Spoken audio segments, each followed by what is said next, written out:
Paper 64. The Evolutionary Races of Color. 718.1, 64:0. 1. This is the story of the evolutionary races of Urantia from the days of Andin and Fonta, almost 1 million years ago, down through the times of the Planetary Prince to the end of the Ice Age. 718.2, 64:0. 2. The human race is almost 1 million years old, and the first half of its story roughly corresponds to the pre-planetary Prince days of Urantia. The latter half of the history of mankind begins at the time of the arrival of the planetary prince and the appearance of the 6 colored races and roughly corresponds to the period commonly regarded as the Old Stone Age. 1. The Andonic Aborigines. 718.3, 64:1.1 Primitive man made his evolutionary appearance on Earth a little less than 1 million years ago, and he had a vigorous experience. He instinctively sought to escape the danger of mingling with the inferior simian tribes.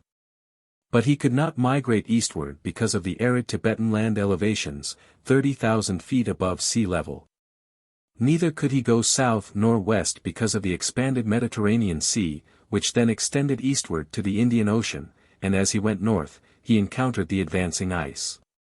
But even when further migration was blocked by the ice, and though the dispersing tribes became increasingly hostile, the more intelligent groups never entertained the idea of going southward to live among their hairy tree-dwelling cousins of inferior intellect. 718.4, 64:1.2 Many of man's earliest religious emotions grew out of his feeling of helplessness in the shut-in environment of this geographic situation, mountains to the right, water to the left, and ice in front. But these progressive Andinites would not turn back to their inferior tree-dwelling relatives in the south. 718.5, 64:1.3 These Andinites avoided the forests in contrast with the habits of their non-human relatives. In the forests man has always deteriorated, human evolution has made progress only in the open and in the higher latitudes. The cold and hunger of the open lands stimulate action, invention, and resourcefulness. While these Andonic tribes were developing the pioneers of the present human race amidst the hardships and privations of these rugged northern climes, their backward cousins were luxuriating in the southern tropical forests of the land of their early common origin. 718.6, 64:1.4 These events occurred during the times of the Third Glacier, the first according to the reckoning of geologists. The first 2 glaciers were not extensive in northern Europe. 718.7, 64:1. 5 During most of the Ice Age England was connected by land with France, while later on Africa was joined to Europe by the Sicilian land bridge. At the time of the Andonic migrations there was a continuous land path from England in the west on through Europe and Asia to Java in the east, but Australia was again isolated, which further accentuated the development of its own peculiar fauna. 719.1, 64:1.6 950,000 years ago the descendants of Andin and Fonta had migrated far to the east and to the west. To the west they passed over Europe to France and England. In later times they penetrated eastward as far as Java, where their bones were so recently found, the so-called Java man, and then journeyed on to Tasmania. 719.2, 64:1. 7 The groups going west became less contaminated with the backward stocks of mutual ancestral origin than those going east, who mingled so freely with their retarded animal cousins. These unprogressive individuals drifted southward and presently mated with the inferior tribes. Later on, increasing numbers of their mongrel descendants returned to the north to mate with the rapidly expanding Andonic peoples, and such unfortunate unions unfailingly deteriorated the superior stock.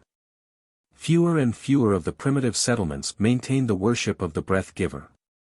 This early dawn civilization was threatened with extinction. 719.3, 64:1.8 And thus it has ever been on Urantia. Civilizations of great promise have successively deteriorated and have finally been extinguished by the folly of allowing the superior freely to procreate with the inferior. 2. The Foxhole peoples. 719.4, 64:2. 900,000 years ago the arts of Andin and Fonta and the culture of Onagar were vanishing from the face of the earth.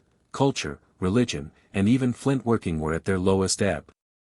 719.5, 64:2. These were the times when large numbers of inferior mongrel groups were arriving in England from southern France. These tribes were so largely mixed with the forest ape-like creatures that they were scarcely human. They had no religion but were crude flint workers and possessed sufficient intelligence to kindle fire.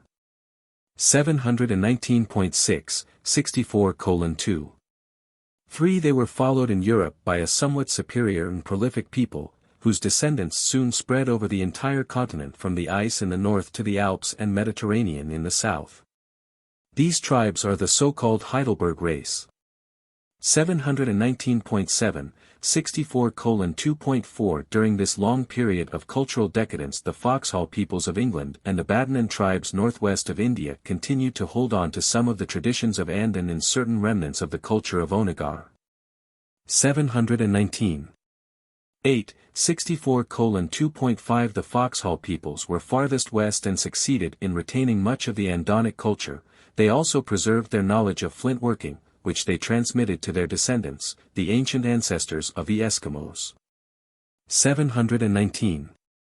9, 64:2.6 Though the remains of the Foxhall peoples were the last to be discovered in England, these Andinites were really the first human beings to live in those regions. At that time the land bridge still connected France with England. And since most of the early settlements of the Andin descendants were located along the rivers and seashores of that early day, they are now under the waters of the English Channel and the North Sea. But some 3 or 4 are still above water on the English coast. 720.1, 64:2.7 Many of the more intelligent and spiritual of the Foxhall peoples maintained their racial superiority and perpetuated their primitive religious customs. And these people, as they were later admixed with subsequent stocks, journeyed on west from England after a later ice visitation and have survived as the present-day Eskimos. 3. The Badnan tribes. 720.2, 64:3. 1 Besides the Foxhall peoples in the west, another struggling center of culture persisted in the east. This group was located in the foothills of the northwestern Indian highlands among the tribes of Badnan, a great-great-grandson of Andin. These people were the only descendants of Andin who never practiced human sacrifice. 720.3, 64:3.2 These highland Badanites occupied an extensive plateau surrounded by forests, traversed by streams, and abounding in game. Like some of their cousins in Tibet, they lived in crude stone huts, hillside grottos, and semi-underground passages. 720.4, 64:3. 3 While the tribes of the north grew more and more to fear the ice, those living near the homeland of their origin became exceedingly fearful of the water. They observed the Mesopotamian peninsula gradually sinking into the ocean, and though it emerged several times, the traditions of these primitive races grew up around the dangers of the sea and the fear of periodic engulfment. And this fear, together with their experience with river floods, explains why they sought out the highlands as a safe place in which to live. 720.5, 64:3. For to the east of the Badnan peoples, in the Siwalik hills of northern India, may be found fossils that approach nearer to transition types between man and the various pre-human groups than any others on Earth. 720.6, 64:3.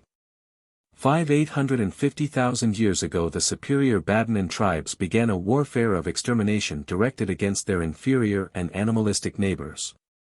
In less than 1,000 years most of the borderland animal groups of these regions had been either destroyed or driven back to the southern forests. This campaign for the extermination of inferiors brought about a slight improvement in the hill tribes of that age. And the mixed descendants of this improved Badanite stock appeared on the stage of action as an apparently new people, the Neanderthal race. 4. The Neanderthal races. 720.7, 64:4. 1. The Neanderthalers were excellent fighters, and they traveled extensively. They gradually spread from the highland centers in northwest India to France on the west, China on the east, and even down into northern Africa. They dominated the world for almost 500,000 years until the times of the migration of the evolutionary races of color. 720.8, 64:4.2 800,000 years ago game was abundant. Many species of deer, as well as elephants and hippopotamuses, roamed over Europe. Cattle were plentiful, horses and wolves were everywhere. The Neanderthalers were great hunters, and the tribes in France were the first to adopt the practice of giving the most successful hunters the choice of women for wives. 721.1, 64:4. 3. The reindeer was highly useful to these Neanderthal peoples, serving as food, clothing, and for tools, since they made various uses of the horns and bones. They had little culture, but they greatly improved the work in flint until it almost reached the levels of the days of Andin. Large flints attached to wooden handles came back into use and served as axes and picks. 721.2, 64:4. For 750,000 years ago the fourth ice sheet was well on its way south.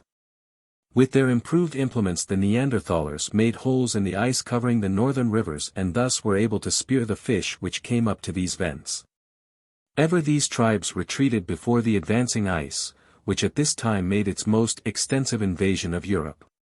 721.3, 64:4. 5. In these times the Siberian glacier was making its southernmost march, compelling early man to move southward, back toward the lands of his origin. But the human species had so differentiated that the danger of further mingling with its non-progressive simian relatives was greatly lessened.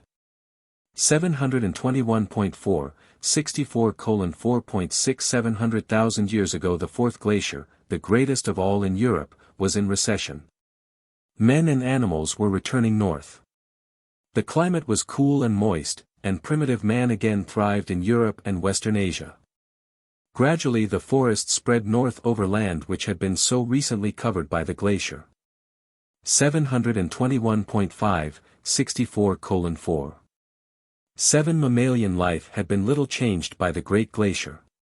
These animals persisted in that narrow belt of land lying between the ice and the Alps and, upon the retreat of the glacier, again rapidly spread out over all Europe.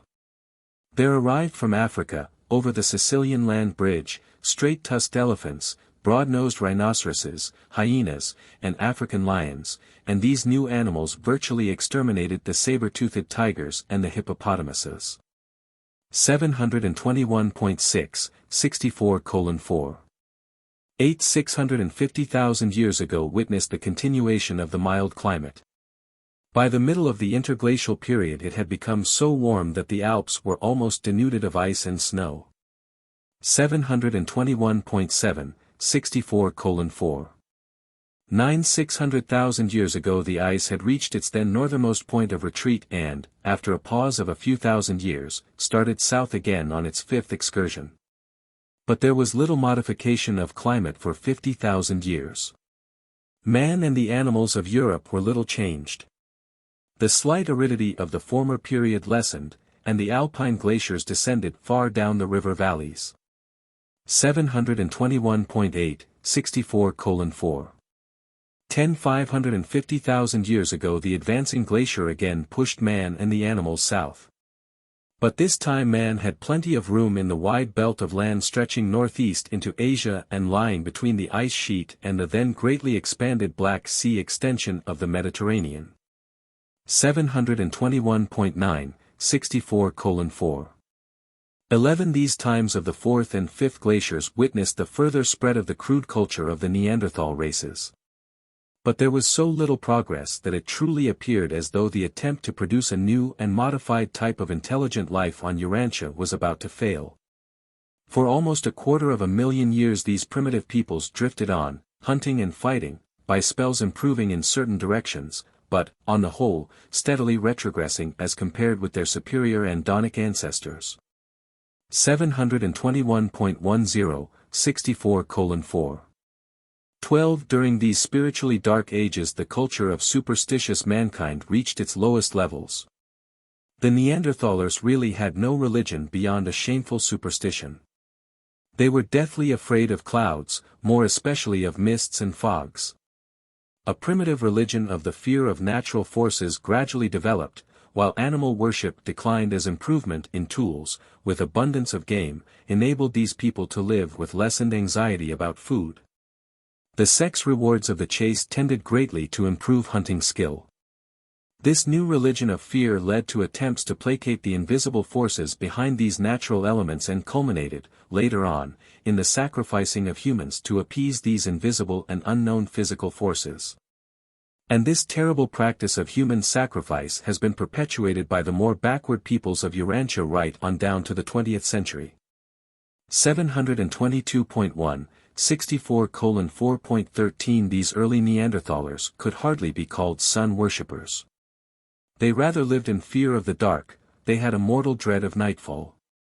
As long as the moon shone a little, they managed to get along, but in the dark of the moon they grew panicky and began the sacrifice of their best specimens of manhood and womanhood in an effort to induce the moon again to shine.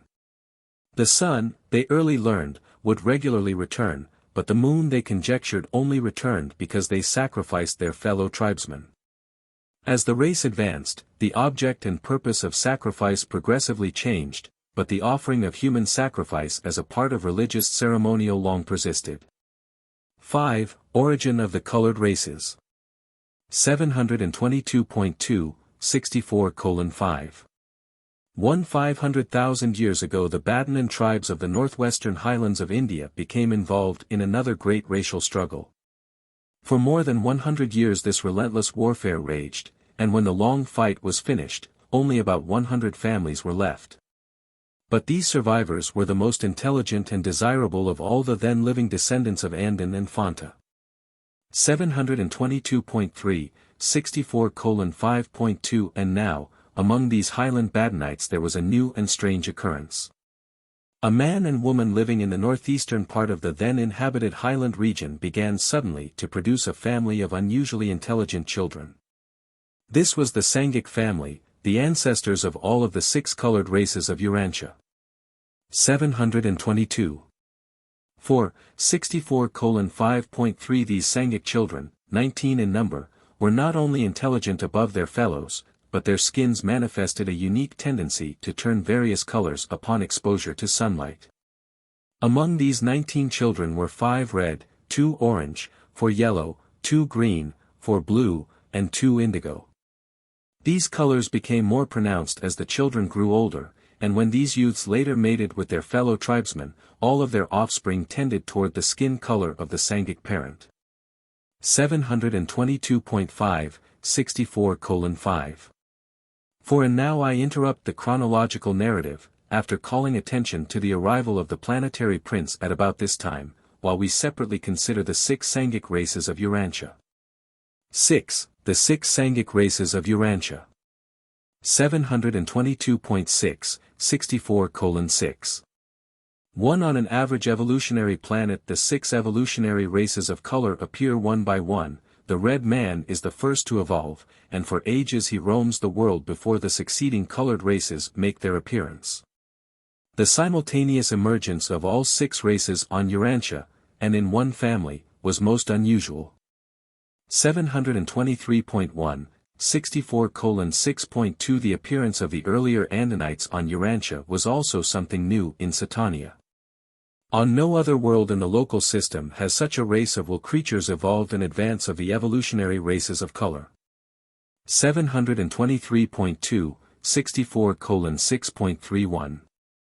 The Red Man.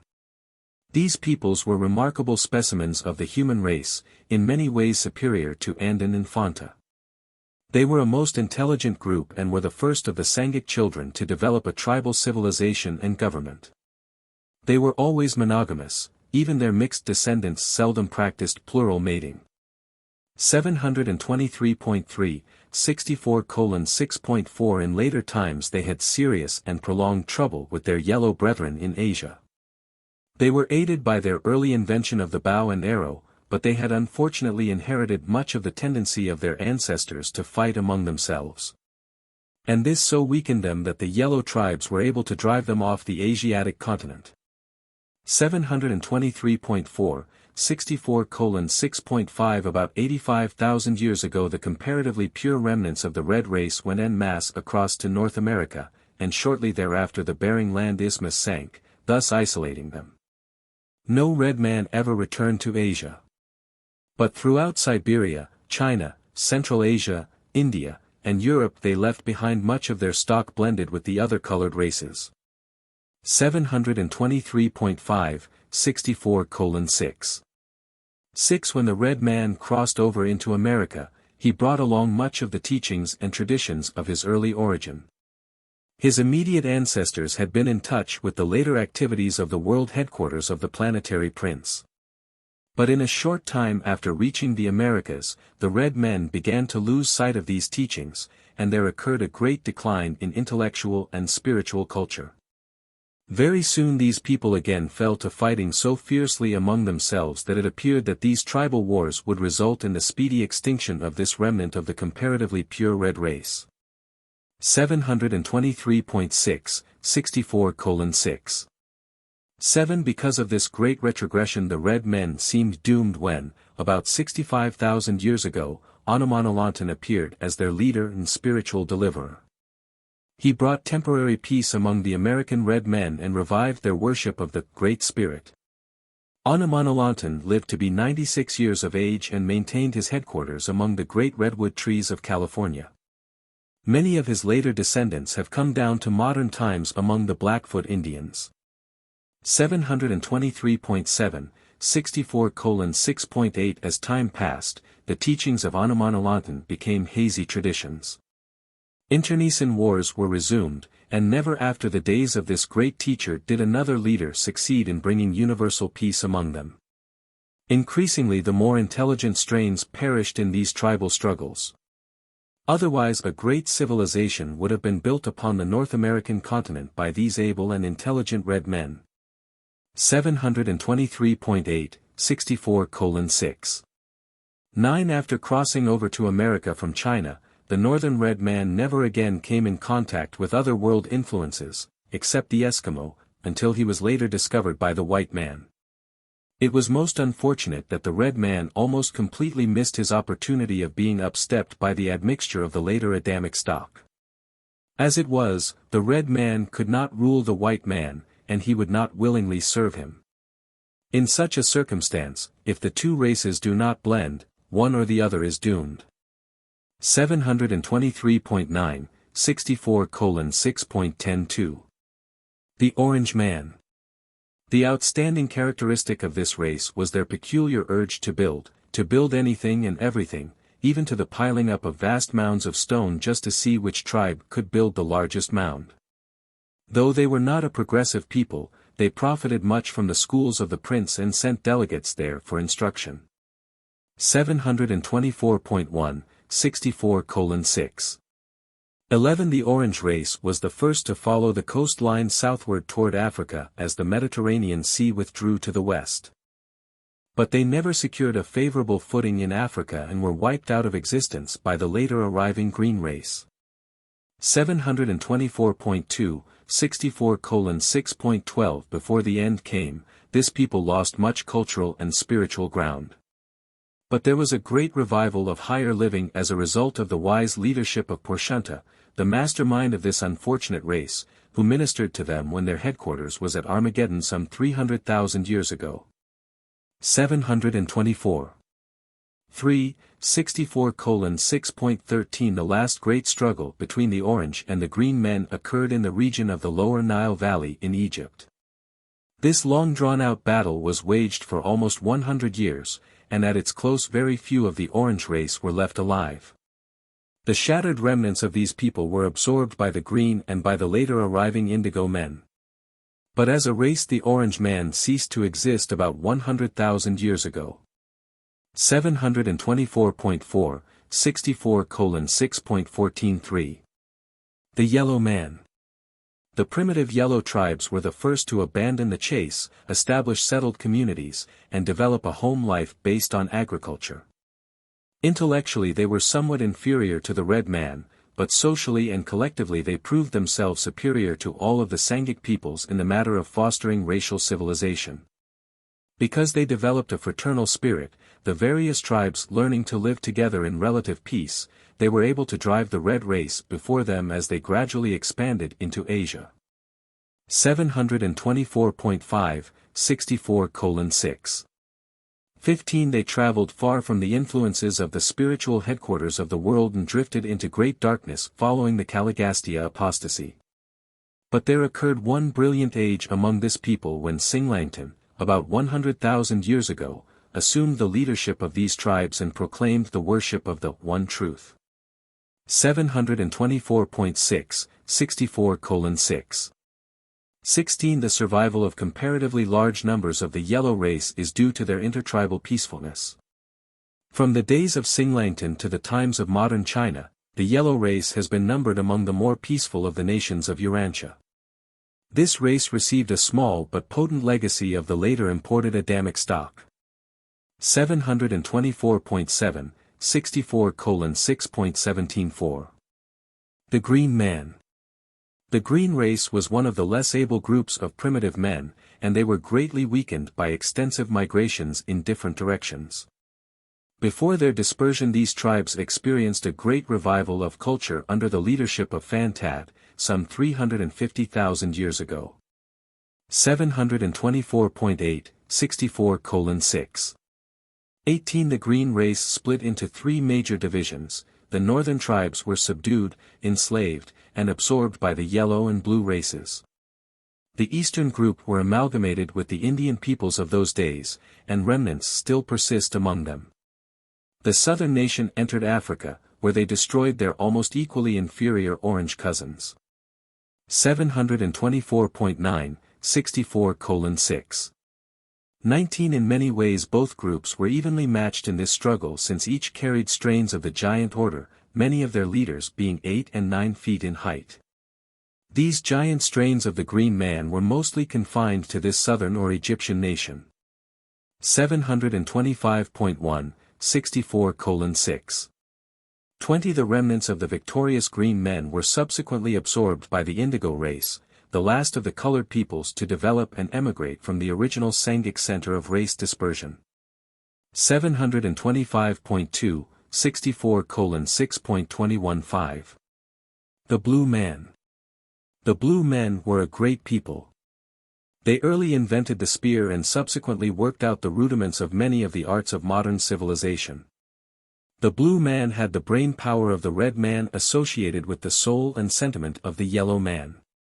The Adamic descendants preferred them to all of the later persisting colored races. 725.3, 64:6. 22 The early Blue Men were responsive to the persuasions of the teachers of Prince Caligastia's staff and were thrown into great confusion by the subsequent perverted teachings of those traitorous leaders. Like other primitive races they never fully recovered from the turmoil produced by the Caligastia betrayal, nor did they ever completely overcome their tendency to fight among themselves. 725.4, 64:6. 23 About 500 years after Caligastia's downfall a widespread revival of learning and religion of a primitive sort, but none the less real and beneficial, occurred. Orlandov became a great teacher among the blue race and led many of the tribes back to the worship of the true God under the name of the Supreme Chief. This was the greatest advance of the Blue Man until those later times when this race was so greatly upstepped by the admixture of the Adamic stock. 725.5, 64:6.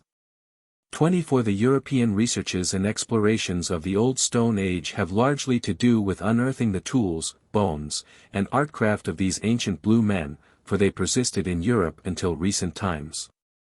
The so-called white races of Urantia are the descendants of these blue men as they were first modified by slight mixture with yellow and red, and as they were later greatly upstepped by assimilating the greater portion of the violet race. 725. 6, 64:6.256. The Indigo race. As the red men were the most advanced of all the Sanghic peoples, so the black men were the least progressive. They were the last to migrate from their highland homes. They journeyed to Africa, taking possession of the continent, and have ever since remained there except when they have been forcibly taken away, from age to age, as slaves. 725.7, 64:6. 26 Isolated in Africa, the Indigo peoples, like the Red Man, received little or none of the race elevation which would have been derived from the infusion of the Adamic stock. Alone in Africa, the Indigo race made little advancement until the days of Orvenon, when they experienced a great spiritual awakening.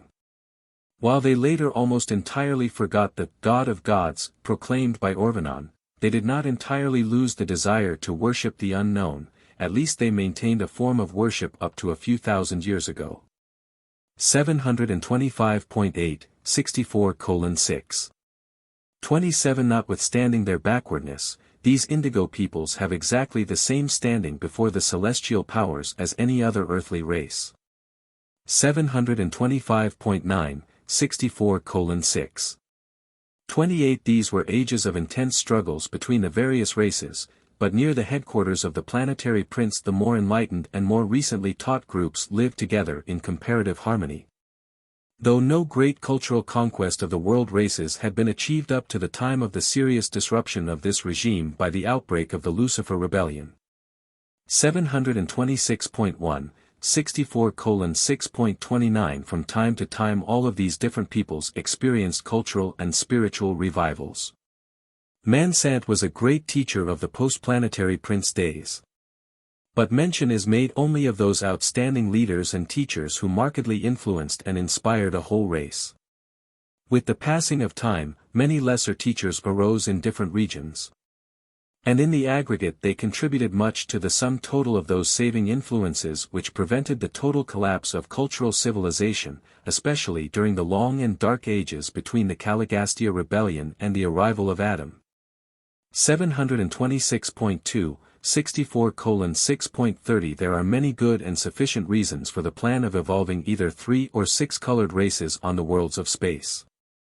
Though Urantia mortals may not be in a position fully to appreciate all of these reasons, we would call attention to the following. 726.3, 64:6.311. Variety is indispensable to opportunity for the wide functioning of natural selection, differential survival of superior strains. 726.4, 64:6.322. Stronger and better races are to be had from the interbreeding of diverse peoples when these different races are carriers of superior inheritance factors. And the Urantia races would have benefited by such an early amalgamation provided such a conjoint people could have been subsequently effectively upstepped by a thoroughgoing admixture with the superior Adamic stock. The attempt to execute such an experiment on Urantia under present racial conditions would be highly disastrous. 726.5, 64:6.333. Competition is healthfully stimulated by diversification of races. 726.6, 64:6.344. Differences in status of the races and of groups within each race are essential to the development of human tolerance and altruism. 726.7, 64:6.355. Homogeneity of the human race is not desirable until the peoples of an evolving world attain comparatively high levels of spiritual development. 7. Dispersion of the colored races. 726.8, 64:7. 1. When the colored descendants of the Sangic family began to multiply, and as they sought opportunity for expansion into adjacent territory, the fifth glacier, the third of geologic count, was well advanced on its southern drift over Europe and Asia. These early colored races were extraordinarily tested by the rigors and hardships of the glacial age of their origin. This glacier was so extensive in Asia that for thousands of years migration to Eastern Asia was cut off. And not until the later retreat of the Mediterranean Sea, consequent upon the elevation of Arabia, was it possible for them to reach Africa. 726.9, 64:7. 2. Thus it was that for almost 100,000 years these Sangic peoples spread out around the foothills and mingled together more or less. notwithstanding the peculiar but natural antipathy which early manifested itself between the different races. 726.10, 64:7.3 Between the times of the Planetary Prince and Adam, India became the home of the most cosmopolitan population ever to be found on the face of the earth. But it was unfortunate that this mixture came to contain so much of the green, orange, and indigo races. These secondary Sangic peoples found existence more easy and agreeable in the Southlands, and many of them subsequently migrated to Africa. The primary Sangic peoples, the superior races, avoided the tropics, the red man going northeast to Asia, closely followed by the yellow man, while the blue race moved northwest into Europe. 727.1, 64:7. For the red men early began to migrate to the northeast, on the heels of the retreating ice, passing around the highlands of India and occupying all of northeastern Asia. They were closely followed by the yellow tribes, who subsequently drove them out of Asia into North America. 727.2, 64:7. 5 When the relatively pure-line remnants of the red race forsook Asia, there were 11 tribes, and they numbered a little over 7,000 men, women, and children. These tribes were accompanied by 3 small groups of mixed ancestry, the largest of these being a combination of the orange and blue races. These 3 groups never fully fraternized with the red man and early journeyed southward to Mexico and Central America, where they were later joined by a small group of mixed yellows and reds.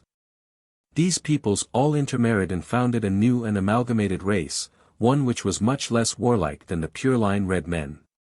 Within 5,000 years this amalgamated race broke up into 3 groups, establishing the civilizations respectively of Mexico, Central America, and South America. The South American offshoot did receive a faint touch of the blood of Adam. 727.3, 64:7. 6 To a certain extent the early red and yellow men mingled in Asia, and the offspring of this union journeyed on to the east and along the southern seacoast and, eventually, were driven by the rapidly increasing yellow race onto the peninsulas and nearby islands of the sea. They are the present-day brown men. 727.4, 64:7.7 The yellow race has continued to occupy the central regions of Eastern Asia. Of all the 6 colored races they have survived in greatest numbers. While the yellow men now and then engaged in racial war, they did not carry on such incessant and relentless wars of extermination as were waged by the red, green, and orange men. These 3 races virtually destroyed themselves before they were finally all but annihilated by their enemies of other races. 727.5, 64:7. 8 Since the 5th glacier did not extend so far south in Europe, the way was partially open for these Sangic peoples to migrate to the northwest. And upon the retreat of the ice the blue men, together with a few other small racial groups, migrated westward along the old trails of the Andean tribes. They invaded Europe in successive waves, occupying most of the continent. 727.6, 64:7. 9 In Europe they soon encountered the Neanderthal descendants of their early and common ancestor, Andite. These older European Neanderthalers had been driven south and east by the glacier and thus were in position quickly to encounter and absorb their invading cousins of the Sangic tribes. 727.7, 64:7. 10 In general and to start with, the Sangic tribes were more intelligent than, and in most ways far superior to, the deteriorated descendants of the early Andonic plainsmen. And the mingling of these Sangic tribes with the Neanderthal peoples led to the immediate improvement of the older race. It was this infusion of Sangic blood, more especially that of the blue man, which produced that marked improvement in the Neanderthal peoples exhibited by the successive waves of increasingly intelligent tribes that swept over Europe from the east. 727.8, 64:7.11 During the following interglacial period this new Neanderthal race extended from England to India. The remnant of the blue race left in the old Persian peninsula later amalgamated with certain others, primarily the yellow. And the resultant blend, subsequently somewhat upstepped by the violet race of Adam, has persisted as the swarthy nomadic tribes of modern Arabs. 728.1, 64:7. 12. All efforts to identify the Sangic ancestry of modern peoples must take into account the later improvement of the racial strains by the subsequent admixture of Adamic blood. 728.2, 64:7. 13. The superior races sought the northern or temperate climes, while the orange, green, and indigo races successively gravitated to Africa over the newly elevated land bridge which separated the westward retreating Mediterranean from the Indian Ocean. 728.3, 64:7.14. The last of the Sangic peoples to migrate from their center of race origin was the Indigo man. About the time the Green Man was killing off the Orange race in Egypt and greatly weakening himself in so doing, the Great Black Exodus started south through Palestine along the coast. And later, when these physically strong Indigo peoples overran Egypt, they wiped the Green Man out of existence by sheer force of numbers.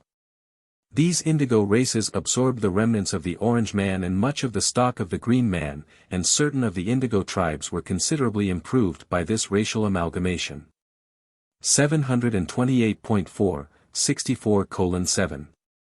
15. And so it appears that Egypt was first dominated by the Orange Man, then by the Green, followed by the Indigo, Black, Man, and still later by a mongrel race of Indigo, Blue, and modified Green men. But long before Adam arrived, the Blue men of Europe and the mixed races of Arabia had driven the Indigo race out of Egypt and far south on the African continent. 728.5, 64:7. 16. As the Sangic migrations draw to a close, the Green and Orange races are gone, the Red Man holds North America, the Yellow Man Eastern Asia, the Blue Man Europe, and the Indigo race has gravitated to Africa. India harbors a blend of the secondary Sangic races, and the Brown Man, a blend of the Red and Yellow, holds the islands off the Asiatic coast. An amalgamated race of rather superior potential occupies the highlands of South America. The purer Andinites live in the extreme northern regions of Europe and in Iceland, Greenland, and northeastern North America. 728.6, 64:7. 17. During the periods of farthest glacial advance the westernmost of the Andean tribes came very near being driven into the sea. They lived for years on a narrow southern strip of the present island of England. And it was the tradition of these repeated glacial advances that drove them to take to the sea when the sixth and last glacier finally appeared. They were the first marine adventurers. They built boats and started in search of new lands which they hoped might be free from the terrifying ice invasions.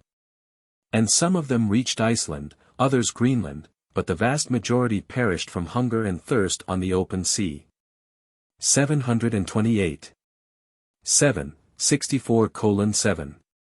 18. A little more than 80,000 years ago, shortly after the Red Man entered northwestern North America.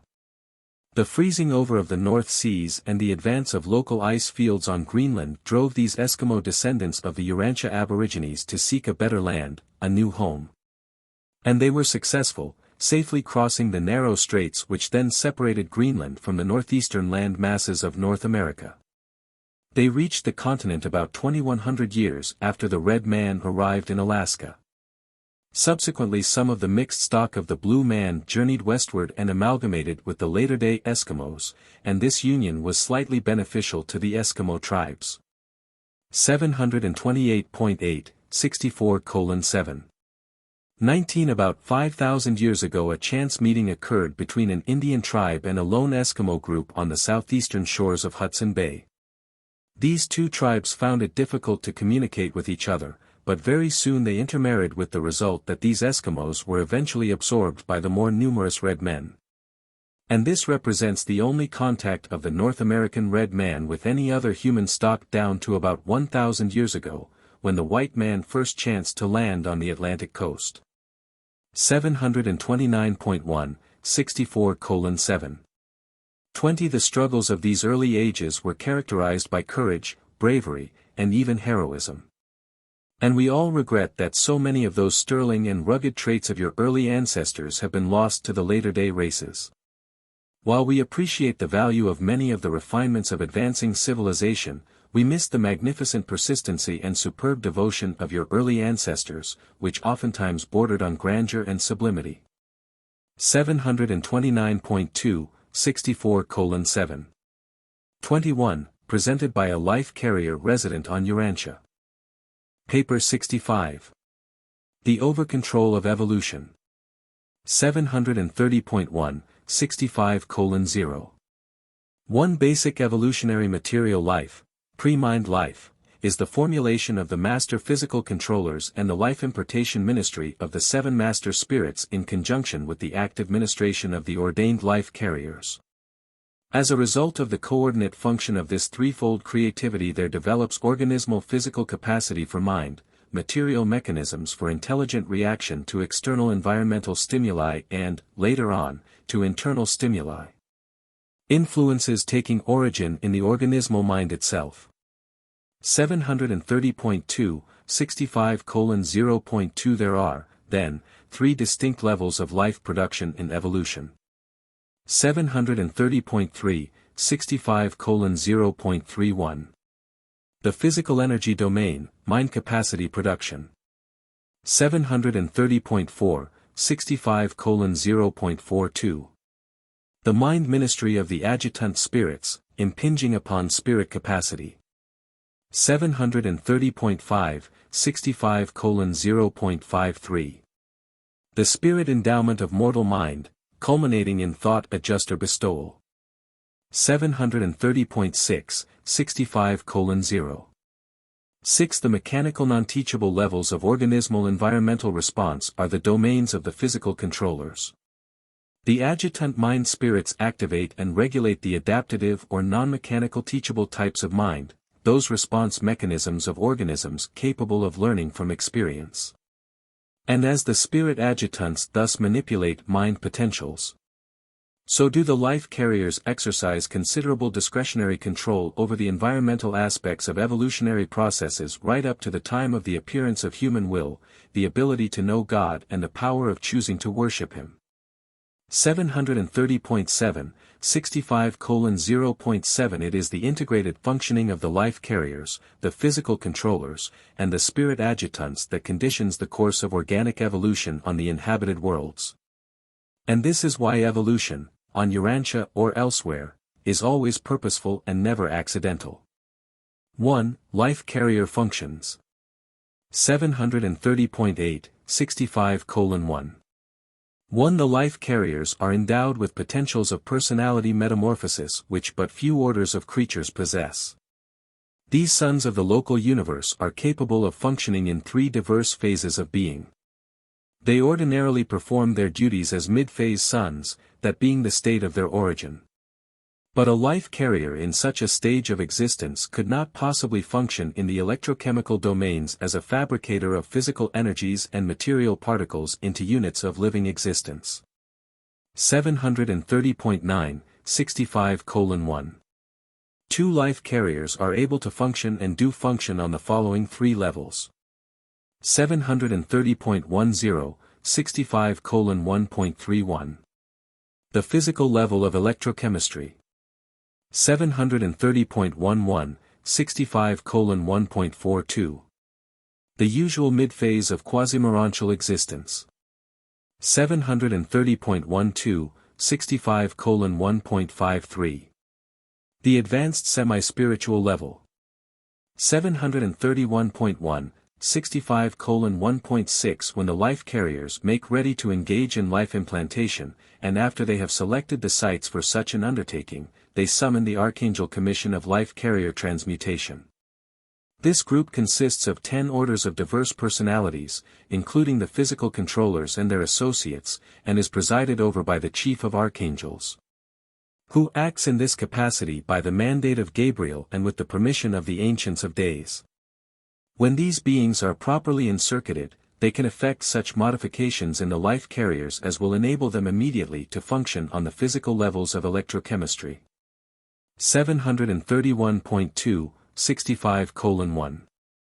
7 After the life patterns have been formulated and the material organizations have been duly completed, the supermaterial forces concerned in life propagation become forthwith active, and life is existent. Whereupon the life carriers are immediately returned to their normal mid-phase of personality existence, in which state they can manipulate the living units and maneuver the evolving organisms. Even though they are shorn of all ability to organize, create, new patterns of living matter. 731.3, 65:1.8 After organic evolution has run a certain course and free will of the human type has appeared in the highest evolving organisms, the life carriers must either leave the planet or take renunciation vows. That is, they must pledge themselves to refrain from all attempts further to influence the course of organic evolution. And when such vows are voluntarily taken by those life carriers who choose to remain on the planet as future advisors to those who shall be entrusted with the fostering of the newly evolved will creatures, there is summoned a commission of 12. Presided over by the chief of the evening stars, acting by authority of the system's sovereign and with permission of Gabriel. And forthwith these life carriers are transmuted to the third phase of personality existence, the semi-spiritual level of being. And I have functioned on Urantia in this third phase of existence ever since the times of Andin Infanta. 731. 4, 65:1. 9 We look forward to a time when the universe may be settled in light and life, to a possible fourth stage of being wherein we shall be wholly spiritual. But it has never been revealed to us by what technique we may attain this desirable and advanced estate. 2. The Evolutionary Panorama. 731.5, 65:2.1 The story of man's ascent from seaweed to the lordship of earthly creation is indeed a romance of biologic struggle and mind survival. Man's primordial ancestors were literally the slime and ooze of the ocean bed in the sluggish and warm water bays and lagoons of the vast shorelines of the ancient inland seas. Those very waters in which the life carriers established the 3 independent life implantations on Urantia. 731.6, 65:2.2 Very few species of the early types of marine vegetation that participated in those epochal changes which resulted in the animal-like borderland organisms are in existence today. The sponges are the survivors of one of these early Midway types, those organisms through which the gradual transition from the vegetable to the animal took place. These early transition forms, while not identical with modern sponges, were much like them. They were true borderline organisms, neither vegetable nor animal, but they eventually led to the development of the true animal forms of life. 732. 1, 65:2.3 The bacteria, simple vegetable organisms of a very primitive nature, are very little changed from the early dawn of life, they even exhibit a degree of retrogression in their parasitic behavior. Many of the fungi also represent a retrograde movement in evolution, being plants which have lost their chlorophyll-making ability and have become more or less parasitic. The majority of disease-causing bacteria and their auxiliary virus bodies really belong to this group of renegade parasitic fungi. During the intervening ages all of the vast kingdom of plant life has evolved from ancestors from which the bacteria have also descended. 732.2, 65:2.4 The higher protozoan type of animal life soon appeared, and appeared suddenly. And from these far distant times the amoeba, the typical single-celled animal organism, has come on down but little modified. He disports himself today much as he did when he was the last and greatest achievement in life evolution. This minute creature and his protozoan cousins are to the animal creation what bacteria are to the plant kingdom. They represent the survival of the first early evolutionary steps in life differentiation together with failure of subsequent development. 732.3, 65:2. 5 Before long the early single-celled animal types associated themselves in communities, first on the plan of the volvox and presently along the lines of the hydra and jellyfish.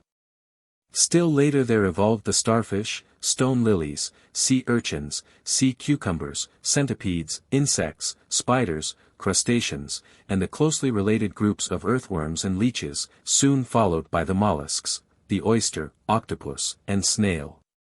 Hundreds upon hundreds of species intervened and perished, mention is made only of those which survived the long struggle. Such non-progressive specimens, together with the later appearing fish family, today represent the stationary types of early and lower animals, branches of the tree of life which failed to progress. 732.4, 65:2. 6. The stage was thus set for the appearance of the first backboned animals, the fishes. From this fish family there sprang two unique modifications, the frog and the salamander. And it was the frog which began that series of progressive differentiations in animal life that finally culminated in man himself. 732.5, 65:2. 7. The frog is one of the earliest of surviving human race ancestors, but it also failed to progress, persisting today much as in those remote times. The frog is the only species ancestor of the early dawn races now living on the face of the earth. The human race has no surviving ancestry between the frog and the Eskimo. 732.6, 65:2. 8. The frogs gave rise to the reptilia, a great animal family which is virtually extinct, but which, before passing out of existence, gave origin to the whole bird family and the numerous orders of mammals. 732.7, 65:2. 9. Probably the greatest single leap of all pre-human evolution was executed when the reptile became a bird. The bird types of today, eagles, ducks, pigeons, and ostriches, all descended from the enormous reptiles of long ago. 732.8, 65:2. 10. The kingdom of reptiles, descended from the frog family, is today represented by 4 surviving divisions, 2 non-progressive, snakes and lizards, together with their cousins, alligators and turtles. 1 partially progressive, the bird family, and the 4th, the ancestors of mammals and the direct line of descent of the human species. But though long departed, the massiveness of the passing reptilia found echo in the elephant and mastodon, while their peculiar forms were perpetuated in the leaping kangaroos. 733.1, 65:2. 11. Only 14 phyla have appeared on Urantia, the fishes being the last, and no new classes have developed since birds and mammals. 733.2, 65:2. 12. It was from an agile little reptilian dinosaur of carnivorous habits but having a comparatively large brain that the placental mammals suddenly sprang. These mammals developed rapidly and in many different ways, not only giving rise to the common modern varieties but also evolving into marine types, such as whales and seals, and into air navigators like the bat family. 733.3, 65:2. 13. Man thus evolved from the higher mammals derived principally from the western implantation of life in the ancient east-west sheltered seas. The eastern and central groups of living organisms were early progressing favorably toward the attainment of pre-human levels of animal existence. But as the ages passed, the eastern focus of life emplacement failed to attain a satisfactory level of intelligent pre-human status. Having suffered such repeated and irretrievable losses of its highest types of germ plasm that it was forever shorn of the power to rehabilitate human potentialities. 733.4, 65:2. 14. Since the quality of the mind capacity for development in this eastern group was so definitely inferior to that of the other 2 groups, the life carriers, with the consent of their superiors, so manipulated the environment as further to circumscribe these inferior pre-human strains of evolving life. To all outward appearances the elimination of these inferior groups of creatures was accidental, but in reality it was altogether purposeful. 733.5, 65:2. 15. Later in the evolutionary unfolding of intelligence, the lemur ancestors of the human species were far more advanced in North America than in other regions.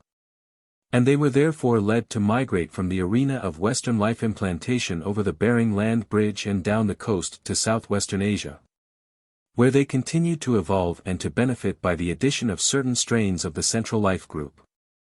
Man thus evolved out of certain Western and Central life strains but in the Central to Near Eastern regions. 733.6, 65:2.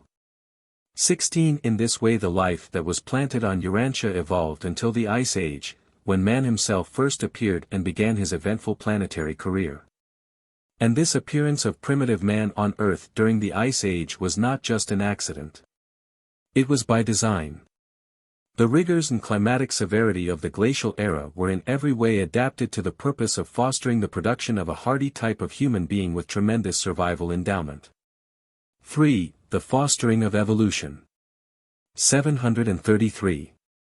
7. 65:3.1 It will hardly be possible to explain to the present-day human mind many of the queer and apparently grotesque occurrences of early evolutionary progress.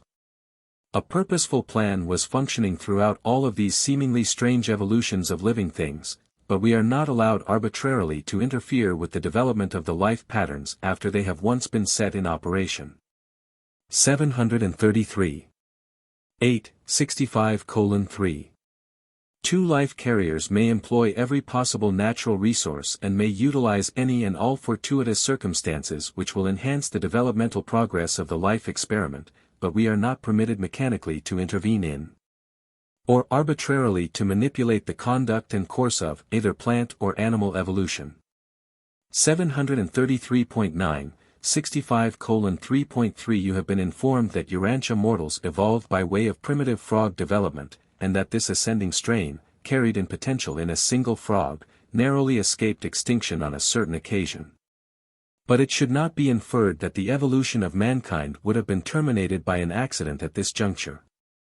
At that very moment we were observing and fostering no less than 1,000 different and remotely situated mutating strains of life which could have been directed into various different patterns of pre-human development.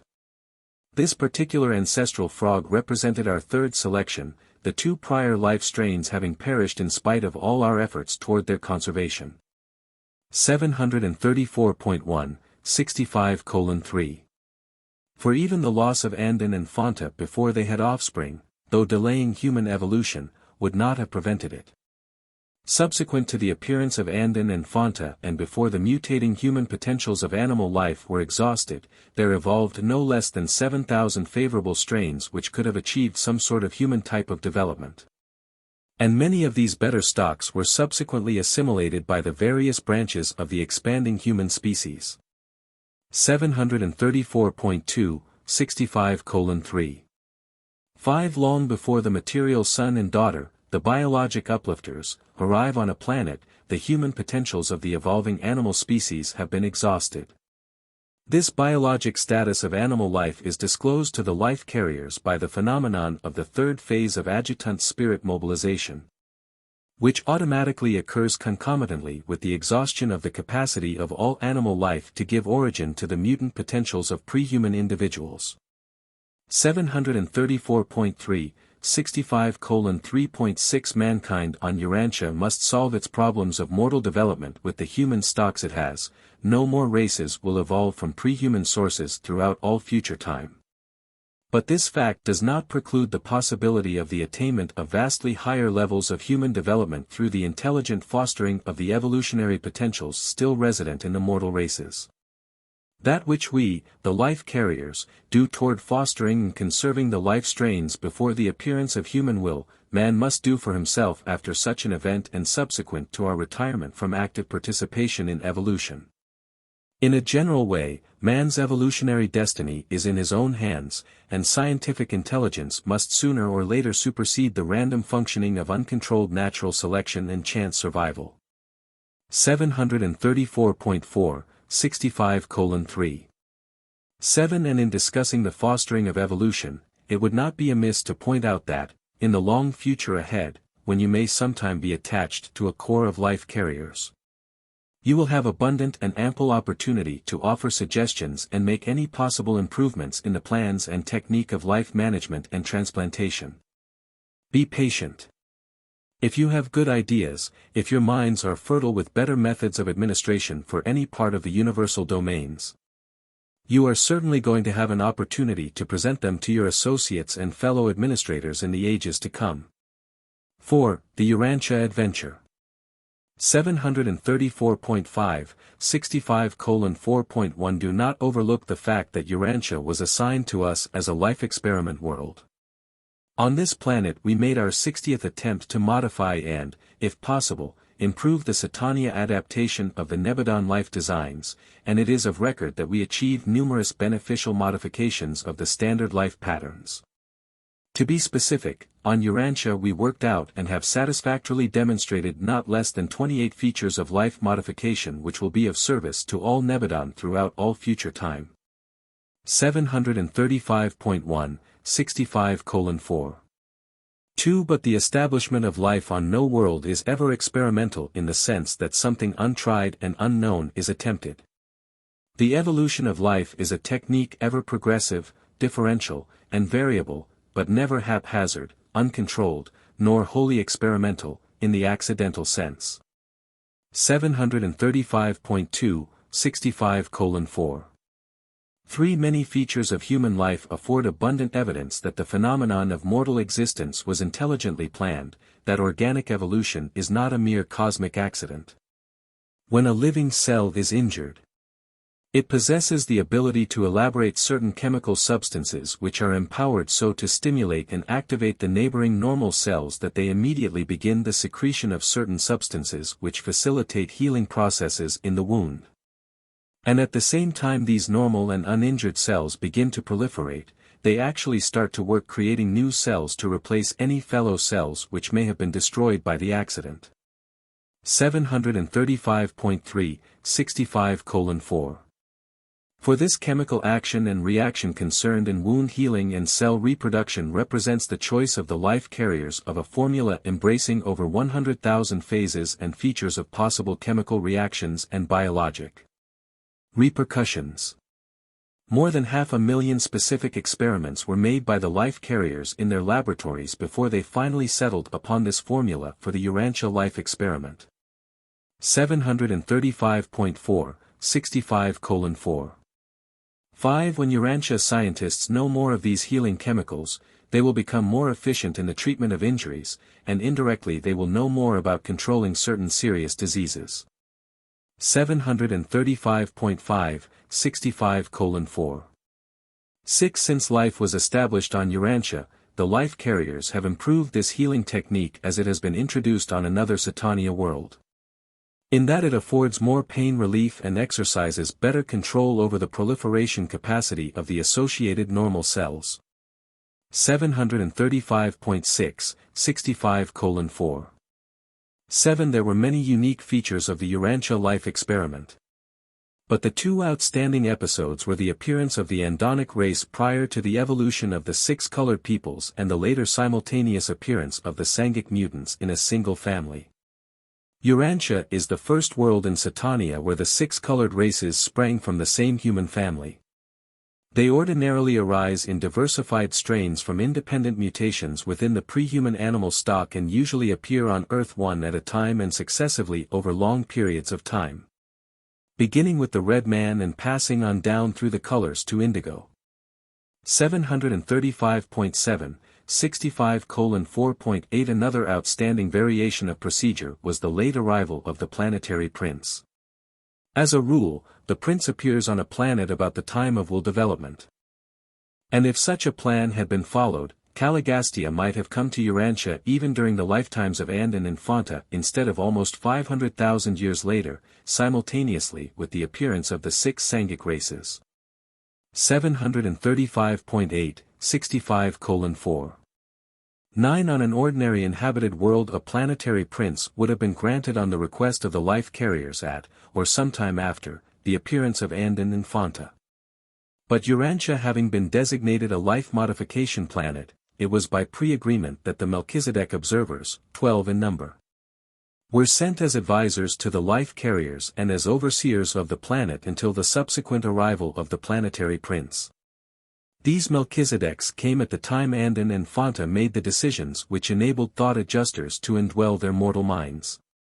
736.1, 65:4. 10. On Urantia the endeavors of the life carriers to improve the Satania life patterns necessarily resulted in the production of many apparently useless forms of transition life. But the gains already accrued are sufficient to justify the Urantia modifications of the standard life designs. 736.2, 65:4.11 It was our intention to produce an early manifestation of will in the evolutionary life of Urantia, and we succeeded. Ordinarily, will does not emerge until the colored races have long been in existence, usually first appearing among the superior types of the red man. Your world is the only planet in Satania where the human type of will has appeared in a pre-colored race. 736.3, 65:4. 12 But in our effort to provide for that combination and association of inheritance factors which finally gave rise to the mammalian ancestors of the human race, we were confronted with the necessity of permitting hundreds and thousands of other and comparatively useless combinations and associations of inheritance factors to take place. Many of these seemingly strange byproducts of our efforts are certain to meet your gaze as you dig back into the planetary past, and I can well understand how puzzling some of these things must be to the limited human viewpoint. 5. Life Evolution Vicissitudes. 736.4, 65:5. 1. It was a source of regret to the life carriers that our special efforts to modify intelligent life on Urantia should have been so handicapped by tragic perversions beyond our control, the Caligastia betrayal and the Adamic default. 736.5, 65:5. 2. But throughout all of this biologic adventure our greatest disappointment grew out of the reversion of certain primitive plant life to the pre-chlorophyll levels of parasitic bacteria on such an extensive and unexpected scale. This eventuality in plant life evolution caused many distressful diseases in the higher mammals, particularly in the more vulnerable human species. When we were confronted with this perplexing situation, we somewhat discounted the difficulties involved because we knew that the subsequent admixture of the Adamic life plasm would so reinforce the resisting powers of the resulting blended race as to make it practically immune to all diseases produced by the vegetable type of organism. But our hopes were doomed to disappointment owing to the misfortune of the Adamic default. 736.6, 65:5. 3. The universe of universes, including this small world called Urantia, is not being managed merely to meet our approval nor just to suit our convenience, much less to gratify our whims and satisfy our curiosity. The wise and all-powerful beings who are responsible for universe management undoubtedly know exactly what they are about. And so it becomes life carriers and behooves mortal minds to enlist in patient waiting and hearty cooperation with the rule of wisdom, the reign of power, and the march of progress. 736.7, 65:5. For there are, of course, certain compensations for tribulation, such as Michael's bestowal on Urantia. But irrespective of all such considerations, the later celestial supervisors of this planet express complete confidence in the ultimate evolutionary triumph of the human race and in the eventual vindication of our original plans and life patterns. 6. Evolutionary Techniques of Life. 737.1, 65:6.1 It is impossible accurately to determine, simultaneously, the exact location and the velocity of a moving object. Any attempt at measurement of either inevitably involves change in the other. The same sort of a paradox confronts mortal man when he undertakes the chemical analysis of protoplasm. The chemist can elucidate the chemistry of dead protoplasm, but he cannot discern either the physical organization or the dynamic performance of living protoplasm. Ever will the scientist come nearer and nearer the secrets of life, but never will he find them, and for no other reason than that he must kill protoplasm in order to analyze it. Dead protoplasm weighs the same as living protoplasm, but it is not the same. 737.2, 65:6.2 There is original endowment of adaptation in living things and beings. In every living plant or animal cell, in every living organism, material or spiritual, there is an insatiable craving for the attainment of ever-increasing perfection of environmental adjustment, organismal adaptation, and augmented life realization. These interminable efforts of all living things evidence the existence within them of an innate striving for perfection. 737.3, 65:6.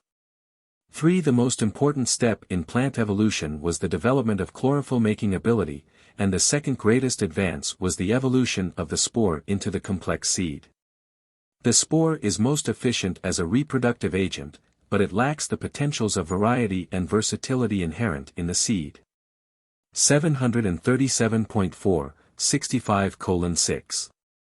For one of the most serviceable and complex episodes in the evolution of the higher types of animals consisted in the development of the ability of the iron in the circulating blood cells to perform in the double role of oxygen carrier and carbon dioxide remover. And this performance of the red blood cells illustrates how evolving organisms are able to adapt their functions to varying or changing environment. The higher animals, including man, oxygenate their tissues by the action of the iron of the red blood cells, which carries oxygen to the living cells and just as efficiently removes the carbon dioxide. But other metals can be made to serve the same purpose. The cuttlefish employs copper for this function, and the sea squirt utilizes vanadium. 737.5, 65:6. 5. The continuation of such biologic adjustments is illustrated by the evolution of teeth in the higher Urantia mammals. These attained to 36 in man's remote ancestors, and then began an adaptative readjustment toward 32 in the dawn man and his near relatives. Now the human species is slowly gravitating toward 28. The process of evolution is still actively and adaptatively in progress on this planet. 737.6, 65:6.6. But many seemingly mysterious adjustments of living organisms are purely chemical, wholly physical.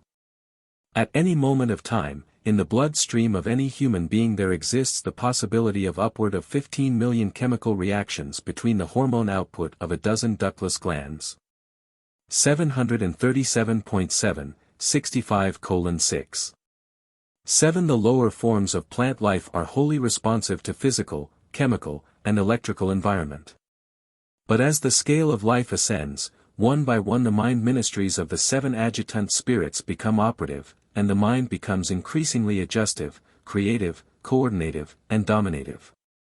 The ability of animals to adapt themselves to air, water, and land is not a supernatural endowment, but it is a superphysical adjustment. 738.1, 65:6. 8. Physics and chemistry alone cannot explain how a human being evolved out of the primeval protoplasm of the early seas. The ability to learn, memory and differential response to environment, is the endowment of mind. The laws of physics are not responsive to training, they are immutable and unchanging. The reactions of chemistry are not modified by education, they are uniform and dependable. Aside from the presence of the unqualified absolute, electrical and chemical reactions are predictable. But mind can profit from experience, can learn from reactive habits of behavior in response to repetition of stimuli. 738.2, 65:6. 9. Pre-intelligent organisms react to environmental stimuli, but those organisms which are reactive to mind ministry can adjust and manipulate the environment itself. 738.3, 65:6. 10. The physical brain with its associated nervous system possesses innate capacity for response to mind ministry just as the developing mind of a personality possesses a certain innate capacity for spirit receptivity and therefore contains the potentials of spiritual progress and attainment. Intellectual, social, moral, and spiritual evolution are dependent on the mind ministry of the 7 adjutant spirits and their superphysical associates. 7. Evolutionary mind levels. 738.4, 65:7. 1. The 7 adjutant mind spirits are the versatile mind ministers to the lower intelligent existences of a local universe. This order of mind is ministered from the local universe headquarters or from some world connected therewith, but there is influential direction of lower mind function from the system capitals. 738.5, 65:7. 2. On an evolutionary world much, very much, depends on the work of these 7 adjutants. But they are mind ministers, they are not concerned in physical evolution, the domain of the life carriers. Nevertheless, the perfect integration of these spirit endowments with the ordained and natural procedure of the unfolding and inherent regime of the life carriers is responsible for the mortal inability to discern, in the phenomenon of mind, aught but the hand of nature and the outworking of natural processes, albeit you are occasionally somewhat perplexed in explaining all of everything connected with the natural reactions of mind as it is associated with matter. And if Urantia were operating more in accordance with the original plans, you would observe even less to arrest your attention in the phenomenon of mind. 738.6, 65:7. 3. The seven adjutant spirits are more circuit-like than entity-like, and on ordinary worlds they are encircuited with other adjutant functionings throughout the local universe. On life experiment planets, however, they are relatively isolated. And on Urantia, owing to the unique nature of the life patterns, the lower adjutants experienced far more difficulty in contacting with the evolutionary organisms than would have been the case in a more standardized type of life endowment. 738. 7. 65:7.4 Again, on an average evolutionary world the seven adjutant spirits are far better synchronized with the advancing stages of animal development than they were on Urantia. With but a single exception, the adjutants experienced the greatest difficulty in contacting with the evolving minds of Urantia organisms that they had ever had in all their functioning throughout the universe of Nebadon. On this world there developed many forms of border phenomena, confusional combinations of the mechanical non-teachable and the non-mechanical teachable types of organismal response. 739.1, 65:7. 5. The seven adjutant spirits do not make contact with the purely mechanical orders of organismal environmental response. Such pre-intelligent responses of living organisms pertain purely to the energy domains of the power centers, the physical controllers, and their associates. 739.2, 65:7. 6. The acquisition of the potential of the ability to learn from experience marks the beginning of the functioning of the adjutant spirits. And they function from the lowliest minds of primitive and invisible existences up to the highest types in the evolutionary scale of human beings. They are the source and pattern for the otherwise more or less mysterious behavior and incompletely understood quick reactions of mind to the material environment. Long must these faithful and always dependable influences carry forward their preliminary ministry before the animal mind attains the human levels of spirit receptivity. 739.3, 65:7. 7. The adjutants function exclusively in the evolution of experiencing mind up to the level of the sixth phase, the spirit of worship. At this level there occurs that inevitable overlapping of ministry, the phenomenon of the higher reaching down to coordinate with the lower in anticipation of subsequent attainment of advanced levels of development. And still additional spirit ministry accompanies the action of the seventh and last adjutant, the spirit of wisdom. Throughout the ministry of the spirit world the individual never experiences abrupt transitions of spirit cooperation. Always are these changes gradual and reciprocal. 739.4, 65:7. 8. Always should the domains of the physical, electrochemical, and the mental response to environmental stimuli be differentiated, and in turn must they all be recognized as phenomena apart from spiritual activities. The domains of physical, mental, and spiritual gravity are distinct realms of cosmic reality, notwithstanding their intimate interrelations. 8. Evolution in time and space.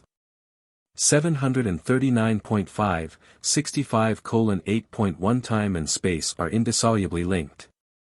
There is an innate association. The delays of time are inevitable in the presence of certain space conditions. 739.6, 65:8. 2. If spending so much time in effecting the evolutionary changes of life development occasions perplexity, I would say that we cannot time the life processes to unfold any faster than the physical metamorphoses of a planet will permit. We must wait upon the natural, physical development of a planet. We have absolutely no control over geologic evolution. If the physical conditions would allow, we could arrange for the completed evolution of life in considerably less than 1 million years. But we are all under the jurisdiction of the supreme rulers of paradise, and time is non-existent on paradise. 739.7, 65:8.3 The individual's yardstick for time measurement is the length of his life. All creatures are thus time-conditioned, and therefore do they regard evolution as being a long drawn-out process. To those of us whose lifespan is not limited by a temporal existence, evolution does not seem to be such a protracted transaction. On Paradise, where time is non-existent, these things are all present in the mind of infinity and the acts of eternity. 739.8, 65:8. For as mind evolution is dependent on, and delayed by, the slow development of physical conditions, so is spiritual progress dependent on mental expansion and unfailingly delayed by intellectual retardation. But this does not mean that spiritual evolution is dependent on education, culture, or wisdom. The soul may evolve regardless of mental culture but not in the absence of mental capacity and desire, the choice of survival and the decision to achieve ever-increasing perfection, to do the will of the Father in heaven. Although survival may not depend on the possession of knowledge and wisdom, progression most certainly does. 740.1, 65:8.5 In the cosmic evolutionary laboratories, mind is always dominant over matter, and spirit is ever correlated with mind. Failure of these diverse endowments to synchronize and coordinate may cause time delays, but if the individual really knows God and desires to find Him and become like Him, then survival is assured regardless of the handicaps of time. Physical status may handicap mind, and mental perversity may delay spiritual attainment, but none of these obstacles can defeat the whole-souled choice of will. 740.2, 65:8. 6 When physical conditions are ripe, sudden mental evolutions may take place. When mind status is propitious, sudden spiritual transformations may occur.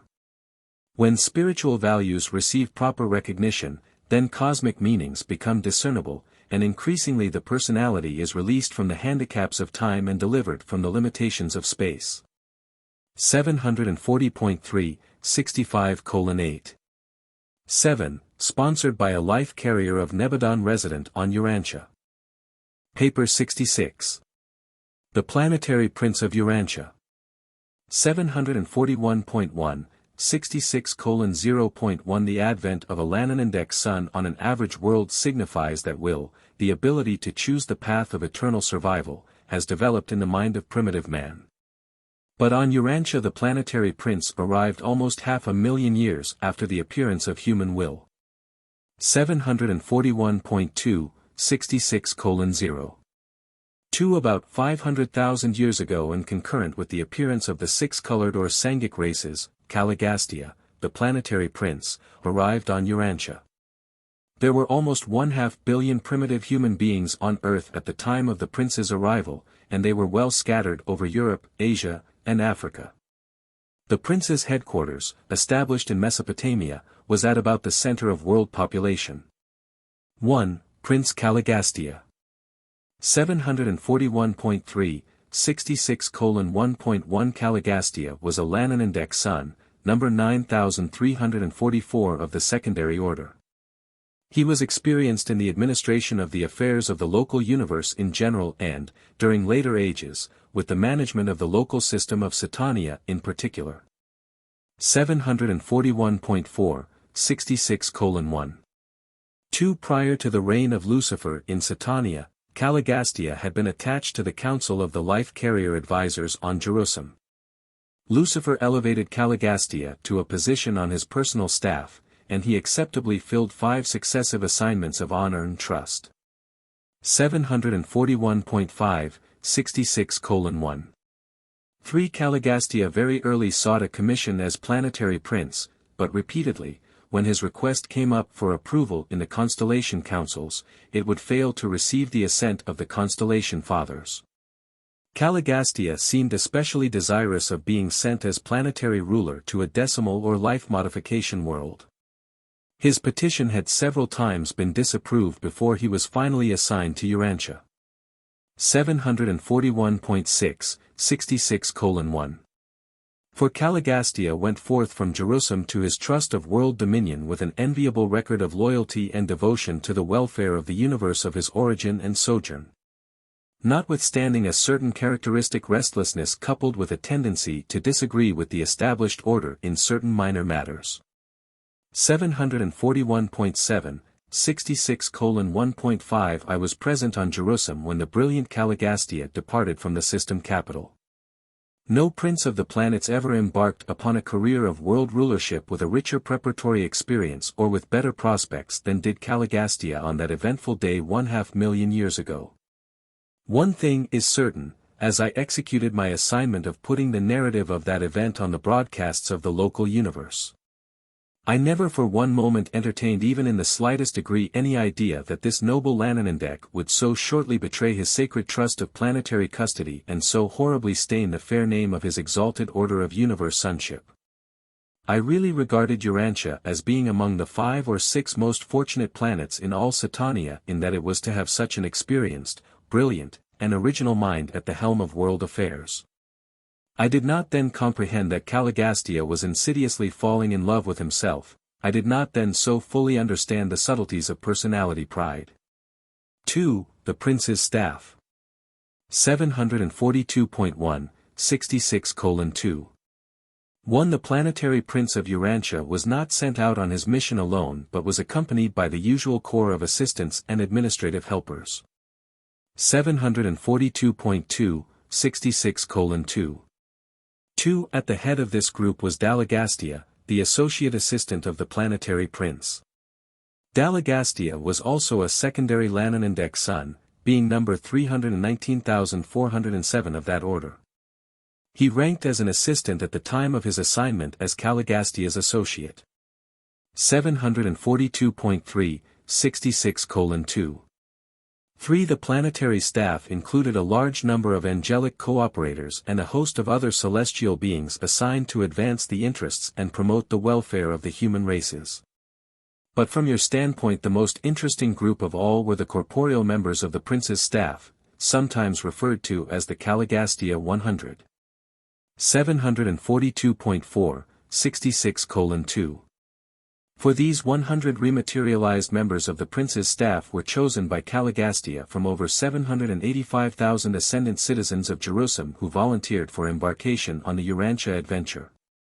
Each one of the chosen 100 was from a different planet, and none of them were from Urantia. 742.5, 66:2. 5. These Jerusalemite volunteers were brought by seraphic transport direct from the system capital to Urantia. And upon arrival they were held in seraphimed until they could be provided with personality forms of the dual nature of special planetary service, literal bodies consisting of flesh and blood but also attuned to the life circuits of the system. 742.6, 66:2. 6. Sometime before the arrival of these 100 Jerusalem citizens, the 2 supervising life carriers resident on Urantia, having previously perfected their plans, petitioned Jerusalem and Urantia for permission to transplant the life plasm of 100 selected survivors of the Andin and Fanta stock into the material bodies to be projected for the corporeal members of the prince's staff.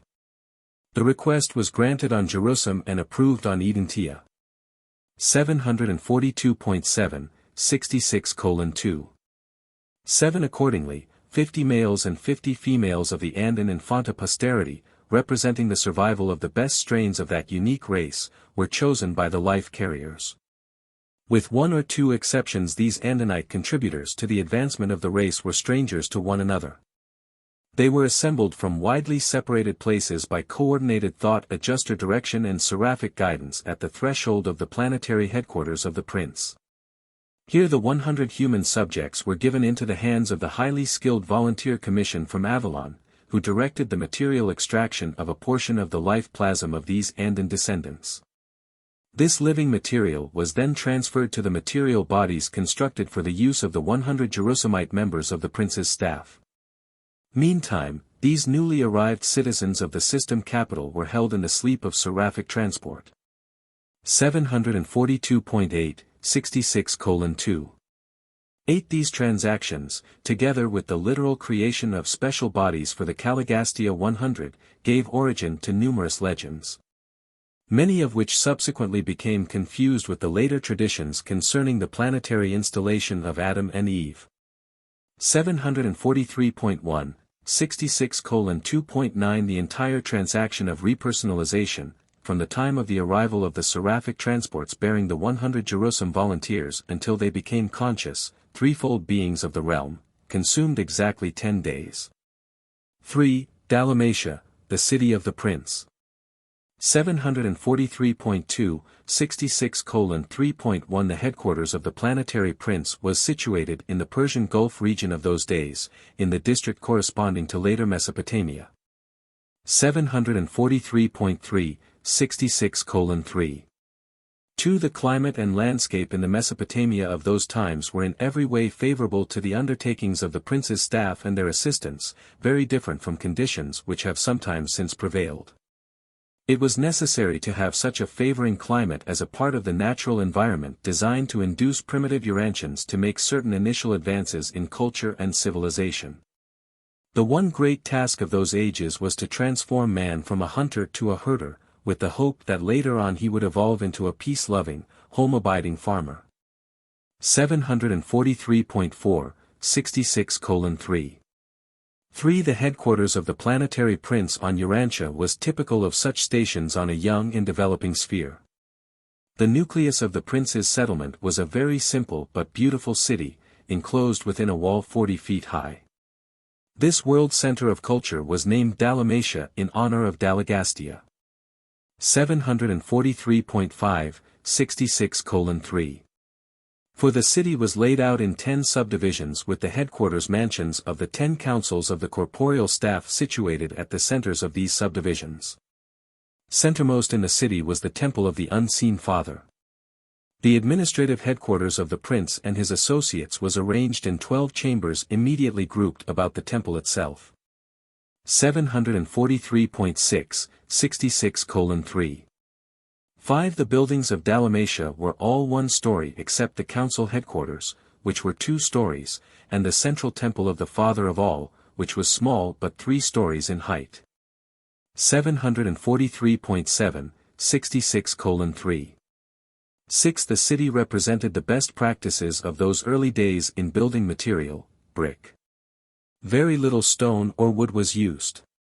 Home building and village architecture among the surrounding peoples were greatly improved by the Dalmatian example.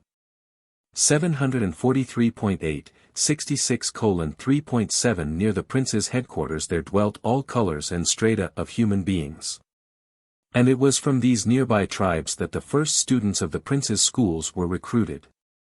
Although these early schools of Dalmatia were crude, they provided all that could be done for the men and women of that primitive age. 743.9, 66:3. 8. The prince's corporeal staff continuously gathered about them the superior individuals of the surrounding tribes and, after training and inspiring these students, sent them back as teachers and leaders of their respective peoples. 4. Early days of the 100. 743.10, 66:4.1 The arrival of the prince's staff created a profound impression. While it required almost 1,000 years for the news to spread abroad, those tribes near the Mesopotamian headquarters were tremendously influenced by the teachings and conduct of the 100 new sojourners on Urantia. And much of your subsequent mythology grew out of the garbled legends of these early days when these members of the prince's staff were repersonalized on Urantia as supermen. 744.1, 66:4. 2. The serious obstacle to the good influence of such extraplanetary teachers is the tendency of mortals to regard them as gods. But aside from the technique of their appearance on Earth, the Dalagastia 100, 50 men and 50 women, did not resort to supernatural methods nor superhuman manipulations. 744.2, 66:4.3 But the corporeal staff were nonetheless superhuman. They began their mission on Urantia as extraordinary threefold beings. 744.3, 66:4.41. They were corporeal and relatively human, for they embodied the actual life plasm of one of the human races, the andonic life plasm of Urantia. 744.4, 66:4.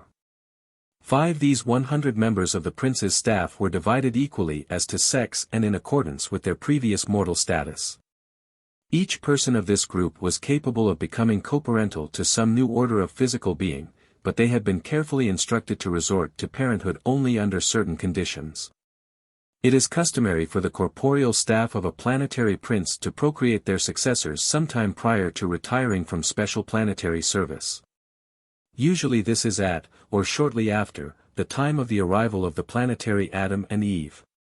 744.5, 66:4.6 These special beings therefore had little or no idea as to what type of material creature would be produced by their sexual union. And they never did know. Before the time for such a step in the prosecution of their world work, the entire regime was upset by rebellion, and those who later functioned in the parental role had been isolated from the life currents of the system. 744.6, 66:4. 7. In skin color and language, these materialized members of Caligastia's staff followed the Andonic race. They partook of food as did the mortals of the realm, with this difference: the recreated bodies of this group were fully satisfied by a non-flesh diet. This was one of the considerations which determined their residence in a warm region abounding in fruits and nuts. The practice of subsisting on a non-flesh diet dates from the times of the Caligastia 100, for this custom spread near and far to affect the eating habits of many surrounding tribes. Groups of origin in the once exclusively meat-eating evolutionary races. 744.7, 66:4.82. The 100 were material but superhuman beings, having been reconstituted on Urantia as unique men and women of a high and special order.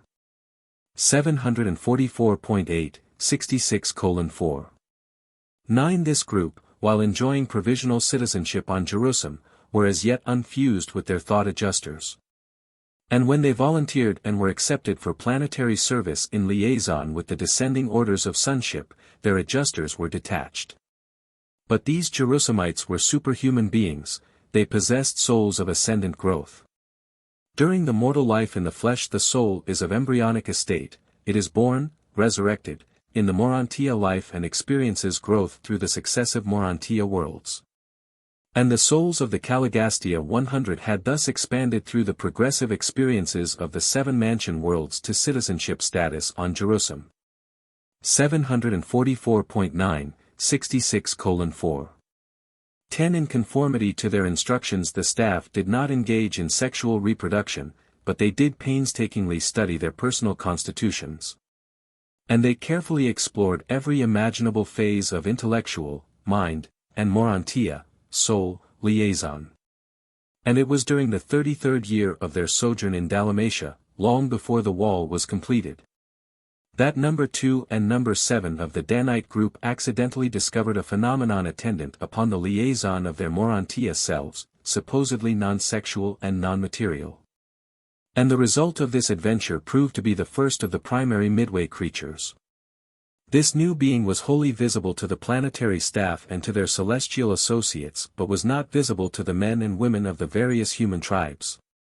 Upon authority of the planetary prince, the entire corporeal staff undertook the production of similar beings, and all were successful, following the instructions of the pioneer Danite pair. Thus did the prince's staff eventually bring into being the original core of 50,000 primary Midwayers. 745.1, 66:4.11 These mid-type creatures were of great service in carrying on the affairs of the world's headquarters. They were invisible to human beings, but the primitive sojourners at Dalmatia were taught about these unseen semi-spirits, and for ages they constituted the sum total of the spirit world to these evolving mortals. 745.2, 66:4.123. The Caligastia 100 were personally immortal, or undying. There circulated through their material forms the antidotal complements of the life currents of the system. And had they not lost contact with the life circuits through rebellion, they would have lived on indefinitely until the arrival of a subsequent Son of God. Or until their sometime later release to resume the interrupted journey to Havona and Paradise. 745.3, 66:4.13 These antidotal complements of the Satania life currents were derived from the fruit of the tree of life, a shrub of Urantia which was sent to Urantia by the Most Highs of Norlatiadek at the time of Caligastia's arrival. In the days of Dalmatia this tree grew in the central courtyard of the Temple of the Unseen Father. And it was the fruit of the tree of life that enabled the material and otherwise mortal beings of the prince's staff to live on indefinitely as long as they had access to it. 745.4, 66:4.14 While of no value to the evolutionary races, this supersustenance was quite sufficient to confer continuous life upon the Caligastia 100 and also upon the 100 modified Andinites who were associated with them.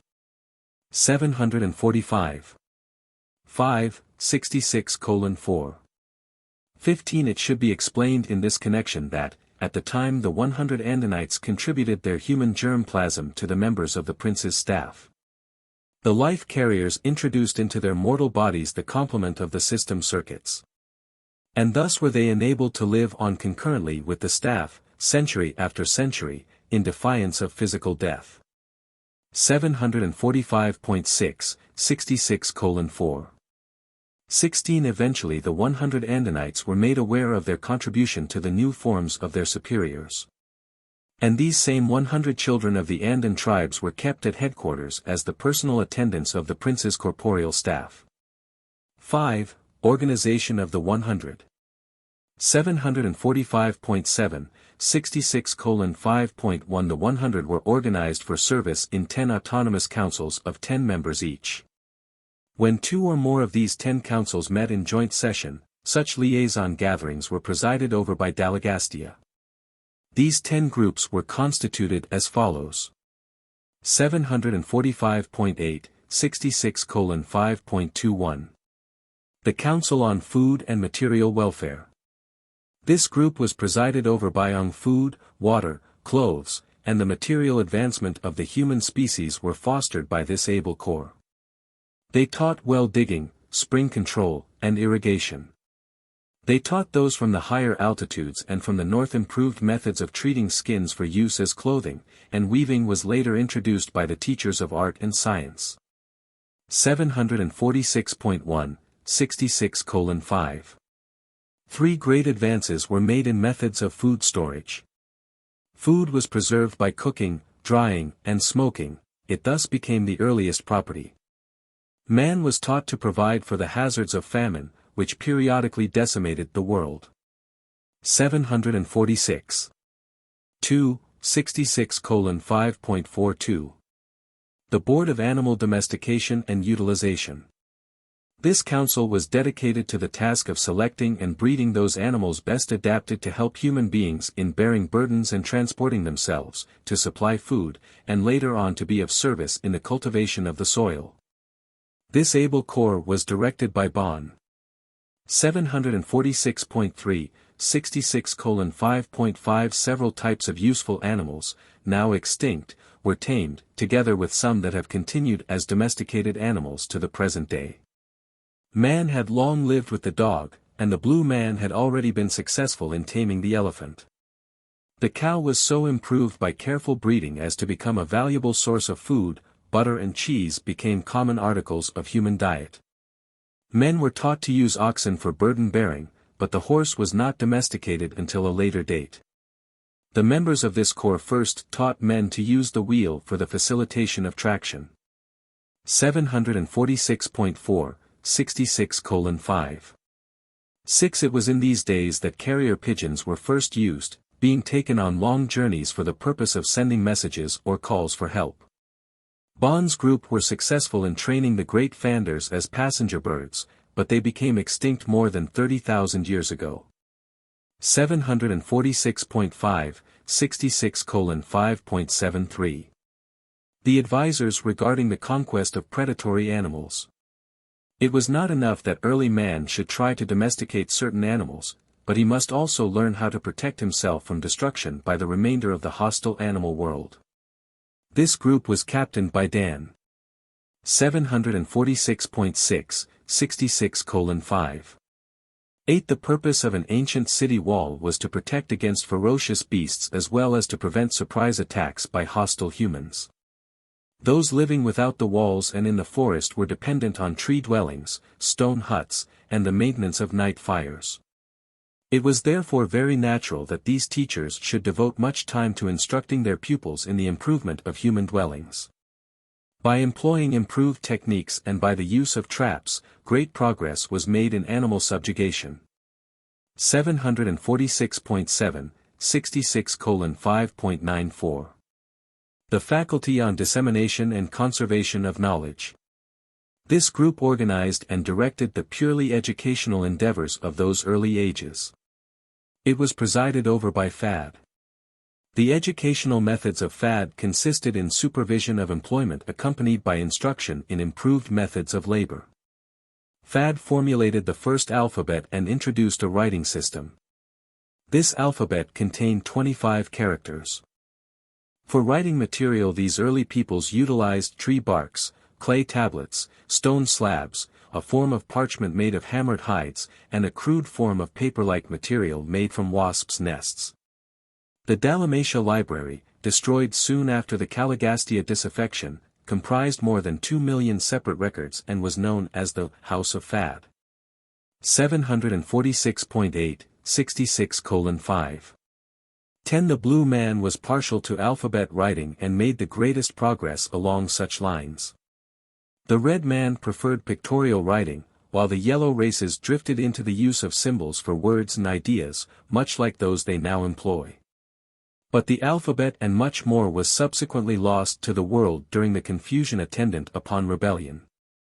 The Caligastia defection destroyed the hope of the world for a universal language, at least for untold ages. 747.1, 66:5.115. The Commission on Industry and Trade. This council was employed in fostering industry within the tribes and in promoting trade between the various peace groups. Its leader was Nod. Every form of primitive manufacture was encouraged by this corps. They contributed directly to the elevation of standards of living by providing many new commodities to attract the fancy of primitive men. They greatly expanded the trade in the improved salt produced by the Council on Science and Art. 747. 2. 66:5.12. It was among these enlightened groups educated in the Dalmatia schools that the first commercial credit was practiced. From a central exchange of credits they secured tokens which were accepted in lieu of the actual objects of barter. The world did not improve upon these business methods for hundreds of thousands of years. 747.3, 66:5.136. The College of Revealed Religion. This body was slow in functioning. Urantia civilization was literally forged out between the anvil of necessity and the hammers of fear. But this group had made considerable progress in their attempt to substitute creator fear for creature fear, ghost worship, before their labors were interrupted by the later confusion attendant upon the secession upheaval. The head of this council was Hap. 747.4, 66:5.14. None of the prince's staff would present revelation to complicate evolution, they presented revelation only as the climax of their exhaustion of the forces of evolution. But Hap did yield to the desire of the inhabitants of the city for the establishment of a form of religious service. His group provided the Dalmatians with the 7 chants of worship and also gave them the daily praise phrase and eventually taught them the Father's Prayer, which was 747.5, 66:5. 15. Father of all, whose Son we honor, look down upon us with favor. Deliver us from the fear of all, save you. Make us a pleasure to our divine teachers and forever put truth on our lips. Deliver us from violence and anger. Give us respect for our elders and that which belongs to our neighbors. Give us this season green pastures and fruitful flocks to gladden our hearts. We pray for the hastening of the coming of the promised uplifter, and we would do your will on this world as others do on worlds beyond. 747.6, 66:5. 16. Although the prince's staff were limited to natural means and ordinary methods of race improvement, They held out the promise of the Adamic gift of a new race as the goal of subsequent evolutionary growth upon the attainment of the height of biologic development. 747.7, 66:5.177. The Guardians of Health and Life. This council was concerned with the introduction of sanitation and the promotion of primitive hygiene and was led by Lut. 747.8, 66:5. 18. Its members taught much that was lost during the confusion of subsequent ages, never to be rediscovered until the 20th century. They taught mankind that cooking, boiling and roasting, was a means of avoiding sickness. Also that such cooking greatly reduced infant mortality and facilitated early weaning. 747.9, 66:5. 19. Many of the early teachings of Lut's Guardians of Health persisted among the tribes of Earth on down to the days of Moses, even though they became much garbled and were greatly changed. 748.1, 66:5. 20. The great obstacle in the way of promoting hygiene among these ignorant peoples consisted in the fact that the real causes of many diseases were too small to be seen by the naked eye, and also because they all held fire in superstitious regard. It required thousands of years to persuade them to burn refuse. In the meantime they were urged to bury their decaying rubbish. The great sanitary advance of this epoch came from the dissemination of knowledge regarding the health-giving and disease-destroying properties of sunlight. 748.2, 66:5. 21. Before the prince's arrival, bathing had been an exclusively religious ceremonial. It was indeed difficult to persuade primitive men to wash their bodies as a health practice. Lut finally induced the religious teachers to include cleansing with water as a part of the purification ceremonies to be practiced in connection with the noontime devotions, once a week, in the worship of the Father of all. 748.3, 66:5. 22. These guardians of health also sought to introduce handshaking in substitution for saliva exchange or blood drinking as a seal of personal friendship and as a token of group loyalty. But when out from under the compelling pressure of the teachings of their superior leaders, these primitive peoples were not slow in reverting to their former health-destroying and disease-breeding practices of ignorance and superstition. 748. 4, 66:5.23.8. The Planetary Council on Art and Science. This corps did much to improve the industrial technique of early man and to elevate his concepts of beauty. Their leader was Mech. 748.5, 66:5. 24. Art and science were at a low ebb throughout the world, but the rudiments of physics and chemistry were taught the Dalmatians. Pottery was advanced, decorative arts were all improved, and the ideals of human beauty were greatly enhanced. But music made little progress until after the arrival of the violet race. 748.6, 66:5.25. These primitive men would not consent to experiment with steam power, notwithstanding the repeated urgings of their teachers. Never could they overcome their great fear of the explosive power of confined steam. They were, however, finally persuaded to work with metals and fire, although a piece of red-hot metal was a terrorizing object to early man. 748.7, 66:5. 26. Mech did a great deal to advance the culture of the Andinites and to improve the art of the blue man. A blend of the blue man with the Andan stock produced an artistically gifted type, and many of them became master sculptors. They did not work in stone or marble, but their works of clay, hardened by baking, adorned the gardens of Dalmatia. 748.8, 66:5.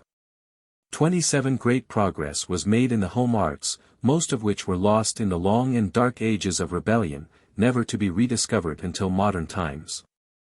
748.9, 66:5.289. The governors of advanced tribal relations. This was the group entrusted with the work of bringing human society up to the level of statehood. Their chief was Tut. 748.10, 66:5.29. These leaders contributed much to bringing about intertribal marriages.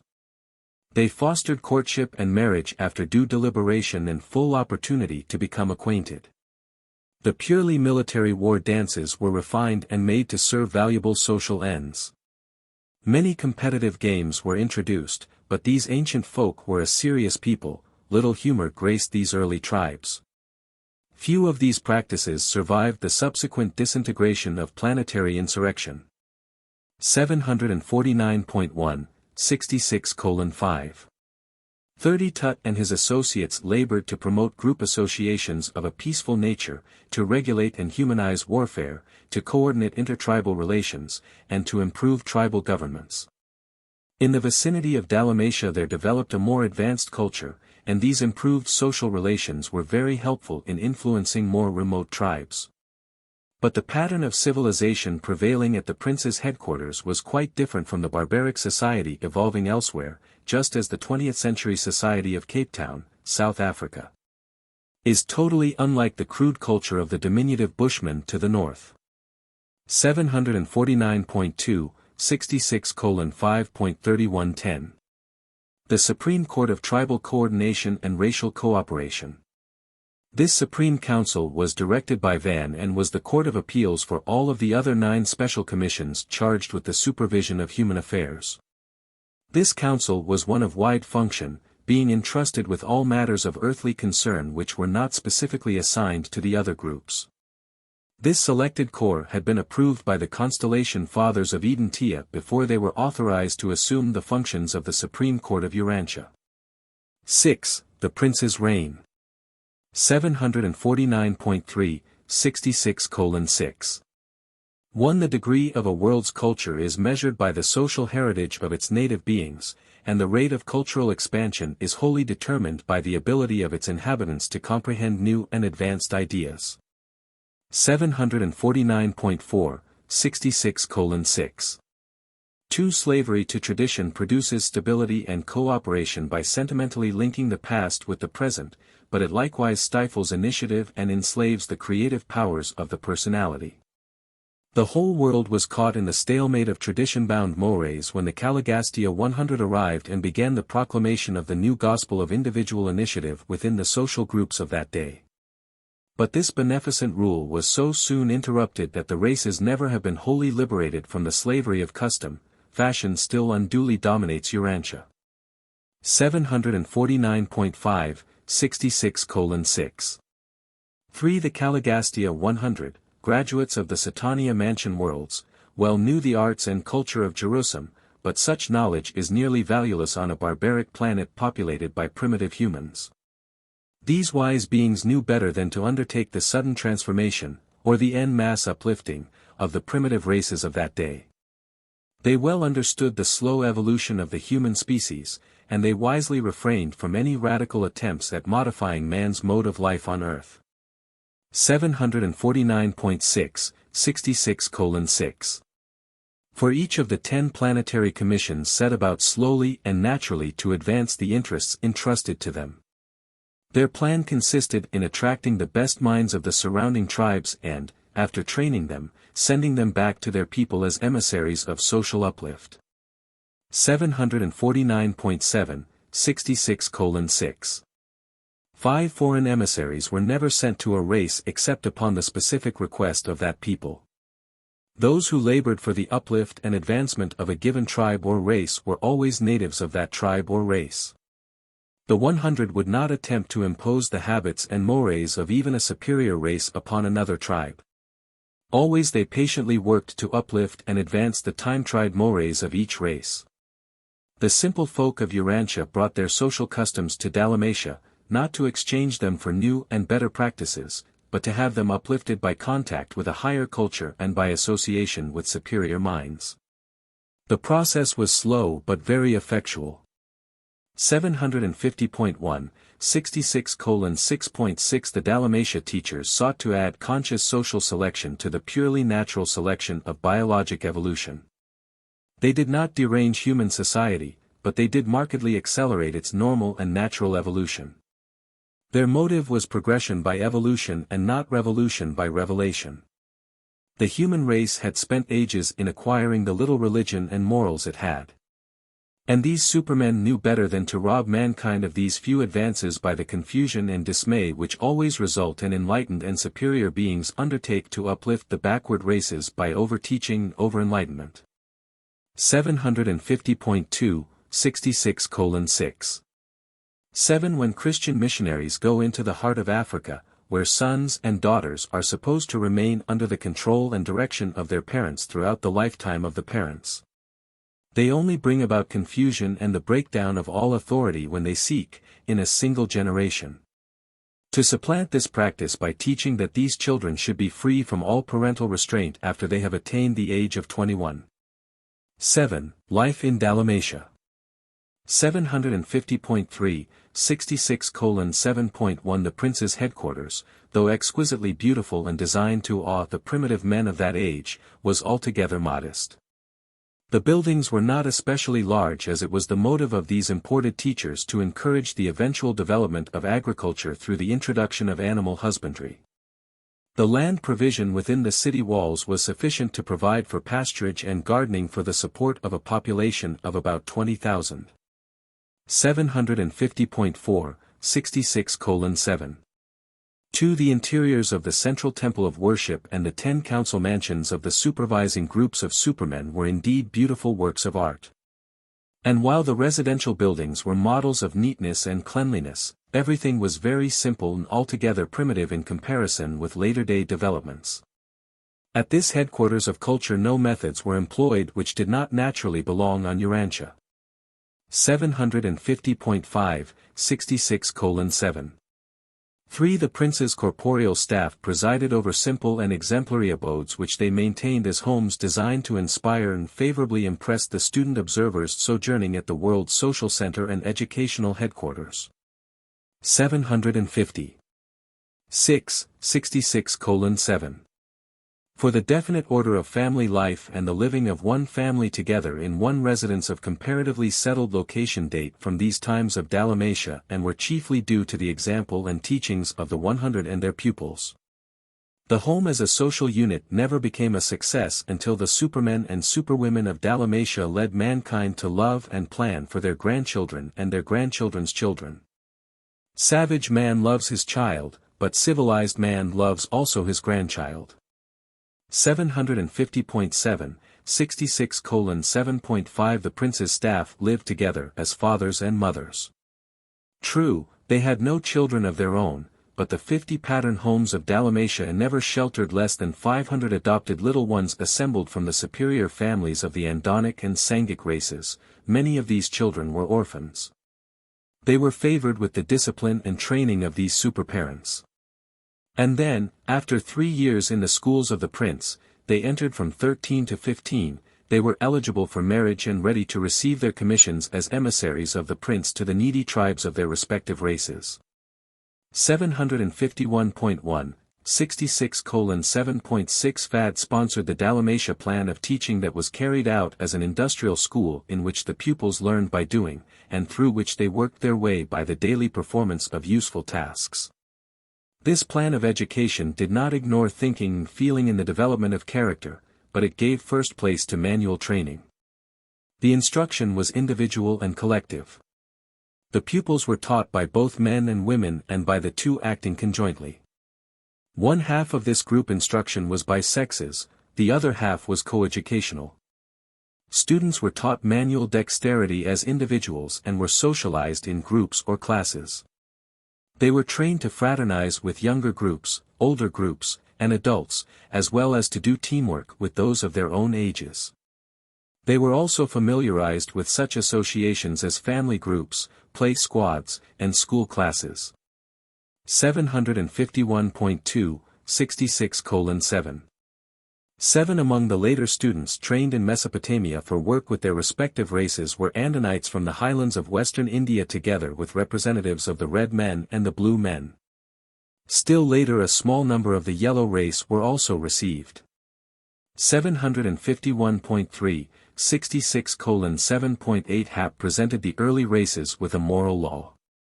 This code was known as the Father's Way and consisted of the following 7 commands. 751.4, 66:7.91. You shall not fear nor serve any god but the Father of all. 751.5, 66:7.102. You shall not disobey the Father's Son, the world's ruler, nor show disrespect to his superhuman associates. 751.6, 66:7.11.3. You shall not speak a lie when called before the judges of the people. 751.7, 66:7.12.4. You shall not kill men, women, or children. 751.8, 66:7.13.5. You shall not steal your neighbor's goods or cattle. 751.9, 66:7.14.6. You shall not touch your friend's wife. 751.10, 66:7.15.7. You shall not show disrespect to your parents or to the elders of the tribe. 751.11, 66:7.16. This was the law of Dalmatia for almost 300,000 years. And many of the stones on which this law was inscribed now lie beneath the waters off the shores of Mesopotamia and Persia. It became the custom to hold one of these commands in mind for each day of the week, using it for salutations and mealtime thanksgiving. 751.12, 66:7. 17. The time measurement of these days was the lunar month, this period being reckoned as 28 days. That, with the exception of day and night, was the only time reckoning known to the early peoples. The 7-day week was introduced by the Dalmatia teachers and grew out of the fact that 7 was 1/4 of 28. The significance of the number 7 in the superuniverse undoubtedly afforded them opportunity to introduce a spiritual reminder into the common reckoning of time. But there is no natural origin for the weekly period. 751.13, 66:7. 18. The country around the city was quite well settled within a radius of 100 miles. Immediately surrounding the city, hundreds of graduates of the prince's schools engaged in animal husbandry and otherwise carried out the instruction they had received from his staff and their numerous human helpers. A few engaged in agriculture and horticulture. 751.14, 66:7.19. Mankind was not consigned to agricultural toil as the penalty of supposed sin. In the sweat of your face shall you eat the fruit of the fields, was not a sentence of punishment pronounced because of man's participation in the follies of the Lucifer rebellion under the leadership of the traitorous Caligastia. The cultivation of the soil is inherent in the establishment of an advancing civilization on the evolutionary worlds. And this injunction was the center of all teaching of the planetary prince and his staff throughout the 300,000 years which intervened between their arrival on Urantia and those tragic days when Caligastia threw in his lot with the rebel Lucifer. Work with the soil is not a curse, rather is it the highest blessing to all who are thus permitted to enjoy the most human of all human activities. 752.1, 66:7. 20. At the outbreak of the rebellion, Dalmatia had a resident population of almost 6,000. This number includes the regular students but does not embrace the visitors and observers, who always numbered more than 1,000. But you can have little or no concept of the marvelous progress of those faraway times. Practically all of the wonderful human gains of those days were wiped out by the horrible confusion and abject spiritual darkness which followed the Caligastia catastrophe of deception and sedition. 8. Misfortunes of Caligastia. 752.2, 66:8. 1. In looking back over the long career of Caligastia, we find only one outstanding feature of his conduct that might have challenged attention: he was ultra-individualistic. He was inclined to take sides with almost every party of protest, and he was usually sympathetic with those who gave mild expression to implied criticism. We detect the early appearance of this tendency to be restless under authority, to mildly resent all forms of supervision. While slightly resentful of senior counsel and somewhat restive under superior authority, nonetheless, whenever a test had come, he had always proved loyal to the universe rulers and obedient to the mandates of the constellation fathers. No real fault was ever found in him up to the time of his shameful betrayal of Urantia. 752.3, 66:8. 2. It should be noted that both Lucifer and Caligastia had been patiently instructed and lovingly warned respecting their critical tendencies and the subtle development of their pride of self and its associated exaggeration of the feeling of self-importance. But all of these attempts to help had been misconstrued as unwarranted criticism and as unjustified interference with personal liberties. Both Caligastia and Lucifer judged their friendly advisors as being actuated by the very reprehensible motives which were beginning to dominate their own distorted thinking and misguided planning. They judged their unselfish advisors by their own evolving selfishness. 752.4, 66:8.3. From the arrival of Prince Caligastia, planetary civilization progressed in a fairly normal manner for almost 300,000 years. Aside from being a life modification sphere and therefore subject to numerous irregularities and unusual episodes of evolutionary fluctuation, Urantia progressed very satisfactorily in its planetary career up to the times of the Lucifer Rebellion and the concurrent Caligastia betrayal. All subsequent history has been definitely modified by this catastrophic blunder as well as by the later failure of Adam and Eve to fulfill their planetary mission. 752.5, 66:8. For the Prince of Urantia went into darkness at the time of the Lucifer Rebellion, thus precipitating the long confusion of the planet. He was subsequently deprived of sovereign authority by the coordinate action of the constellation rulers and other universe authorities. He shared the inevitable vicissitudes of isolated Urantia down to the time of Adam's sojourn on the planet and contributed something to the miscarriage of the plan to uplift the mortal races through the infusion of the lifeblood of the new violet race, the descendants of Adam and Eve. 753.1, 66:8.5. The power of the fallen prince to disturb human affairs was enormously curtailed by the mortal incarnation of Masheventa Melchizedek in the days of Abraham. And subsequently, during the life of Michael in the flesh, this traitorous prince was finally shorn of all authority on Urantia. 753.2, 66:8. 6. The doctrine of a personal devil on Urantia, though it had some foundation in the planetary presence of the traitorous and iniquitous Caligastia, was nevertheless wholly fictitious in its teachings that such a devil could influence the normal human mind against its free and natural choosing. Even before Michael's bestowal on Urantia, neither Caligastia or Dalagastia was ever able to oppress mortals or to coerce any normal individual into doing anything against the human will. The free will of man is supreme in moral affairs.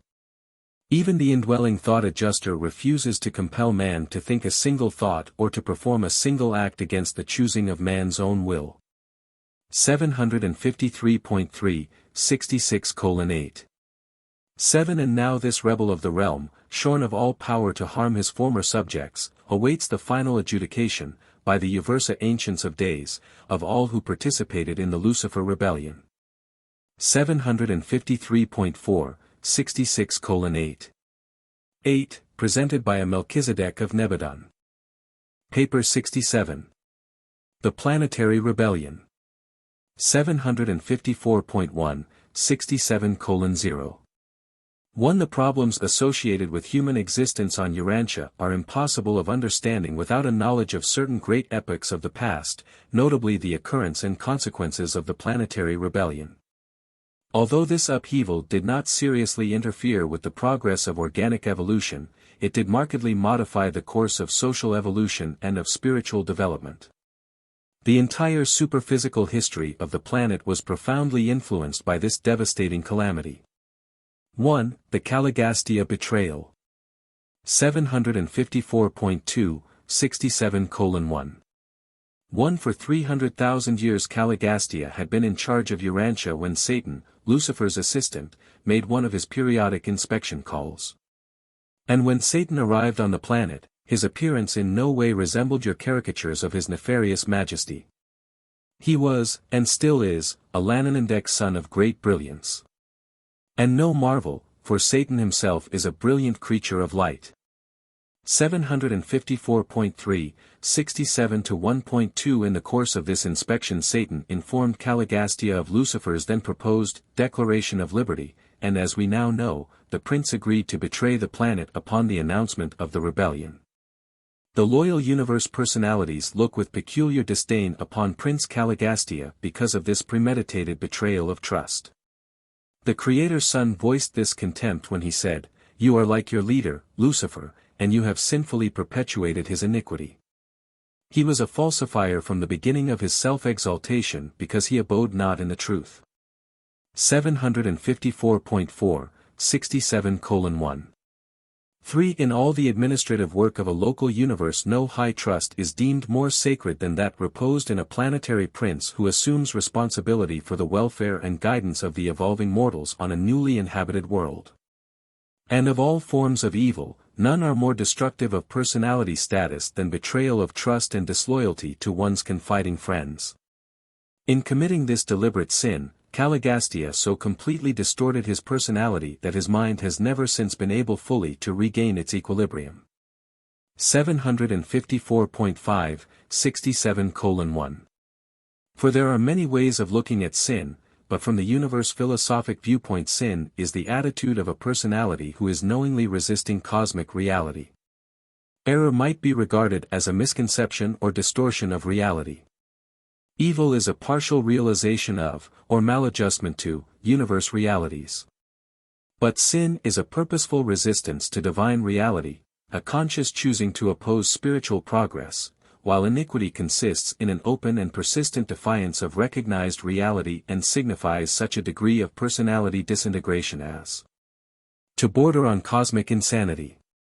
755.1, 67:1.5. Error suggests lack of intellectual keenness, evil, deficiency of wisdom, sin, abject spiritual poverty, but iniquity is indicative of vanishing personality control.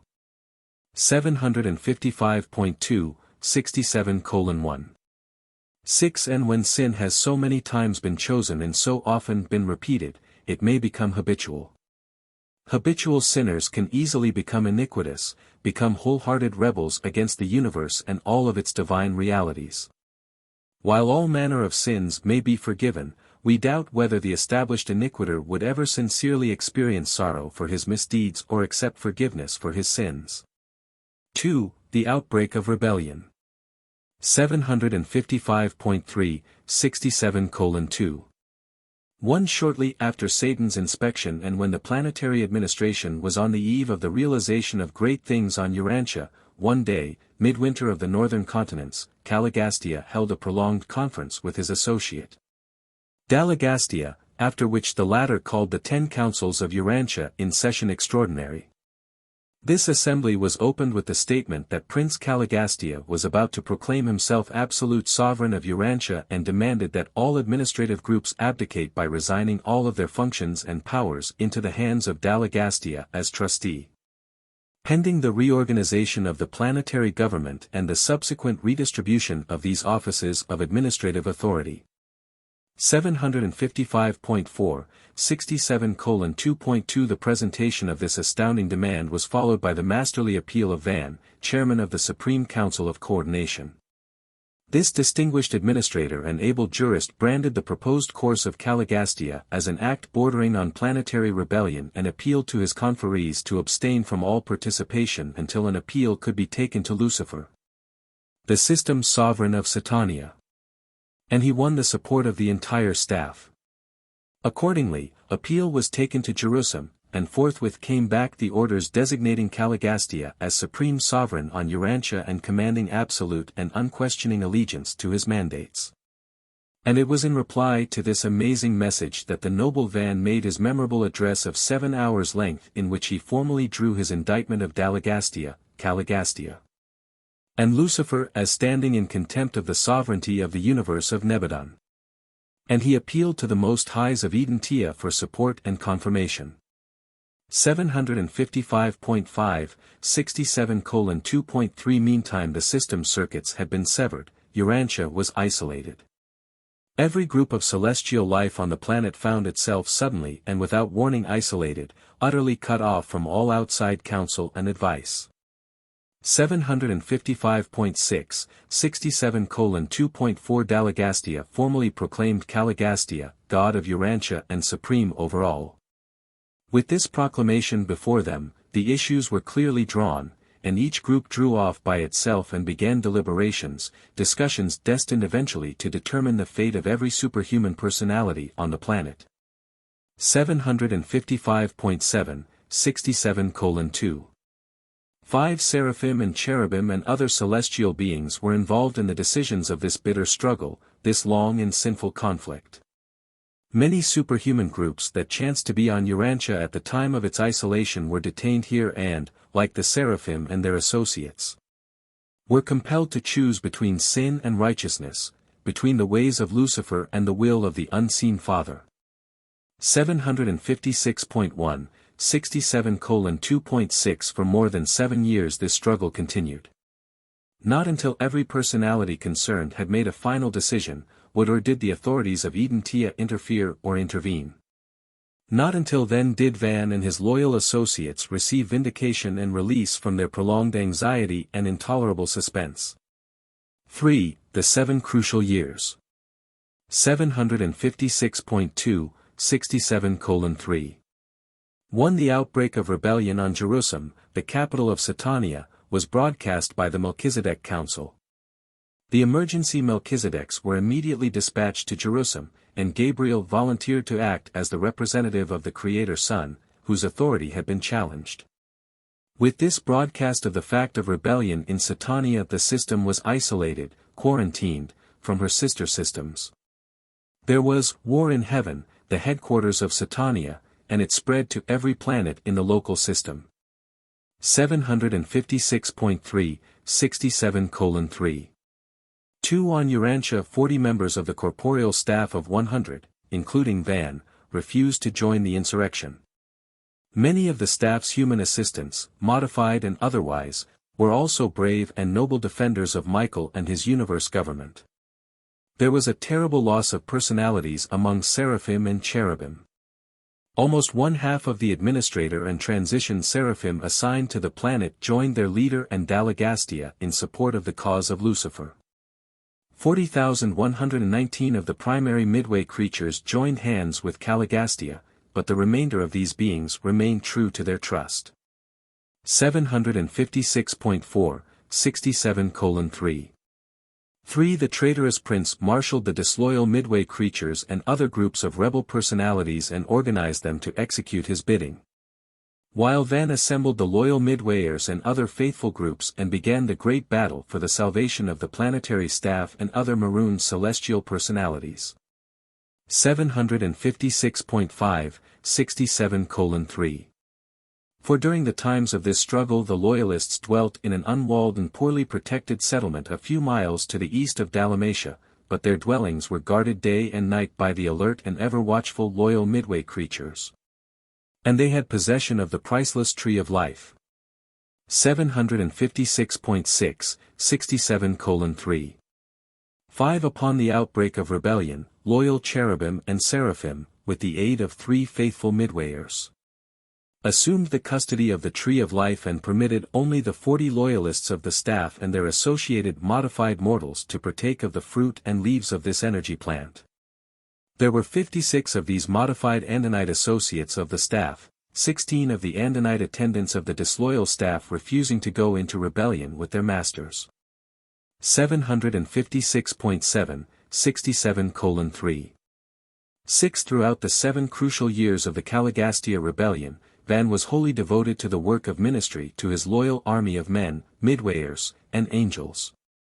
The spiritual insight and moral steadfastness which enabled Van to maintain such an unshakable attitude of loyalty to the universe government was the product of clear thinking, wise reasoning, logical judgment, sincere motivation, unselfish purpose, intelligent loyalty, experiential memory, disciplined character, and the unquestioning dedication of his personality to the doing of the will of the Father in paradise. 756.8, 67:3.7 This 7 years of waiting was a time of heart-searching and soul discipline. Such crises in the affairs of a universe demonstrate the tremendous influence of mind as a factor in spiritual choosing. Education, training, and experience are factors in most of the vital decisions of all evolutionary moral creatures. But it is entirely possible for the indwelling spirit to make direct contact with the decision-determining powers of the human personality so as to empower the fully consecrated will of the creature to perform amazing acts of loyal devotion to the will and the way of the Father in paradise. And this is just what occurred in the experience of Amadon, the modified human associate of Van. 757.1, 67:3.8 Amadon is the outstanding human hero of the Lucifer Rebellion. This male descendant of And and Infanta was one of the 100 who contributed life plasm to the prince's staff, and ever since that event he had been attached to Van as his associate and human assistant. Amadon elected to stand with his chief throughout the long and trying struggle. And it was an inspiring sight to behold this child of the evolutionary races standing unmoved by the sophistries of Dalagastia while throughout the 7-year struggle he and his loyal associates resisted with unyielding fortitude all of the deceptive teachings of the brilliant Caligastia. 757.2, 67:3.9 Caligastia, with a maximum of intelligence and a vast experience in universe affairs, went astray, embraced sin. Amadon, with a minimum of intelligence and utterly devoid of universe experience, remained steadfast in the service of the universe and in loyalty to his associate. Van utilized both mind and spirit in a magnificent and effective combination of intellectual determination and spiritual insight, thereby achieving an experiential level of personality realization of the highest attainable order. Mind and spirit, when fully united, are potential for the creation of superhuman values, even Urantia realities.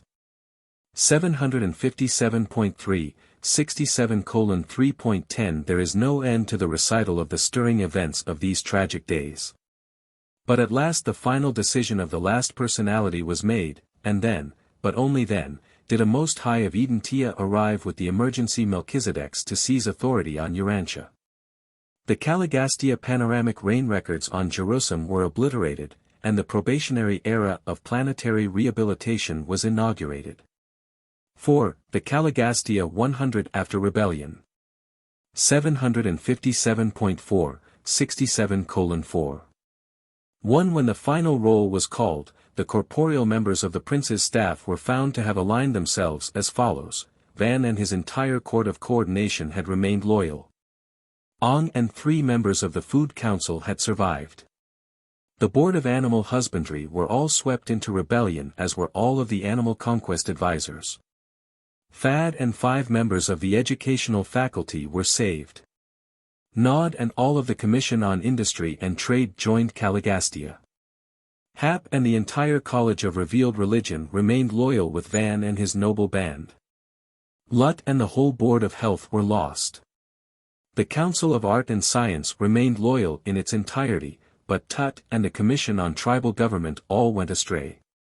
Thus were 40 out of the 100 saved, later to be transferred to Jerusalem, where they resumed their paradise journey. 757.5, 67:4.2 The 60 members of the planetary staff who went into rebellion chose Nod as their leader. They worked wholeheartedly for the rebel prince but soon discovered that they were deprived of the sustenance of the system life circuits. They awakened to the fact that they had been degraded to the status of mortal beings. They were indeed superhuman but, at the same time, material and mortal. In an effort to increase their numbers, Dalagastia ordered immediate resort to sexual reproduction, knowing full well that the original 60 and their 44 modified Andite associates were doomed to suffer extinction by death, sooner or later. After the fall of Dalmatia, the disloyal staff migrated to the north and the east. Their descendants were long known as the Nodites, and their dwelling place as the Land of Nod. 758.1, 67:4. 3. The presence of these extraordinary supermen and superwomen, stranded by rebellion and presently mating with the sons and daughters of Earth, easily gave origin to those traditional stories of the gods coming down to mate with mortals. And thus originated the 1001 legends of a mythical nature, but founded on the facts of the post-rebellion days. which later found a place in the folk tales and traditions of the various peoples whose ancestors had participated in these contacts with the Nodites and their descendants. 758.2, 67:4. The staff rebels, deprived of spiritual sustenance, eventually died a natural death. And much of the subsequent idolatry of the human races grew out of the desire to perpetuate the memory of these highly honored beings of the days of Caligastia. 758.3, 67:4. 5. When the staff of 100 came to Urantia, they were temporarily detached from their thought adjusters. Immediately upon the arrival of the Melchizedek receivers, the loyal personalities, except Van, were returned to Jerusalem and were reunited with their waiting adjusters. We know not the fate of the 60 staff rebels. Their adjusters still tarry on Jerusalem. Matters will undoubtedly rest as they now are until the entire Lucifer rebellion is finally adjudicated and the fate of all participants decreed. 758.4, 67:4. 6. It was very difficult for such beings as angels and midwayers to conceive of brilliant and trusted rulers like Caligastia and Dalagastia going astray, committing traitorous sin.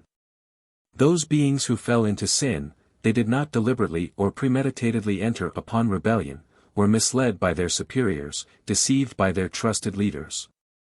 It was likewise easy to win the support of the primitive-minded evolutionary mortals. 758.5, 67:4. 7. The vast majority of all human and superhuman beings who were victims of the Lucifer rebellion on Jerusalem and the various misled planets have long since heartily repented of their folly. And we truly believe that all such sincere penitents will in some manner be rehabilitated and restored to some phase of universe service when the Ancients of Days finally complete the adjudication of the affairs of the Satania rebellion, which they have so recently begun. 5. Immediate results of rebellion. 758.6, 67:5.1. Great confusion reigned in Dalmatia and thereabout for almost 50 years after the instigation of rebellion. The complete and radical reorganization of the whole world was attempted. Revolution displaced evolution as the policy of cultural advancement and racial improvement. Among the superior and partially trained sojourners in and near Dalmatia there appeared a sudden advancement in cultural status, but when these new and radical methods were attempted on the outlying peoples, indescribable confusion and racial pandemonium was the immediate result. Liberty was quickly translated into license by the half-evolved primitive men of those days. 758.7, 67:5. 2. Very soon after the rebellion the entire staff of sedition were engaged in energetic defense of the city against the hordes of semi-savages who besieged its walls as a result of the doctrines of liberty which had been prematurely taught them. And years before the beautiful headquarters went down beneath the southern waves, the misled and mistaught tribes of the Dalmatia hinterland had already swept down in semi-savage assault on the splendid city, driving the secession staff and their associates northward. 759.1, 67:5.3. The Caligastia scheme for the immediate reconstruction of human society in accordance with his ideas of individual freedom and group liberties, proved a swift and more or less complete failure. Society quickly sank back to its old biologic level, and the forward struggle began all over, starting not very far in advance of where it was at the beginning of the Caligastia regime. This upheaval having left the world in confusion worse confounded. 759.2, 67:5. For 162 years after the rebellion a tidal wave swept up over Dalmatia, and the planetary headquarters sank beneath the waters of the sea. And this land did not again emerge until almost every vestige of the noble culture of those splendid ages had been obliterated. 759.3, 67:5. 5. When the first capital of the world was engulfed, it harbored only the lowest types of the Sangic races of Urantia, renegades who had already converted the Father's temple into a shrine dedicated to Nog, the false god of light and fire. 6. Van, the steadfast. 759.4, 67:6. 1. The followers of Van early withdrew to the highlands west of India, where they were exempt from attacks by the confused races of the lowlands. And from which place of retirement they planned for the rehabilitation of the world, as their early Badonite predecessors had once all unwittingly worked for the welfare of mankind just before the days of the birth of the Sangic tribes. 759.5, 67 to 6.2 Before the arrival of the Melchizedek receivers, Van placed the administration of human affairs in the hands of 10 commissions of 4 each, groups identical with those of the prince's regime. The senior resident life carriers assumed temporary leadership of this council of 40, which functioned throughout the 7 years of waiting. Similar groups of Amadonites assumed these responsibilities when the 39 loyal staff members returned to Jerusalem. 759.6, 67:6. 3 These Amadonites were derived from the group of 144 loyal Andonites to which Amadon belonged, and who have become known by his name. This group comprised 39 men and 105 women. 56 of this number were of immortality status, and all, except Amadon, were translated along with the loyal members of the staff. The remainder of this noble band continued on earth to the end of their mortal days under the leadership of Van and Amadon. They were the biologic leaven which multiplied and continued to furnish leadership for the world down through the long dark ages of the post-rebellion era. 759.7, 67:6. For Van was left on Urantia until the time of Adam, remaining as titular head of all superhuman personalities functioning on the planet. He and Amadon were sustained by the technique of the Tree of Life in conjunction with the specialized life ministry of the Melchizedeks for over 150,000 years. 759.8, 67:6. 5 The affairs of Urantia were for a long time administered by a council of planetary receivers, 12 Melchizedeks, confirmed by the mandate of the senior constellation ruler, the Most High Father of Norlatiadek. Associated with the Melchizedek receivers was an advisory council consisting of, 1 of the loyal aides of the fallen prince, the 2 resident life carriers, a trinitized son in apprenticeship training, a volunteer teacher son, a brilliant evening star of Avalon, periodically, the chiefs of Seraphim and Cherubim, advisors from 2 neighboring planets, the Director General of Subordinate Angelic Life, and Van, the Commander-in-Chief of the Midway creatures. And thus was Urantia governed and administered until the arrival of Adam. It is not strange that the courageous and loyal Van was assigned a place on the Council of Planetary Receivers which for so long administered the affairs of Urantia. 760. 1, 67:6.6 The 12 Melchizedek receivers of Urantia did heroic work. They preserved the remnants of civilization, and their planetary policies were faithfully executed by Van. Within 1,000 years after the rebellion he had more than 350 advanced groups scattered abroad in the world. These outposts of civilization consisted largely of the descendants of the loyal Andonites slightly admixed with the Sangic races, particularly the Blue Men, and with the Nodites. 760.2, 67:6. 7 Notwithstanding the terrible setback of rebellion, there were many good strains of biologic promise on Earth.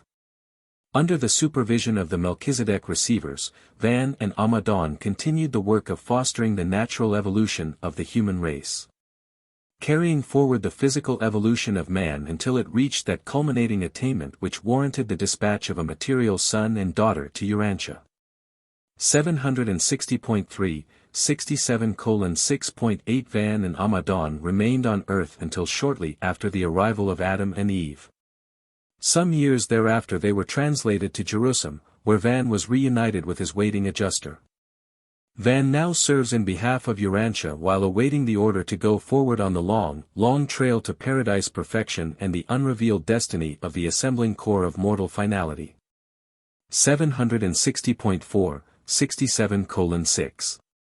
9 It should be recorded that, when Van appealed to the Most Highs of Edentia after Lucifer had sustained Caligastia on Urantia, the constellation fathers dispatched an immediate decision sustaining Van on every point of his contention.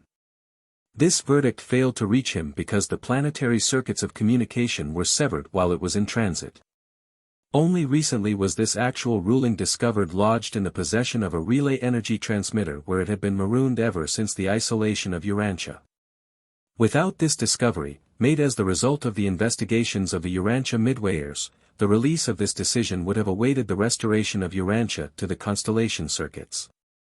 And this apparent accident of interplanetary communication was possible because energy transmitters can receive and transmit intelligence, but they cannot initiate communication. 760.5, 67:6. 10. The technical status of Van on the legal records of Satania was not actually and finally settled until this ruling of the Urantia Fathers was recorded on Jerusalem. 7. Remote repercussions of sin. 760.6, 67:7.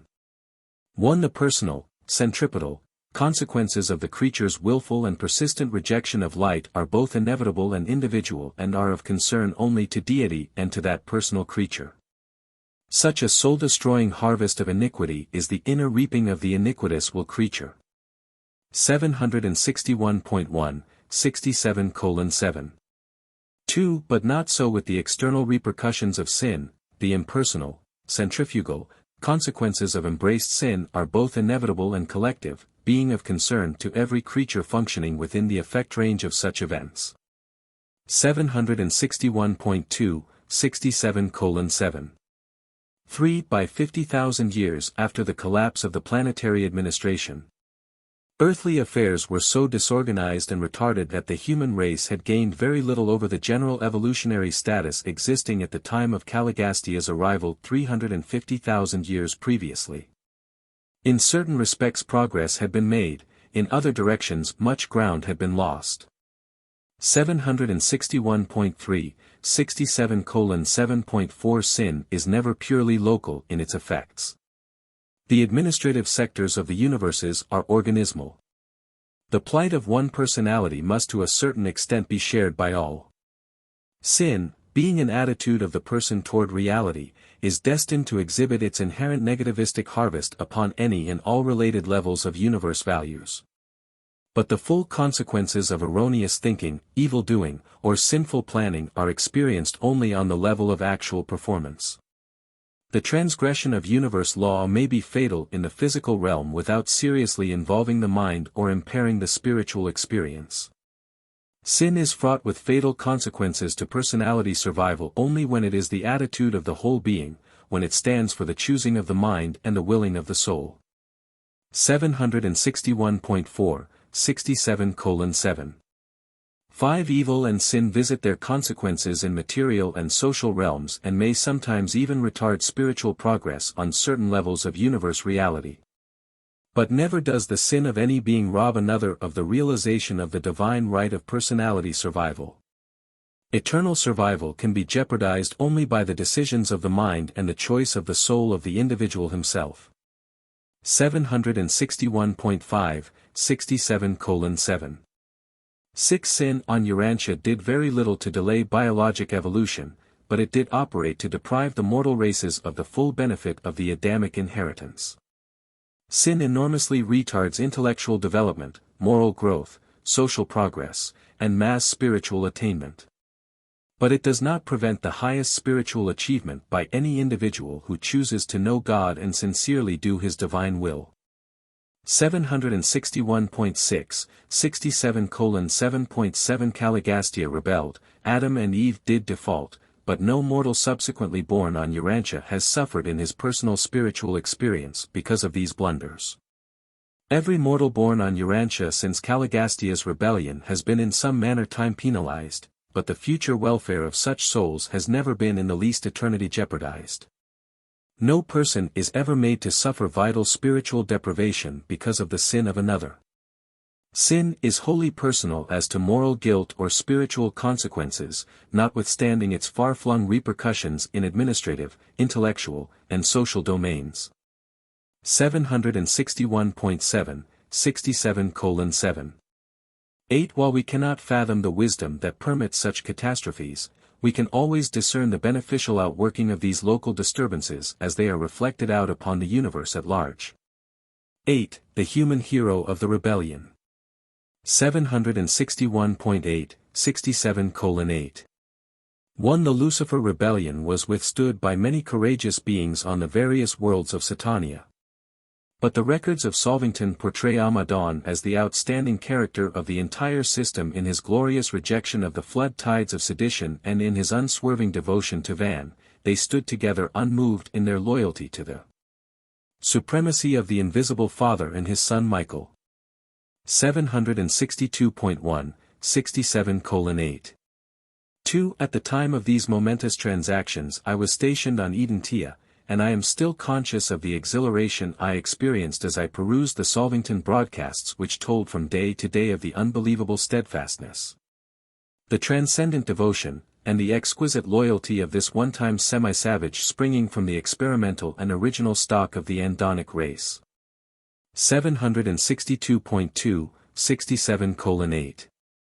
3. From Urantia up through Solvington and even on to Uversa, for 7 long years the first inquiry of all subordinate celestial life regarding the Satania rebellion, ever and always, was, what of Amadon of Urantia, does he still stand unmoved? 762.3, 67:8. For if the Lucifer rebellion has handicapped the local system and its fallen worlds, if the loss of this sun and his misled associates has temporarily hampered the progress of the constellation of Norlatiadec, then weigh the effect of the far-flung presentation of the inspiring performance of this one child of nature and his determined band of 143 comrades in standing steadfast for the higher concepts of universe management and administration in the face of such tremendous and adverse pressure exerted by his disloyal superiors. And let me assure you, this has already done more good in the universe of Nebadon and the super-universe of Orvanton than can ever be outweighed by the sum total of all the evil and sorrow of the Lucifer rebellion. 762.4, 67:8. 5. And all this is a beautifully touching and superbly magnificent illumination of the wisdom of the Father's universal plan for mobilizing the core of mortal finality on Paradise and for recruiting this vast group of mysterious servants of the future largely from the common clay of the mortals of ascending progression, just such mortals as the impregnable Amadon. 762.5, 67:8.6, presented by a Melchizedek of Nebadon. Paper 68. The Dawn of Civilization. 763.1, 68:0. 1. This is the beginning of the narrative of the long forward struggle of the human species from a status that was little better than an animal existence, through the intervening ages, and down to the later times when a real, though imperfect, civilization had evolved among the higher races of mankind. 763.2, 68:0.2 Civilization is a racial acquirement, it is not biologically inherent. Hence must all children be reared in an environment of culture, while each succeeding generation of youth must receive anew its education. The superior qualities of civilization, scientific, philosophic, and religious, are not transmitted from one generation to another by direct inheritance. These cultural achievements are preserved only by the enlightened conservation of social inheritance. 763.3, 68:0. 3. Social evolution of the cooperative order was initiated by the Dalmatia teachers, and for 300,000 years mankind was nurtured in the idea of group activities. The blue man most of all profited by these early social teachings, the red man to some extent, and the black man least of all. In more recent times the yellow race and the white race have presented the most advanced social development on Urantia. 1. Protective socialization. 763.4, 68:1.1 When brought closely together, men often learn to like one another, but primitive man was not naturally overflowing with the spirit of brotherly feeling and the desire for social contact with his fellows. Rather did the early races learn by sad experience that, in union there is strength, and it is this lack of natural brotherly attraction that now stands in the way of immediate realization of the brotherhood of man on Urantia. 763.5, 68:1. 2. Association early became the price of survival. The lone man was helpless unless he bore a tribal mark which testified that he belonged to a group which would certainly avenge any assault made upon him. Even in the days of Cain it was fatal to go abroad alone without some mark of group association. Civilization has become man's insurance against violent death, while the premiums are paid by submission to society's numerous law demands. 763. 68:1.3 Primitive society was thus founded on the reciprocity of necessity and on the enhanced safety of association. And human society has evolved in age-long cycles as a result of this isolation fear and by means of reluctant cooperation.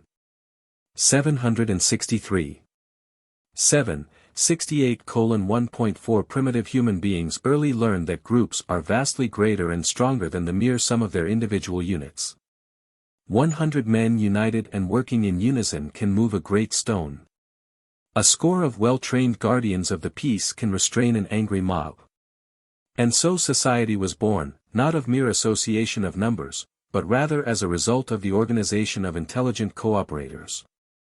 But cooperation is not a natural trait of man. He learns to cooperate first through fear and then later because he discovers it is most beneficial in meeting the difficulties of time and guarding against the supposed perils of eternity. 764. 68:1.5 The peoples who thus early organized themselves into a primitive society became more successful in their attacks on nature as well as in defense against their fellows. They possessed greater survival possibilities. Hence has civilization steadily progressed on Urantia, notwithstanding its many setbacks. And it is only because of the enhancement of survival value in association that man's many blunders have thus far failed to stop or destroy human civilization. 764.2, 68:1.6 That contemporary cultural society is a rather recent phenomenon is well shown by the present-day survival of such primitive social conditions as characterize the Australian natives and the Bushmen and Pygmies of Africa. Among these backward peoples may be observed something of the early group hostility, personal suspicion, and other highly antisocial traits which were so characteristic of all primitive races. These miserable remnants of the non-social peoples of ancient times bear eloquent testimony to the fact that the natural individualistic tendency of man cannot successfully compete with the more potent and powerful organizations and associations of social progression. These backward and suspicious antisocial races that speak a different dialect every 40 or 50 miles illustrate what a world you might now be living in but for the combined teaching of the corporeal staff of the Planetary Prince and the later labors of the Adamic group of racial uplifters. 764.3, 68:1.7 The modern phrase, back to nature, is a delusion of ignorance, a belief in the reality of the one-time fictitious, Golden Age. The only basis for the legend of the Golden Age is the historic fact of Dalmatia and Eden. But these improved societies were far from the realization of utopian dreams. 2. Factors in social progression. 764.4, 68:2.1 Civilized society is the result of man's early efforts to overcome his dislike of isolation. But this does not necessarily signify mutual affection, and the present turbulent state of certain primitive groups well illustrates what the early tribes came up through. But though the individuals of a civilization may collide with each other and struggle against one another, and though civilization itself may appear to be an inconsistent mass of striving and struggling, it does evidence earnest striving. Not the deadly monotony of stagnation. 764.5, 68:2. 2. While the level of intelligence has contributed considerably to the rate of cultural progress, society is essentially designed to lessen the risk element in the individual's mode of living. And it has progressed just as fast as it has succeeded in lessening pain and increasing the pleasure element in life. Thus does the whole social body push on slowly toward the goal of destiny, extinction or survival, depending on whether that goal is self-maintenance or self-gratification. Self-maintenance originates society, while excessive self-gratification destroys civilization. 764.6, 68:2. 3. Society is concerned with self-perpetuation, self-maintenance, and self-gratification, but human self-realization is worthy of becoming the immediate goal of many cultural groups. 765.1, 68:2. For the herd instinct in natural man is hardly sufficient to account for the development of such a social organization as now exists on Urantia. Though this innate gregarious propensity lies at the bottom of human society, much of man's sociability is an acquirement. Two great influences which contributed to the early association of human beings were food hunger and sex love. These instinctive urges man shares with the animal world. Two other emotions which drove human beings together and held them together were vanity and fear, more particularly ghost fear. 765.2, 68:2. 5 History is but the record of man's age-long food struggle. Primitive man only thought when he was hungry, food saving was his first self-denial, self-discipline. With the growth of society, food hunger ceased to be the only incentive for mutual association. Numerous other sorts of hunger, the realization of various needs, all led to the closer association of mankind. But today's society is top-heavy with the overgrowth of supposed human needs. Occidental civilization of the 20th century groans wearily under the tremendous overload of luxury and the inordinate multiplication of human desires and longings. Modern society is enduring the strain of one of its most dangerous phases of far-flung interassociation and highly complicated interdependence. 765.3, 68:2. 6 Hunger, vanity, and ghost fear were continuous in their social pressure, but sex gratification was transient and spasmodic. The sex urge alone did not impel primitive men and women to assume the heavy burdens of home maintenance. The early home was founded upon the sex restlessness of the male when deprived of frequent gratification and upon that devoted mother love of the human female, which in measure she shares with the females of all the higher animals. The presence of a helpless baby determined the early differentiation of male and female activities. The woman had to maintain a settled residence where she could cultivate the soil. And from earliest times, where woman has always been regarded as the home. 765.4, 68:2. 7 Woman thus early became indispensable to the evolving social scheme, not so much because of the fleeting sex passion as in consequence of food requirement. She was an essential partner in self-maintenance. She was a food provider, a beast of burden, and a companion who would stand great abuse without violent resentment, and in addition to all of these desirable traits, she was an ever-present means of sex gratification. 765.5, 68:2. 8 Almost everything of lasting value in civilization has its roots in the family. The family was the first successful peace group, the man and woman learning how to adjust their antagonisms while at the same time teaching the pursuits of peace to their children. 765.6, 68:2. 9 The function of marriage in evolution is the insurance of race survival, not merely the realization of personal happiness. Self-maintenance and self-perpetuation are the real objects of the home. Self-gratification is incidental and not essential except as an incentive ensuring sex association. Nature demands survival, but the arts of civilization continue to increase the pleasures of marriage and the satisfactions of family life. 765. 7, 68:2. 10 If vanity be enlarged to cover pride, ambition, and honor, then we may discern not only how these propensities contribute to the formation of human associations, but how they also hold men together. Since such emotions are futile without an audience to parade before. Soon vanity associated with itself other emotions and impulses which required a social arena wherein they might exhibit and gratify themselves. This group of emotions gave origin to the early beginnings of all art, ceremonial, and all forms of sportive games and contests. 766.1, 68:2.11 Vanity contributed mightily to the birth of society. But at the time of these revelations the devious strivings of a vainglorious generation threatened to swamp and submerge the whole complicated structure of a highly specialized civilization. Pleasure-want has long since superseded hunger-want. The legitimate social aims of self-maintenance are rapidly translating themselves into base and threatening forms of self-gratification. Self-maintenance builds society, unbridled self-gratification unfailingly destroys civilization. 3. Socializing influence of ghost fear.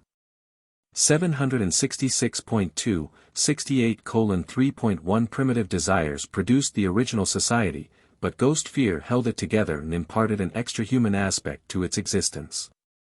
Common fear was physiological in origin, fear of physical pain, unsatisfied hunger, or some earthly calamity, but ghost fear was a new and sublime sort of terror.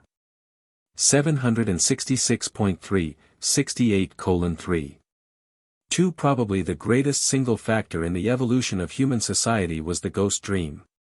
Although most dreams greatly perturbed the primitive mind, the ghost dream actually terrorized early men. Driving these superstitious dreamers into each other's arms in willing and earnest association for mutual protection against the vague and unseen imaginary dangers of the spirit world. The ghost dream was one of the earliest appearing differences between the animal and human types of mind. Animals do not visualize survival after death. 766.4, 68:3. 3. Except for this ghost factor, all society was founded on fundamental needs and basic biologic urges. But ghost fear introduced a new factor in civilization, a fear which reaches out and away from the elemental needs of the individual, and which rises far above even the struggles to maintain the group. The dread of the departed spirits of the dead brought to light a new and amazing form of fear, an appalling and powerful terror, which contributed to whipping the loose social orders of early ages into the more thoroughly disciplined and better controlled primitive groups of ancient times. This senseless superstition, some of which still persists, prepared the minds of men, through superstitious fear of the unreal and the supernatural, for the later discovery of the fear of the Lord, which is the beginning of wisdom. The baseless fears of evolution are designed to be supplanted by the awe for deity inspired by revelation. The early cult of ghost fear became a powerful social bond, and ever since that far distant day mankind has been striving more or less for the attainment of spirituality. 766.5, 68:3.4 Hunger and love drove men together. Vanity and ghost fear held them together. But these emotions alone, without the influence of peace-promoting revelations, are unable to endure the strain of the suspicions and irritations of human interassociations. Without help from superhuman sources, the strain of society breaks down upon reaching certain limits, and these very influences of social mobilization, hunger, love, vanity, and fear, conspire to plunge mankind into war and bloodshed. 766. 6. 68:3.5 The peace tendency of the human race is not a natural endowment. It is derived from the teachings of revealed religion, from the accumulated experience of the progressive races, but more especially from the teachings of Jesus, the Prince of Peace. 4. Evolution of the mores. 767.1, 68:4. 1. All modern social institutions arise from the evolution of the primitive customs of your savage ancestors. The conventions of today are the modified and expanded customs of yesterday. What habit is to the individual, custom is to the group. And group customs develop into folkways or tribal traditions, mass conventions. From these early beginnings, all of the institutions of present-day human society take their humble origin. 767.2, 68:4. 2. It must be borne in mind that the mores originated in an effort to adjust group living to the conditions of mass existence. The mores were man's first social institution. And all of these tribal reactions grew out of the effort to avoid pain and humiliation while at the same time seeking to enjoy pleasure and power. The origin of folkways, like the origin of languages, is always unconscious and unintentional and therefore always shrouded in mystery. 767.3, 68:4. 3. Ghost fear drove primitive man to envision the supernatural and thus securely laid the foundations for those powerful social influences of ethics and religion which in turn preserved inviolate the mores and customs of society from generation to generation. The one thing which early established and crystallized the mores was the belief that the dead were jealous of the ways by which they had lived and died. Therefore would they visit dire punishment upon those living mortals who dared to treat with careless disdain the rules of living which they had honored when in the flesh. All this is best illustrated by the present reverence of the yellow race for their ancestors. Later developing primitive religion greatly reinforced ghost fear in stabilizing the mores, but advancing civilization has increasingly liberated mankind from the bondage of fear and the slavery of superstition. 767.4 68:4. For prior to the liberating and liberalizing instruction of the Dalmatia teachers, ancient man was held a helpless victim of the ritual of the mores. The primitive savage was hedged about by an endless ceremonial. Everything he did from the time of awakening in the morning to the moment he fell asleep in his cave at night had to be done just so, in accordance with the folkways of the tribe. He was a slave to the tyranny of usage. His life contained nothing free, spontaneous, or original. There was no natural progress toward a higher mental, moral, or social existence. 767.5 68:4.5 Early man was mightily gripped by custom, the savage was a veritable slave to usage. But there have arisen ever and anon those variations from type who have dared to inaugurate new ways of thinking and improved methods of living. Nevertheless, the inertia of primitive man constitutes the biologic safety brake against precipitation too suddenly into the ruinous maladjustment of a too rapidly advancing civilization. 767.6 68:4. 6 But these customs are not an unmitigated evil, their evolution should continue. It is nearly fatal to the continuance of civilization to undertake their wholesale modification by radical revolution. Custom has been the thread of continuity which has held civilization together. The path of human history is strewn with the remnants of discarded customs and obsolete social practices. But no civilization has endured which abandoned its mores except for the adoption of better and more fit customs. 767.7 68:4.7 The survival of a society depends chiefly on the progressive evolution of its mores. The process of custom evolution grows out of the desire for experimentation, new ideas are put forward, competition ensues. A progressing civilization embraces the progressive idea and endures. Time and circumstance finally select the fitter group for survival. But this does not mean that each separate and isolated change in the composition of human society has been for the better. No. Indeed no. For there have been many retrogressions in the long forward struggle of Urantia civilization. 5. Land techniques, maintenance arts. 768.1 68:5.1 Land is the stage of society, men are the actors. And man must ever adjust his performances to conform to the land situation. The evolution of the mores is always dependent on the land-man ratio. This is true notwithstanding the difficulty of its discernment. Man's land technique, or maintenance arts, plus his standards of living, equal the sum total of the folkways, the mores. And the sum of man's adjustment to the life demands equals his cultural civilization. 768.2 68:5. The earliest human cultures arose along the rivers of the Eastern Hemisphere, and there were 4 great steps in the forward march of civilization. They were 768.3 68:5.31. The collection stage. Food coercion, hunger, led to the first form of industrial organization, the primitive food-gathering lines. Sometimes such a line of hunger march would be 10 miles long as it passed over the land gleaning food.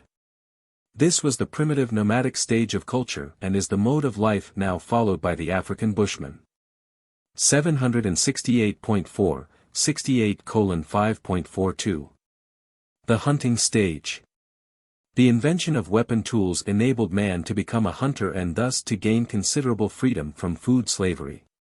A thoughtful Andite who had severely bruised his fist in a serious combat rediscovered the idea of using a long stick for his arm and a piece of hard flint, bound on the end with sinews, for his fist. Many tribes made independent discoveries of this sort, and these various forms of hammers represented one of the great forward steps in human civilization. Today some Australian natives have progressed little beyond this stage.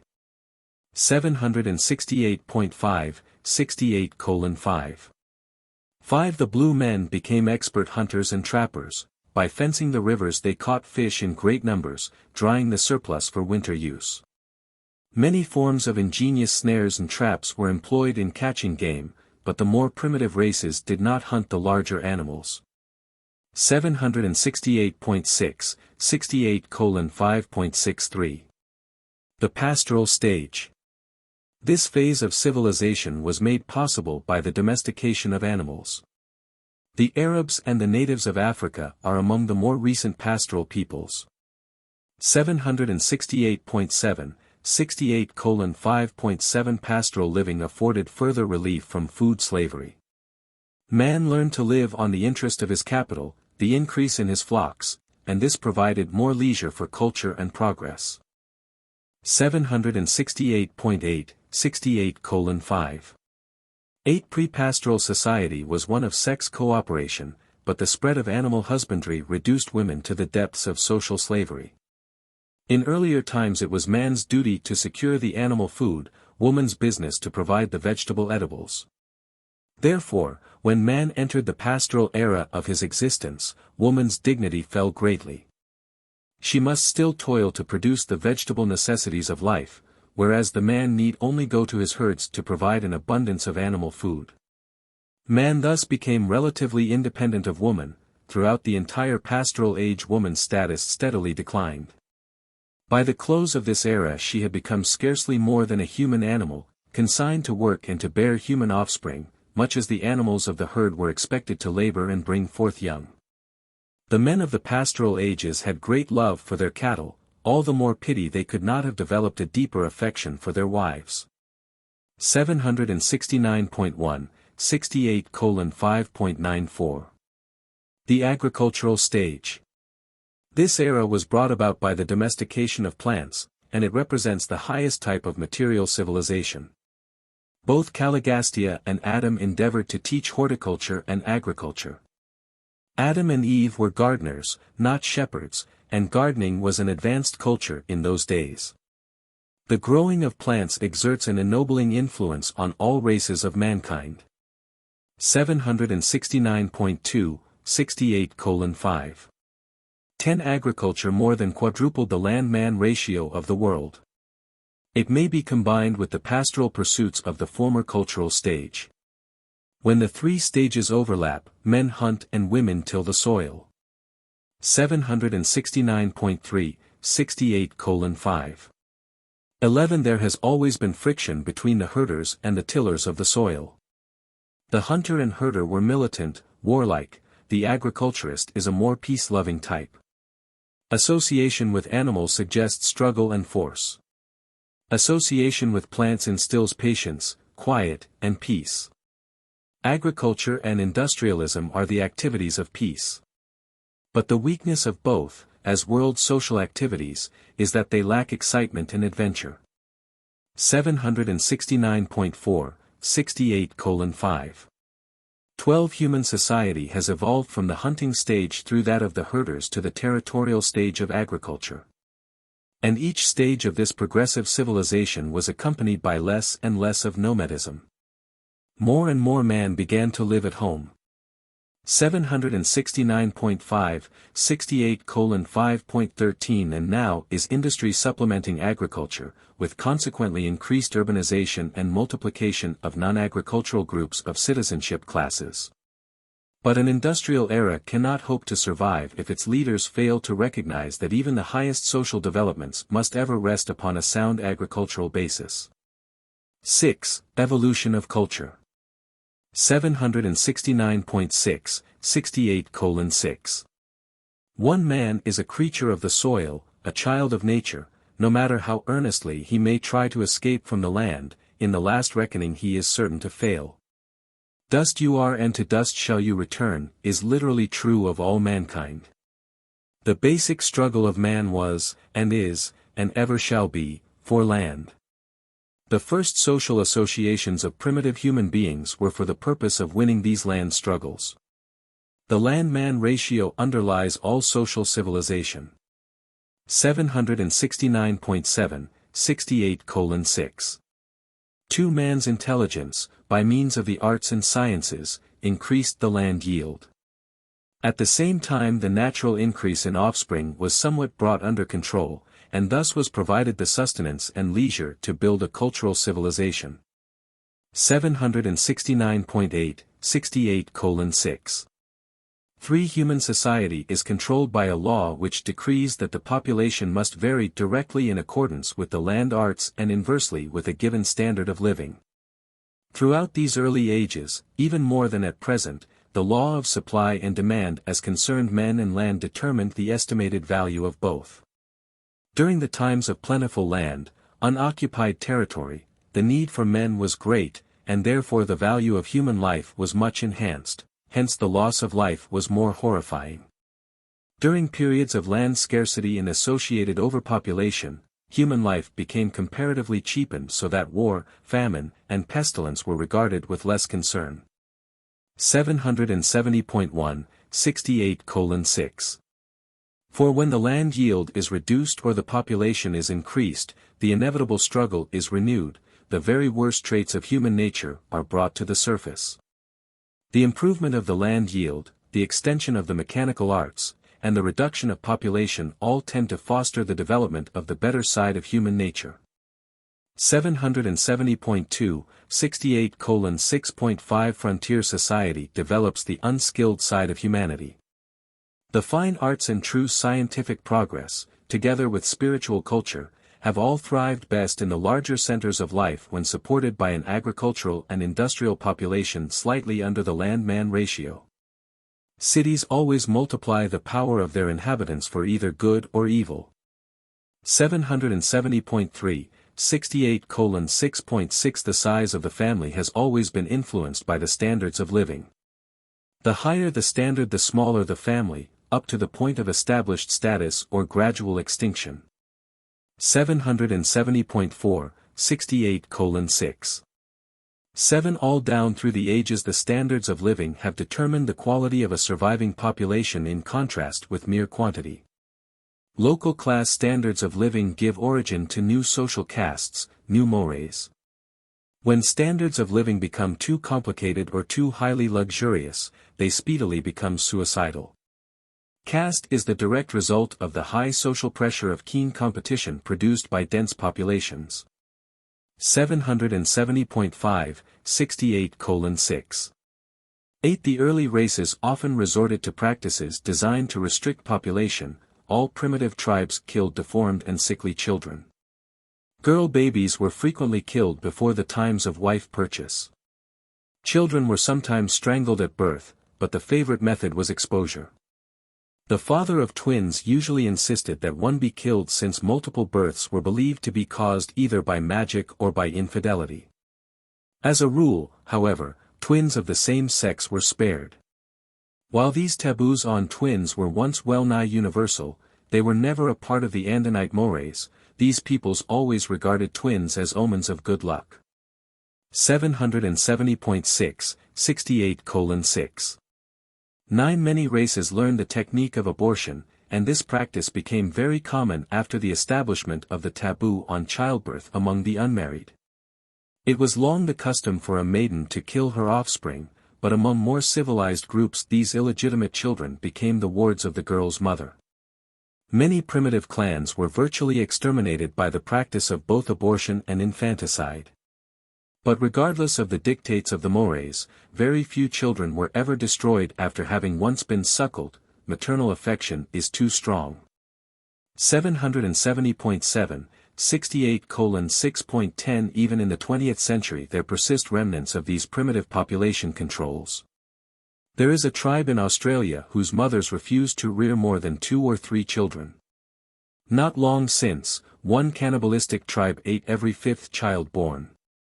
In Madagascar some tribes still destroy all children born on certain unlucky days, resulting in the death of about 25% of all babies.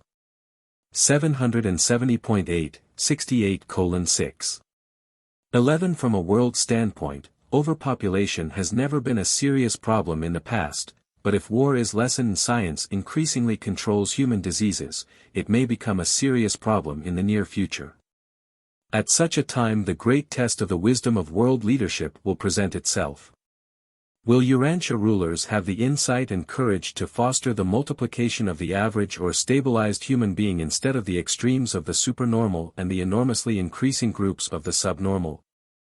The normal man should be fostered. He is the backbone of civilization and the source of the mutant geniuses of the race. The subnormal man should be kept under society's control. No more should be produced than are required to administer the lower levels of industry.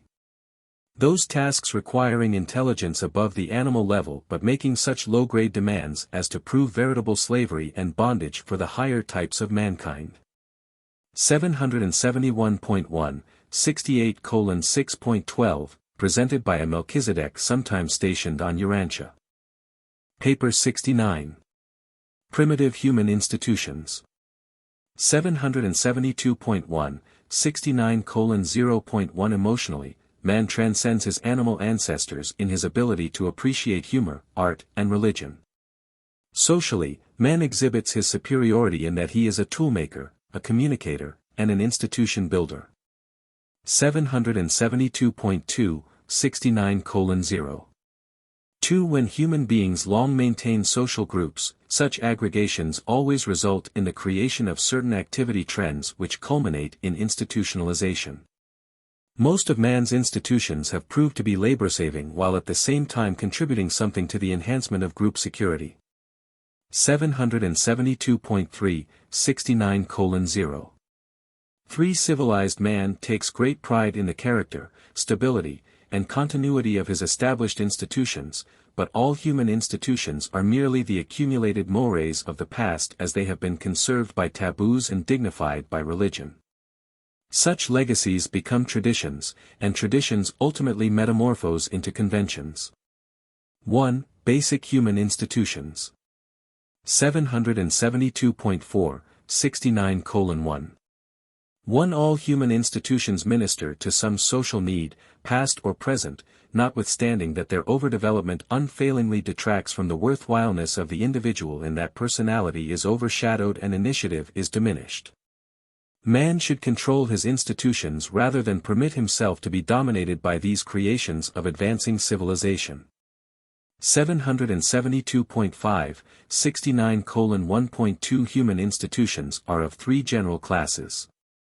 772.6, 69:1.31. The institutions of self-maintenance. These institutions embrace those practices growing out of food hunger and its associated instincts of self-preservation. They include industry, property, war for gain, and all the regulative machinery of society. Sooner or later the fear instinct fosters the establishment of these institutions of survival by means of taboo, convention, and religious sanction. But fear, ignorance, and superstition have played a prominent part in the early origin and subsequent development of all human institutions. 772.7, 69:1.42. The institutions of self-perpetuation. These are the establishments of society growing out of sex hunger, maternal instinct, and the higher tender emotions of the races. They embrace the social safeguards of the home and the school, of family life, education, ethics, and religion. They include marriage customs, war for defense, and home building. 772.8, 69:1.53.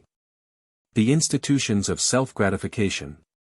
These are the practices growing out of vanity proclivities and pride emotions.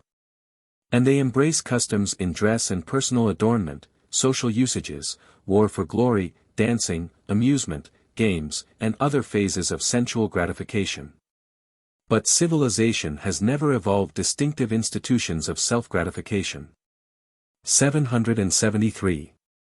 1. 69:1.6 These three groups of social practices are intimately interrelated and minutely interdependent the one upon the other.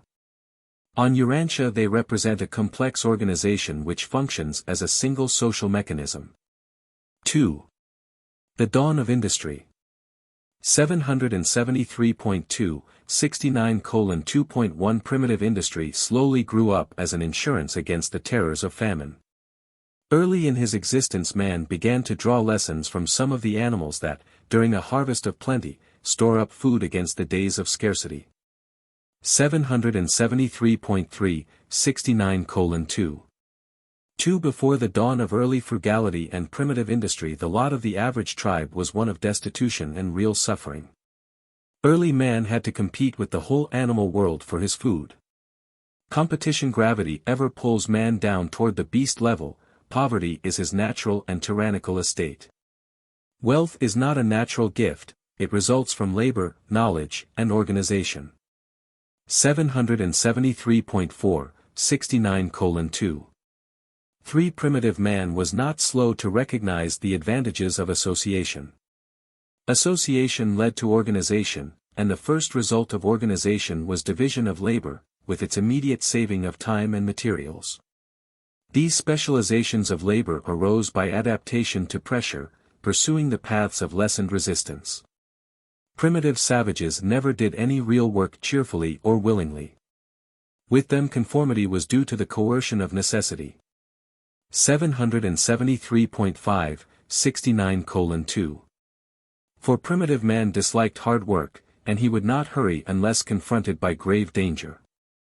The time element in labor, the idea of doing a given task within a certain time limit, is entirely a modern notion. The ancients were never rushed. It was the double demands of the intense struggle for existence and of the ever-advancing standards of living that drove the naturally inactive races of early man into avenues of industry. 773.6, 69:2. 5 Labor, the efforts of design, distinguishes man from the beast, whose exertions are largely instinctive. The necessity for labor is man's paramount blessing. The prince's staff all worked. They did much to ennoble physical labor on Urantia.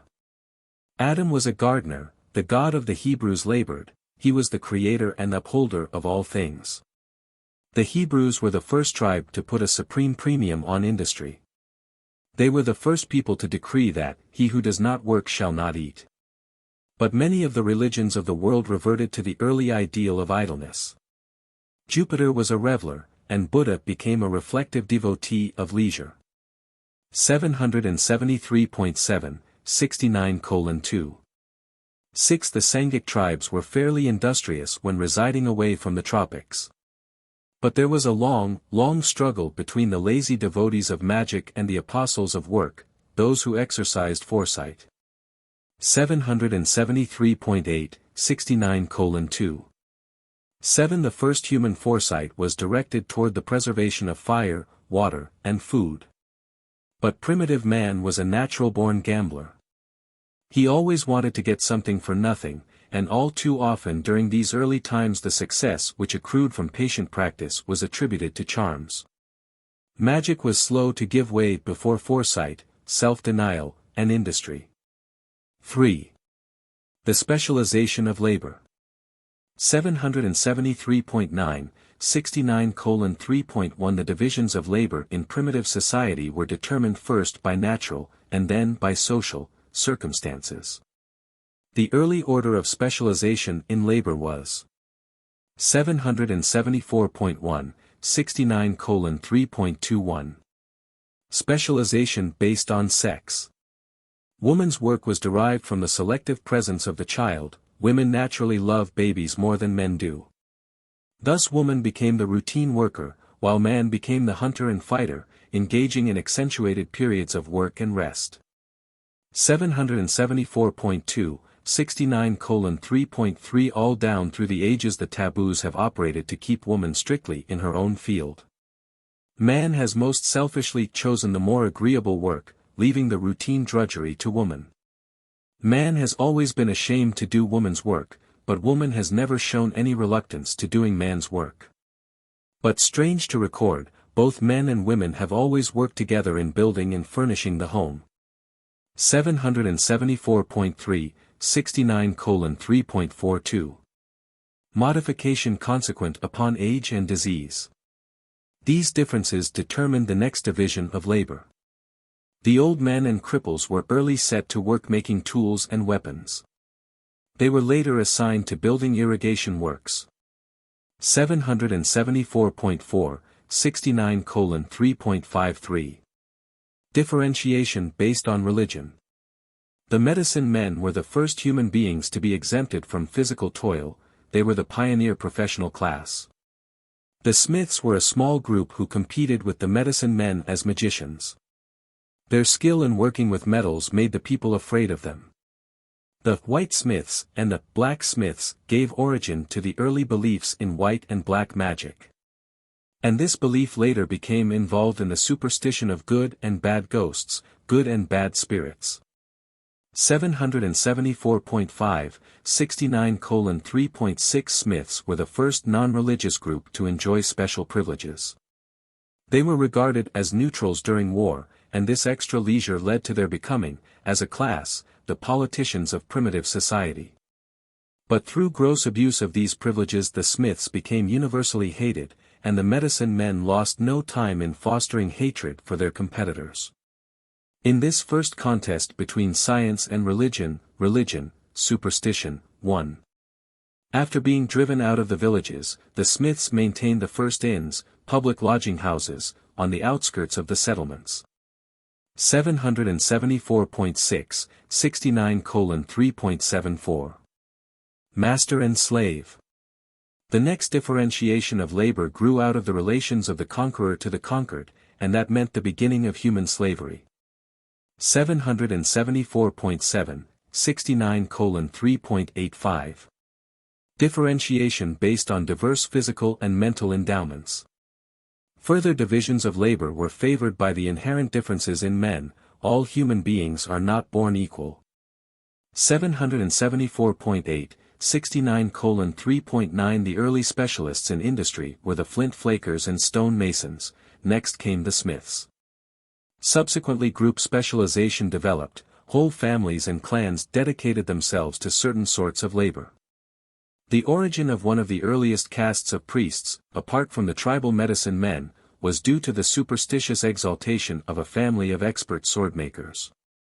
774.9, 69:3. 10 The first group specialists in industry were rock salt exporters and potters. Women made the plain pottery and men the fancy. Among some tribes sewing and weaving were done by women, in others by the men. 774.10, 69:3. 11 The early traders were women, they were employed as spies, carrying on commerce as a side line. Presently trade expanded, the women acting as intermediaries, jobbers. Then came the merchant class, charging a commission, profit, for their services. Growth of group barter developed into commerce, and following the exchange of commodities came the exchange of skilled labor. 4. The beginnings of trade. 775.1, 69:4. 1 Just as marriage by contract followed marriage by capture, so trade by barter followed seizure by raids.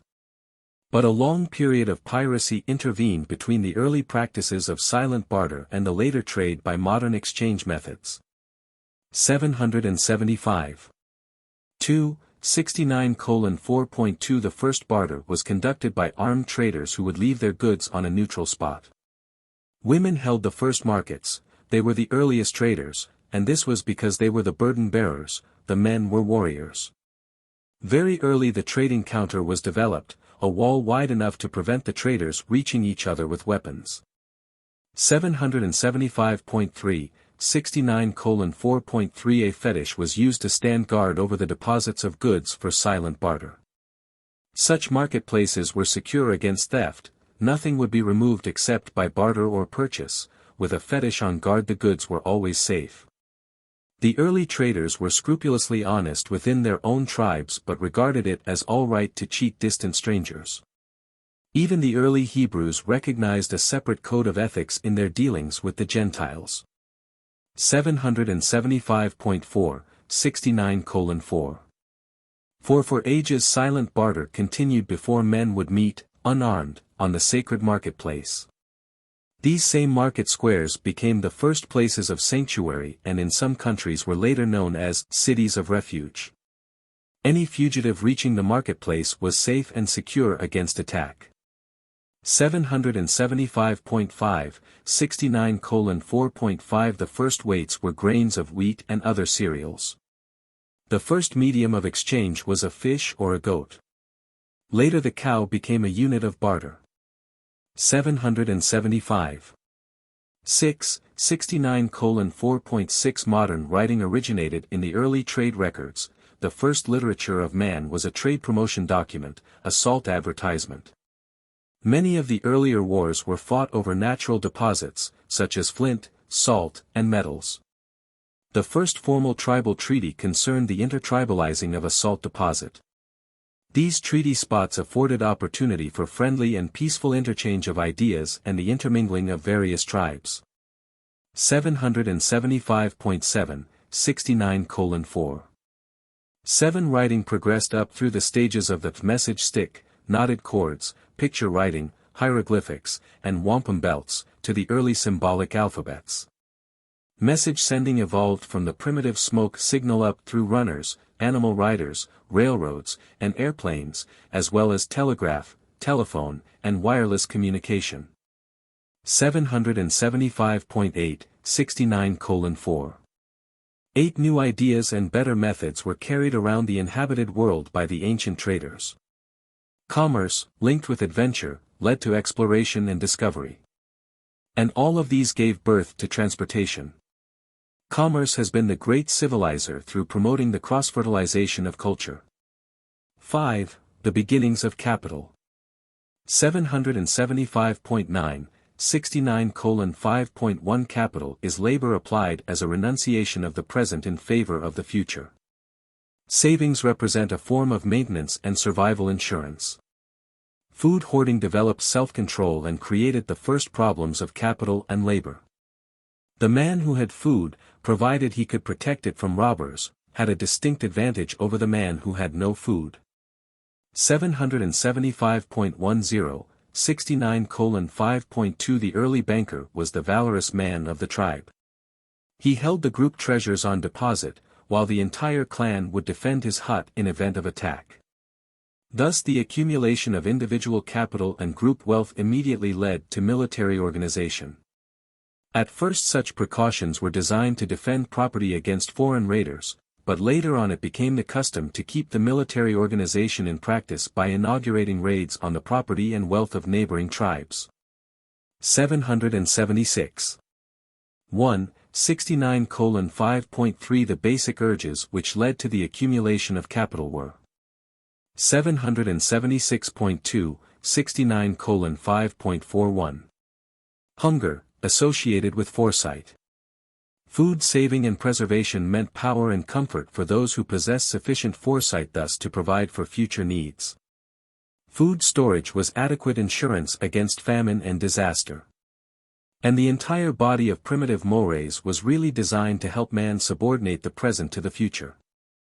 776.3, 69:5.52. Love of family, desire to provide for their wants. Capital represents the saving of property in spite of the pressure of the wants of today in order to ensure against the demands of the future. A part of this future need may have to do with one's posterity. 776.4, 69:5.63. Vanity, longing to display one's property accumulations. Extra clothing was one of the first badges of distinction.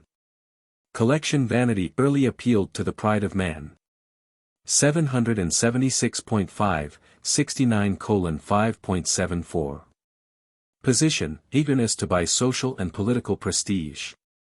There early sprang up a commercialized nobility, admission to which depended on the performance of some special service to royalty or was granted frankly for the payment of money. 776.6, 69:5.85. Power, the craving to be master. Treasure lending was carried on as a means of enslavement, 100% a year being the loan rate of these ancient times. The moneylenders made themselves kings by creating a standing army of debtors. Bond servants were among the earliest form of property to be accumulated, and in olden days debt slavery extended even to the control of the body after death. 776.7, 69:5.96. Fear of the ghosts of the dead, priest fees for protection. Men early began to give death presents to the priests with a view to having their property used to facilitate their progress through the next life. The priesthoods thus became very rich, they were chief among ancient capitalists. 776.8, 69:5.107. Sex urge, the desire to buy one or more wives. Man's first form of trading was woman exchange, it long preceded horse trading. But never did the barter in sex slaves advance society. Such traffic was and is a racial disgrace, for at one and the same time it hindered the development of family life and polluted the biologic fitness of superior peoples. 776.9, 69:5.118. Numerous forms of self-gratification. Some sought wealth because it conferred power, others toiled for property because it meant ease. Early man, and some later-day ones, tended to squander his resources on luxury. Intoxicants and drugs intrigued the primitive races. 776.10, 69:5. 12. As civilization developed, men acquired new incentives for saving, new wants were rapidly added to the original food hunger. Poverty became so abhorred that only the rich were supposed to go direct to heaven when they died. Property became so highly valued that to give a pretentious feast would wipe a dishonor from one's name. 777.1, 69:5.13. Accumulations of wealth early became the badge of social distinction. Individuals in certain tribes would accumulate property for years just to create an impression by burning it up on some holiday or by freely distributing it to fellow tribesmen. This made them great men. Even modern peoples revel in the lavish distribution of Christmas gifts, while rich men endow great institutions of philanthropy and learning. Man's technique varies, but his disposition remains quite unchanged. 777.2, 69:5. 14. But it is only fair to record that many an ancient rich man distributed much of his fortune because of the fear of being killed by those who coveted his treasures. Wealthy men commonly sacrificed scores of slaves to show disdain for wealth. 777. 3. 69:5.15. Though capital has tended to liberate man, it has greatly complicated his social and industrial organization. The abuse of capital by unfair capitalists does not destroy the fact that it is the basis of modern industrial society. Through capital and invention the present generation enjoys a higher degree of freedom than any that ever preceded it on earth. This is placed on record as a fact and not in justification of the many misuses of capital by thoughtless and selfish custodians. 6. Fire in relation to civilization. 777.4, 69:6. One primitive society with its four divisions, industrial, regulative, religious, and military, rose through the instrumentality of fire, animals, slaves, and property. 777.5, 69:6. 2. Fire building, by a single bound, forever separated man from animal, it is the basic human invention, or discovery. Fire enabled man to stay on the ground at night as all animals are afraid of it. Fire encouraged eventide social intercourse. It not only protected against cold and wild beasts but was also employed as security against ghosts. It was at first used more for light than heat, many backward tribes refuse to sleep unless a flame burns all night. 777.6, 69:6. 3. Fire was a great civilizer, providing man with his first means of being altruistic without loss by enabling him to give live coals to a neighbor without depriving himself. The household fire, which was attended by the mother or eldest daughter, was the first educator, requiring watchfulness and dependability. The early home was not a building but the family gathered about the fire, the family hearth. When a son founded a new home, he carried a firebrand from the family hearth. 777.7, 69:6.4 Though Andon, the discoverer of fire, avoided treating it as an object of worship, many of his descendants regarded the flame as a fetish or as a spirit. They failed to reap the sanitary benefits of fire because they would not burn refuse. Primitive man feared fire and always sought to keep it in good humor, hence the sprinkling of incense. Under no circumstances would the ancients spit in a fire, nor would they ever pass between anyone and a burning fire. Even the iron parides and flints used in striking fire were held sacred by early mankind. 777.8, 69:6. 5. It was a sin to extinguish a flame. If a hut caught fire, it was allowed to burn. The fires of the temples and shrines were sacred and were never permitted to go out except that it was the custom to kindle new flames annually or after some calamity. Women were selected as priests because they were custodians of the home fires. 778.1, 69:6.6 The early myths about how fire came down from the gods grew out of the observations of fire caused by lightning.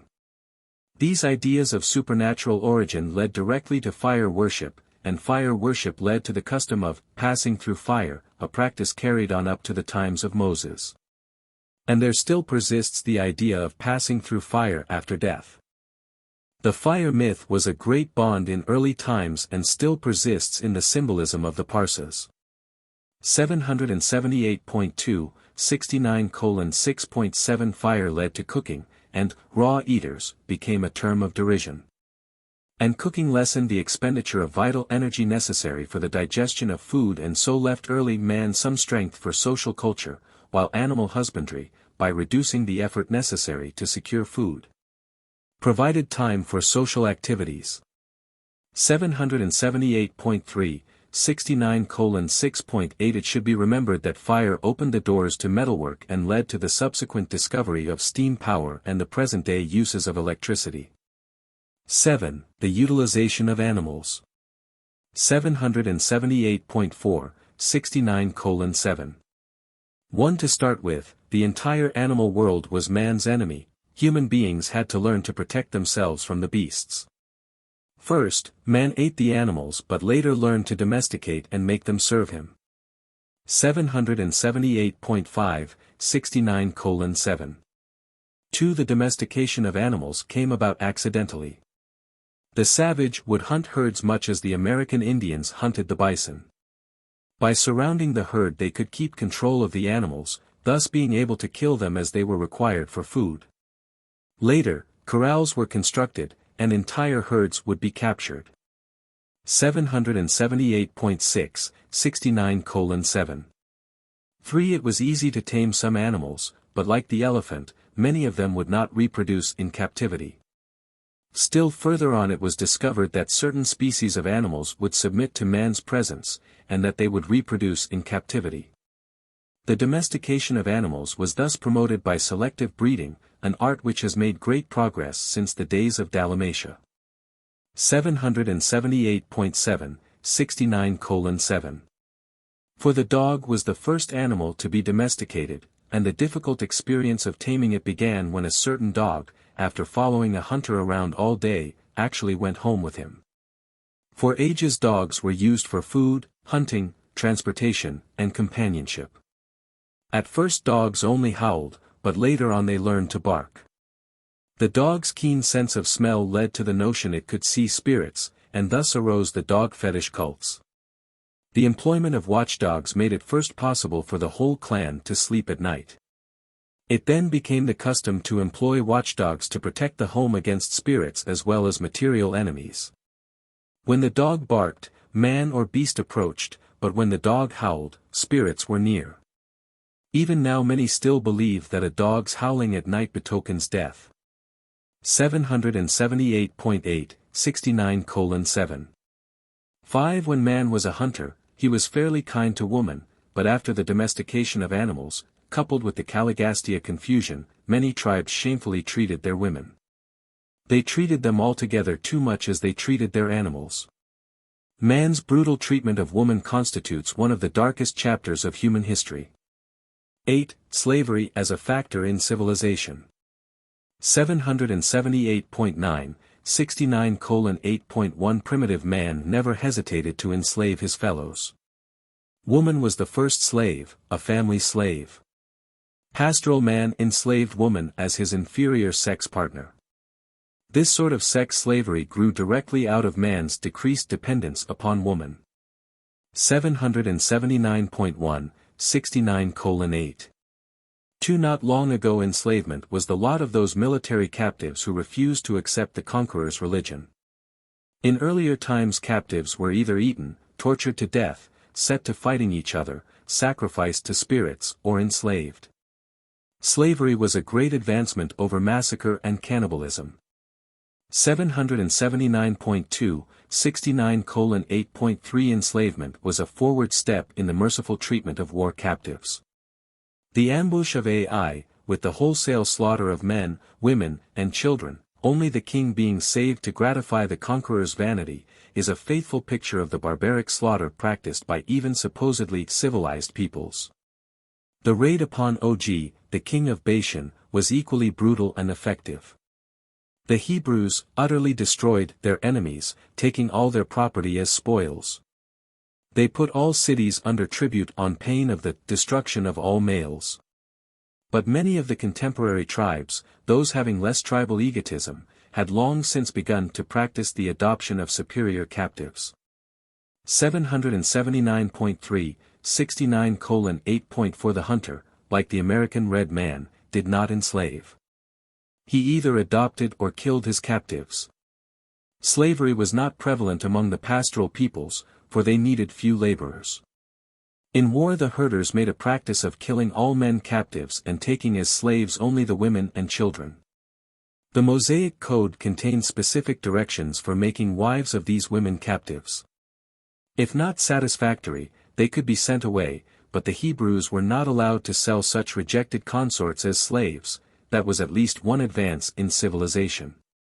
Though the social standards of the Hebrews were crude, they were far above those of the surrounding tribes. 779.4, 69:8.5 The herders were the first capitalists. Their herds represented capital, and they lived on the interest, the natural increase. And they were disinclined to trust this wealth to the keeping of either slaves or women. But later on they took male prisoners and forced them to cultivate the soil. This is the early origin of serfdom, man attached to the land. The Africans could easily be taught to till the soil, hence they became the great slave race. 779.5, 69:8. Slavery was an indispensable link in the chain of human civilization. It was the bridge over which society passed from chaos and indolence to order and civilized activities. It compelled backward and lazy peoples to work and thus provide wealth and leisure for the social advancement of their superiors. 779.6, 69:8.7 The institution of slavery compelled man to invent the regulative mechanism of primitive society. It gave origin to the beginnings of government. Slavery demands strong regulation and during the European Middle Ages virtually disappeared because the feudal lords could not control the slaves. The backward tribes of ancient times, like the native Australians of today, never had slaves. 779.7, 69:8.8 True, slavery was oppressive, but it was in the schools of oppression that man learned industry. Eventually the slaves shared the blessings of a higher society which they had so unwillingly helped create. Slavery creates an organization of culture and social achievement but soon insidiously attacks society internally as the gravest of all destructive social maladies. 779.8, 69:8.9 Modern mechanical invention rendered the slave obsolete. Slavery, like polygamy, is passing because it does not pay. But it has always proved disastrous. Suddenly to liberate great numbers of slaves, less trouble ensues when they are gradually emancipated. 780.1, 69:8. Today, men are not social slaves, but thousands allow ambition to enslave them to debt. Involuntary slavery has given way to a new and improved form of modified industrial servitude. 780.2, 69:8. 11. While the ideal of society is universal freedom, idleness should never be tolerated. All able-bodied persons should be compelled to do at least a self-sustaining amount of work. 780.3, 69:8.12. Modern society is in reverse. Slavery has nearly disappeared, domesticated animals are passing. Civilization is reaching back to fire, the inorganic world, for power. Man came up from savagery by way of fire, animals, and slavery.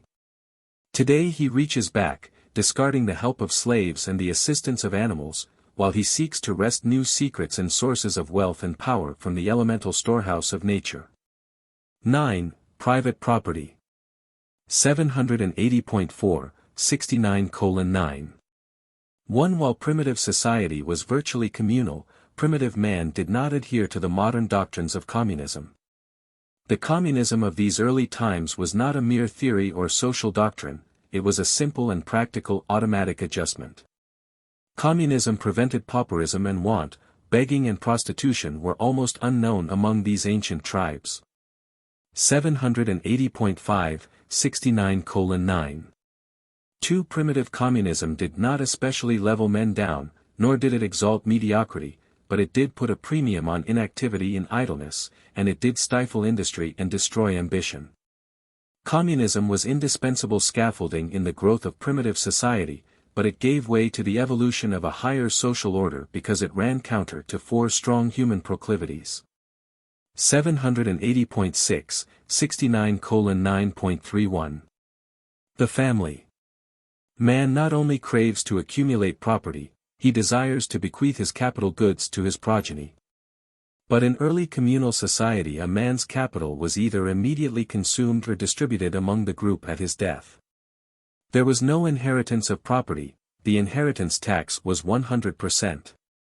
The later capital accumulation and property inheritance mores were a distinct social advance. And this is true notwithstanding the subsequent gross abuses attendant upon the misuse of capital. 780.7, 69:9.42. Religious tendencies. Primitive man also wanted to save up property as a nucleus for starting life in the next existence. This motive explains why it was so long the custom to bury a man's personal belongings with him. The ancients believed that only the rich survived death with any immediate pleasure and dignity. The teachers of revealed religion, more especially the Christian teachers, were the first to proclaim that the poor could have salvation on equal terms with the rich. 780.8, 69:9.53. The desire for liberty and leisure. In the earlier days of social evolution, the apportionment of individual earnings among the group was virtually a form of slavery, the worker was made slave to the idler.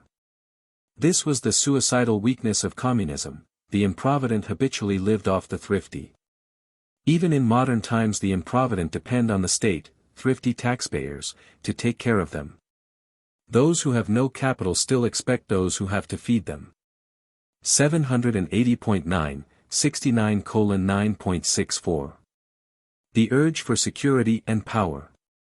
Communism was finally destroyed by the deceptive practices of progressive and successful individuals who resorted to diverse subterfuges in an effort to escape enslavement to the shiftless idlers of their tribes.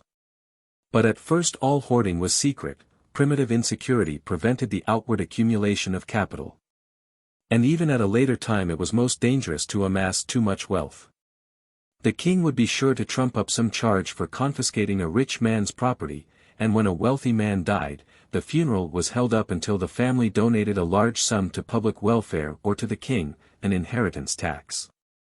781.1, 69:9. 7. In earliest times women were the property of the community, and the mother dominated the family. The early chiefs owned all the land and were proprietors of all the women. Marriage required the consent of the tribal ruler.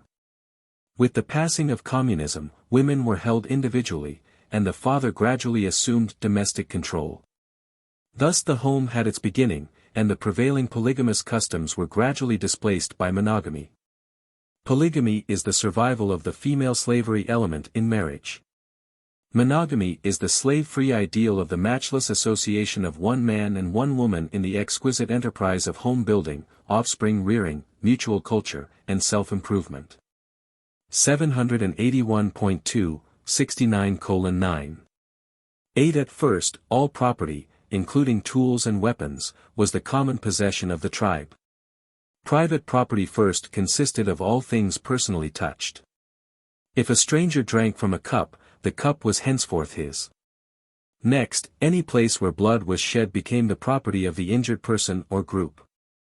781.3, 69:9.9. Private property was thus originally respected because it was supposed to be charged with some part of the owner's personality. Property honesty rested safely on this type of superstition. No police were needed to guard personal belongings. There was no stealing within the group, though men did not hesitate to appropriate the goods of other tribes. Property relations did not end with death. Early, personal effects were burned, then buried with the dead, and later, inherited by the surviving family or by the tribe. 781.4, 69:9.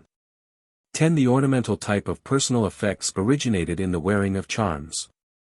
Vanity plus ghost fear led early man to resist all attempts to relieve him of his favorite charms, such property being valued above necessities. 781.5, 69:9. 11. Sleeping space was one of man's earliest properties.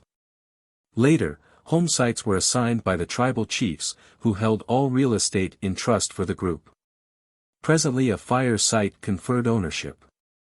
And still later, a well-constituted title to the adjacent land. 781.6, 69:9.12. Water holes and wells were among the first private possessions. The whole fetish practice was utilized to guard water holes, wells, trees, crops, and honey. Following the loss of faith in the fetish, laws were evolved to protect private belongings. But game laws, the right to hunt, long preceded land laws. The American red man never understood private ownership of land. He could not comprehend the white man's view. 781.7, 69:9.13. Private property was early marked by family insignia, and this is the early origin of family crests. Real estate could also be put under the watch care of spirits. The priests would consecrate a piece of land, and it would then rest under the protection of the magic taboos erected thereon. Owners thereof were said to have a priest's title. The Hebrews had great respect for these family landmarks. Cursed be he who removes his neighbor's landmark. These stone markers bore the priest's initials. Even trees, when initialed, became private property. 782.1, 69:9. 14. In early days only the crops were private, but successive crops conferred title. Agriculture was thus the genesis of the private ownership of land. Individuals were first given only a life tenureship. At death land reverted to the tribe. The very first land titles granted by tribes to individuals were graves, family burying grounds. In later times land belonged to those who fenced it. But the cities always reserved certain lands for public pasturage and for use in case of siege. These commons represent the survival of the earlier form of collective ownership. 782.2, 69:9.15. Eventually the state assigned property to the individual, reserving the right of taxation. Having made secure their titles, landlords could collect rents, and land became a source of income, capital. Finally land became truly negotiable, with sales, transfers, mortgages, and foreclosures. 782.3, 69:9. 16. Private ownership brought increased liberty and enhanced stability. But private ownership of land was given social sanction only after communal control and direction had failed, and it was soon followed by a succession of slaves, serfs, and landless classes. But improved machinery is gradually setting men free from slavish toil. 782.4, 69:9.17. The right to property is not absolute, it is purely social. But all government, law, order, civil rights, social liberties, conventions, peace, and happiness, as they are enjoyed by modern peoples, have grown up around the private ownership of property. 782.5, 69:9. 18. The present social order is not necessarily right, not divine or sacred, but mankind will do well to move slowly in making changes. That which you have is vastly better than any system known to your ancestors. Make certain that when you change the social order you change for the better. Do not be persuaded to experiment with the discarded formulas of your forefathers. Go forward, not backward. Let evolution proceed. Do not take a backward step. 782. 6, 69:9.19, presented by a Melchizedek of Nebadon. Paper 70. The Evolution of Human Government. 783.1, 70:0.1. No sooner had man partially solved the problem of making a living than he was confronted with the task of regulating human contacts. The development of industry demanded law, order, and social adjustment. Private property necessitated government. 783.2, 70:0.2. On an evolutionary world, antagonisms are natural, peace is secured only by some sort of social regulative system. Social regulation is inseparable from social organization. Association implies some controlling authority. Government compels the coordination of the antagonisms of the tribes, clans, families, and individuals. 783.3, 70:0. 3. Government is an unconscious development, it evolves by trial and error. It does have survival value, therefore it becomes traditional. Anarchy augmented misery, therefore government, comparative law and order, slowly emerged or is emerging. The coercive demands of the struggle for existence literally drove the human race along the progressive road to civilization. 1. The genesis of war. 783.4, 70:1.1. War is the natural state and heritage of evolving man. Peace is the social yardstick measuring civilization's advancement. Before the partial socialization of the advancing races, man was exceedingly individualistic, extremely suspicious, and unbelievably quarrelsome. Violence is the law of nature, hostility the automatic reaction of the children of nature, while war is but these same activities carried on collectively. And wherever and whenever the fabric of civilization becomes stressed by the complications of society's advancement, there is always an immediate and ruinous reversion to these early methods of violent adjustment of the irritations of human interassociations. 783.5, 70:1.2. War is an animalistic reaction to misunderstandings and irritations. Peace attends upon the civilized solution of all such problems and difficulties. The Sangic races, together with the later deteriorated Adamites and Nodites, were all belligerent. The Andinites were early taught the Golden Rule, and, even today, their Eskimo descendants live very much by that code. Custom is strong among them, and they are fairly free from violent antagonisms. 783.6, 70:1.3. Andon taught his children to settle disputes by each beating a tree with a stick, meanwhile cursing the tree. The one whose stick broke first was the victor. The later Andonites used to settle disputes by holding a public show at which the disputants made fun of and ridiculed each other, while the audience decided the winner by its applause. 783.7, 70:1. But there could be no such phenomenon as war until society had evolved sufficiently far to actually experience periods of peace and to sanction warlike practices. The very concept of war implies some degree of organization. 784.1, 70:1. 5. With the emergence of social groupings, individual irritations began to be submerged in the group feelings, and this promoted intratribal tranquility but at the expense of intertribal peace. Peace was thus first enjoyed by the in-group, or tribe, who always disliked and hated the out-group, foreigners. Early man regarded it a virtue to shed alien blood. 784.2, 70:1.6. But even this did not work at first. When the early chiefs would try to iron out misunderstandings, they often found it necessary, at least once a year, to permit the tribal stone fights. The clan would divide up into two groups and engage in an all-day battle.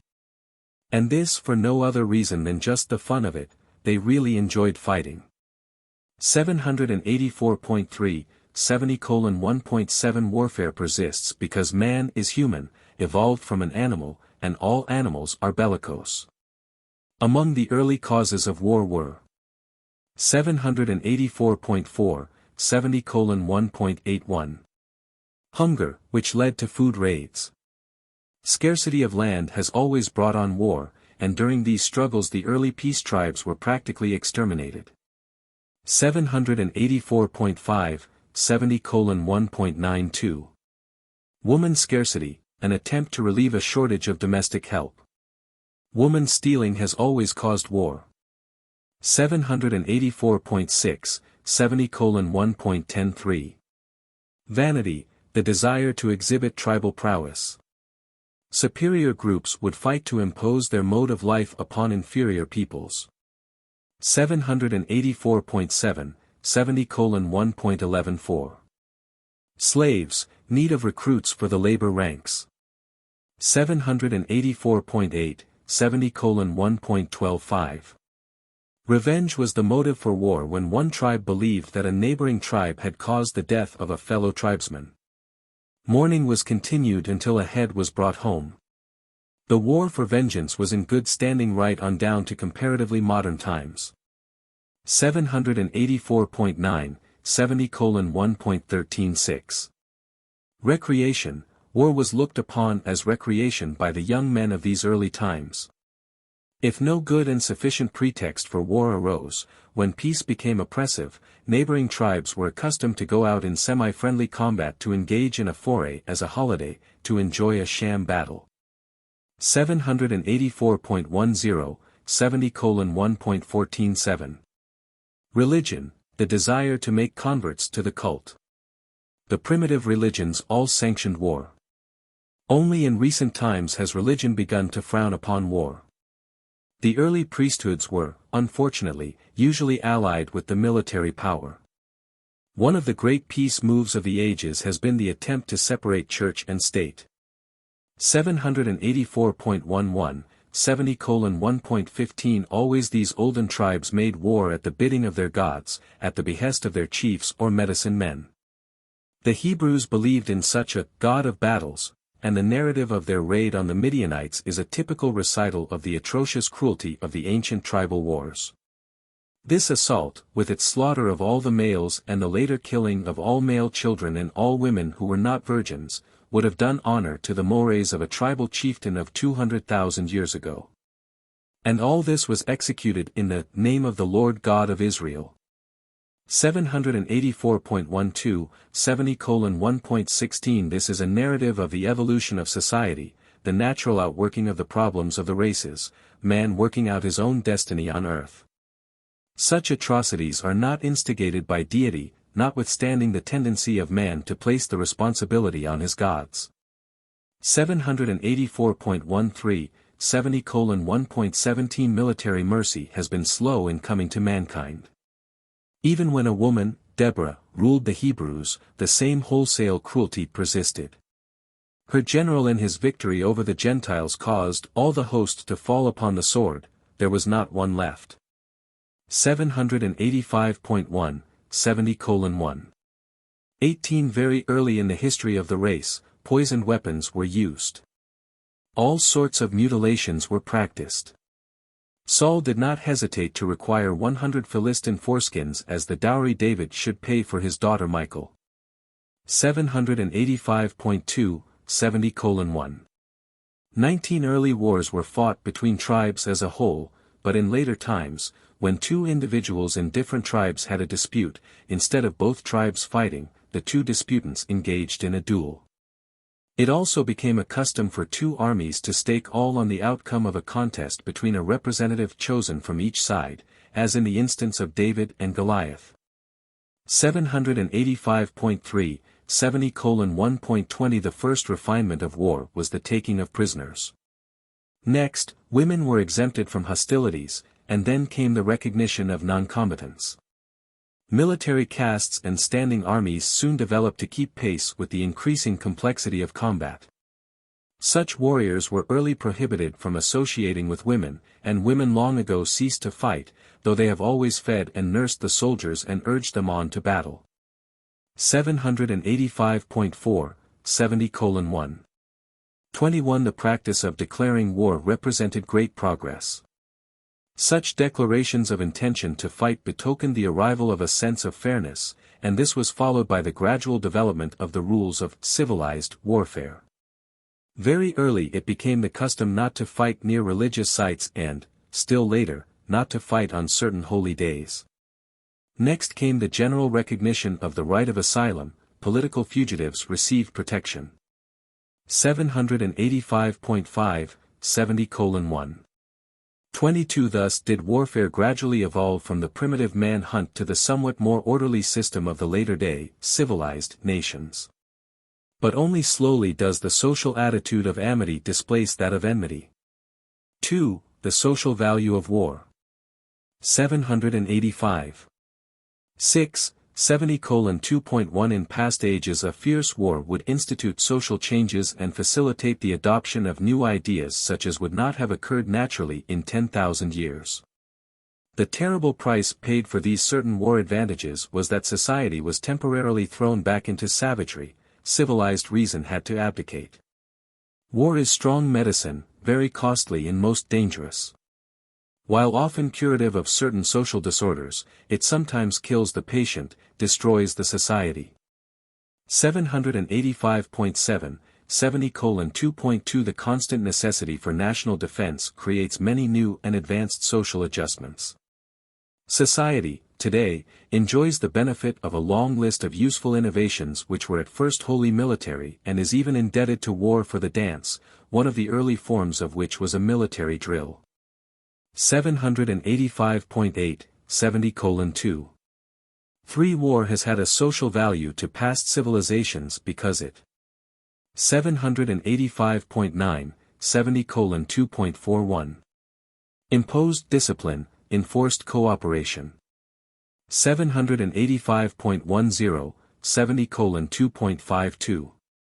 Put a premium on fortitude and courage. 785.11, 70:2.63. Fostered and solidified nationalism. 785. 12, 70:2.74. Destroyed weak and unfit peoples. 785.13, 70:2.85. Dissolved the illusion of primitive equality and selectively stratified society. 785.14, 70:2. 9 War has had a certain evolutionary and selective value, but like slavery, it must sometime be abandoned as civilization slowly advances. Olden wars promoted travel and cultural intercourse. These ends are now better served by modern methods of transport and communication. Olden wars strengthened nations, but modern struggles disrupt civilized culture. Ancient warfare resulted in the decimation of inferior peoples. The net result of modern conflict is the selective destruction of the best human stocks. Early wars promoted organization and efficiency, but these have now become the aims of modern industry. During past ages war was a social ferment which pushed civilization forward. This result is now better attained by ambition and invention. Ancient warfare supported the concept of a god of battles, but modern man has been told that God is love. War has served many valuable purposes in the past. It has been an indispensable scaffolding in the building of civilization.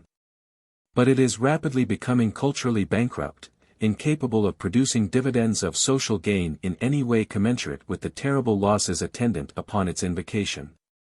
786.1, 70:2.10 At one time physicians believed in bloodletting as a cure for many diseases, but they have since discovered better remedies for most of these disorders.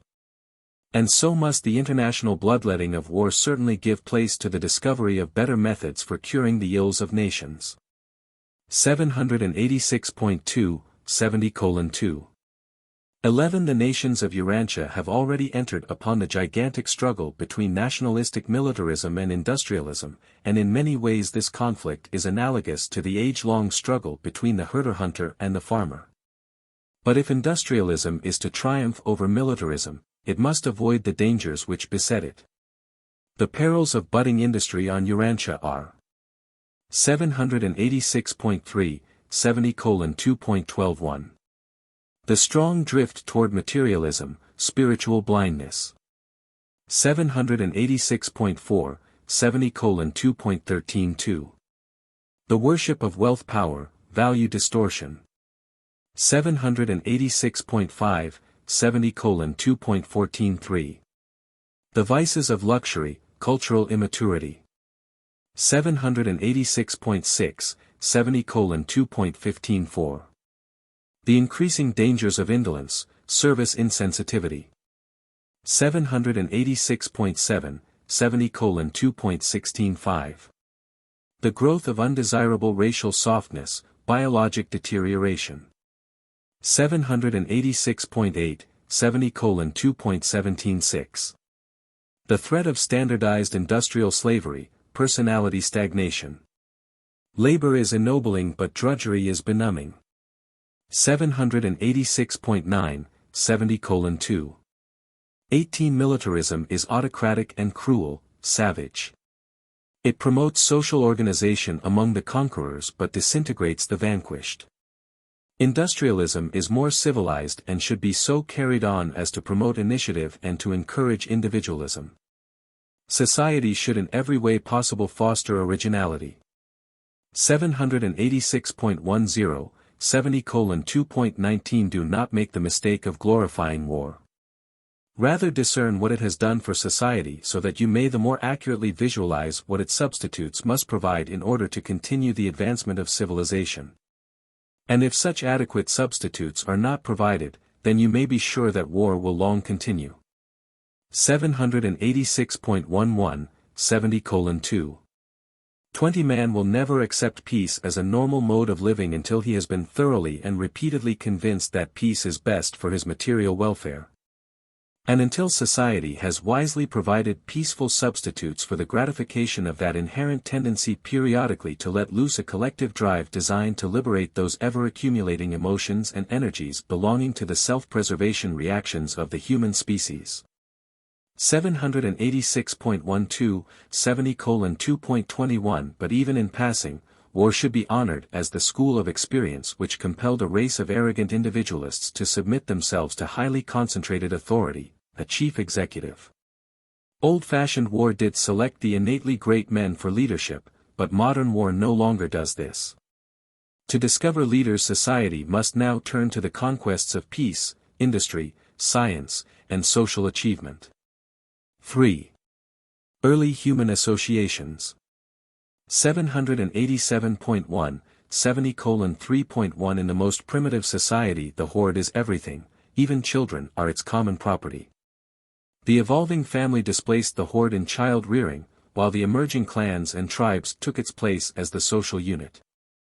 787.2, 70:3.2. Sex hunger and mother love established the family. But real government does not appear until superfamily groups have begun to form. In the pre-family days of the horde, leadership was provided by informally chosen individuals. The African Bushmen have never progressed beyond this primitive stage. They do not have chiefs in the horde.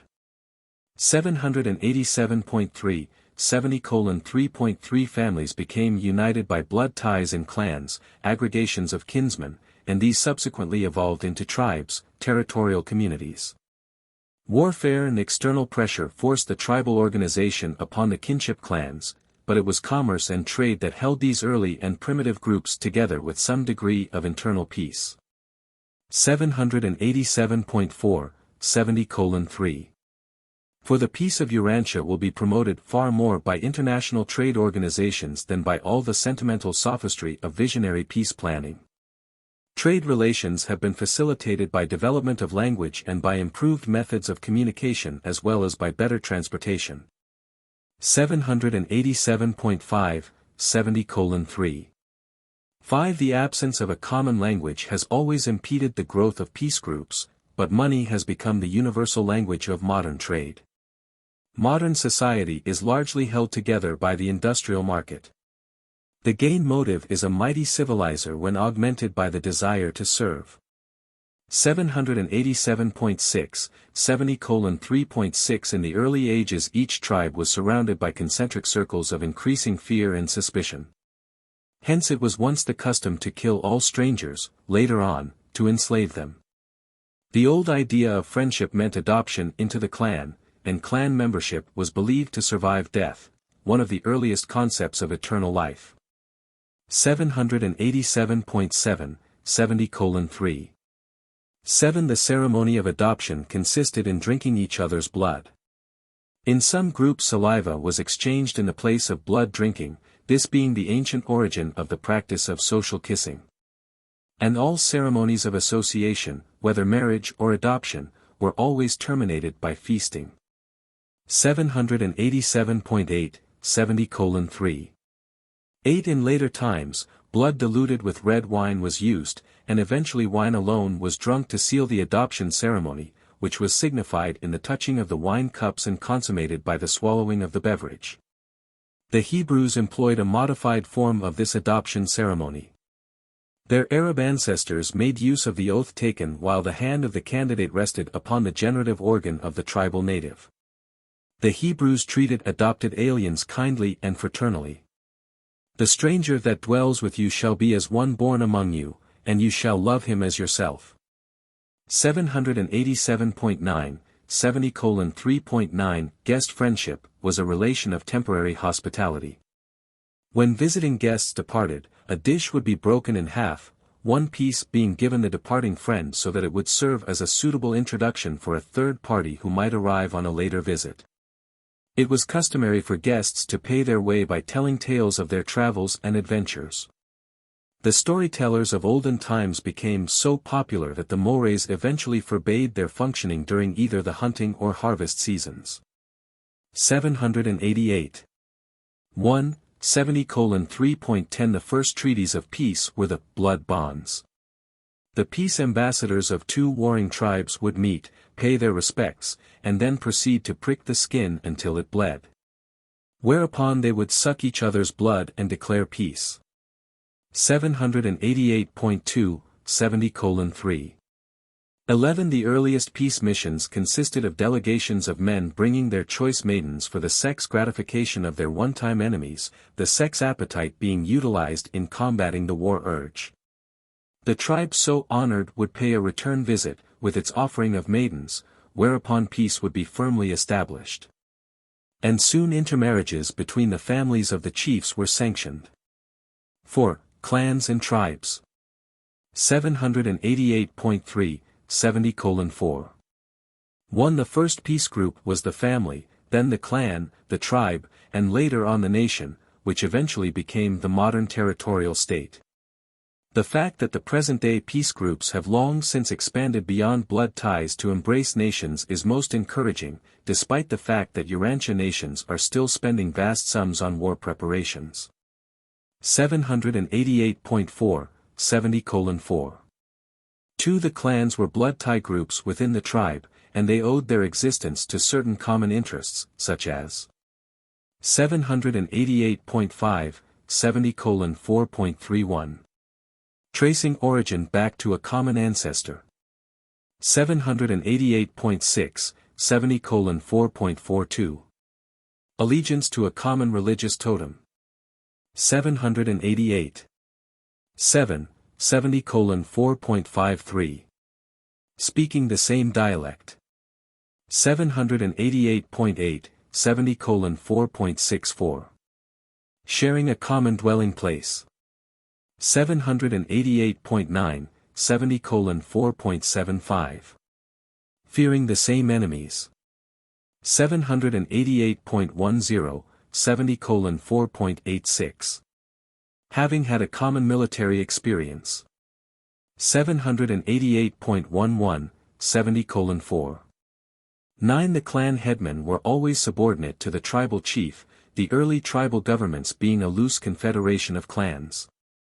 The native Australians never developed a tribal form of government. 788.12, 70:4. 10. The clan peace chiefs usually ruled through the mother line, the tribal war chiefs established the father line. The courts of the tribal chiefs and early kings consisted of the headmen of the clans, whom it was customary to invite into the king's presence several times a year. This enabled him to watch them and the better secure their cooperation. The clans served a valuable purpose in local self-government, but they greatly delayed the growth of large and strong nations. 5. The beginnings of government. 788.13, 70:5. 1. Every human institution had a beginning, and civil government is a product of progressive evolution just as much as are marriage, industry, and religion. From the early clans and primitive tribes there gradually developed the successive orders of human government which have come and gone right on down to those forms of social and civil regulation that characterize the second third of the 20th century. 788.14, 70:5.2. With the gradual emergence of the family units the foundations of government were established in the clan organization, the grouping of consanguineous families. The first real governmental body was the Council of the Elders. This regulative group was composed of old men who had distinguished themselves in some efficient manner. Wisdom and experience were early appreciated even by barbaric man, and there ensued a long age of the domination of the elders. This reign of the oligarchy of age gradually grew into the patriarchal idea. 789.1, 70:5.3. In the early council of the elders there resided the potential of all governmental functions, executive, legislative, and judicial. When the council interpreted the current mores, it was a court; when establishing new modes of social usage, it was a legislature; to the extent that such decrees and enactments were enforced, it was the executive. The chairman of the council was one of the forerunners of the later tribal chief. 789.2, 70:5.4. Some tribes had female councils, and from time to time many tribes had women rulers. Certain tribes of the Red Man preserved the teaching of Anomanolontan in following the unanimous rule of the Council of Seven. 789.3, 70:5.5. It has been hard for mankind to learn that neither peace nor war can be run by a debating society. The primitive palavers were seldom useful. The race early learned that an army commanded by a group of clan heads had no chance against a strong one-man army. War has always been a kingmaker. 789.4, 70:5. 6. At first the war chiefs were chosen only for military service, and they would relinquish some of their authority during peacetimes, when their duties were of a more social nature. But gradually they began to encroach upon the peace intervals, tending to continue to rule from one war on through to the next. They often saw to it that one war was not too long in following another. These early warlords were not fond of peace. 789.5, 70:5.7. In later times some chiefs were chosen for other than military service, being selected because of unusual physique or outstanding personal abilities. The Red Men often had two sets of chiefs, the sachems, or peace chiefs, and the hereditary war chiefs. The peace rulers were also judges and teachers. 789.6, 70:5.8. Some early communities were ruled by medicine men, who often acted as chiefs. One man would act as priest, physician, and chief executive. Quite often the early royal insignias had originally been the symbols or emblems of priestly dress. 789.7, 70:5. 9. And it was by these steps that the executive branch of government gradually came into existence. The clan and tribal councils continued in an advisory capacity and as forerunners of the later appearing legislative and judicial branches. In Africa, today, all these forms of primitive government are in actual existence among the various tribes. 6. Monarchical government. 789.8, 70:6.1. Effective state rule only came with the arrival of a chief with full executive authority. Man found that effective government could be had only by conferring power on a personality, not by endowing an idea. 789.9, 70:6.2 Rulership grew out of the idea of family authority or wealth. When a patriarchal kinglet became a real king, he was sometimes called father of his people. Later on, kings were thought to have sprung from heroes. And still further on, rulership became hereditary, due to belief in the divine origin of kings. 789.10, 70:6.3 Hereditary kingship avoided the anarchy which had previously wrought such havoc between the death of a king and the election of a successor. The family had a biologic head, the clan, a selected natural leader. The tribe and later state had no natural leader, and this was an additional reason for making the chief kings hereditary.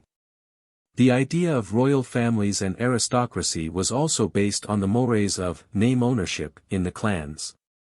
790.1, 70:6. For the succession of kings was eventually regarded as supernatural, the royal blood being thought to extend back to the times of the materialized staff of Prince Caligastia. Thus kings became fetish personalities and were inordinately feared, a special form of speech being adopted for court usage. Even in recent times it was believed that the touch of kings would cure disease, and some Urantia peoples still regard their rulers as having had a divine origin. 790.2, 70:6.5 The early fetish king was often kept in seclusion. He was regarded as too sacred to be viewed except on feast days and holy days. Ordinarily a representative was chosen to impersonate him, and this is the origin of prime ministers. The first cabinet officer was a food administrator. Others shortly followed.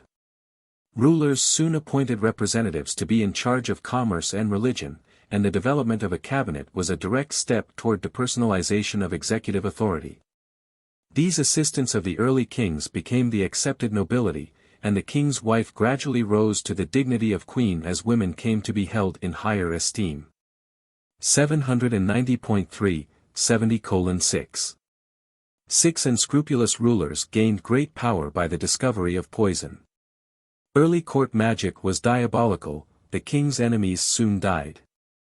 But even the most despotic tyrant was subject to some restrictions. He was at least restrained by the ever-present fear of assassination. The medicine men, witch doctors, and priests have always been a powerful check on the kings. Subsequently, the landowners, the aristocracy, exerted a restraining influence. And ever and anon the clans and tribes would simply rise up and overthrow their despots and tyrants. Deposed rulers, when sentenced to death, were often given the option of committing suicide, which gave origin to the ancient social vogue of suicide in certain circumstances. 7. Primitive clubs and secret societies.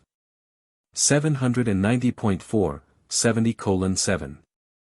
One blood kinship determined the first social groups, association enlarged the kinship clan. Intermarriage was the next step in group enlargement, and the resultant complex tribe was the first true political body.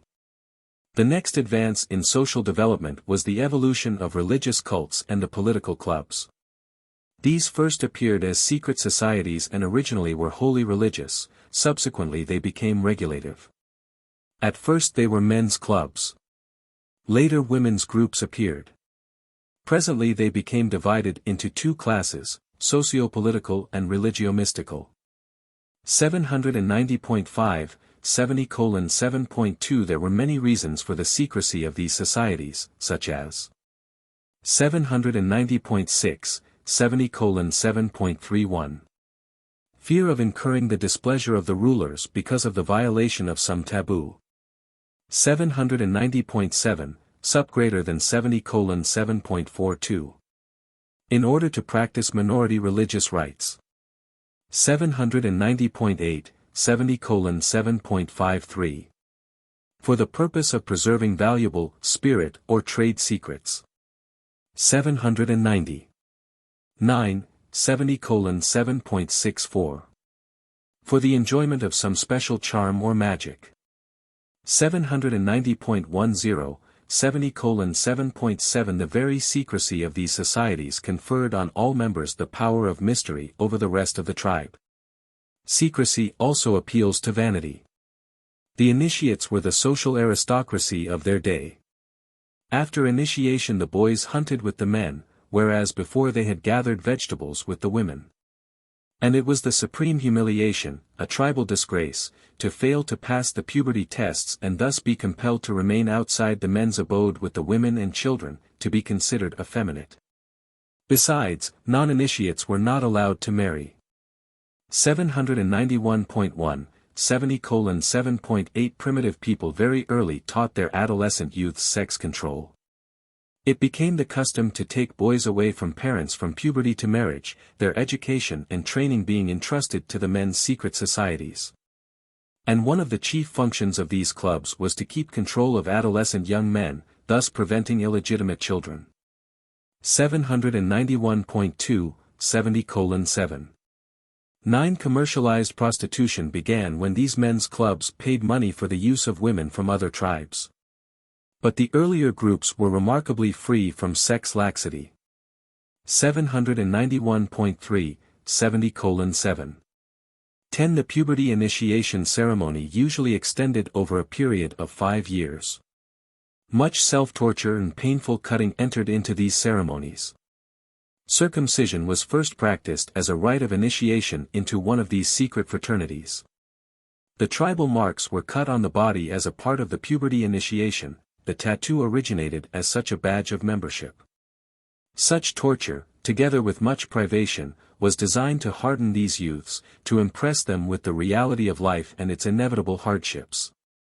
This purpose is better accomplished by the later appearing athletic games and physical contests.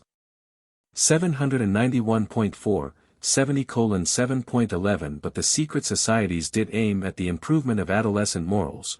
One of the chief purposes of the puberty ceremonies was to impress upon the boy that he must leave other men's wives alone. 791.5, 70:7. 12 Following these years of rigorous discipline and training and just before marriage, the young men were usually released for a short period of leisure and freedom. After which they returned to marry and to submit to lifelong subjection to the tribal taboos. And this ancient custom has continued down to modern times as the foolish notion of sowing wild oats. 791.6, 70:7.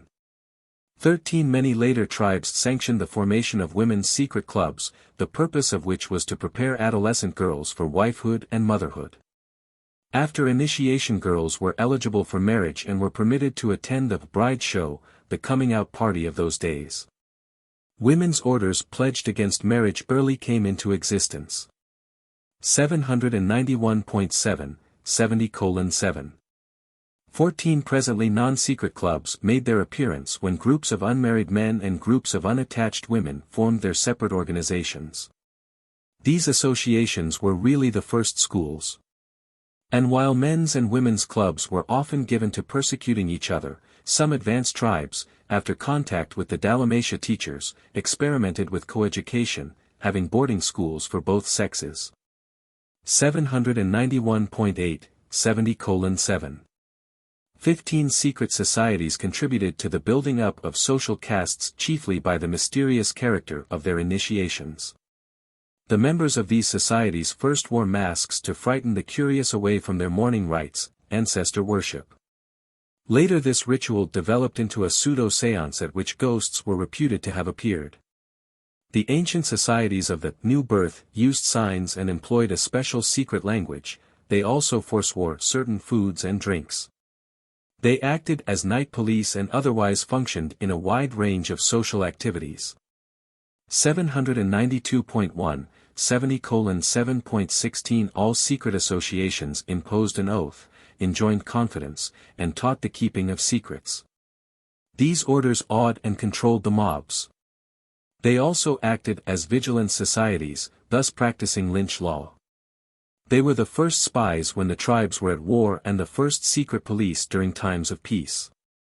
Best of all, they kept unscrupulous kings on the anxious seat. To offset them, the kings fostered their own secret police. 792.2, 70:7.17 These societies gave rise to the first political parties. The first party government was the strong versus the weak. In ancient times a change of administration only followed civil war, abundant proof that the weak had become strong.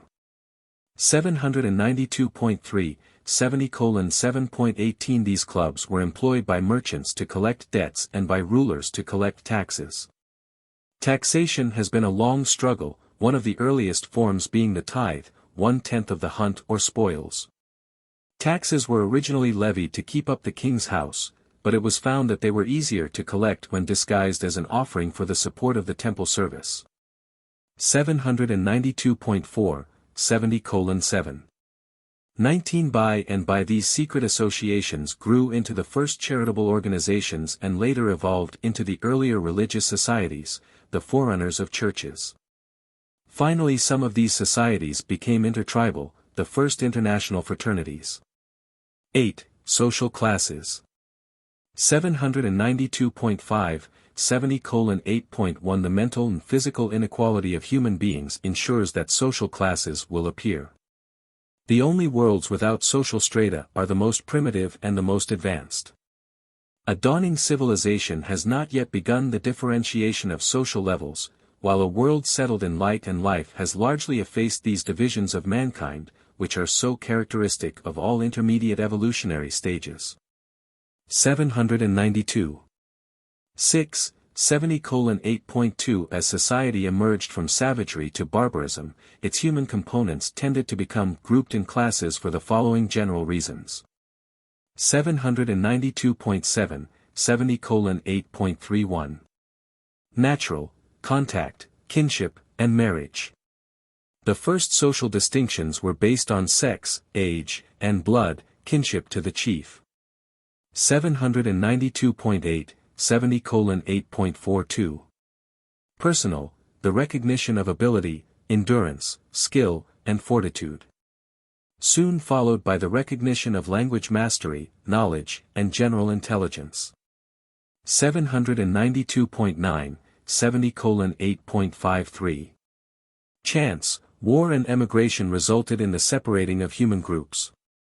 Class evolution was powerfully influenced by conquest, the relation of the victor to the vanquished, while slavery brought about the first general division of society into free and bond. 792.10, 70:8.64. Economic, rich and poor. Wealth and the possession of slaves was a genetic basis for one class of society. 792.11, 70:8.75. Geographic, classes arose consequent upon urban or rural settlement. City and country have respectively contributed to the differentiation of the herder-agriculturist and the trader-industrialist, with their divergent viewpoints and reactions. 792.12, 70:8.86. Social, classes have gradually formed according to popular estimate of the social worth of different groups. Among the earliest divisions of this sort were the demarcations between priest-teachers, ruler-warriors, capitalist traders, common laborers, and slaves. The slave could never become a capitalist, though sometimes the wage earner could elect to join the capitalistic ranks. 793.1, 70:8.97. Vocational, as vocations multiplied, they tended to establish castes and guilds. Workers divided into three groups, the professional classes, including the medicine men, then the skilled workers, followed by the unskilled laborers. 793.2, 70:8.108. Religious, the early cult clubs produced their own classes within the clans and tribes, and the piety and mysticism of the priests have long perpetuated them as a separate social group. 793.3, 70:8.119. Racial, the presence of two or more races within a given nation or territorial unit usually produces color castes. The original caste system of India was based on color, as was that of early Egypt. 793.4, 70:8.1210. Age, youth and maturity. Among the tribes the boy remained under the watch care of his father as long as the father lived, while the girl was left in the care of her mother until married. 793.5, 70:8.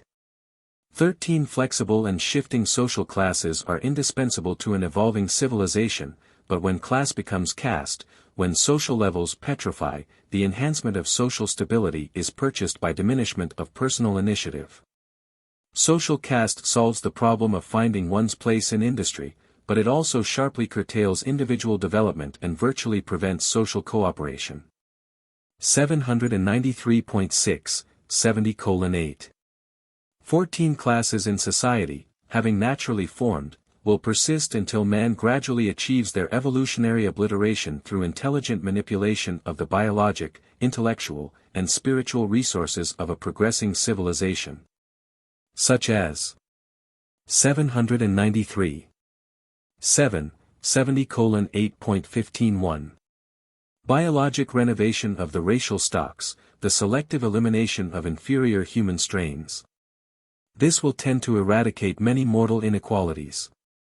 793.8, 70:8.16.2. Educational training of the increased brain power which will arise out of such biologic improvement. 793.9, 70:8.17.3. Religious quickening of the feelings of mortal kinship and brotherhood. 793.10, 70:8. 18 But these measures can bear their true fruits only in the distant millenniums of the future, although much social improvement will immediately result from the intelligent, wise, and patient manipulation of these acceleration factors of cultural progress. Religion is the mighty lever that lifts civilization from chaos, but it is powerless apart from the fulcrum of sound and normal mind resting securely on sound and normal heredity. 9. Human rights. 793.11, 70:9. 1. Nature confers no rights on man, only life and a world in which to live it. Nature does not even confer the right to live, as might be deduced by considering what would likely happen if an unarmed man met a hungry tiger face to face in the primitive forest. Society's prime gift to man is security. 793.12, 70:9. 2. Gradually society asserted its rights and, at the present time, they are. 793.13, 70:9.31. Assurance of food supply. 793.14, 70:9.42. Military defense, security through preparedness. 793.15, 70:9.53. Internal peace preservation, prevention of personal violence and social disorder. 794.1, 70:9.64. Sex control, marriage, the family institution. 794.2, 70:9.75. Property, the right to own. 794.3, 70:9.86. Fostering of individual and group competition. 794.4, 70:9.97. Provision for educating and training youth. 794.5, 70:9.108. Promotion of trade and commerce, industrial development. 794.6, 70:9.119. Improvement of labor conditions and rewards. 794.7, 70:9.1210. The guarantee of the freedom of religious practices to the end that all of these other social activities may be exalted by becoming spiritually motivated. 794.8, 70:9. 13 When rights are old beyond knowledge of origin, they are often called natural rights. But human rights are not really natural, they are entirely social. They are relative and ever-changing, being no more than the rules of the game, recognized adjustments of relations governing the ever-changing phenomena of human competition. 794.9, 70:9. 14 What may be regarded as right in one age may not be so regarded in another. The survival of large numbers of defectives and degenerates is not because they have any natural right thus to encumber 20th century civilization, but simply because the society of the age, the mores, thus decrees. 794.10, 70:9. 15 Few human rights were recognized in the European Middle Ages, then every man belonged to someone else, and rights were only privileges or favors granted by state or church. And the revolt from this error was equally erroneous in that it led to the belief that all men are born equal. 794.11, 70:9.16 The weak and the inferior have always contended for equal rights. They have always insisted that the state compel the strong and superior to supply their wants and otherwise make good those deficiencies which all too often are the natural result of their own indifference and indolence. 794.12, 70:9. 17 But this equality ideal is the child of civilization, it is not found in nature. Even culture itself demonstrates conclusively the inherent inequality of men by their very unequal capacity therefore. The sudden and non-evolutionary realization of supposed natural equality would quickly throw civilized man back to the crude usages of primitive ages. Society cannot offer equal rights to all, but it can promise to administer the varying rights of each with fairness and equity. It is the business and duty of society to provide the child of nature with a fair and peaceful opportunity to pursue self-maintenance, participate in self-perpetuation, while at the same time enjoying some measure of self-gratification. The sum of all three constituting human happiness. 10. Evolution of justice. 794.13, 70:10.1 Natural justice is a man-made theory, it is not a reality. In nature, justice is purely theoretic, wholly a fiction. Nature provides but one kind of justice, inevitable conformity of results to causes. 794.14, 70:10.2 Justice, as conceived by man, means getting one's rights and has, therefore, been a matter of progressive evolution. The concept of justice may well be constitutive in a spirit-endowed mind, but it does not spring full-fledgedly into existence on the worlds of space. 794.15, 70:10.3 Primitive man assigned all phenomena to a person. In case of death the savage asked, not what killed him, but who.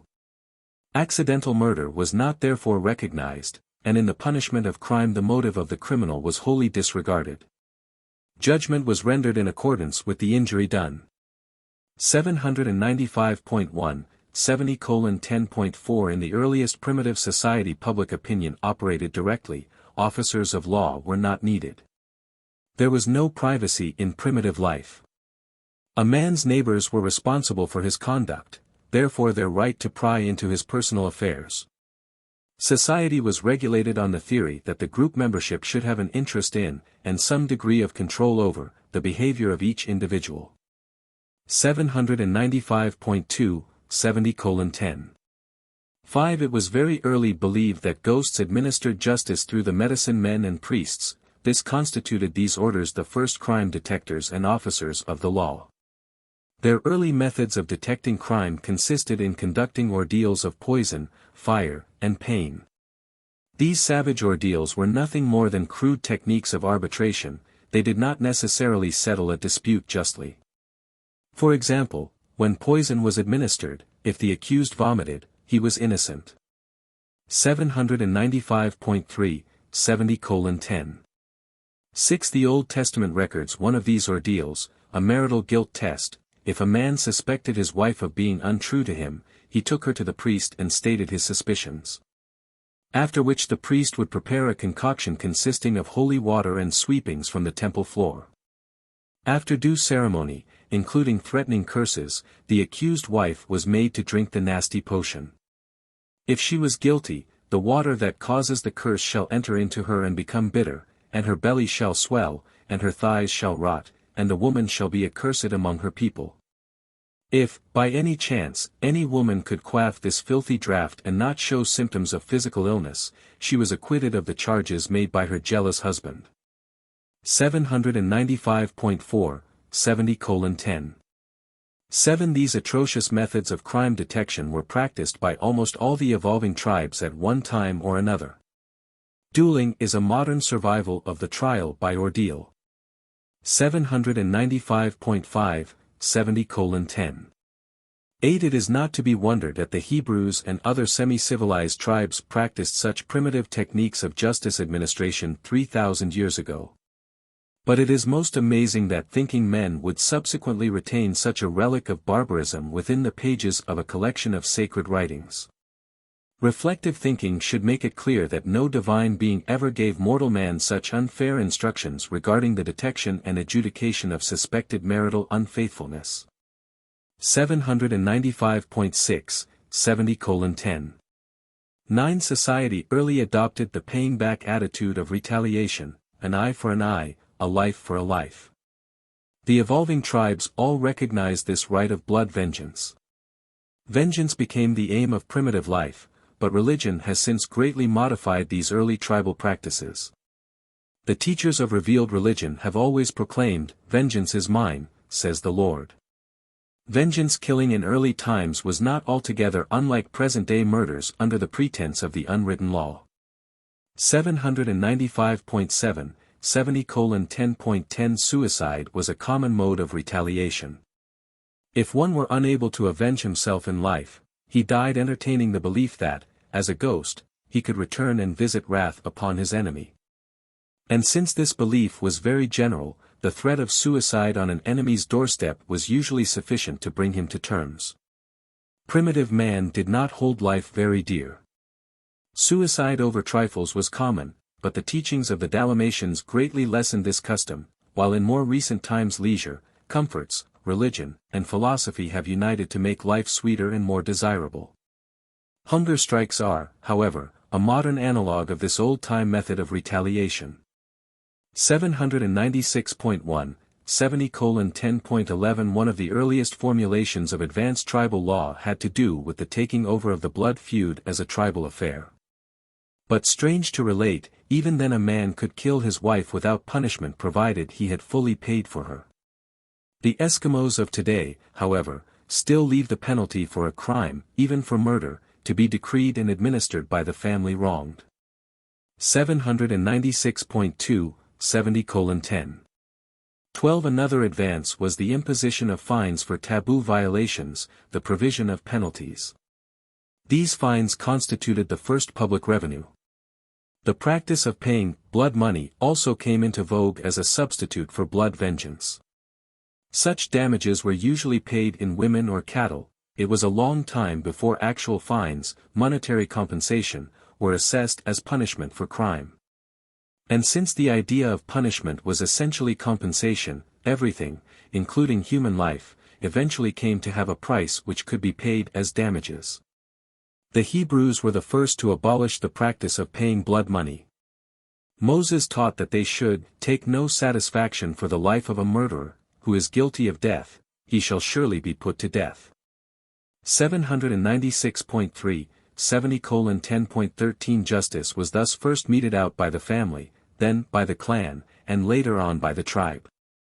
The administration of true justice dates from the taking of revenge from private and kin groups and lodging it in the hands of the social group, the state. 796.4, 70:10.14. Punishment by burning alive was once a common practice. It was recognized by many ancient rulers, including Hammurabi and Moses, the latter directing that many crimes, particularly those of a grave sex nature, should be punished by burning at the stake. If the daughter of a priest or other leading citizen turned to public prostitution, it was the Hebrew custom to burn her with fire. 796.5, 70:10.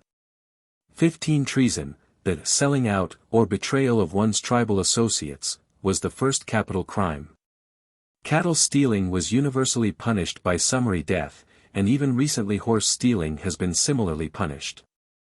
But as time passed, it was learned that the severity of the punishment was not so valuable a deterrent to crime as was its certainty and swiftness. 796.6, 70:10. 16. When society fails to punish crimes, group resentment usually asserts itself as lynch law, the the provision of sanctuary was a means of escaping this sudden group anger. Lynching and dueling represent the unwillingness of the individual to surrender private redress to the state. 11. Laws and Courts. 796.7, 70:11. 1. It is just as difficult to draw sharp distinctions between mores and laws as to indicate exactly when, at the dawning, night is succeeded by day. Mores are laws and police regulations in the making. When long established, the undefined mores tend to crystallize into precise laws, concrete regulations, and well-defined social conventions. 796.8, 70:11.2 Law is always at first negative and prohibitive. In advancing civilizations it becomes increasingly positive and directive. Early society operated negatively, granting the individual the right to live by imposing upon all others the command, "You shall not kill." Every grant of rights or liberty to the individual involves curtailment of the liberties of all others, and this is effected by the taboo, primitive law. The whole idea of the taboo is inherently negative, for primitive society was wholly negative in its organization, and the early administration of justice consisted in the enforcement of the taboos. But originally these laws applied only to fellow tribesmen, as is illustrated by the later-day Hebrews, who had a different code of ethics for dealing with the Gentiles. 797.1, 70:11. 3. The oath originated in the days of Dalmatia in an effort to render testimony more truthful. Such oaths consisted in pronouncing a curse upon oneself. Formerly no individual would testify against his native group. 797.2, 70:11. For crime was an assault upon the tribal mores, sin was the transgression of those taboos which enjoyed ghost sanction, and there was long confusion due to the failure to segregate crime and sin. 797.3, 70:11. 5. Self-interest established the taboo on killing, society sanctified it as traditional mores, while religion consecrated the custom as moral law, and thus did all three conspire in rendering human life more safe and sacred. Society could not have held together during early times had not rights had the sanction of religion. Superstition was the moral and social police force of the long evolutionary ages. The ancients all claimed that their olden laws, the taboos, had been given to their ancestors by the gods. 797.4, 70:11.6 Law is a codified record of long human experience, public opinion crystallized and legalized. The mores were the raw material of accumulated experience out of which later ruling minds formulated the written laws. The ancient judge had no laws. When he handed down a decision, he simply said, "It is the custom." 797.5, 70:11. 7. Reference to precedent in court decisions represents the effort of judges to adapt written laws to the changing conditions of society. This provides for progressive adaptation to altering social conditions combined with the impressiveness of traditional continuity. 797.6, 70:11.8 Property disputes were handled in many ways, such as 797.7, 70:11.91. By destroying the disputed property. 797.8, 70:11.10(2). By force, the contestants fought it out. 797.9, 70:11.11(3). By arbitration, a third party decided. 797.10, 70:11.12(4). By appeal to the elders, later to the courts. 797.11, 70:11. 13. The first courts were regulated fistic encounters, the judges were merely umpires or referees. They saw to it that the fight was carried on according to approved rules. On entering a court combat, each party made a deposit with the judge to pay the costs and fine after one had been defeated by the other. Might was still right. Later on, verbal arguments were substituted for physical blows. 797.12, 70:11. 14. The whole idea of primitive justice was not so much to be fair as to dispose of the contest and thus prevent public disorder and private violence. But primitive man did not so much resent what would now be regarded as an injustice. It was taken for granted that those who had power would use it selfishly. Nevertheless, the status of any civilization may be very accurately determined by the thoroughness and equity of its courts and by the integrity of its judges. 12.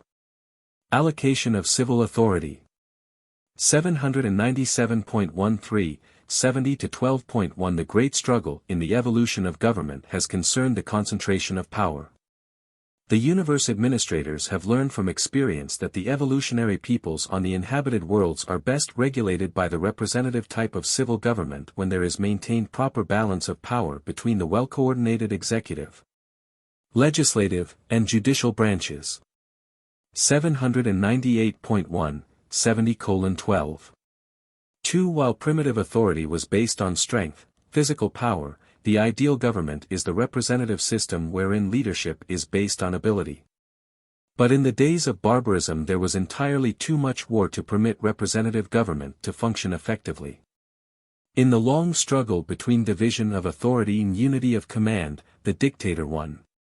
The early and diffuse powers of the primitive council of elders were gradually concentrated in the person of the absolute monarch. After the arrival of real kings, the groups of elders persisted as quasi-legislative judicial advisory bodies. Later on, legislatures of coordinate status made their appearance, and eventually supreme courts of adjudication were established separate from the legislatures. 798.2, 70:12. 3. The king was the executor of the mores, the original or unwritten law. Later he enforced the legislative enactments, the crystallization of public opinion. A popular assembly as an expression of public opinion, though slow in appearing, marked a great social advance. 798.3, 70:12. The early kings were greatly restricted by the mores, by tradition or public opinion. In recent times some Urantia nations have codified these mores into documentary bases for government. 798.4, 70:12.5 Urantia mortals are entitled to liberty, they should create their systems of government. They should adopt their constitutions or other charters of civil authority and administrative procedure. And having done this, they should select their most competent and worthy fellows as chief executives. For representatives in the legislative branch they should elect only those who are qualified intellectually and morally to fulfill such sacred responsibilities.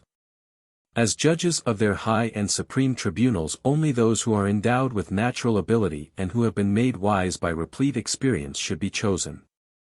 798.5, 70:12.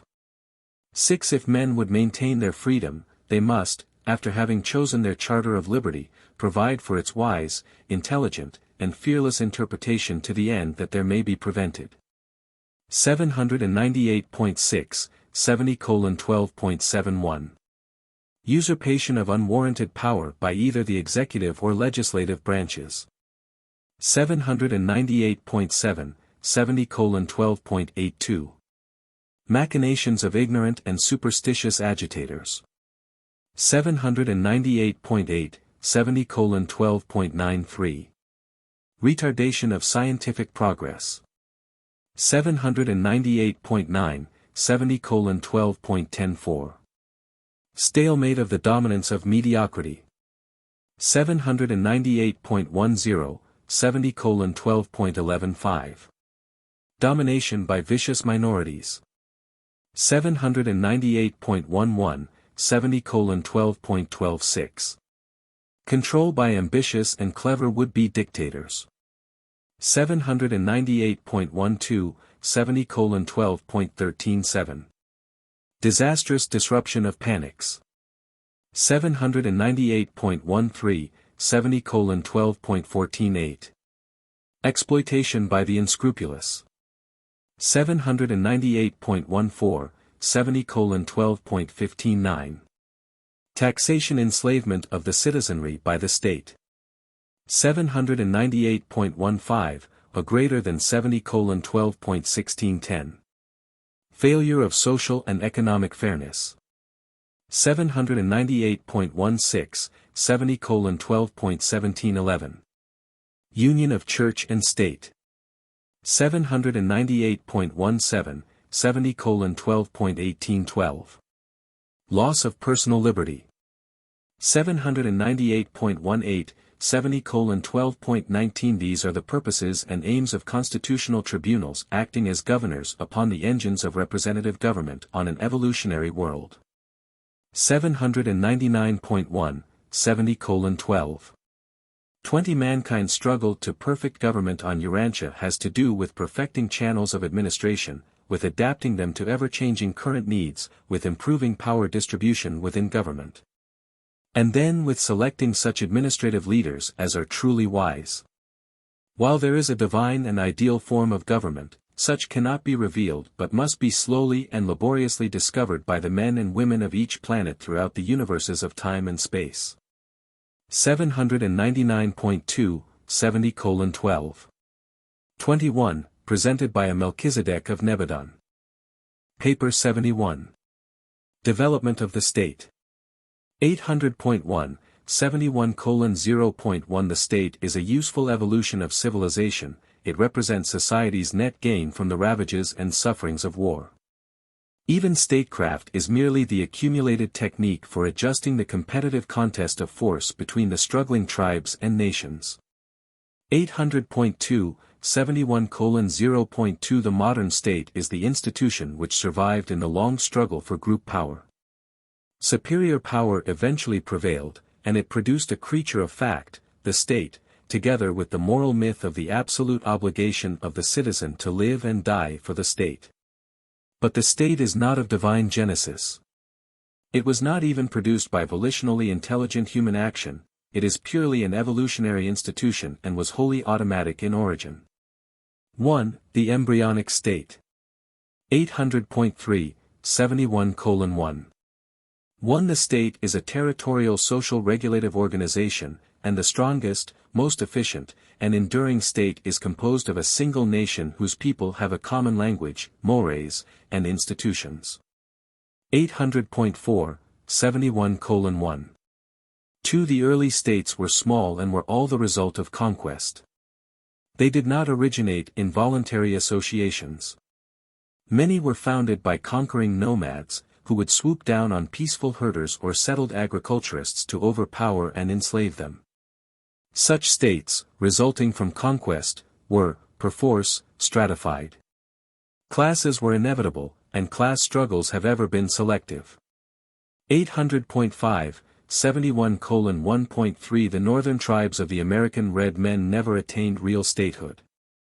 They never progressed beyond a loose confederation of tribes, a very primitive form of state. Their nearest approach was the Iroquois Federation, but this group of 6 nations never quite functioned as a state and failed to survive because of the absence of certain essentials to modern national life, such as 800.6, 71:1.41. Acquirement and inheritance of private property. 800.7, 71:1.52. Cities plus agriculture and industry.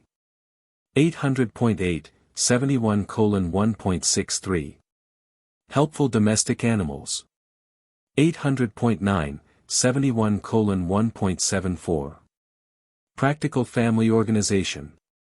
These red men clung to the mother family and nephew inheritance. 800.10, 71:1.85. Definite territory. 800.11, 71:1.96. A strong executive head. 800.12, 71:1.107.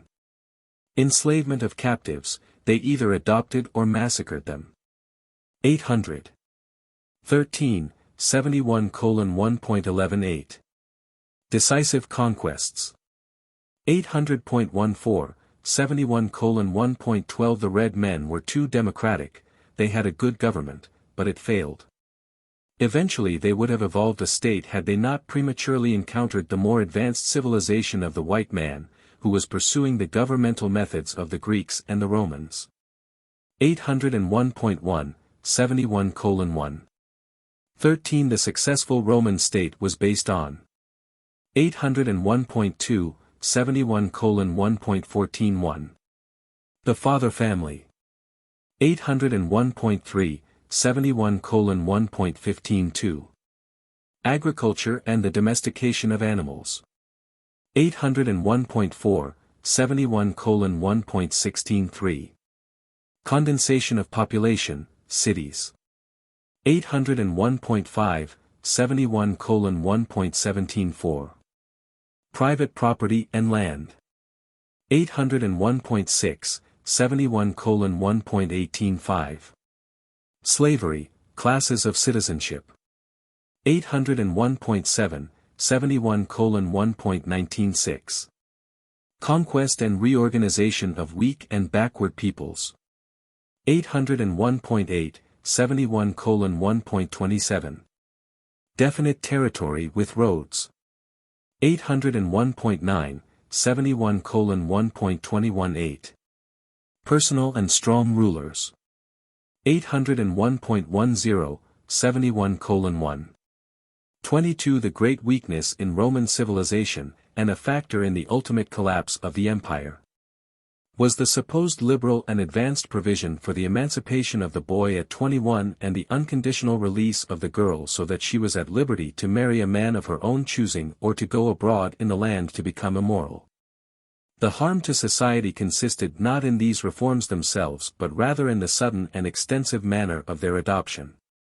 The collapse of Rome indicates what may be expected when a state undergoes too rapid extension associated with internal degeneration.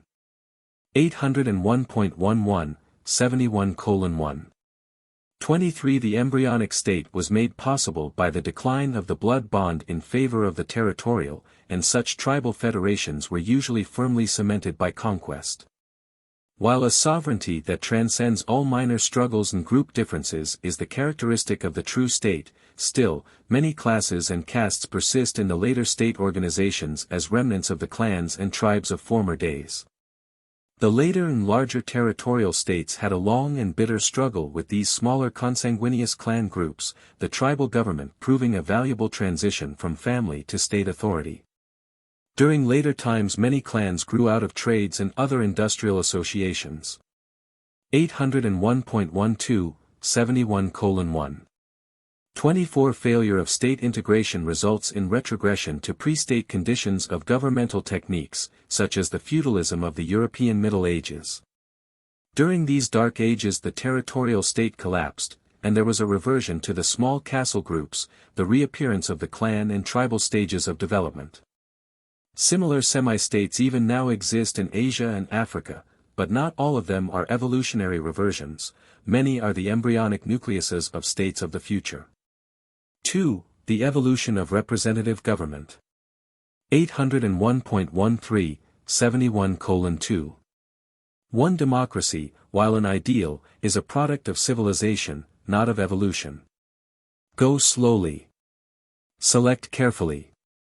For the dangers of democracy are 801.14, 71:2.21. Glorification of mediocrity. 801.15, 71:2.32. Choice of base and ignorant rulers. 801.16, 71:2.43. Failure to recognize the basic facts of social evolution. 801.17, 71:2.54. Danger of universal suffrage in the hands of uneducated and indolent majorities. 801.18, 71:2.65. Slavery to public opinion. The majority is not always right. 802.1, 71:2.7. Public opinion, common opinion, has always delayed society. Nevertheless, it is valuable, for, while retarding social evolution, it does preserve civilization. Education of public opinion is the only safe and true method of accelerating civilization. Force is only a temporary expedient, and cultural growth will increasingly accelerate as bullets give way to ballots. Public opinion, the mores, is the basic and elemental energy in social evolution and state development, but to be of state value it must be non-violent in expression. 802.2, 71:2. 8. The measure of the advance of society is directly determined by the degree to which public opinion can control personal behavior and state regulation through non-violent expression. The really civilized government had arrived when public opinion was clothed with the powers of personal franchise. Popular elections may not always decide things rightly, but they represent the right way even to do a wrong thing. Evolution does not at once produce superlative perfection but rather comparative and advancing practical adjustment. 802.3, 71:2. 9. There are 10 steps, or stages, to the evolution of a practical and efficient form of representative government, and these are: 802.4, 71:2.1. Freedom of the person. Slavery, serfdom, and all forms of human bondage must disappear. 802. 5, 71:2.11.2. Freedom of the mind. Unless a free people are educated, taught to think intelligently and plan wisely, freedom usually does more harm than good. 802.6, 71:2.12.3. The reign of law. Liberty can be enjoyed only when the will and whims of human rulers are replaced by legislative enactments in accordance with accepted fundamental law. 802.7, 71:2.13.4. Freedom of speech. Representative government is unthinkable without freedom of all forms of expression for human aspirations and opinions. 802.8, 71:2.14.5. Security of property. No government can long endure if it fails to provide for the right to enjoy personal property in some form. Man craves the right to use, control, bestow, sell, lease, and bequeath his personal property. 802.9, 71:2.15.6. The right of petition. Representative government assumes the right of citizens to be heard. The privilege of petition is inherent in free citizenship. 802.10, 71:2.16.7. The right to rule. It is not enough to be heard. The power of petition must progress to the actual management of the government. 802.11, 71:2.17.8. Universal suffrage. Representative government presupposes an intelligent, efficient, and universal electorate. The character of such a government will ever be determined by the character and caliber of those who compose it. As civilization progresses, suffrage, while remaining universal for both sexes, will be effectively modified, regrouped, and otherwise differentiated. 802.12, 71:2.18.9. Control of public servants.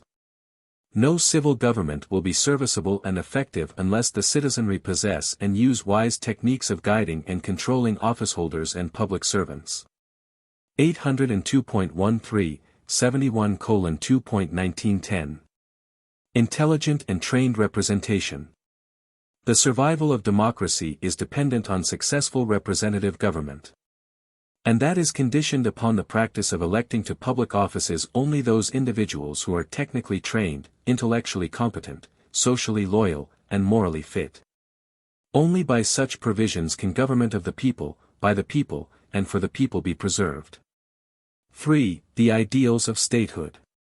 803.1, 71:3.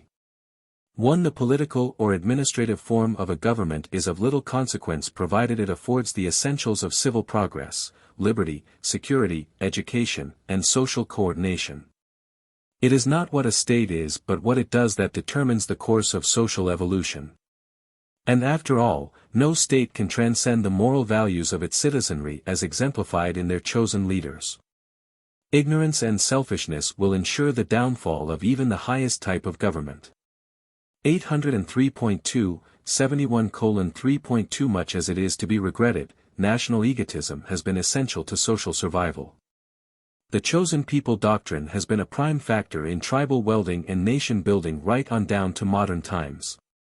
But no state can attain ideal levels of functioning until every form of intolerance is mastered.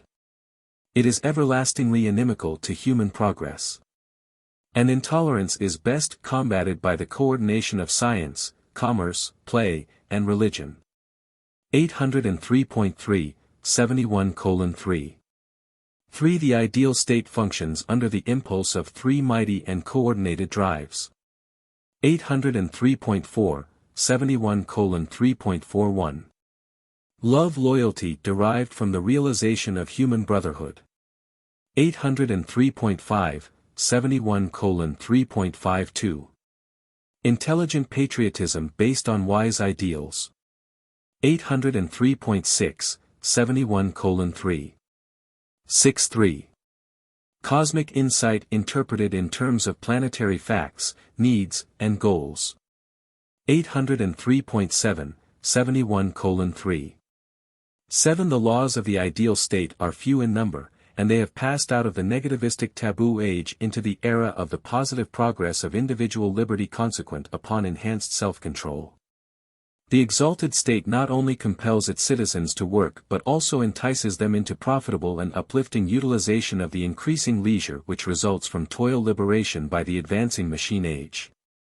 Leisure must produce as well as consume. 803.8, 71:3.8. No society has progressed very far when it permits idleness or tolerates poverty.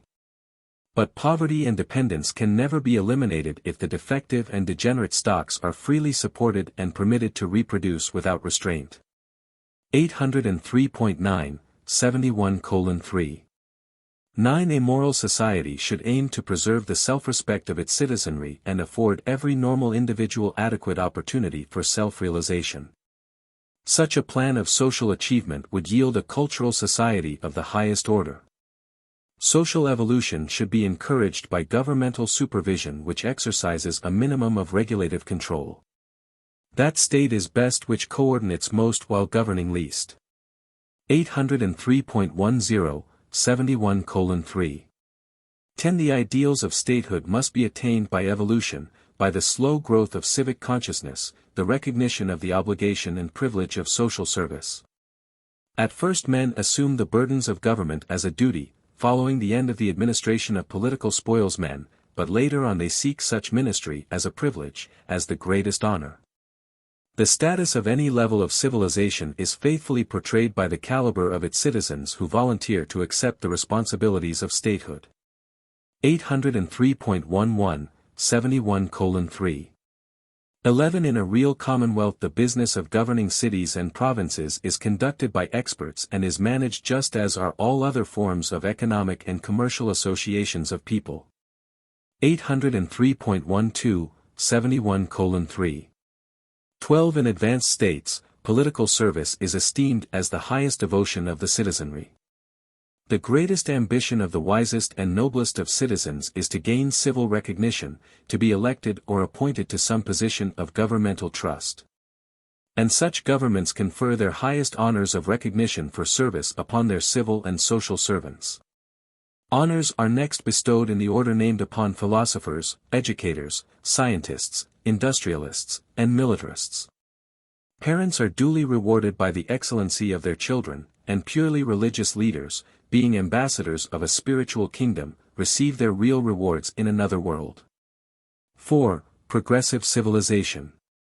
804.1, 71:4. 1. Economics, society, and government must evolve if they are to remain.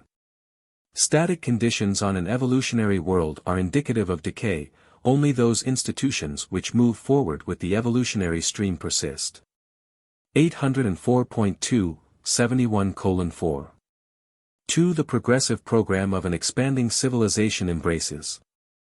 804.3, 71:4.31. Preservation of individual liberties.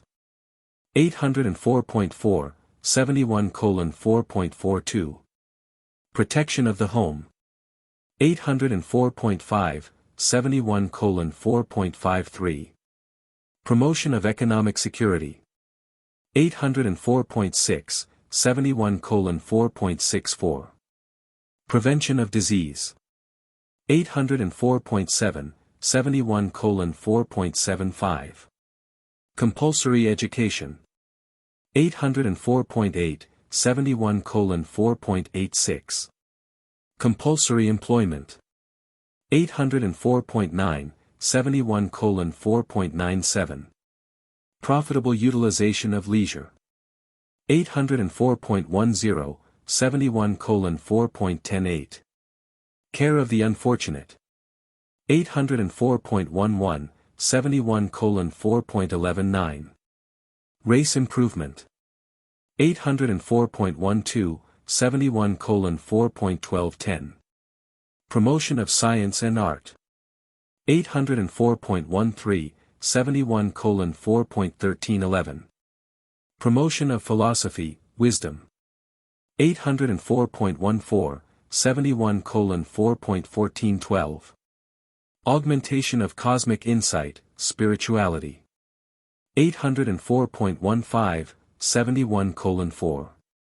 15. And this progress in the arts of civilization leads directly to the realization of the highest human and divine goals of mortal endeavor, the social achievement of the brotherhood of man and the personal status of God consciousness, which becomes revealed in the supreme desire of every individual to do the will of the Father in heaven.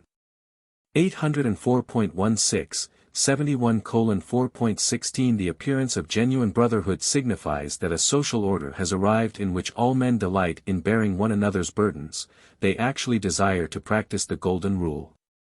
But such an ideal society cannot be realized when either the weak or the wicked lie in wait to take unfair and unholy advantage of those who are chiefly actuated by devotion to the service of truth, beauty, and goodness. In such a situation only one course is practical. The golden rulers may establish a progressive society in which they live according to their ideals while maintaining an adequate defense against their benighted fellows who might seek either to exploit their pacific predilections or to destroy their advancing civilization.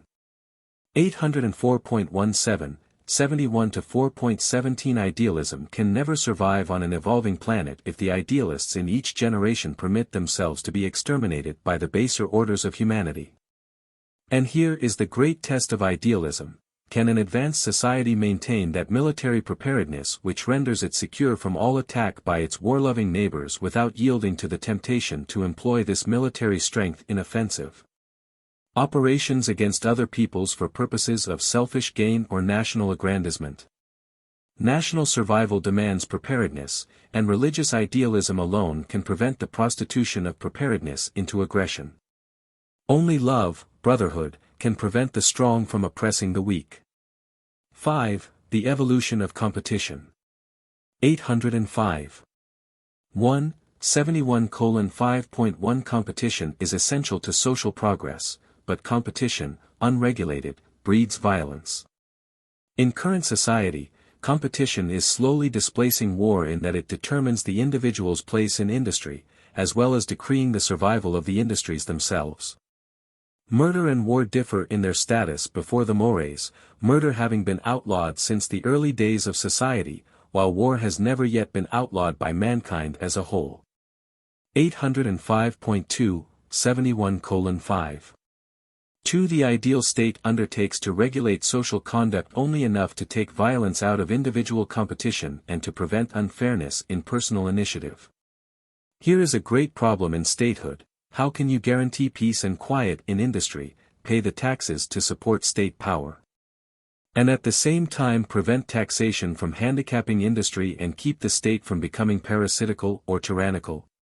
805.3, 71:5.3. Throughout the earlier ages of any world, competition is essential to progressive civilization. As the evolution of man progresses, cooperation becomes increasingly effective. In advanced civilizations, cooperation is more efficient than competition.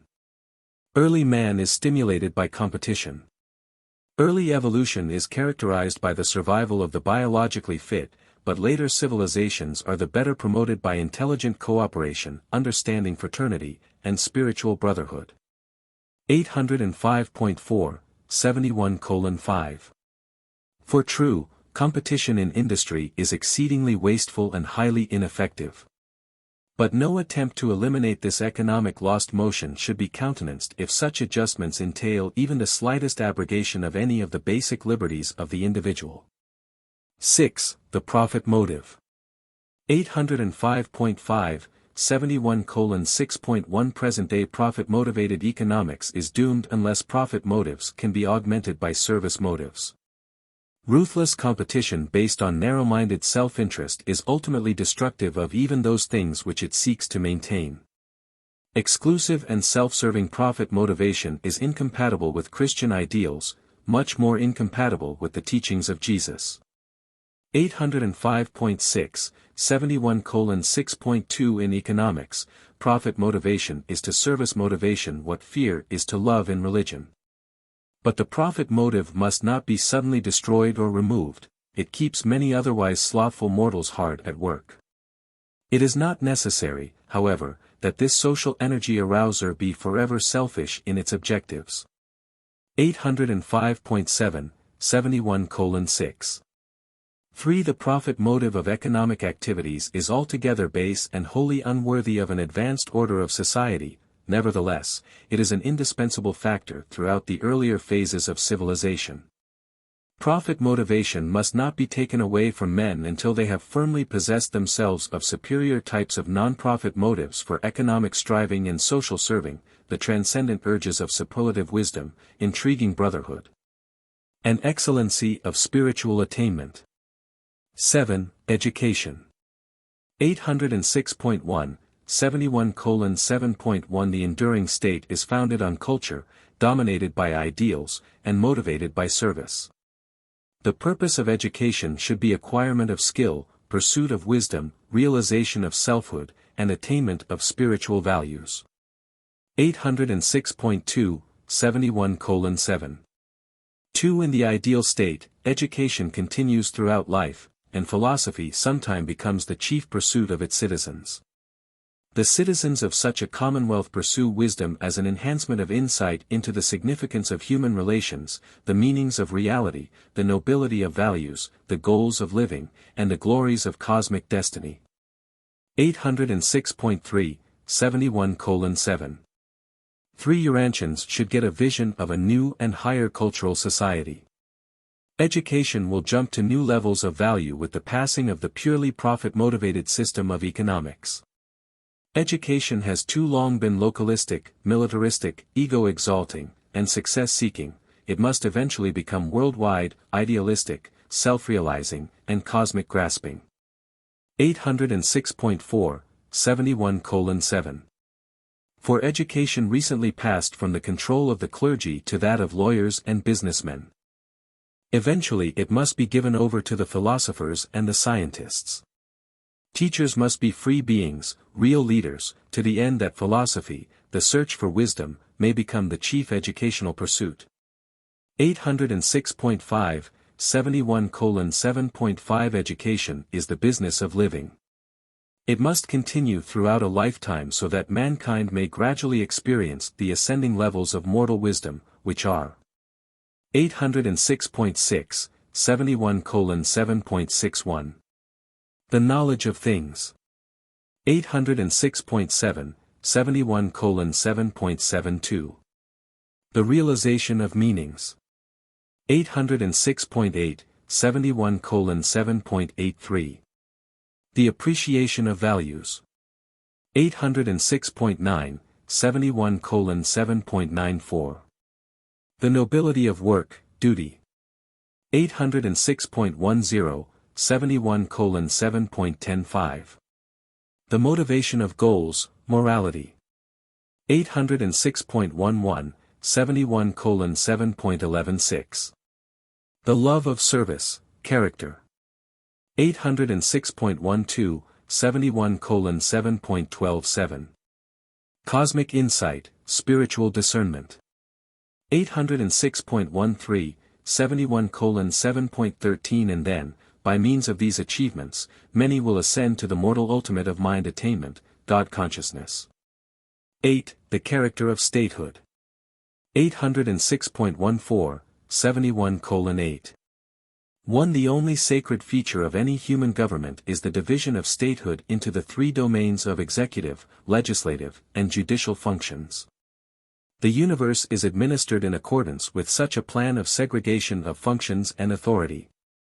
Aside from this divine concept of effective social regulation or civil government, it matters little what form of state a people may elect to have, provided the citizenry is ever progressing toward the goal of augmented self-control and increased social service. The intellectual keenness, economic wisdom, social cleverness, and moral stamina of a people are all faithfully reflected in statehood. 806.15, 71:8.2 The evolution of statehood entails progress from level to level, as follows.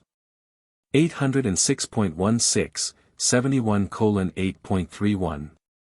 The creation of a threefold government of executive, legislative, and judicial branches. 806.17, 71:8.42. The freedom of social, political, and religious activities. 807.1, 71:8.53.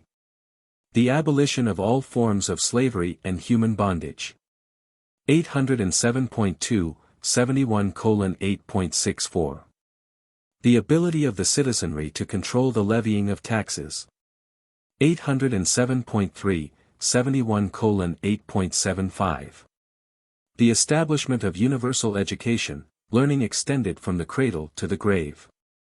807.4, 71:8.86. The proper adjustment between local and national governments. 807.5, 71:8.97. The fostering of science and the conquest of disease. 807.6, 71:8.108. The due recognition of sex equality and the coordinated functioning of men and women in the home, school, and church, with specialized service of women in industry and government. 807.7, 71:8.119. The elimination of toiling slavery by machine invention and the subsequent mastery of the machine age. 807.8, 71:8.1210. The conquest of dialects, the triumph of a universal language. 807.9, 71:8.1311. The ending of war, international adjudication of national and racial differences by continental courts of nations presided over by a supreme planetary tribunal automatically recruited from the periodically retiring heads of the continental courts. The continental courts are authoritative, the world court is advisory, moral. 807.10, 71:8.1412. The worldwide vogue of the pursuit of wisdom, the exaltation of philosophy. The evolution of a world religion, which will presage the entrance of the planet upon the earlier phases of settlement in light and life. 807.11, 71:8.15 These are the prerequisites of progressive government and the earmarks of ideal statehood. Urantia is far from the realization of these exalted ideals, but the civilized races have made a beginning. Mankind is on the march toward higher evolutionary destinies. 807.12, 71:8.16, sponsored by a Melchizedek of Nebadon. Paper 72. Government on a neighboring planet.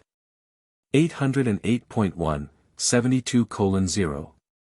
1. By permission of Lana Forge and with the approval of the Most Highs of Urantia, I am authorized to narrate something of the social, moral, and political life of the most advanced human race living on a not far distant planet belonging to the Satania system.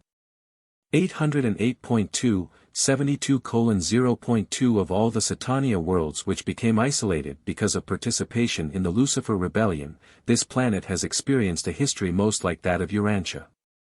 The similarity of the two spheres undoubtedly explains why permission to make this extraordinary presentation was granted, for it is most unusual for the system rulers to consent to the narration on one planet of the affairs of another. 808. 3, 72:0.3 This planet, like Urantia, was led astray by the disloyalty of its planetary prince in connection with the Lucifer rebellion.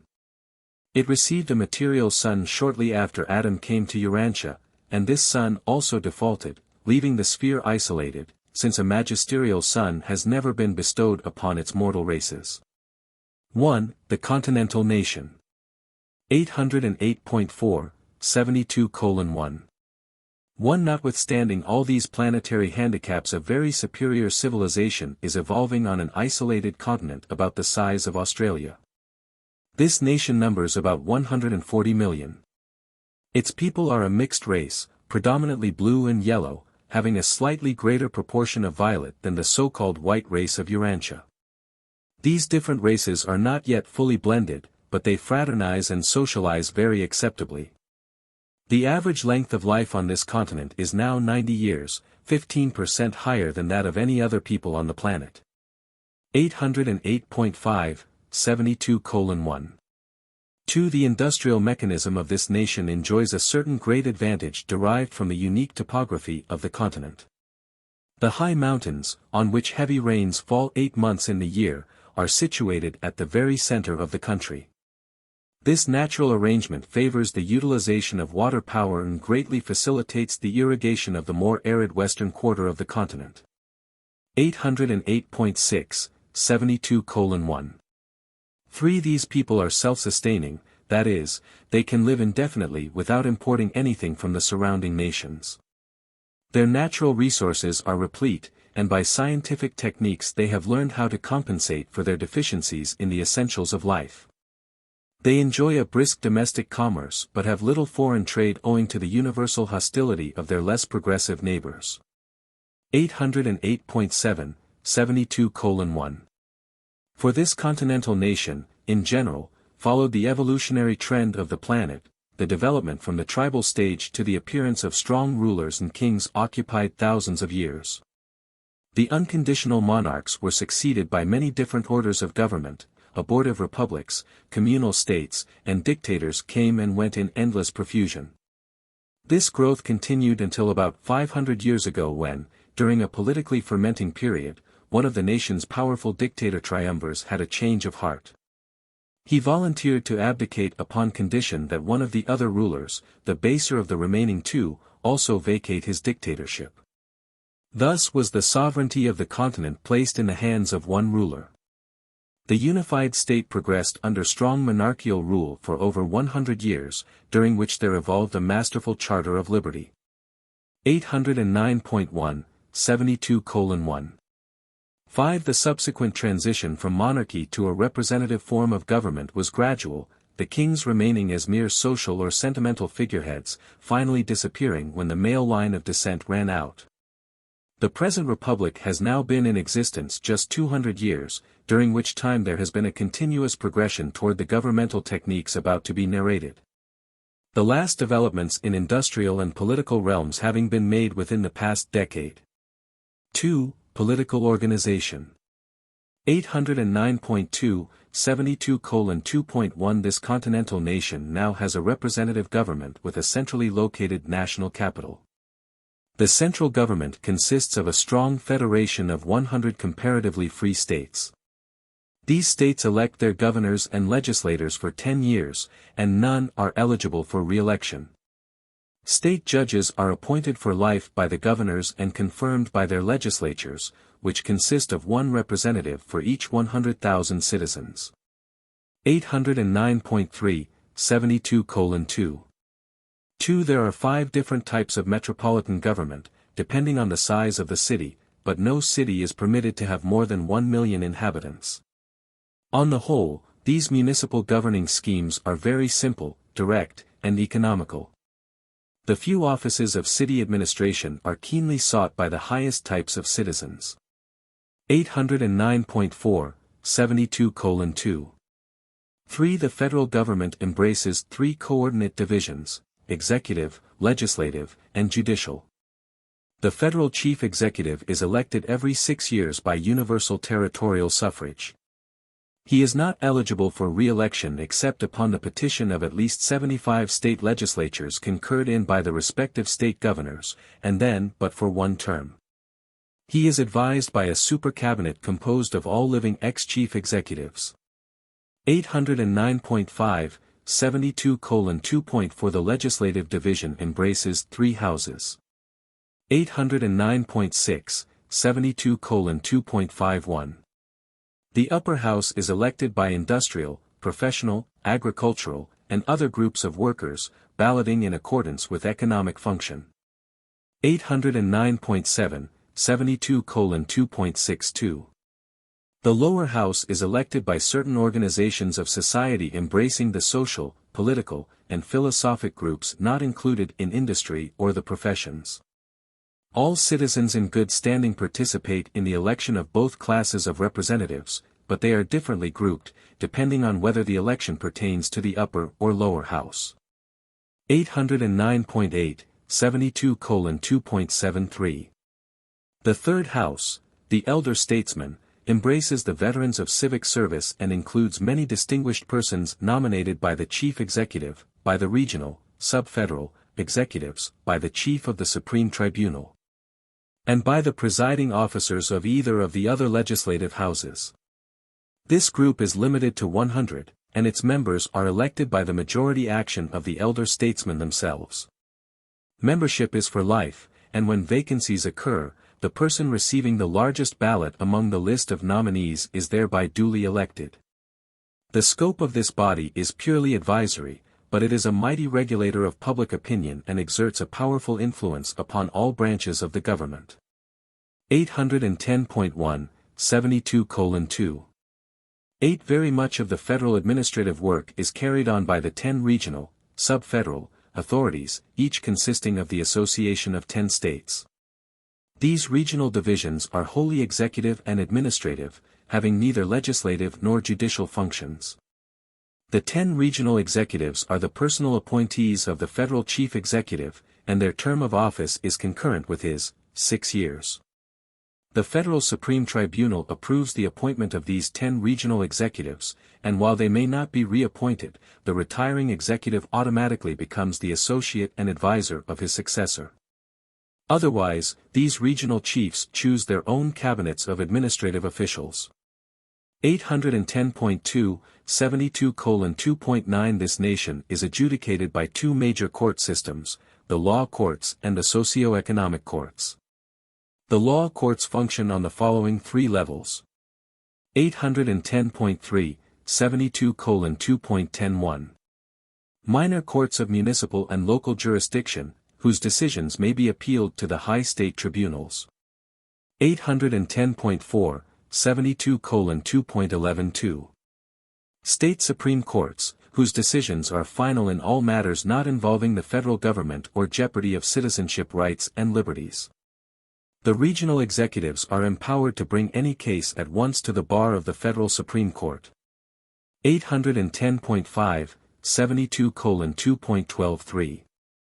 Federal Supreme Court, the High Tribunal for the adjudication of national contentions and the appellate cases coming up from the state courts.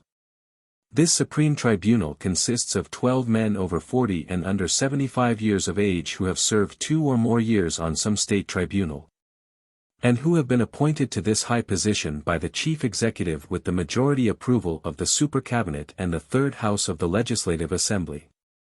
All decisions of this supreme judicial body are by at least a 2/3 vote.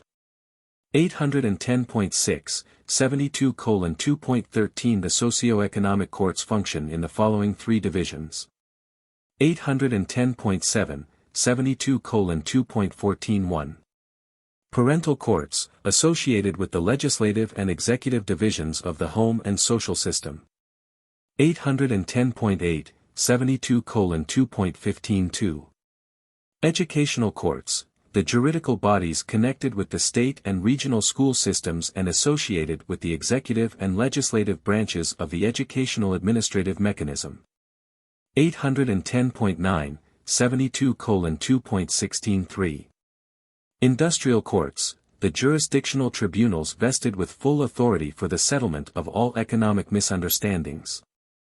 810.10, 72:2. 17. The Federal Supreme Court does not pass upon socio-economic cases except upon the 3/4 vote of the third legislative branch of the national government, the House of Elder Statesmen. Otherwise, all decisions of the parental, educational, and industrial high courts are final. 3. The home life. 811.1, 72:3.1 On this continent it is against the law for two families to live under the same roof. And since group dwellings have been outlawed, most of the tenement type of buildings have been demolished. But the unmarried still live in clubs, hotels, and other group dwellings. The smallest home site permitted must provide 50,000 square feet of land. All land and other property used for home purposes are free from taxation up to 10 times the minimum home site allotment. 811.2, 72:3. 2. The home life of this people has greatly improved during the last century. Attendance of parents, both fathers and mothers, at the parental schools of child culture is compulsory. Even the agriculturists who reside in small country settlements carry on this work by correspondence, going to the nearby centers for oral instruction once in 10 days, every 2 weeks, for they maintain a 5-day week. 811.3, 72:3. 3. The average number of children in each family is 5, and they are under the full control of their parents or, in case of the demise of one or both, under that of the guardians designated by the parental courts. It is considered a great honor for any family to be awarded the guardianship of a full orphan. Competitive examinations are held among parents, and the orphan is awarded to the home of those displaying the best parental qualifications. 811. 4. 72:3.4 These people regard the home as the basic institution of their civilization. It is expected that the most valuable part of a child's education and character training will be secured from his parents and at home, and fathers devote almost as much attention to child culture as do mothers. 811.5, 72:3. 5. All sex instruction is administered in the home by parents or by legal guardians. Moral instruction is offered by teachers during the rest periods in the school shops, but not so with religious training, which is deemed to be the exclusive privilege of parents, religion being looked upon as an integral part of home life. Purely religious instruction is given publicly only in the temples of philosophy, no such exclusively religious institutions as the Urantia churches having developed among this people.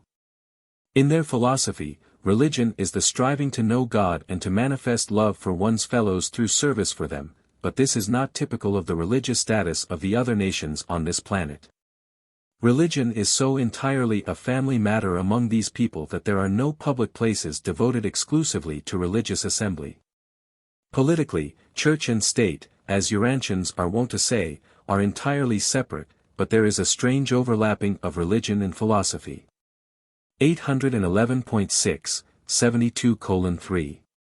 6. Until 20 years ago the spiritual teachers, comparable to Urantia pastors, who visit each family periodically to examine the children to ascertain if they have been properly instructed by their parents, were under governmental supervision. These spiritual advisors and examiners are now under the direction of the newly created Foundation of Spiritual Progress, an institution supported by voluntary contributions. Possibly this institution may not further evolve until after the arrival of a paradise magisterial son.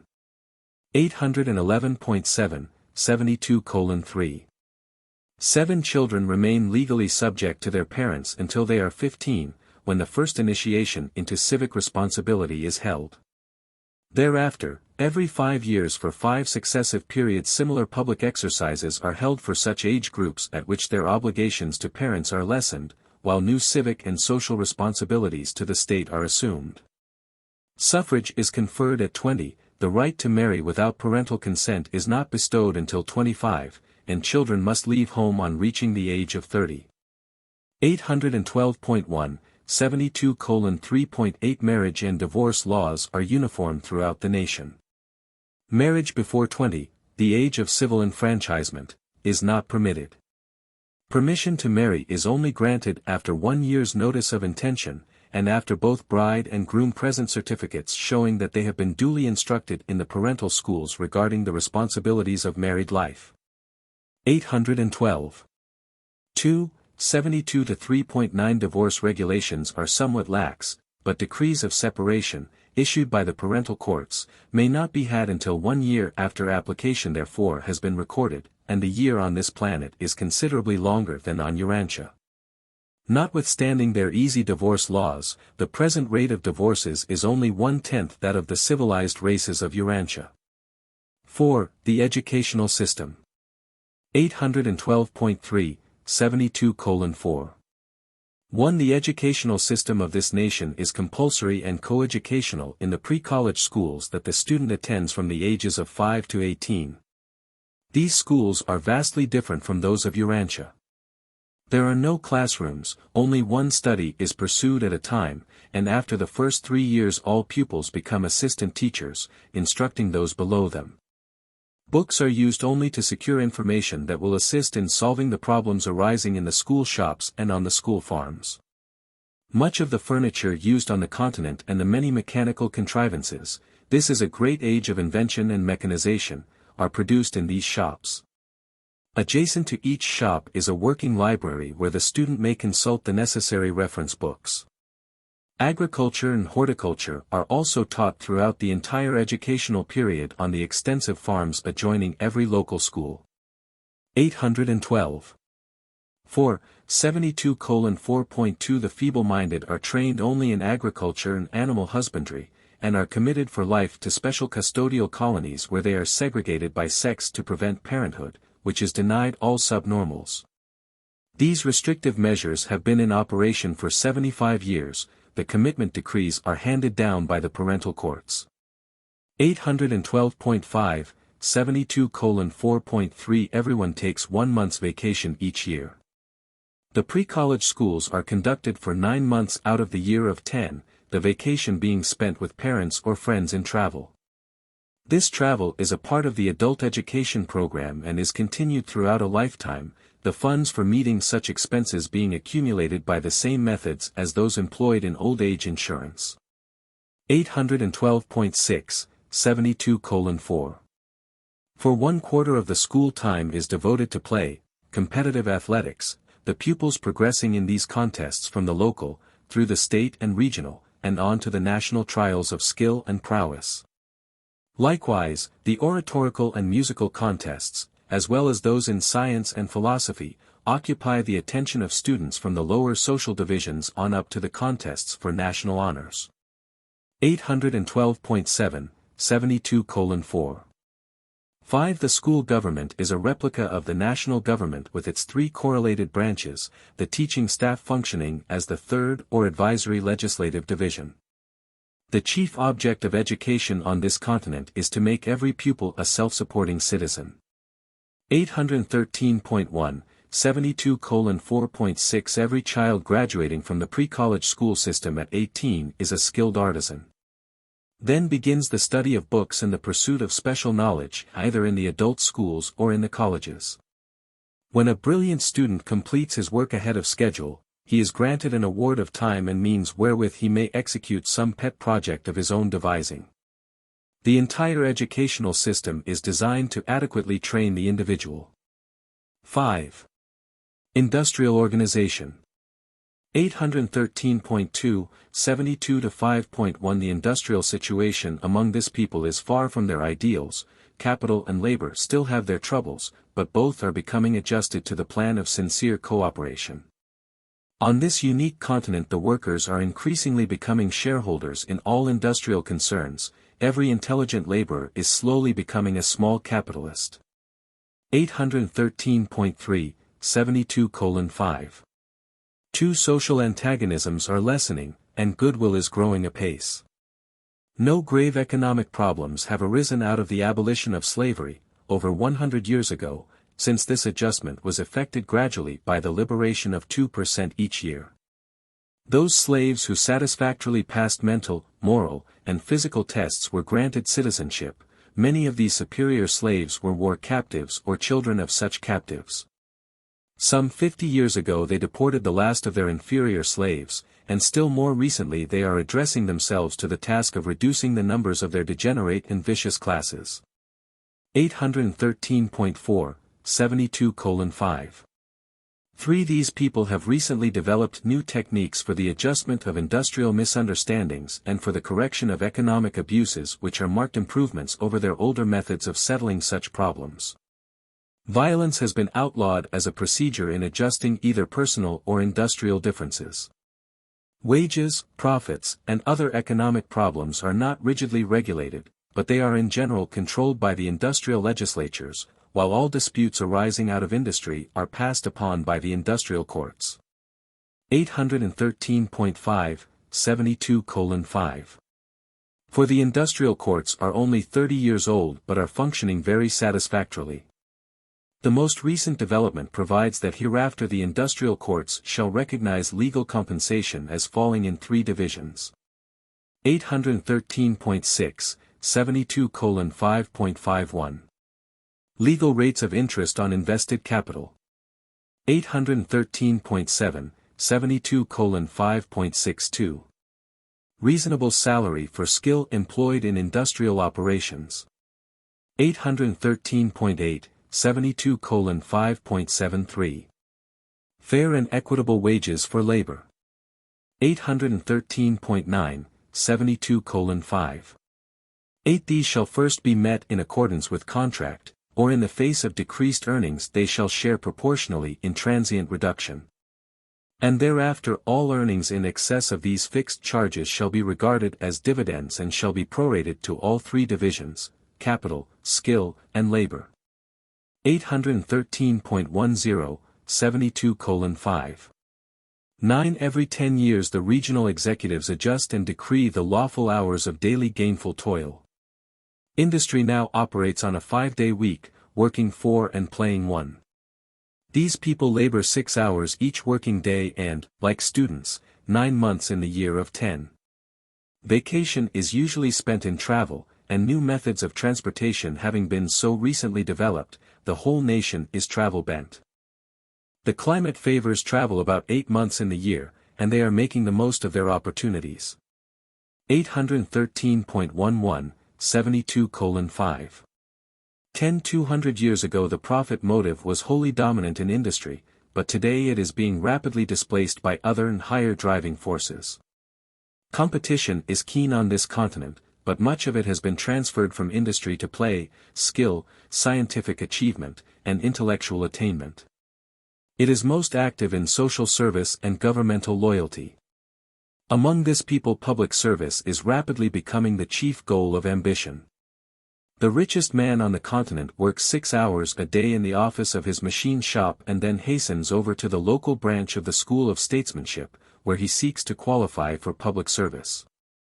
814.1, 72:5. 11. Labor is becoming more honorable on this continent, and all able-bodied citizens over 18 work either at home and on farms, at some recognized industry, on the public works where the temporarily unemployed are absorbed, or else in the corps of compulsory laborers in the mines. 814.2, 72:5.12. These people are also beginning to foster a new form of social disgust for both idleness and unearned wealth. Slowly but certainly they are conquering their machines. Once they, too, struggled for political liberty and subsequently for economic freedom. Now are they entering upon the enjoyment of both, while in addition they are beginning to appreciate their well-earned leisure, which can be devoted to increased self-realization. 6. Old age insurance. 814.3, 72:6. 1. This nation is making a determined effort to replace the self-respect-destroying type of charity by dignified government insurance guarantees of security in old age. This nation provides every child an education and every man a job. Therefore can it successfully carry out such an insurance scheme for the protection of the infirm and aged. 814.4, 72:6. 2. Among this people all persons must retire from gainful pursuit at 65 unless they secure a permit from the State Labor Commissioner which will entitle them to remain at work until the age of 70. This age limit does not apply to government servants or philosophers. The physically disabled or permanently crippled can be placed on the retired list at any age by court order countersigned by the Pension Commissioner of the regional government. 814.5, 72:6.3 The funds for old age pensions are derived from four sources. 814.6, 72:6.41.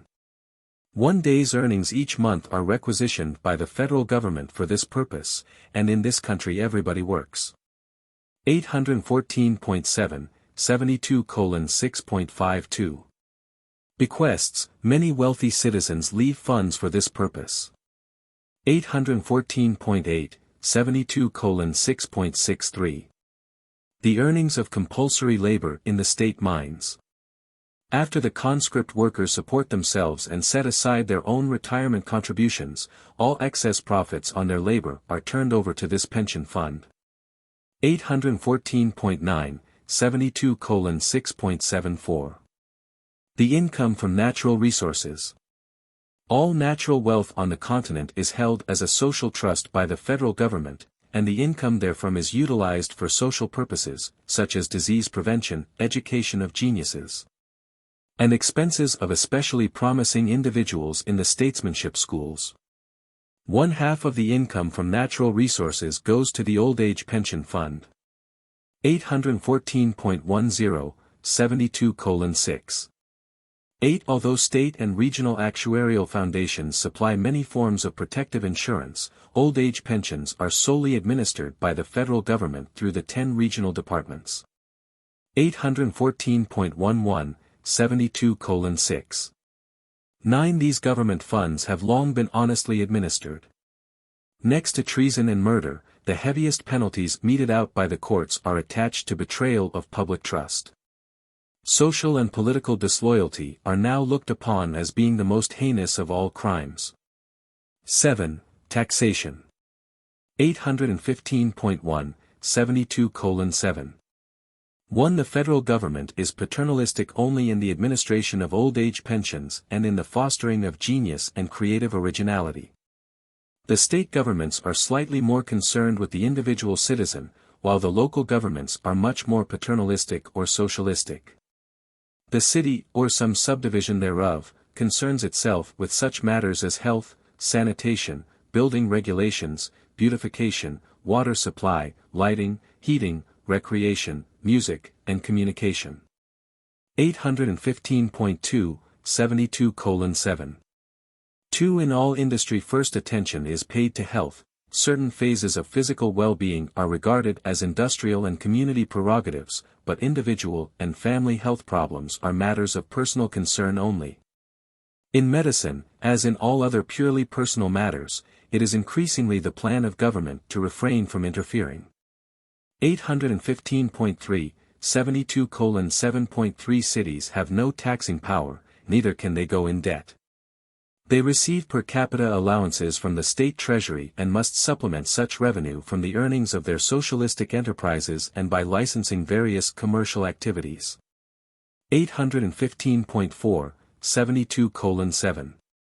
For the rapid transit facilities, which make it practical greatly to extend the city boundaries, are under municipal control. The city fire departments are supported by the fire prevention and insurance foundations, and all buildings, in city or country, are fireproof, have been for over 75 years.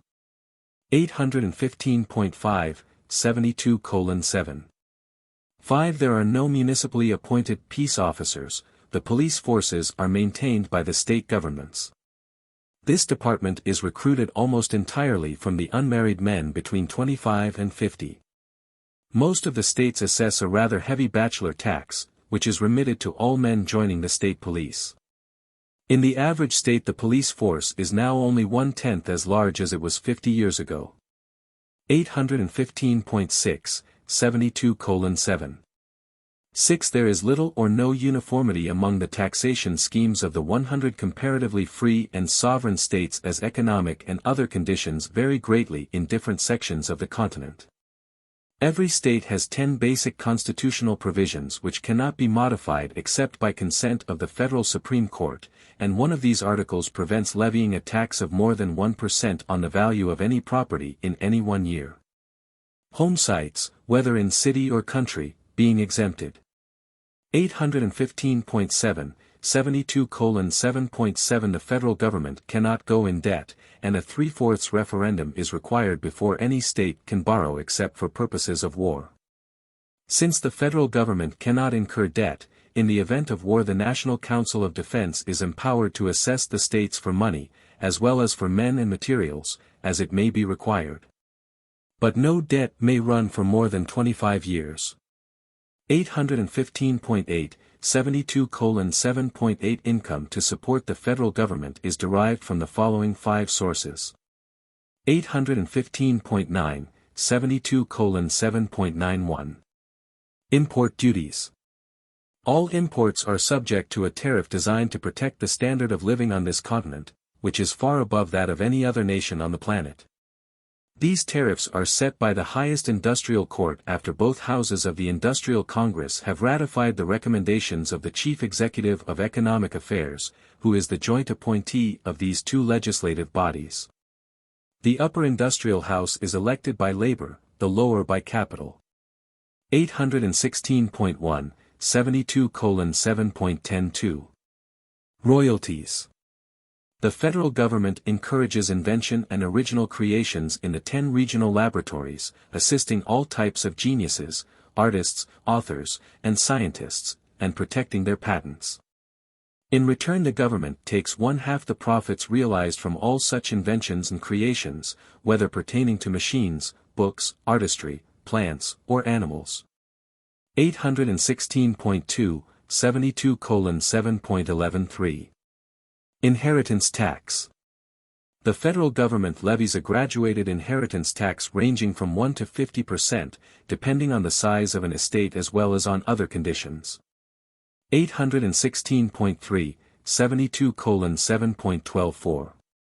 Military equipment. The government earns a considerable sum from the leasing of military and naval equipment for commercial and recreational usages. 816.4, 72:7.135.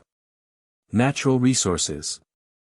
The income from natural resources, when not fully required for the specific purposes designated in the Charter of Federal Statehood, is turned into the national treasury. 816.5, 72:7. 14 federal appropriations, except war funds assessed by the National Council of Defense, are originated in the upper legislative house, concurred in by the lower house, approved by the chief executive, and finally validated by the Federal Budget Commission of 100. The members of this commission are nominated by the state governors and elected by the state legislatures to serve for 24 years, 1/4 being elected every 6 years. Every 6 years this body, by a 3/4 ballot, chooses one of its number as chief, and he thereby becomes director-controller of the federal treasury. 8. The special colleges. 816.6, 72:8. 1. In addition to the basic compulsory education program extending from the ages of 5 to 18, special schools are maintained as follows. 816.7, 72:8.21. Statesmanship schools. These schools are of 3 classes, national, regional, and state. The public offices of the nation are grouped in 4 divisions. The first division of public trust pertains principally to the national administration, and all officeholders of this group must be graduates of both regional and national schools of statesmanship. Individuals may accept political, elective, or appointive office in the second division upon graduating from any one of the 10 regional schools of statesmanship. Their trusts concern responsibilities in the regional administration and the state governments. Division 3 includes state responsibilities, and such officials are only required to have state degrees of statesmanship.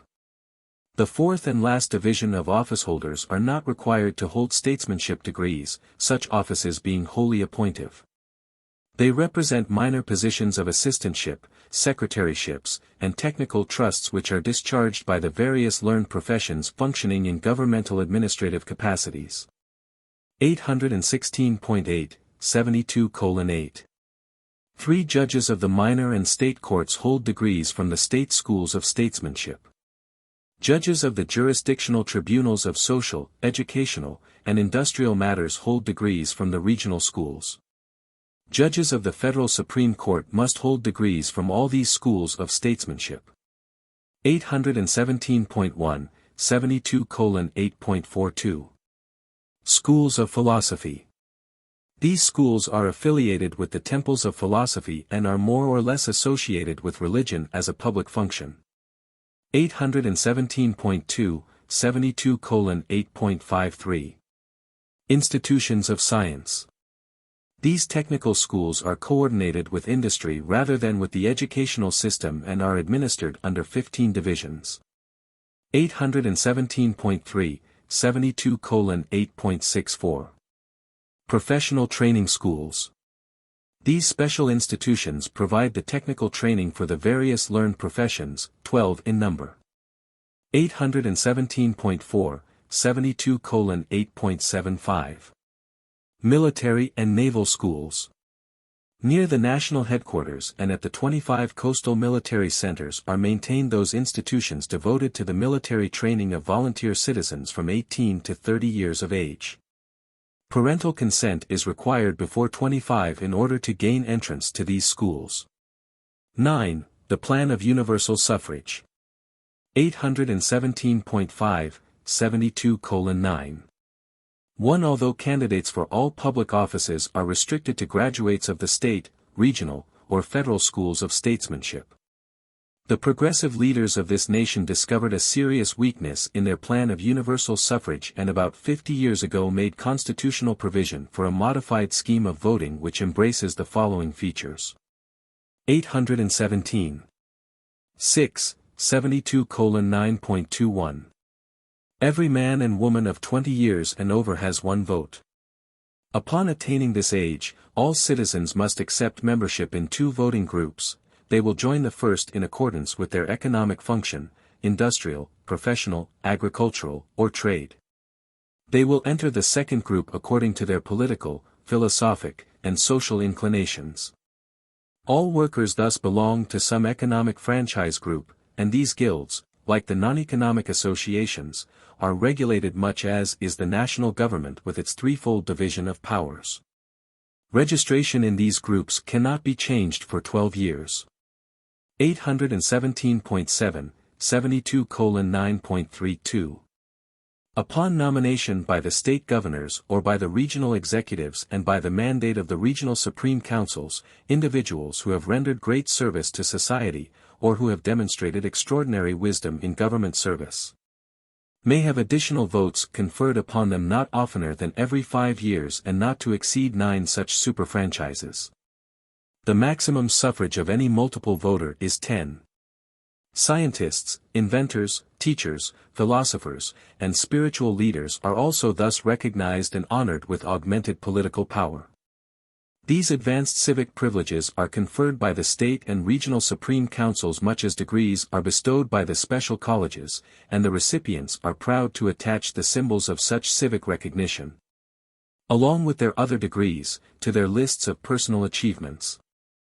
817.8, 72:9.43. All individuals sentenced to compulsory labor in the mines and all governmental servants supported by tax funds are, for the periods of such services, disenfranchised. This does not apply to aged persons who may be retired on pensions at 65. 817.9, 72:9.54. There are 5 brackets of suffrage reflecting the average yearly taxes paid for each half-decade period. Heavy taxpayers are permitted extra votes up to 5. This grant is independent of all other recognition, but in no case can any person cast over 10 ballots. 818.1, 72:9.65. At the time this franchise plan was adopted, the territorial method of voting was abandoned in favor of the economic or functional system. All citizens now vote as members of industrial, social, or professional groups, regardless of their residence. Thus the electorate consists of solidified, unified, and intelligent groups who elect only their best members to positions of governmental trust and responsibility. There is one exception to this scheme of functional or group suffrage: the election of a federal chief executive every 6 years is by nationwide ballot, and no citizen casts over 1 vote. 818.2, 72:9. 7. Thus, except in the election of the chief executive, suffrage is exercised by economic, professional, intellectual, and social groupings of the citizenry. The ideal state is organic, and every free and intelligent group of citizens represents a vital and functioning organ within the larger governmental organism. 818.3, 72:9. 8. The schools of statesmanship have power to start proceedings in the state courts looking toward the disenfranchisement of any defective, idle, indifferent, or criminal individual.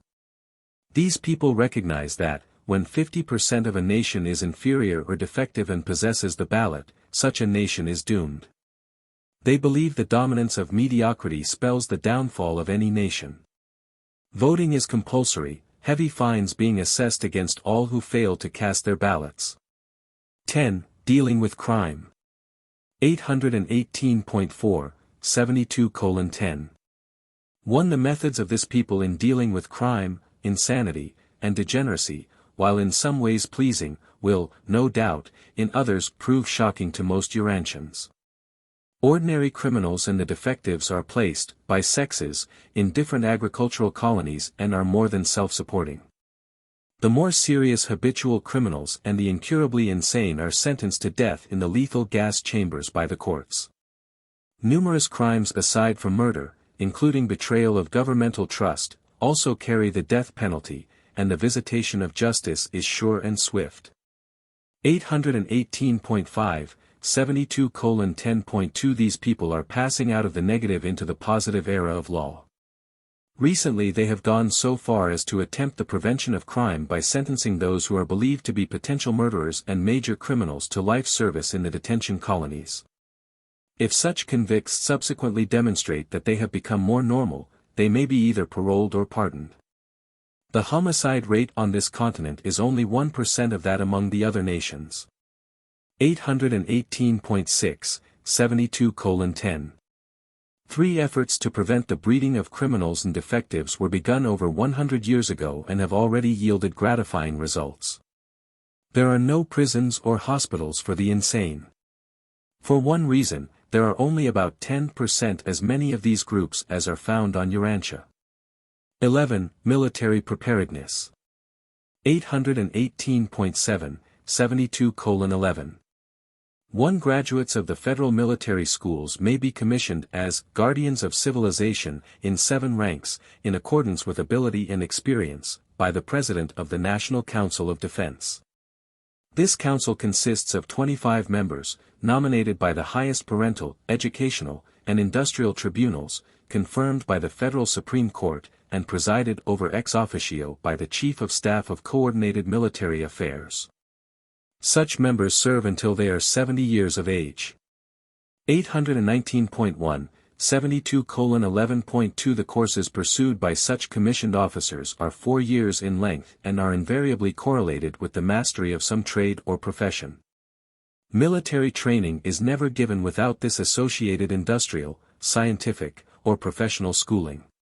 When military training is finished, the individual has, during his 4 years course, received 1/2 of the education imparted in any of the special schools where the courses are likewise 4 years in length. In this way the creation of a professional military class is avoided by providing this opportunity for a large number of men to support themselves while securing the first half of a technical or professional training. 819.2, 72:11. 3. Military service during peacetime is purely voluntary, and the enlistments in all branches of the service are for 4 years, during which every man pursues some special line of study in addition to the mastery of military tactics. Training in music is one of the chief pursuits of the central military schools and of the 25 training camps distributed about the periphery of the continent. During periods of industrial slackness many thousands of unemployed are automatically utilized in upbuilding the military defenses of the continent on land and sea and in the air. 819.3, 72:11. For although these people maintain a powerful war establishment as a defense against invasion by the surrounding hostile peoples, it may be recorded to their credit that they have not in over 100 years employed these military resources in an offensive war. They have become civilized to that point where they can vigorously defend civilization without yielding to the temptation to utilize their war powers in aggression. There have been no civil wars since the establishment of the United Continental State, but during the last 2 centuries these people have been called upon to wage 9 fierce defensive conflicts. 3 of which were against mighty confederations of world powers. Although this nation maintains adequate defense against attack by hostile neighbors, it pays far more attention to the training of statesmen, scientists, and philosophers. 819.4, 72:11. 5. When at peace with the world, all mobile defense mechanisms are quite fully employed in trade, commerce, and recreation. When war is declared, the entire nation is mobilized. Throughout the period of hostilities military pay obtains in all industries, and the chiefs of all military departments become members of the chief executive's cabinet. 12. The other nations. 819.5, 72:12. 1. Although the society and government of this unique people are in many respects superior to those of the Urantia nations, it should be stated that on the other continents, there are 11 on this planet, the governments are decidedly inferior to the more advanced nations of Urantia. 819.6, 72:12. 2. Just now this superior government is planning to establish ambassadorial relations with the inferior peoples, and for the first time a great religious leader has arisen who advocates the sending of missionaries to these surrounding nations.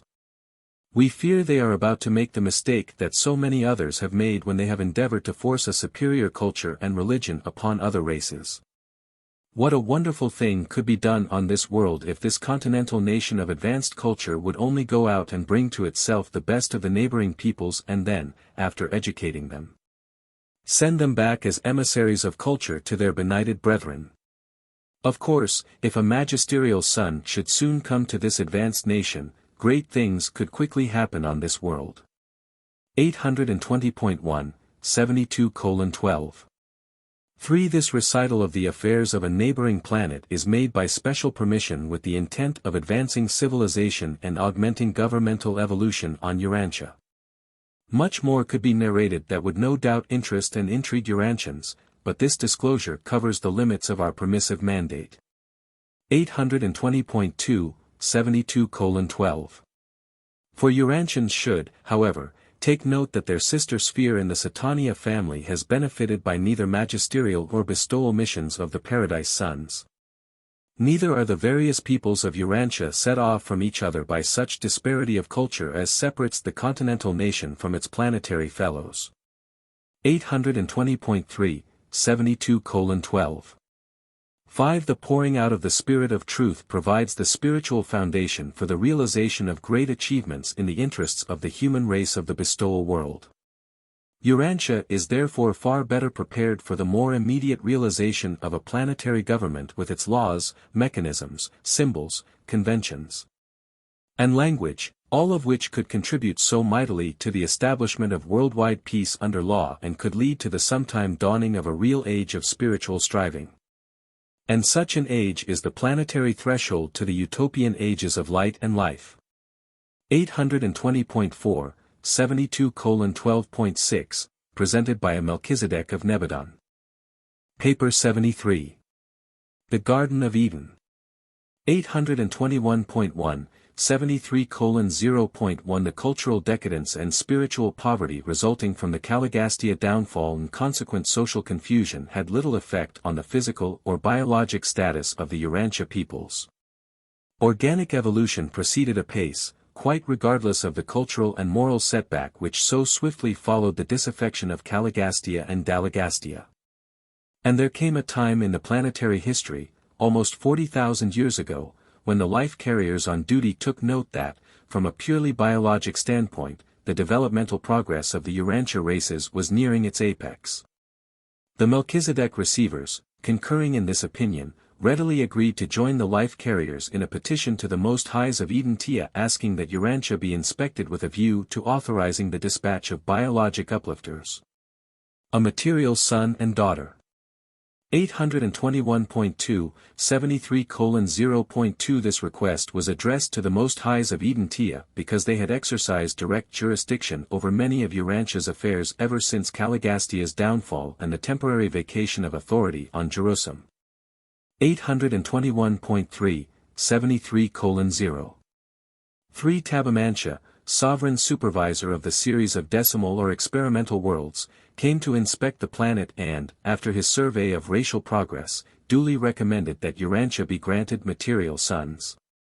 In a little less than 100 years from the time of this inspection, Adam and Eve, a material son and daughter of the local system, arrived and began the difficult task of attempting to untangle the confused affairs of a planet retarded by rebellion and resting under the ban of spiritual isolation. 1. The Nodites and the Amadonites. 821.4, 73:1.1 On a normal planet, the arrival of the material sun would ordinarily herald the approach of a great age of invention, material progress, and intellectual enlightenment. The post-Adamic era is the great scientific age of most worlds, but not so on Urantia. Though the planet was peopled by races physically fit, the tribes languished in the depths of savagery and moral stagnation. 821.5, 73:1. 10,000 years after the rebellion, practically all the gains of the prince's administration had been effaced. The races of the world were little better off than if this misguided son had never come to Urantia. Only among the Nodites and the Amadonites was there persistence of the traditions of Dalmatia and the culture of the planetary prince. 821.6, 73:1. 3 The Nodites were the descendants of the rebel members of the prince's staff, their name deriving from their first leader, Nod, one-time chairman of the Dalmatia Commission on Industry and Trade. The Amadonites were the descendants of those Andinites who chose to remain loyal with Van and Amadon. Amadonite is more of a cultural and religious designation than a racial term. Racially considered, the Amadonites were essentially Andinites. Nodite is both a cultural and racial term, for the Nodites themselves constituted the 8th race of Urantia. 822.1, 73:1.4 There existed a traditional enmity between the Nodites and the Amadonites. This feud was constantly coming to the surface whenever the offspring of these two groups would try to engage in some common enterprise. Even later, in the affairs of Eden, it was exceedingly difficult for them to work together in peace. 822. 2, 73:1.5 Shortly after the destruction of Dalmatia, the followers of Nod became divided into 3 major groups. The central group remained in the immediate vicinity of their original home near the headwaters of the Persian Gulf. The eastern group migrated to the highland regions of Elam just east of the Euphrates Valley. The western group was situated on the northeastern Syrian shores of the Mediterranean and in adjacent territory. 822.3, 73:1. 6 These Nodites had freely mated with the Sangic races and had left behind an able progeny. And some of the descendants of the rebellious Dalmatians subsequently joined Van and his loyal followers in the lands north of Mesopotamia. Here, in the vicinity of Lake Van and the southern Caspian Sea region, the Nodites mingled and mixed with the Amadonites, and they were numbered among the mighty men of old. 822.4, 73:1. 7 Prior to the arrival of Adam and Eve, these groups, Nodites and Amadonites, were the most advanced and cultured races on Earth. 2. Planning for the Garden. 822.5, 73:2. 1 For almost 100 years prior to Tabamantia's inspection, Van and his associates, from their highland headquarters of world ethics and culture, had been preaching the advent of a promised Son of God, a racial uplifter, a teacher of truth, and the worthy successor of the traitorous Caligastia. Though the majority of the world's inhabitants of those days exhibited little or no interest in such a prediction, those who were in immediate contact with Van and Amadon took such teaching seriously and began to plan for the actual reception of the promised Son. 822.6, 73:2.2 Van told his nearest associates the story of the material sons on Jerusalem, what he had known of them before ever he came to Urantia. He well knew that these Adamic sons always lived in simple but charming garden homes and proposed, 83 years before the arrival of Adam and Eve. That they devote themselves to the proclamation of their advent and to the preparation of a garden home for their reception. 822.7, 73:2.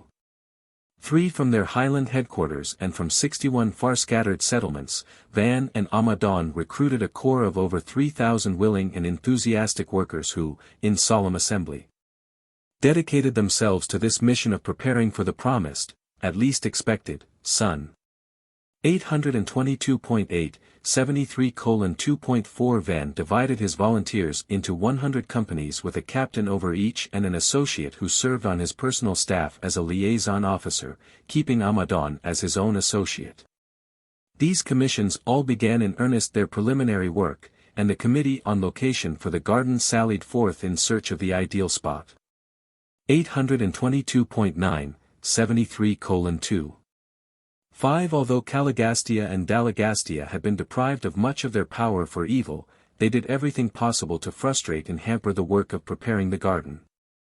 But their evil machinations were largely offset by the faithful activities of the almost 10,000 loyal Midway creatures who so tirelessly labored to advance the enterprise. 3. The garden site. 823.1, 73:3. 1 The committee on location was absent for almost 3 years.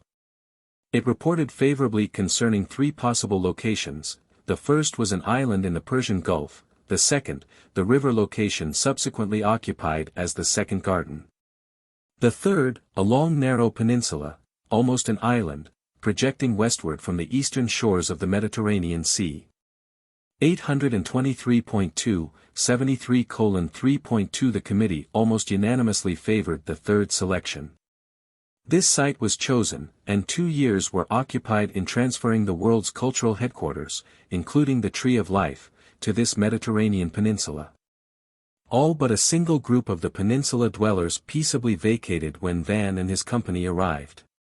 823.3, 73:3.3 This Mediterranean peninsula had a salubrious climate and an equable temperature. This stabilized weather was due to the encircling mountains and to the fact that this area was virtually an island in an inland sea. While it rained copiously on the surrounding highlands, it seldom rained in Eden proper. But each night, from the extensive network of artificial irrigation channels, a mist would go up to refresh the vegetation of the garden. 823.4, 73:3. For the coastline of this land mass was considerably elevated, and the neck connecting with the mainland was only 27 miles wide at the narrowest point. The great river that watered the garden came down from the higher lands of the peninsula and flowed east through the peninsular neck to the mainland and thence across the lowlands of Mesopotamia to the sea beyond. It was fed by 4 tributaries which took origin in the coastal hills of the Edenic Peninsula, and these are the 4 heads of the river which went out of Eden, and which later became confused with the branches of the rivers surrounding the second garden. 823.5, 73:3.5 The mountains surrounding the garden abounded in precious stones and metals, though these received very little attention. The dominant idea was to be the glorification of horticulture and the exaltation of agriculture. 823.6, 73:3. 6 The site chosen for the garden was probably the most beautiful spot of its kind in all the world, and the climate was then ideal. Nowhere else was there a location which could have lent itself so perfectly to becoming such a paradise of botanic expression. In this rendezvous the cream of the civilization of Urantia was forgathering. Without and beyond, the world lay in darkness, ignorance, and savagery. Eden was the one bright spot on Urantia. It was naturally a dream of loveliness, and it soon became a poem of exquisite and perfected landscape glory. 4. Establishing the garden. 823.7, 73:4. 1 When material sons, the biologic uplifters, begin their sojourn on an evolutionary world, their place of abode is often called the Garden of Eden because it is characterized by the floral beauty and the botanic grandeur of Urantia, the constellation capital. Van well knew of these customs and accordingly provided that the entire peninsula be given over to the garden. Pasturage and animal husbandry were projected for the adjoining mainland. Of animal life, only the birds and the various domesticated species were to be found in the park. Van's instructions were that Eden was to be a garden, and only a garden. No animals were ever slaughtered within its precincts. All flesh eaten by the garden workers throughout all the years of construction was brought in from the herds maintained under guard on the mainland. 824.1, 73:4.2 The first task was the building of the brick wall across the neck of the peninsula. This once completed, the real work of landscape beautification and home building could proceed unhindered. 824.2, 73:4.3 A zoological garden was created by building a smaller wall just outside the main wall. The intervening space, occupied by all manner of wild beasts, served as an additional defense against hostile attacks. This menagerie was organized in 12 grand divisions, and walled paths led between these groups to the 12 gates of the garden, the river and its adjacent pastures occupying the central area. 824.3, 73:4. For in the preparation of the garden only volunteer laborers were employed, no hirelings were ever used. They cultivated the garden and tended their herds for support. Contributions of food were also received from nearby believers. And this great enterprise was carried through to completion in spite of the difficulties attendant upon the confused status of the world during these troublous times. 824.4, 73:4. 5 But it was a cause for great disappointment when Van, not knowing how soon the expected son and daughter might come, suggested that the younger generation also be trained in the work of carrying on the enterprise in case their arrival should be delayed. This seemed like an admission of lack of faith on Van's part and made considerable trouble, caused many desertions, but Van went forward with his plan of preparedness, meantime filling the places of the deserters with younger volunteers. 5. The Garden Home. 824.5, 73:5.1 At the center of the Edenic Peninsula was the exquisite stone temple of the Universal Father, the sacred shrine of the garden.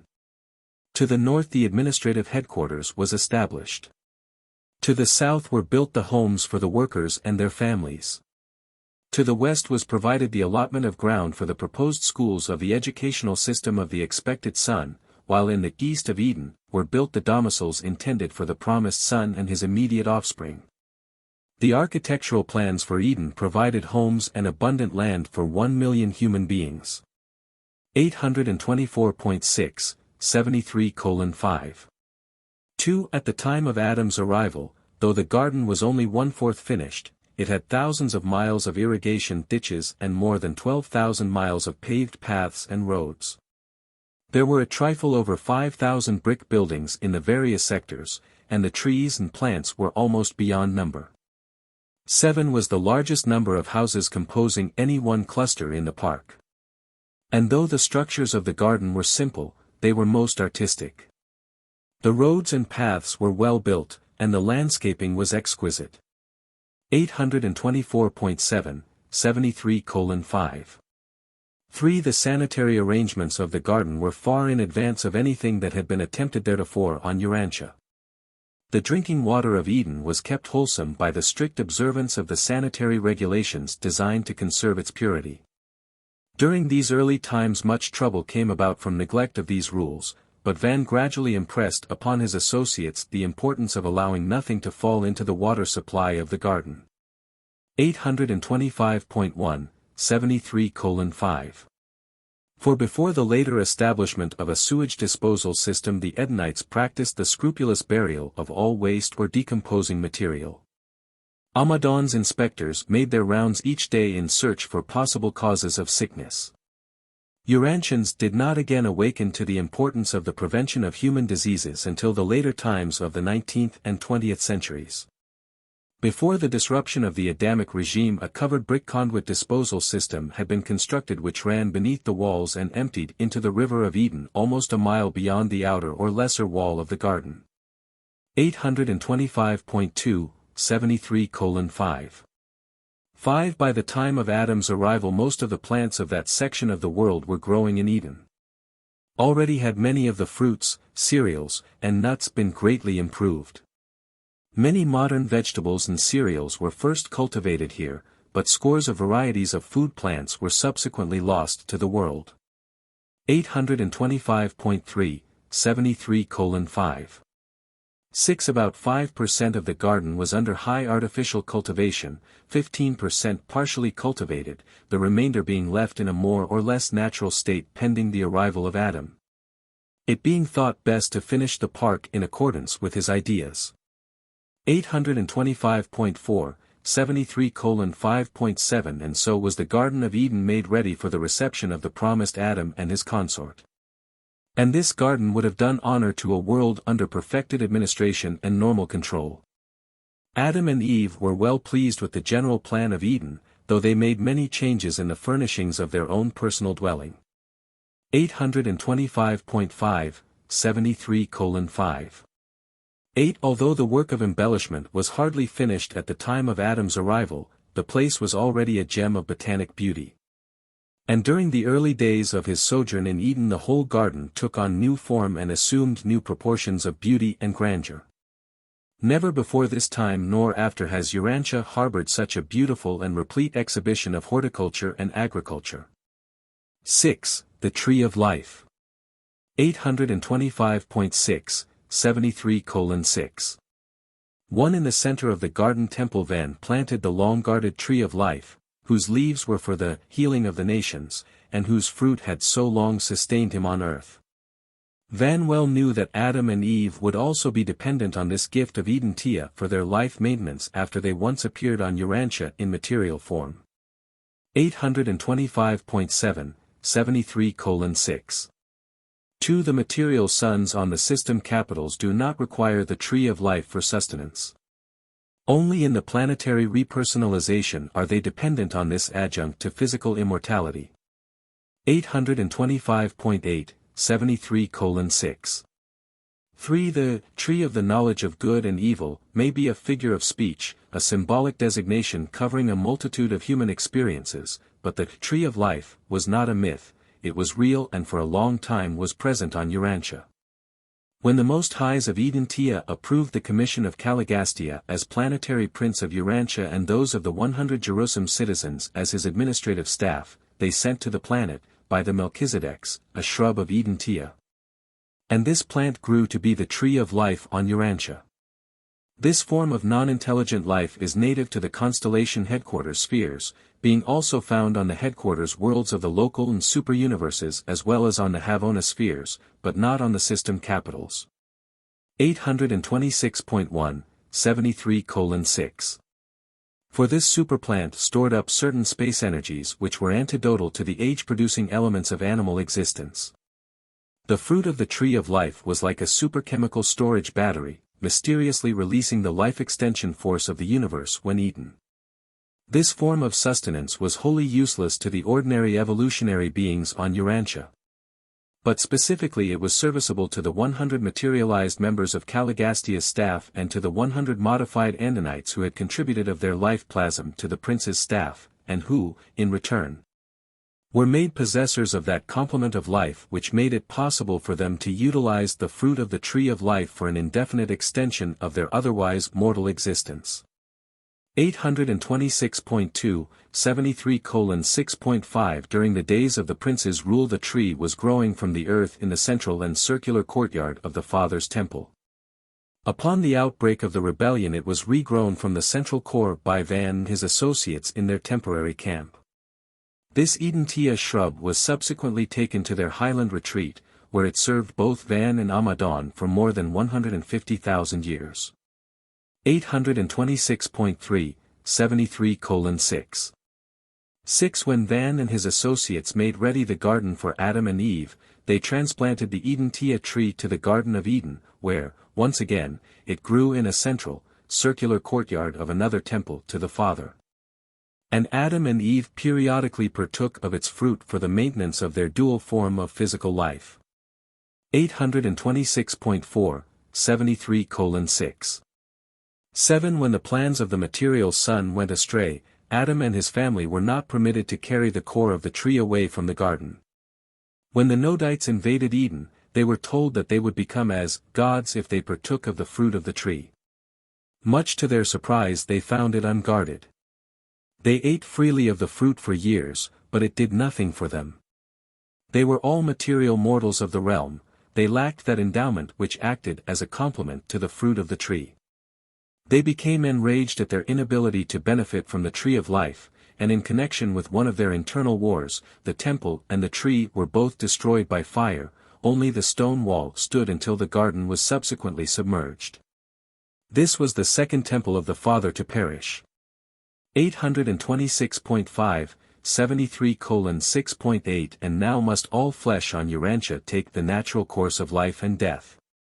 Adam, Eve, their children, and their children's children, together with their associates, all perished in the course of time, thus becoming subject to the ascension scheme of the local universe wherein mansion world resurrection follows material death.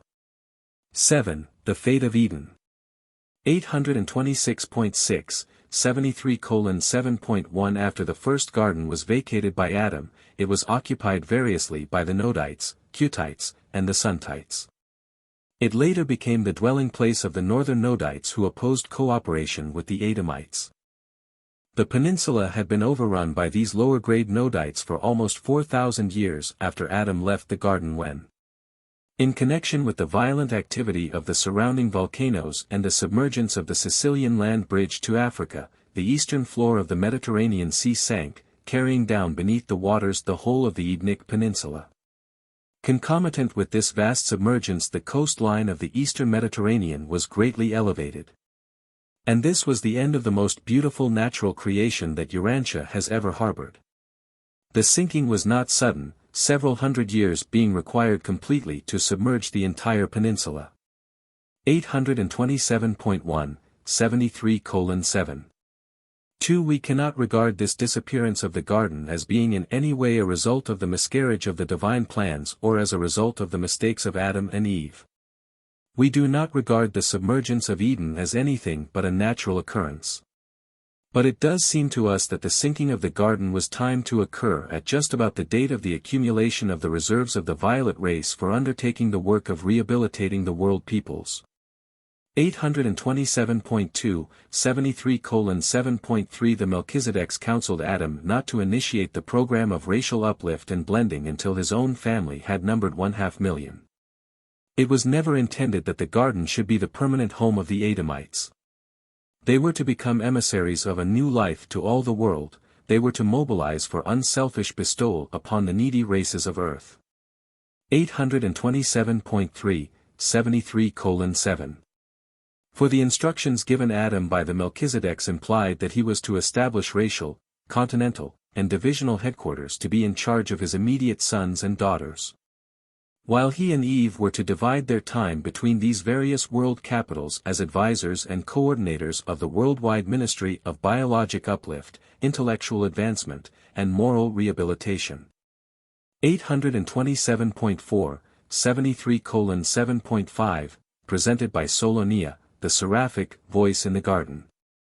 Paper 74. Adam and Eve. 828.1, 74:0.1 Adam and Eve arrived on Urantia, from the year AD 1934, 37,848 years ago. It was in mid-season when the garden was in the height of bloom that they arrived. At high noon and unannounced, the two seraphic transports, accompanied by the Jerusalem personnel entrusted with the transportation of the biologic uplifters to Urantia, settled slowly to the surface of the revolving planet in the vicinity of the Temple of the Universal Father. All the work of rematerializing the bodies of Adam and Eve was carried on within the precincts of this newly created shrine. And from the time of their arrival 10 days passed before they were recreated in dual human form for presentation as the world's new rulers. They regained consciousness simultaneously. The material sons and daughters always serve together. It is the essence of their service at all times and in all places never to be separated. They are designed to work in pairs, seldom do they function alone. 1. Adam and Eve on Jerusalem. 828.2, 74:1. 1. The planetary Adam and Eve of Urantia were members of the senior core of material suns on Jerusalem, being jointly number 14,311. They belonged to the third physical series and were a little more than 8 feet in height. 828.3, 74:1. 2. At the time Adam was chosen to come to Urantia, he was employed, with his mate, in the trial and testing physical laboratories of Jerusalem. For more than 15,000 years they had been directors of the division of experimental energy as applied to the modification of living forms. Long before this they had been teachers in the citizenship schools for new arrivals on Jerusalem. And all this should be borne in mind in connection with the narration of their subsequent conduct on Urantia. 828.4, 74:1. 3. When the proclamation was issued calling for volunteers for the mission of Adamic adventure on Urantia, the entire senior core of material sons and daughters volunteered. The Melchizedek examiners, with the approval of Lana Forge and the Most Highs of Urantia, finally selected the Adam and Eve who subsequently came to function as the biologic uplifters of Urantia. 828.5, 74:1. For Adam and Eve had remained loyal to Michael during the Lucifer rebellion, nevertheless, the pair were called before the system's sovereign and his entire cabinet for examination and instruction. The details of Urantia affairs were fully presented. They were exhaustively instructed as to the plans to be pursued in accepting the responsibilities of rulership on such a strife-torn world. They were put under joint oaths of allegiance to the Most Highs of Urantia and to Michael of Solvington. And they were duly advised to regard themselves as subject to the Urantia core of Melchizedek receivers until that governing body should see fit to relinquish rule on the world of their assignment. 829.1, 74:1. 5. This Jerusalem pair left behind them on the capital of Satania and elsewhere, 100 offspring, 50 sons and 50 daughters, magnificent creatures who had escaped the pitfalls of progression. And who were all in commission as faithful stewards of universe trust at the time of their parents' departure for Urantia. And they were all present in the beautiful temple of the material sons attendant upon the farewell exercises associated with the last ceremonies of the bestowal acceptance.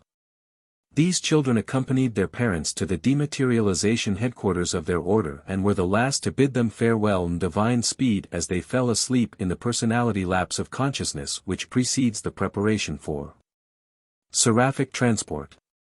The children spent some time together at the family rendezvous rejoicing that their parents were soon to become the visible heads, in reality the sole rulers, of planet 606 in the system of Satania. 829.2, 74:1. 6. And thus did Adam and Eve leave Jerusalem amidst the acclaim and well-wishing of its citizens. They went forth to their new responsibilities adequately equipped and fully instructed concerning every duty in danger to be encountered on Urantia. 2. Arrival of Adam and Eve. 829.3, 74:2. 1. Adam and Eve fell asleep on Jerusalem, and when they awakened in the Father's temple on Urantia in the presence of the mighty throng assembled to welcome them, they were face to face with two beings of whom they had heard much. Van and his faithful associate Amadon. These two heroes of the Caligastia secession were the first to welcome them in their new garden home. 829.4, 74:2.2 The tongue of Eden was an Andonic dialect as spoken by Amadon. Van and Amadon had markedly improved this language by creating a new alphabet of 24 letters, and they had hoped to see it become the tongue of Urantia as the Edenic culture would spread throughout the world. Adam and Eve had fully mastered this human dialect before they departed from Jerusalem so that this son of Andon heard the exalted ruler of his world address him in his own tongue. 829.5, 74:2. 3. And on that day there was great excitement and joy throughout Eden as the runners went in great haste to the rendezvous of the carrier pigeons assembled from near and far, shouting, "Let loose the birds. Let them carry the word that the promised Son has come." Hundreds of believer settlements had faithfully, year after year, kept up the supply of these home-reared pigeons for just such an occasion. 829.6, 74:2. For as the news of Adam's arrival spread abroad, thousands of the nearby tribesmen accepted the teachings of Van and Almadon. While for months and months pilgrims continued to pour into Eden to welcome Adam and Eve and to do homage to their unseen father. 829.7, 74:2.5. Soon after their awakening, Adam and Eve were escorted to the formal reception on the great mound to the north of the temple. This natural hill had been enlarged and made ready for the installation of the world's new rulers. Here, at noon, the Urantia reception committee welcomed this son and daughter of the system of Satania. Almadon was chairman of this committee, which consisted of 12 members embracing a representative of each of the 6 Sangic races. The acting chief of the Midwayers, Anan, a loyal daughter and spokesman for the Nodites, Noah, the son of the architect and builder of the garden and executive of his deceased father's plans, and the 2 resident life carriers. 830.1, 74:2. 6. The next act was the delivery of the charge of planetary custody to Adam and Eve by the senior Melchizedek, chief of the Council of Receivership on Urantia. The material son and daughter took the oath of allegiance to the Most Highs of Norlatiadek and to Michael of Nebadon and were proclaimed rulers of Urantia by Van, who thereby relinquished the titular authority which for over 150,000 years he had held by virtue of the action of the Melchizedek receivers. 830.2, 74:2.7. And Adam and Eve were invested with kingly robes on this occasion, the time of their formal induction into world rulership. Not all of the arts of Dalmatia had been lost to the world, weaving was still practiced in the days of Eden. 830.3, 74:2. 8. Then was heard the archangel's proclamation, and the broadcast voice of Gabriel decreed the second judgment roll call of Urantia and the resurrection of the sleeping survivors of the second dispensation of grace and mercy on 606 of Satania.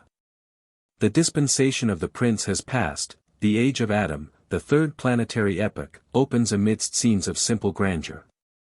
And the new rulers of Urantia start their reign under seemingly favorable conditions, notwithstanding the worldwide confusion occasioned by lack of the cooperation of their predecessor in authority on the planet. 3. Adam and Eve learn about the planet. 830.4, 74:3.1. And now, after their formal installation, Adam and Eve became painfully aware of their planetary isolation. Silent were the familiar broadcasts, and absent were all the circuits of extraplanetary communication. Their Jerusalem fellows had gone to worlds running along smoothly with a well-established planetary prince and an experienced staff ready to receive them and competent to cooperate with them during their early experience on such worlds. But on Urantia rebellion had changed everything. Here the planetary prince was very much present, and though shorn of most of his power to work evil, he was still able to make the task of Adam and Eve difficult and to some extent hazardous. It was a serious and disillusioned son and daughter of Jerusalem who walked that night through the garden under the shining of the full moon, discussing plans for the next day. 830.5, 74:3. 2. Thus ended the first day of Adam and Eve on isolated Urantia, the confused planet of the Caligastia betrayal, and they walked and talked far into the night, their first night on earth, and it was so lonely. 830.6, 74:3. 3. Adam's second day on earth was spent in session with the planetary receivers and the advisory council. From the Melchizedeks, and their associates, Adam and Eve learned more about the details of the Caligastia rebellion and the result of that upheaval upon the world's progress. And it was, on the whole, a disheartening story, this long recital of the mismanagement of world affairs. They learned all the facts regarding the utter collapse of the Caligastia scheme for accelerating the process of social evolution. They also arrived at a full realization of the folly of attempting to achieve planetary advancement independently of the divine plan of progression. And thus ended a sad but enlightening day, their second on Urantia. 831.1, 74:3. For the third day was devoted to an inspection of the garden. From the large passenger birds, the fanders, Adam and Eve looked down upon the vast stretches of the garden while being carried through the air over this, the most beautiful spot on earth. This day of inspection ended with an enormous banquet in honor of all who had labored to create this garden of Edenic beauty and grandeur. And again, late into the night of their third day, the son and his mate walked in the garden and talked about the immensity of their problems. 831.2, 74:3.5 On the fourth day Adam and Eve addressed the garden assembly. From the inaugural mount they spoke to the people concerning their plans for the rehabilitation of the world and outlined the methods whereby they would seek to redeem the social culture of Urantia from the low levels to which it had fallen as a result of sin and rebellion. This was a great day, and it closed with a feast for the council of men and women who had been selected to assume responsibilities in the new administration of world affairs. Take note. Women as well as men were in this group, and that was the first time such a thing had occurred on earth since the days of Dalmatia. It was an astounding innovation to behold Eve, a woman, sharing the honors and responsibilities of world affairs with a man. And thus ended the fourth day on earth. 831.3, 74:3. 6. The fifth day was occupied with the organization of the temporary government, the administration which was to function until the Melchizedek receivers should leave Urantia. 831.4, 74:3. 7. The sixth day was devoted to an inspection of the numerous types of men and animals. Along the walls eastward in Eden, Adam and Eve were escorted all day, viewing the animal life of the planet and arriving at a better understanding as to what must be done to bring order out of the confusion of a world inhabited by such a variety of living creatures. 831.5, 74:3.8 It greatly surprised those who accompanied Adam on this trip to observe how fully he understood the nature and function of the thousands upon thousands of animals shown him. The instant he glanced at an animal, he would indicate its nature and behavior. Adam could give names descriptive of the origin, nature, and function of all material creatures on sight. Those who conducted him on this tour of inspection did not know that the world's new ruler was one of the most expert anatomists of all Satania, and Eve was equally proficient. Adam amazed his associates by describing hosts of living things too small to be seen by human eyes. 831.6, 74:3. 9. When the sixth day of their sojourn on earth was over, Adam and Eve rested for the first time in their new home in the east of Eden. The first 6 days of the Urantia adventure had been very busy, and they looked forward with great pleasure to an entire day of freedom from all activities. 831.7, 74:3.10 But circumstances dictated otherwise. The experience of the day just past in which Adam had so intelligently and so exhaustively discussed the animal life of Urantia, together with his masterly inaugural address and his charming manner, had so won the hearts and overcome the intellects of the garden dwellers that they were not only wholeheartedly disposed to accept the newly arrived son and daughter of Jerusalem as rulers, but the majority were about ready to fall down and worship them as gods. 4. The first upheaval. 832.1, 74:4.1 That night, the night following the sixth day, while Adam and Eve slumbered, strange things were transpiring in the vicinity of the Father's temple in the central sector of Eden. There, under the rays of the mellow moon, hundreds of enthusiastic and excited men and women listened for hours to the impassioned pleas of their leaders. They meant well, but they simply could not understand the simplicity of the fraternal and democratic manner of their new rulers.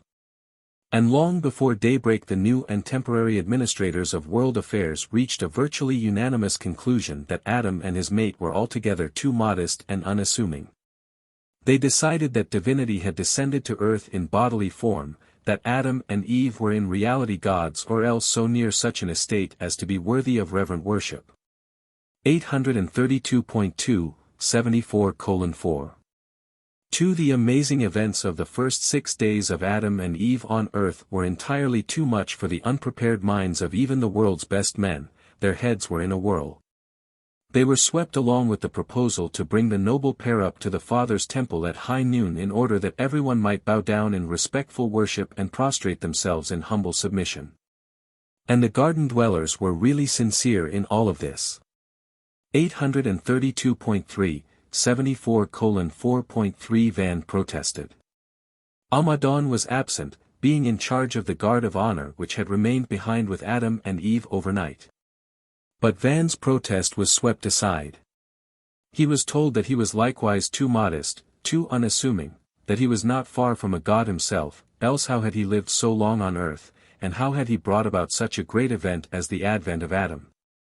And as the excited Edenites were about to seize him and carry him up to the mount for adoration, Van made his way out through the throng and, being able to communicate with the Midwayers, sent their leader in great haste to Adam.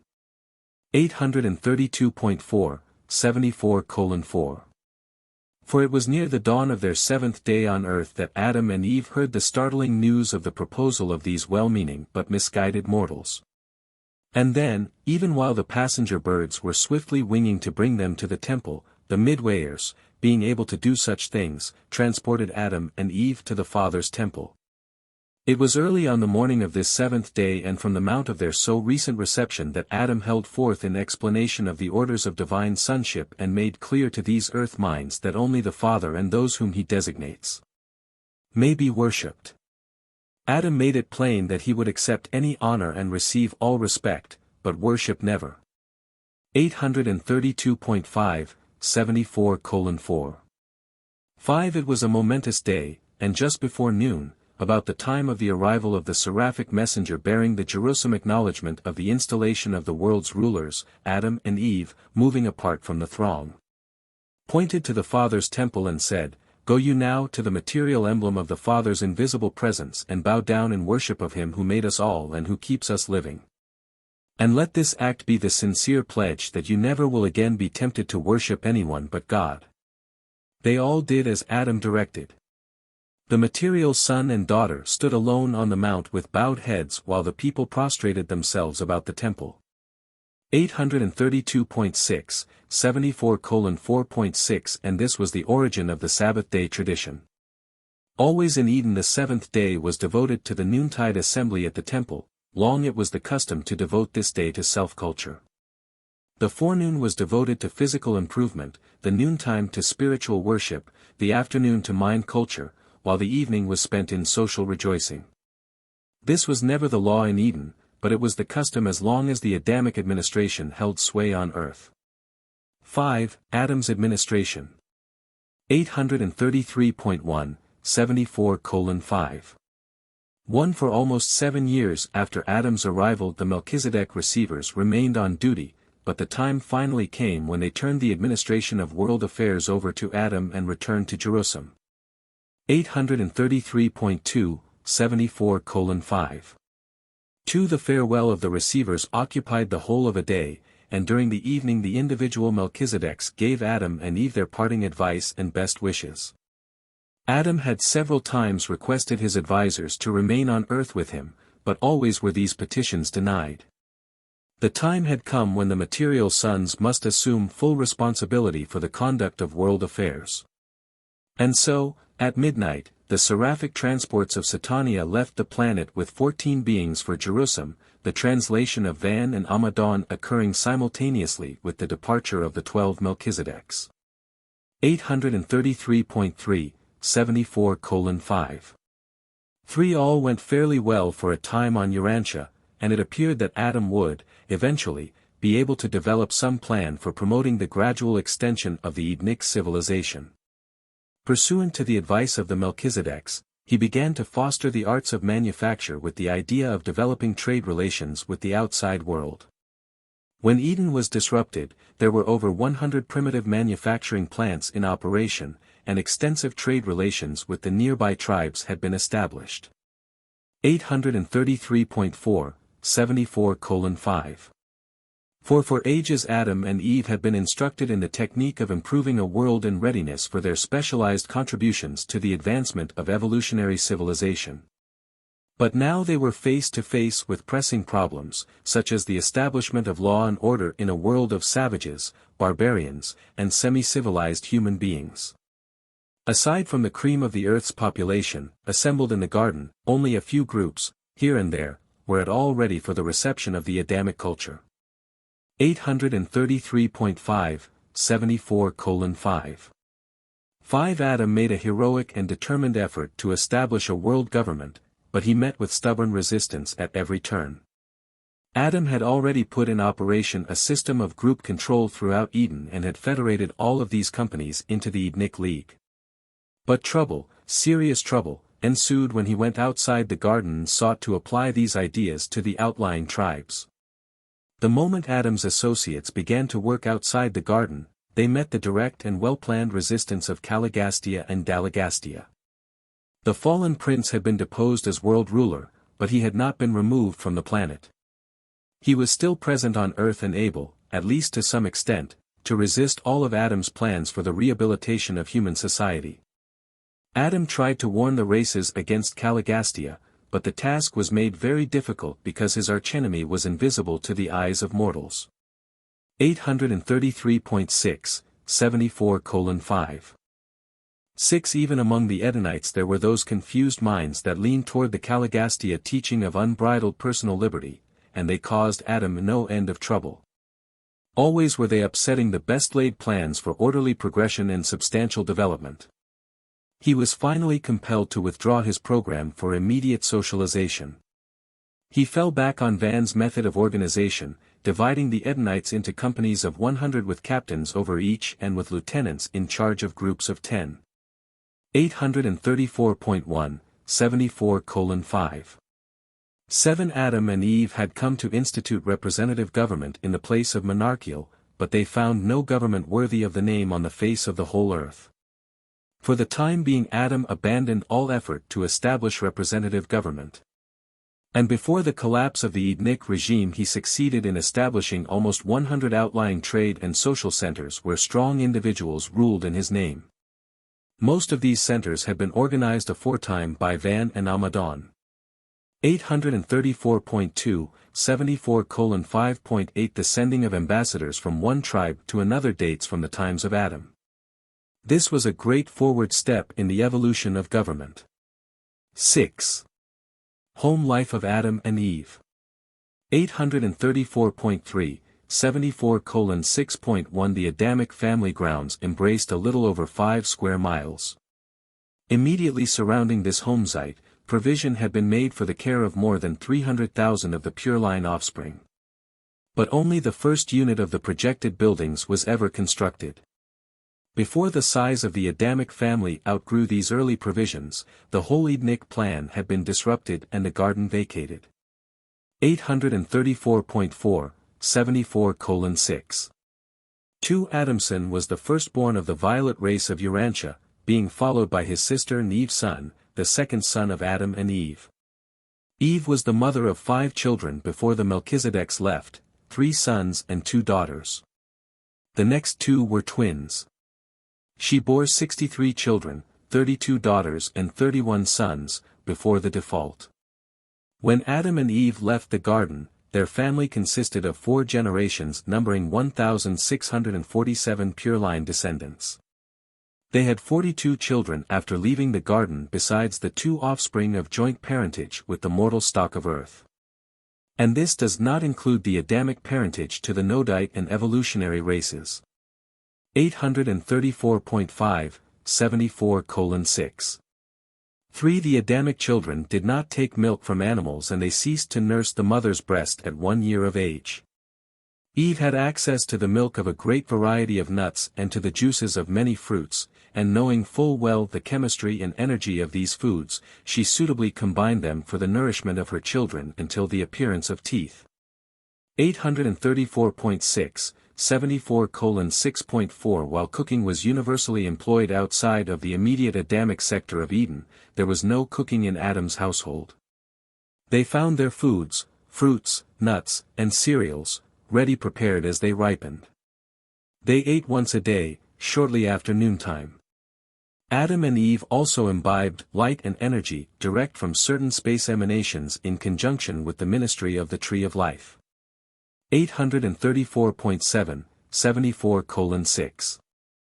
5 The bodies of Adam and Eve gave forth a shimmer of light, but they always wore clothing in conformity with the custom of their associates. Though wearing very little during the day, at eventide they donned night wraps. The origin of the traditional halo encircling the heads of supposed pious and holy men dates back to the days of Adam and Eve. Since the light emanations of their bodies were so largely obscured by clothing, only the radiating glow from their heads was discernible. The descendants of Adamson always thus portrayed their concept of individuals believed to be extraordinary in spiritual development. 834.8, 74:6. 6 Adam and Eve could communicate with each other and with their immediate children over a distance of about 50 miles. This thought exchange was effected by means of the delicate gas chambers located in close proximity to their brain structures. By this mechanism they could send and receive thought oscillations. But this power was instantly suspended upon the mind's surrender to the discord and disruption of evil. 835.1, 74:6. 7 The Adamic children attended their own schools until they were 16, the younger being taught by the elder. The little folks changed activities every 30 minutes, the older every hour.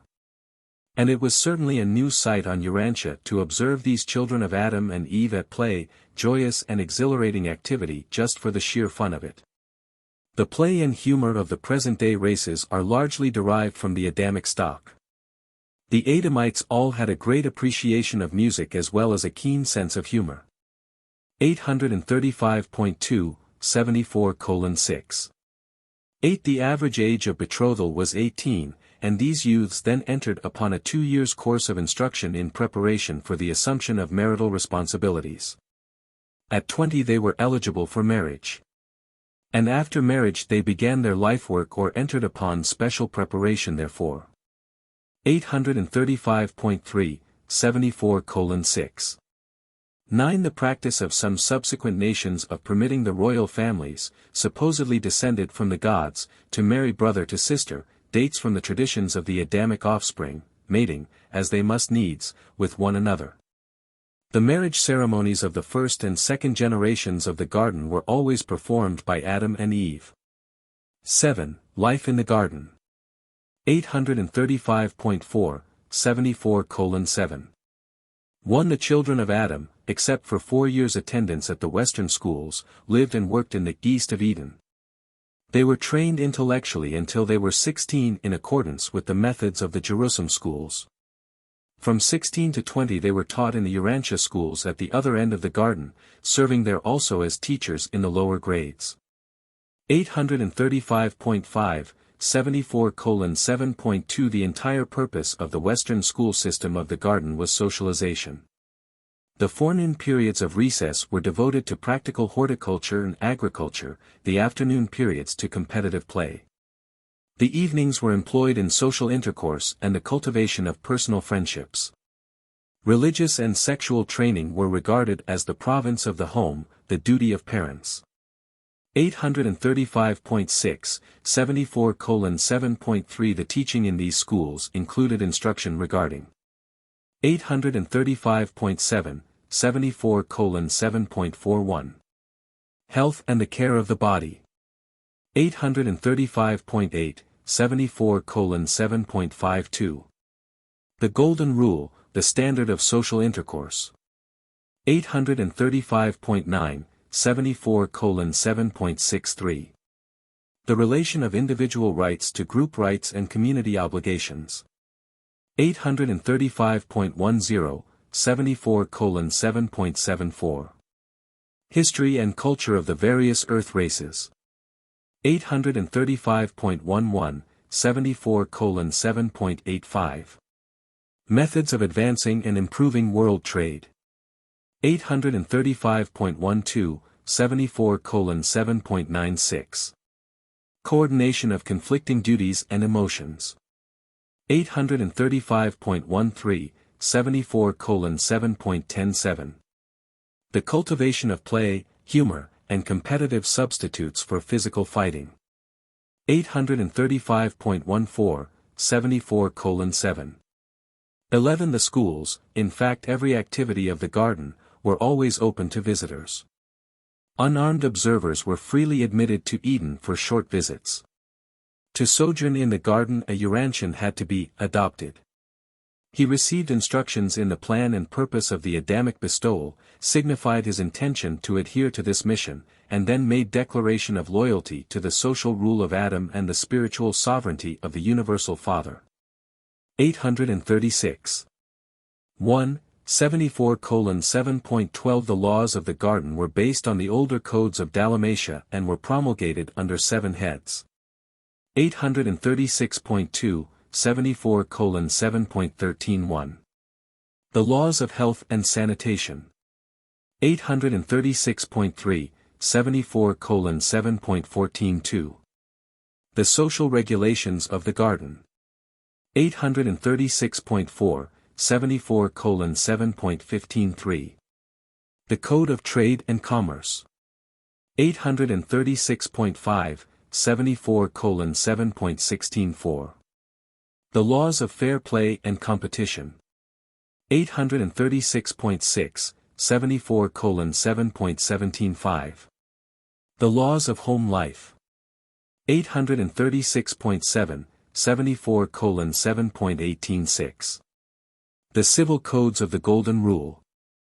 836.8, 74:7.19.7. The 7 Commands of Supreme Moral Rule.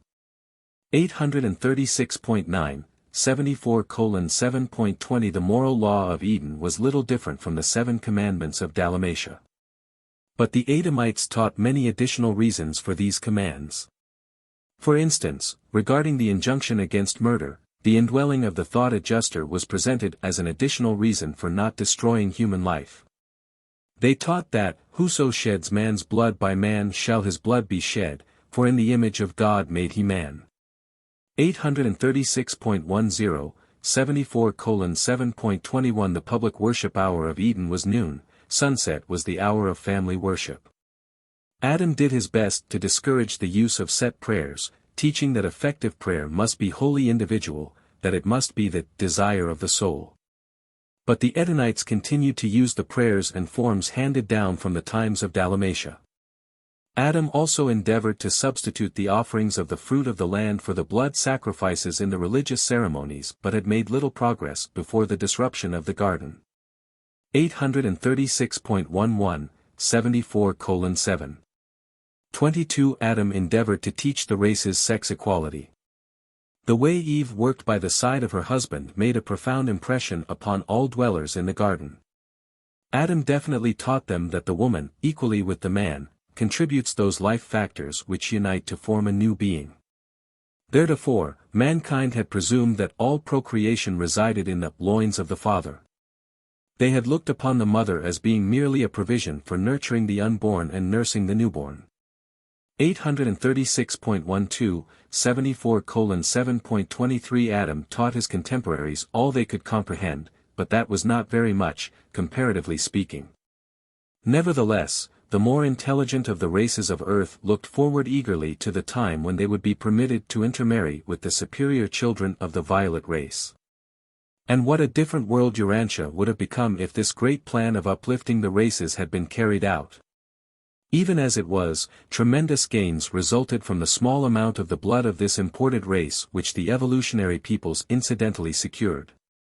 836.13, 74:7.24 And thus did Adam work for the welfare and uplift of the world of his sojourn. But it was a difficult task to lead these mixed and mongrel peoples in the better way. 8. The Legend of Creation. 836.14, 74:8. 1. The story of the creation of Urantia in 6 days was based on the tradition that Adam and Eve had spent just 6 days in their initial survey of the garden. This circumstance lent almost sacred sanction to the time period of the week, which had been originally introduced by the Dalmatians. Adam spending 6 days inspecting the garden and formulating preliminary plans for organization was not prearranged, it was worked out from day to day. The choosing of the 7th day for worship was wholly incidental to the facts herewith narrated. 837.1, 74:8.2 The legend of the making of the world in 6 days was an afterthought, in fact, more than 30,000 years afterwards. One feature of the narrative, the sudden appearance of the sun and moon, may have taken origin in the traditions of the one-time sudden emergence of the world from a dense space cloud of minute matter which had long obscured both sun and moon. 837. 2. 74:8. 3. The story of creating Eve out of Adam's rib is a confused condensation of the Adamic arrival and the celestial surgery connected with the interchange of living substances associated with the coming of the corporeal staff of the planetary prince. More than 450,000 years previously. 837.3, 74:8. For the majority of the world's peoples have been influenced by the tradition that Adam and Eve had physical forms created for them upon their arrival on Urantia. The belief in man's having been created from clay was well-nigh universal in the Eastern Hemisphere. This tradition can be traced from the Philippine Islands around the world to Africa. And many groups accepted this story of man's clay origin by some form of special creation in the place of the earlier beliefs in progressive creation, evolution. 837.4, 74:8. 5. Away from the influences of Dalmatia and Eden, mankind tended toward the belief in the gradual ascent of the human race.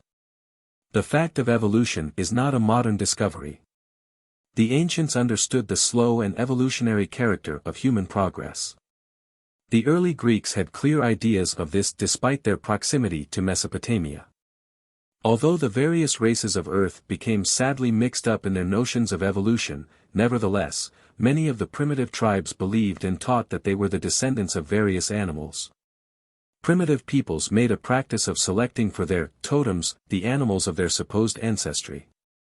Certain North American Indian tribes believed they originated from beavers and coyotes. Certain African tribes teach that they are descended from the hyena, a Malay tribe from the lemur, a New Guinea group from the parrot. 837.5, 74:8.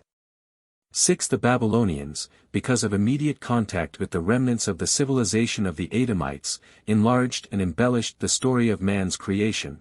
They taught that he had descended directly from the gods. They held to an aristocratic origin for the race which was incompatible with even the doctrine of creation out of clay. 837.6, 74:8.7. The Old Testament account of creation dates from long after the time of Moses. He never taught the Hebrews such a distorted story. But he did present a simple and condensed narrative of creation to the Israelites, hoping thereby to augment his appeal to worship the Creator, the Universal Father, whom he called the Lord God of Israel. 837.7, 74:8. 8. In his early teachings, Moses very wisely did not attempt to go back of Adam's time, and since Moses was the supreme teacher of the Hebrews, the stories of Adam became intimately associated with those of creation. That the earlier traditions recognized pre-Adamic civilization is clearly shown by the fact that later editors, intending to eradicate all reference to human affairs before Adam's time, neglected to remove the telltale reference to Cain's emigration to the land of Nod, where he took himself a wife. 838.1, 74:8.9. The Hebrews had no written language in general usage for a long time after they reached Palestine. They learned the use of an alphabet from the neighboring Philistines, who were political refugees from the higher civilization of Crete. The Hebrews did little writing until about 900 BC. And having no written language until such a late date, they had several different stories of creation in circulation, but after the Babylonian captivity they inclined more toward accepting a modified Mesopotamian version. 838.2, 74:8. 10. Jewish tradition became crystallized about Moses, and because he endeavored to trace the lineage of Abraham back to Adam, the Jews assumed that Adam was the first of all mankind. Yahweh was the creator, and since Adam was supposed to be the first man, he must have made the world just prior to making Adam. And then the tradition of Adam's 6 days got woven into the story, with the result that almost 1,000 years after Moses' sojourn on earth the tradition of creation in 6 days was written out and subsequently credited to him. 838.3, 74:8. 11. When the Jewish priests returned to Jerusalem, they had already completed the writing of their narrative of the beginning of things. Soon they made claims that this recital was a recently discovered story of creation written by Moses. But the contemporary Hebrews of around 500 BC did not consider these writings to be divine revelations, they looked upon them much as later peoples regard mythological narratives. 838.4, 74:8. 12. This spurious document, reputed to be the teachings of Moses, was brought to the attention of Ptolemy, the Greek king of Egypt, who had it translated into Greek by a commission of 70 scholars for his new library at Alexandria. And so this account found its place among those writings which subsequently became a part of the later collections of the sacred scriptures of the Hebrew and Christian religions. And through identification with these theological systems, such concepts for a long time profoundly influenced the philosophy of many Occidental peoples. 838.5, 74:8. 13. The Christian teachers perpetuated the belief in the fiat creation of the human race. And all this led directly to the formation of the hypothesis of a one-time golden age of utopian bliss and the theory of the fall of man or Superman, which accounted for the non-utopian condition of society. These outlooks on life and man's place in the universe were at best discouraging, since they were predicated upon a belief in retrogression rather than progression, as well as implying a vengeful deity who had vented wrath upon the human race in retribution for the errors of certain one-time planetary administrators. 838.6, 74:8.14. The Golden Age is a myth, but Eden was a fact, and the garden civilization was actually overthrown. Adam and Eve carried on in the garden for 117 years when, through the impatience of Eve and the errors of judgment of Adam, they presumed to turn aside from the ordained way, speedily bringing disaster upon themselves and ruinous retardation upon the developmental progression of all Urantia. 838.7, 74:8.15, narrated by Solonia, the seraphic voice in the garden. Paper 75. The Default of Adam and Eve. 839.1, 75:0.1. After more than 100 years of effort on Urantia, Adam was able to see very little progress outside the garden. The world at large did not seem to be improving much.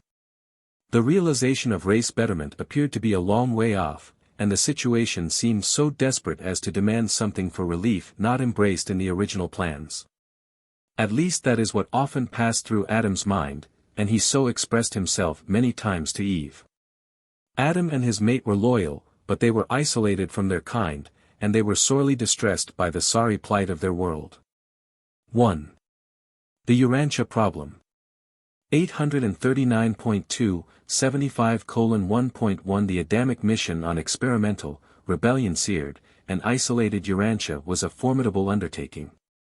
And the material son and daughter early became aware of the difficulty and complexity of their planetary assignment. Nevertheless, they courageously set about the task of solving their manifold problems.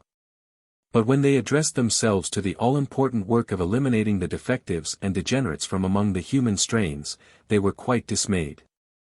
They could see no way out of the dilemma, and they could not take counsel with their superiors on either Jerusalem or Urantia. Here they were, isolated and day by day confronted with some new and complicated tangle, some problem that seemed to be unsolvable. 839.3, 75:1. 2. Under normal conditions, the first work of a planetary Adam and Eve would be the coordination and blending of the races. But on Urantia such a project seemed just about hopeless, for the races, while biologically fit, had never been purged of their retarded and defective strains. 839.4, 75:1. 3. Adam and Eve found themselves on a sphere wholly unprepared for the proclamation of the brotherhood of man. A world groping about in abject spiritual darkness and cursed with confusion worse confounded by the miscarriage of the mission of the preceding administration. Mind and morals were at a low level, and instead of beginning the task of effecting religious unity, they must begin all anew the work of converting the inhabitants to the most simple forms of religious belief. Instead of finding one language ready for adoption, they were confronted by the worldwide confusion of hundreds upon hundreds of local dialects.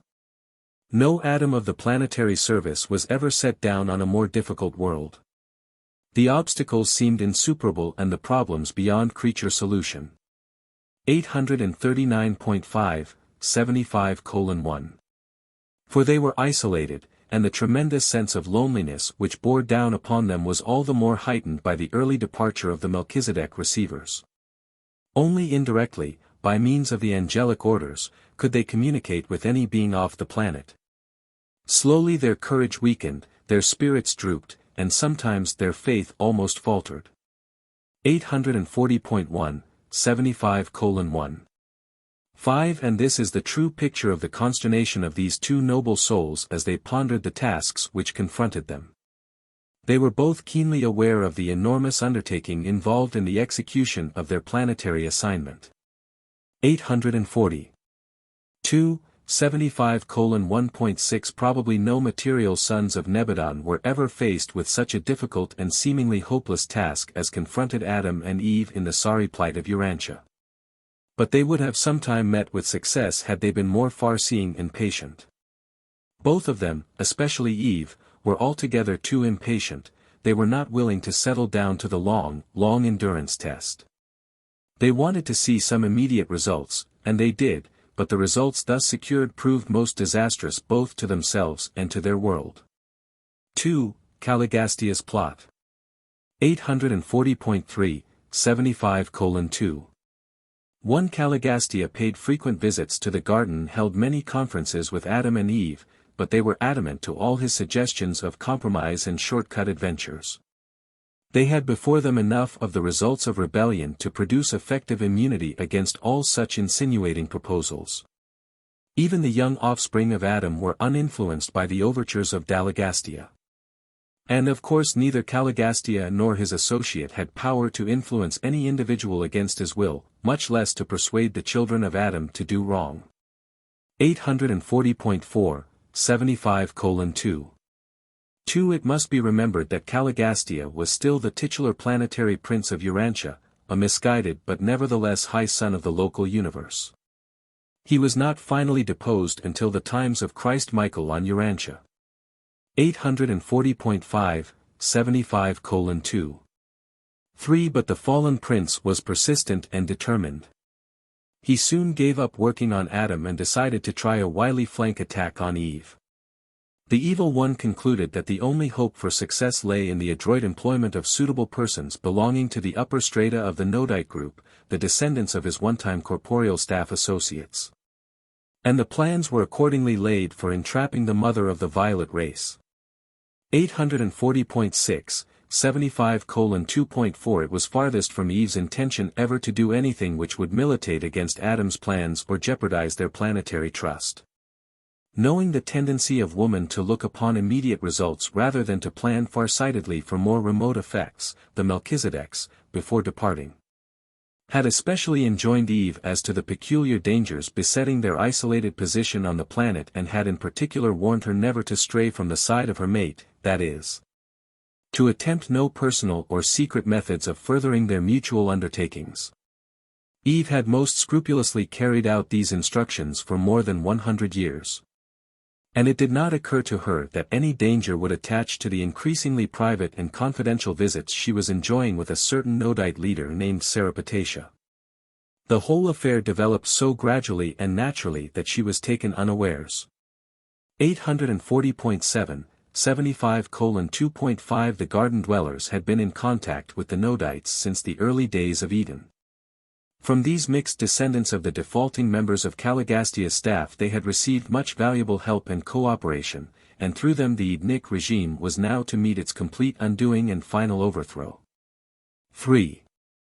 The temptation of Eve. 841.1, 75-3.1 Adam had just finished his first 100 years on earth when Sarapatasha, upon the death of his father, came to the leadership of the Western or Syrian Confederation of the Nodite tribes. Sarapatasha was a brown-tinted man, a brilliant descendant of the one-time chief of the Dalmatia Commission on Health, mated with one of the master female minds of the blue race of those distant days. All down through the ages this line had held authority and wielded a great influence among the Western Nodite tribes. 841.2, 75:3. 2. Sarapatasha had made several visits to the garden and had become deeply impressed with the righteousness of Adam's cause. And shortly after assuming the leadership of the Syrian Nodites, he announced his intention of establishing an affiliation with the work of Adam and Eve in the garden. The majority of his people joined him in this program, and Adam was cheered by the news that the most powerful and the most intelligent of all the neighboring tribes had swung over almost bodily to the support of the program for world improvement. It was decidedly heartening. And shortly after this great event, Sarapatasha and his new staff were entertained by Adam and Eve in their own home. 841.3, 75:3.3 Sarapatasha became one of the most able and efficient of all of Adam's lieutenants. He was entirely honest and thoroughly sincere in all of his activities. He was never conscious, even later on, that he was being used as a circumstantial tool of the wily Caligastia. 841.4, 75:3. For presently, Sarapatasha became the associate chairman of the Edenic Commission on Tribal Relations, and many plans were laid for the more vigorous prosecution of the work of winning the remote tribes to the cause of the garden. 841.5, 75:3. 5. He held many conferences with Adam and Eve, especially with Eve, and they talked over many plans for improving their methods. One day, during a talk with Eve, it occurred to Sarapatasha that it would be very helpful if, while awaiting the recruiting of large numbers of the violet race, something could be done in the meantime immediately to advance the needy waiting tribes. Sarapatasha contended that, if the Nodites, as the most progressive and cooperative race, could have a leader born to them of part origin in the violet stock, it would constitute a powerful tie binding these peoples more closely to the garden. And all of this was soberly and honestly considered to be for the good of the world, since this child, to be reared and educated in the garden, would exert a great influence for good over his father's people. 841.6, 75:3. 6. It should again be emphasized that Sarapatasha was altogether honest and wholly sincere in all that he proposed. He never once suspected that he was playing into the hands of Caligastia and Dalagastia. Sarapatasha was entirely loyal to the plan of building up a strong reserve of the violet race before attempting the worldwide upstepping of the confused peoples of Urantia. But this would require hundreds of years to consummate, and he was impatient. He wanted to see some immediate results, something in his own lifetime. He made it clear to Eve that Adam was oftentimes discouraged by the little that had been accomplished toward uplifting the world. 841.7, 75:3.7. For more than 5 years these plans were secretly matured. At last they had developed to the point where Eve consented to have a secret conference with Kano, the most brilliant mind and active leader of the nearby colony of friendly Nodites. Kano was very sympathetic with the Adamic regime. In fact, he was the sincere spiritual leader of those neighboring Nodites who favored friendly relations with the garden. 842.1, 75:3.8. The fateful meeting occurred during the twilight hours of the autumn evening, not far from the home of Adam. Eve had never before met the beautiful and enthusiastic Kano, and he was a magnificent specimen of the survival of the superior physique and outstanding intellect of his remote progenitors of the prince's staff. And Kano also thoroughly believed in the righteousness of the Sarapatasha project. Outside of the garden, multiple mating was a common practice. 842.2, 75:3. 9. Influenced by flattery, enthusiasm, and great personal persuasion, Eve then and there consented to embark upon the much-discussed enterprise, to add her own little scheme of world-saving to the larger and more far-reaching divine plan. Before she quite realized what was transpiring, the fatal step had been taken. It was done. 4. The realization of default. 842.3, 75:4.1. The celestial life of the planet was astir. Adam recognized that something was wrong, and he asked Eve to come aside with him in the garden. And now, for the first time, Adam heard the entire story of the long-nourished plan for accelerating world improvement by operating simultaneously in two directions, the prosecution of the divine plan concomitantly with the execution of the Sarapatasha enterprise. 842.4, 75:4.2. And as the material son and daughter thus communed in the moonlit garden, the voice in the garden reproved them for disobedience. And that voice was none other than my own announcement to the Edenic pair that they had transgressed the garden covenant, that they had disobeyed the instructions of the Melchizedeks. That they had defaulted in the execution of their oaths of trust to the Sovereign of the universe. 842.5, 75:4.3 Eve had consented to participate in the practice of good and evil. Good is the carrying out of the divine plans. Sin is a deliberate transgression of the divine will, evil is the misadaptation of plans and the maladjustment of techniques resulting in universe disharmony and planetary confusion. 842.6, 75:4. For every time the garden pair had partaken of the fruit of the tree of life, they had been warned by the archangel custodian to refrain from yielding to the suggestions of Caligastia to combine good and evil. They had been thus admonished, in the day that you commingle good and evil, you shall surely become as the mortals of the realm, you shall surely die. 842.7, 75:4. 5 Eve had told Kano of this oft-repeated warning on the fateful occasion of their secret meeting, but Kano, not knowing the import or significance of such admonitions, had assured her that men and women with good motives and true intentions could do no evil. That she should surely not die but rather live anew in the person of their offspring, who would grow up to bless and stabilize the world. 842.8, 75:4. 6 Even though this project of modifying the divine plan had been conceived and executed with entire sincerity and with only the highest motives concerning the welfare of the world, it constituted evil because it represented the wrong way to achieve righteous ends, because it departed from the right way, the divine plan. 843.1, 75:4. 7 True, Eve had found Kano pleasant to the eyes. And she realized all that her seducer promised by way of new and increased knowledge of human affairs and quickened understanding of human nature as supplemental to the comprehension of the Adamic nature. 843.2, 75:4.8 I talked to the father and mother of the violet race that night in the garden as became my duty under the sorrowful circumstances. I listened fully to the recital of all that led up to the default of Mother Eve and gave both of them advice and counsel concerning the immediate situation. Some of this advice they followed, some they disregarded. This conference appears in your records as the Lord God calling to Adam and Eve in the garden and asking, "Where are you?" It was the practice of later generations to attribute everything unusual and extraordinary, whether natural or spiritual, directly to the personal intervention of the gods. 5. Repercussions of default. 843.3, 75:5. 1 Eve's disillusionment was truly pathetic. Adam discerned the whole predicament and, while heartbroken and dejected, entertained only pity and sympathy for his erring mate. 843.4, 75:5.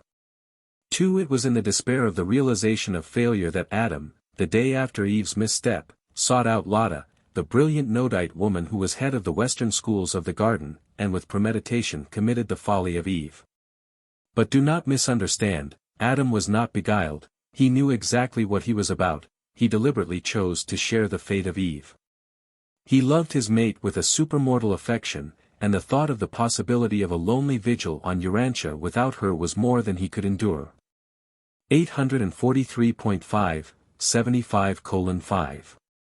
3 When they learned what had happened to Eve, the infuriated inhabitants of the garden became unmanageable, they declared war on the nearby Nodite settlement.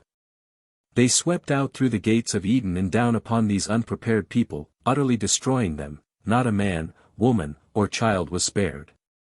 And Kano, the father of Cain yet unborn, also perished. 843.6, 75:5. For upon the realization of what had happened, Sarapatasha was overcome with consternation and beside himself with fear and remorse. The next day he drowned himself in the great river. 843.7, 75:5. 5 The children of Adam sought to comfort their distracted mother while their father wandered in solitude for 30 days.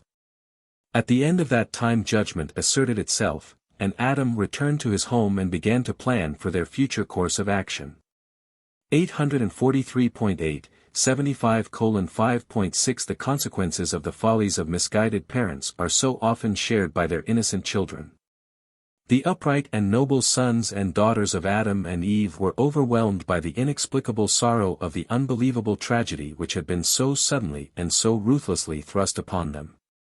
Not in 50 years did the older of these children recover from the sorrow and sadness of those tragic days.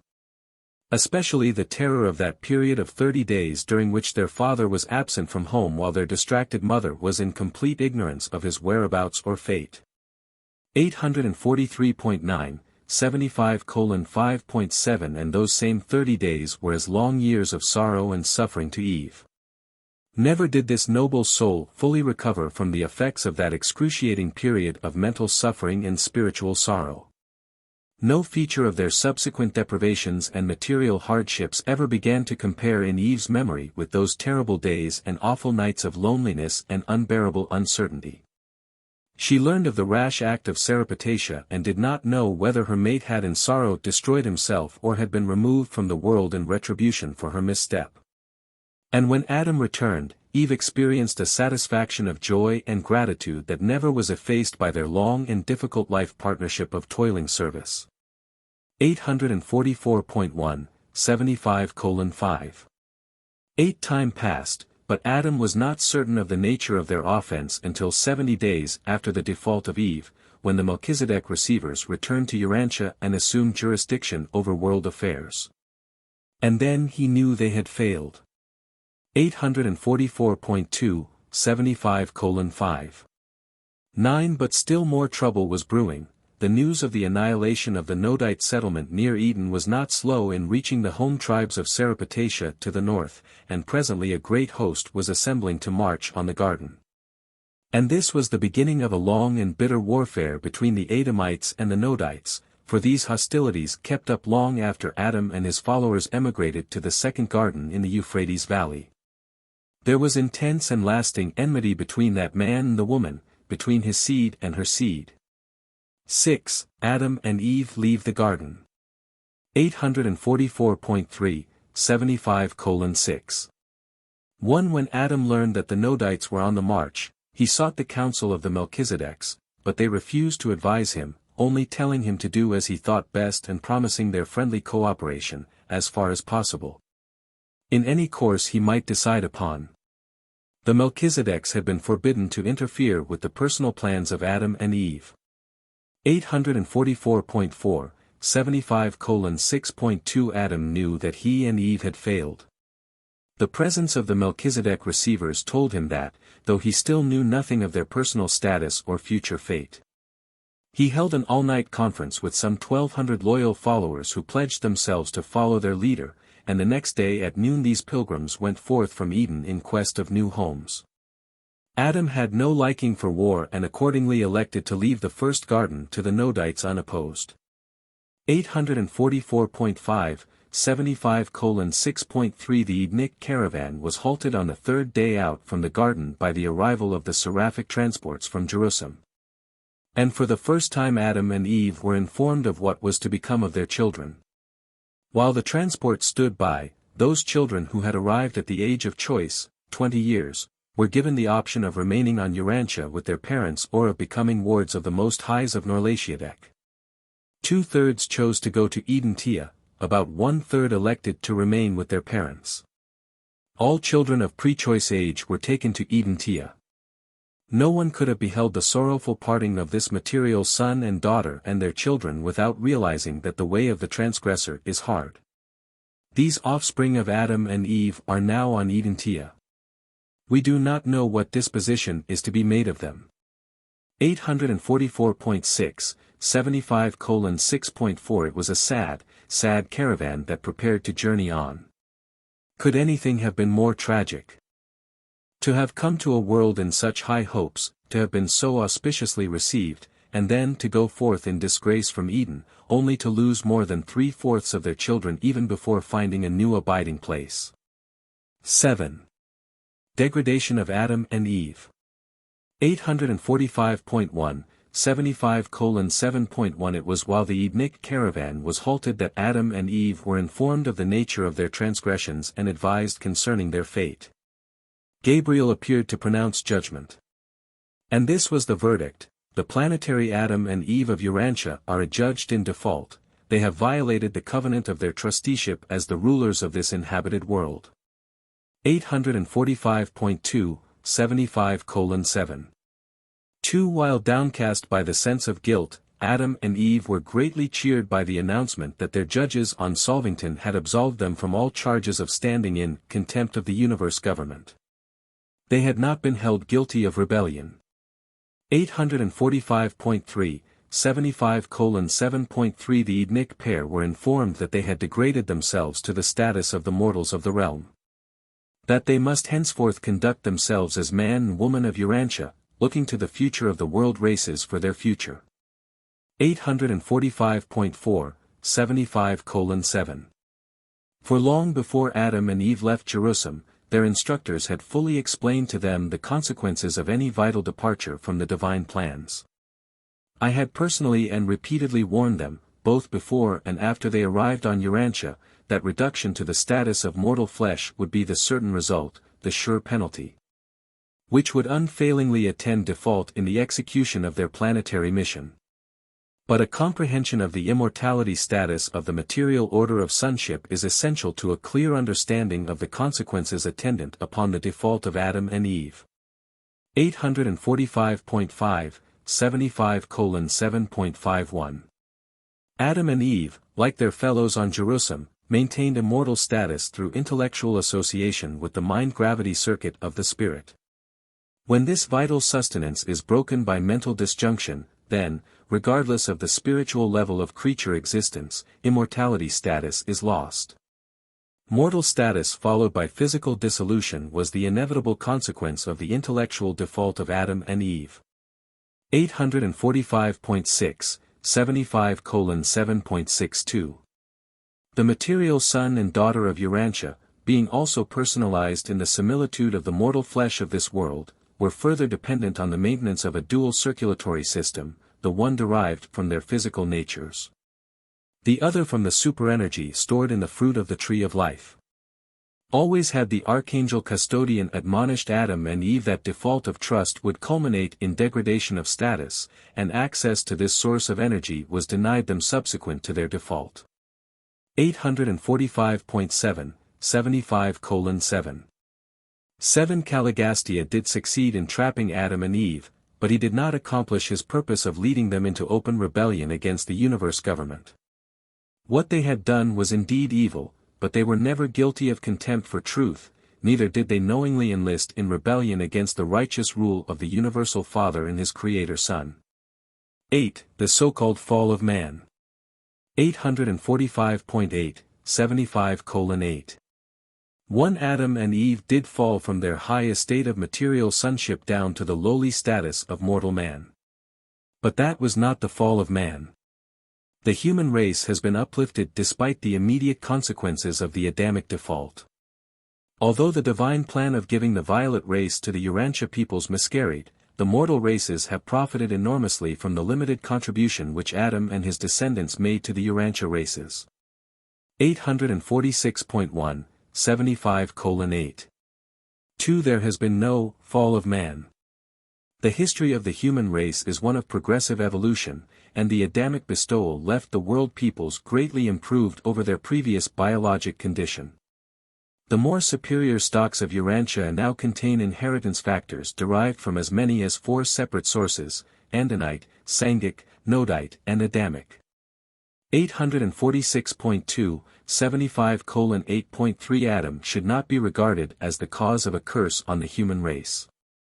While he did fail in carrying forward the divine plan, while he did transgress his covenant with deity, while he and his mate were most certainly degraded in creature status, notwithstanding all this, their contribution to the human race did much to advance civilization on Urantia. 846.3, 75:8.4 In estimating the results of the Adamic mission on your world, justice demands the recognition of the condition of the planet. Adam was confronted with a well-nigh hopeless task when, with his beautiful mate, he was transported from Jerusalem to this dark and confused planet. But had they been guided by the counsel of the Melchizedeks and their associates, and had they been more patient, they would have eventually met with success. But Eve listened to the insidious propaganda of personal liberty and planetary freedom of action. She was led to experiment with the life plasm of the material order of sonship in that she allowed this life trust to become prematurely commingled with that of the then mixed order of the original design of the life carriers which had been previously combined with that of the reproducing beings once attached to the staff of the planetary prince. 846.4, 75:8. 5. Never, in all your ascent to paradise, will you gain anything by impatiently attempting to circumvent the established and divine plan by short-cuts, personal inventions, or other devices for improving on the way of perfection, to perfection. And for eternal perfection. 846.5, 75:8.6. All in all, there probably never was a more disheartening miscarriage of wisdom on any planet in all Nebadon. But it is not surprising that these missteps occur in the affairs of the evolutionary universes. We are a part of a gigantic creation, and it is not strange that everything does not work in perfection. Our universe was not created in perfection. Perfection is our eternal goal, not our origin. 846.6, 75:8. 7. If this were a mechanistic universe, if the first great source and center were only a force and not also a personality, if all creation were a vast aggregation of physical matter dominated by precise laws characterized by unvarying energy actions, then might perfection obtain, even despite the incompleteness of universe status. There would be no disagreement, there would be no friction. But in our evolving universe of relative perfection and imperfection we rejoice that disagreement and misunderstanding are possible, for thereby is evidenced the fact and the act of personality in the universe. And if our creation is an existence dominated by personality, then can you be assured of the possibilities of personality survival, advancement, and achievement, we can be confident of personality growth, experience, and adventure. What a glorious universe, in that it is personal and progressive, not merely mechanical or even passively perfect. 846.7, 75:8.8, presented by Solonia, the seraphic voice in the garden. Paper 76. The Second Garden. 847.1, 76:0.1. When Adam elected to leave the first garden to the Nodites unopposed, he and his followers could not go west, for the Edenites had no boats suitable for such a marine adventure. They could not go north. The northern Nodites were already on the march toward Eden. They feared to go south, the hills of that region were infested with hostile tribes. The only way open was to the east, and so they journeyed eastward toward the then pleasant regions between the Tigris and Euphrates rivers. And many of those who were left behind later journeyed eastward to join the Adamites in their new valley home. 847.2, 76:0.2. Cain and Sansa were both born before the Adamic caravan had reached its destination between the rivers in Mesopotamia. Lada, the mother of Sansa, perished at the birth of her daughter. Eve suffered much but survived, owing to superior strength. Eve took Sansa, the child of Lada, to her bosom, and she was reared along with Cain. Sansa grew up to be a woman of great ability. She became the wife of Sargon, the chief of the northern blue races, and contributed to the advancement of the blue men of those times. 1. The Edenites enter Mesopotamia. 847.3, 76:1. 1. It required almost a full year for the caravan of Adam to reach the Euphrates River. Finding it in flood tide, they remained camped on the plains west of the stream almost 6 weeks before they made their way across to the land between the rivers which was to become the Second Garden. 847.4, 76:1. 2. When word had reached the dwellers in the land of the Second Garden that the king and high priest of the Garden of Eden was marching on them, they had fled in haste to the eastern mountains. Adam found all of the desired territory vacated when he arrived. And here in this new location Adam and his helpers set themselves to work to build new homes and establish a new center of culture and religion. 847.5, 76:1. 3. This site was known to Adam as one of the 3 original selections of the committee assigned to choose possible locations for the garden proposed by Van and Amadon. The 2 rivers themselves were a good natural defense in those days. And a short way north of the second garden the Euphrates and Tigris came close together so that a defense wall extending 56 miles could be built for the protection of the territory to the south and between the rivers. 847.6, 76:1.4 After getting settled in the New Eden, it became necessary to adopt crude methods of living. It seemed entirely true that the ground had been cursed. Nature was once again taking its course. Now were the Adamites compelled to wrest a living from unprepared soil and to cope with the realities of life in the face of the natural hostilities and incompatibilities of mortal existence. They found the first garden partially prepared for them, but the second had to be created by the labor of their own hands and in the sweat of their faces. 2. Cain and Abel. 848.1, 76:2. 1 less than 2 years after Cain's birth, Abel was born, the first child of Adam and Eve to be born in the second garden. When Abel grew up to the age of 12 years, he elected to be a herder. Cain had chosen to follow agriculture. 848.2, 76:2. 2 Now, in those days it was customary to make offerings to the priesthood of the things at hand. Herders would bring of their flocks, farmers of the fruits of the fields. And in accordance with this custom, Cain and Abel likewise made periodic offerings to the priests. The 2 boys had many times argued about the relative merits of their vocations, and Abel was not slow to note that preference was shown for his animal sacrifices. In vain did Cain appeal to the traditions of the first Eden, to the former preference for the fruits of the fields.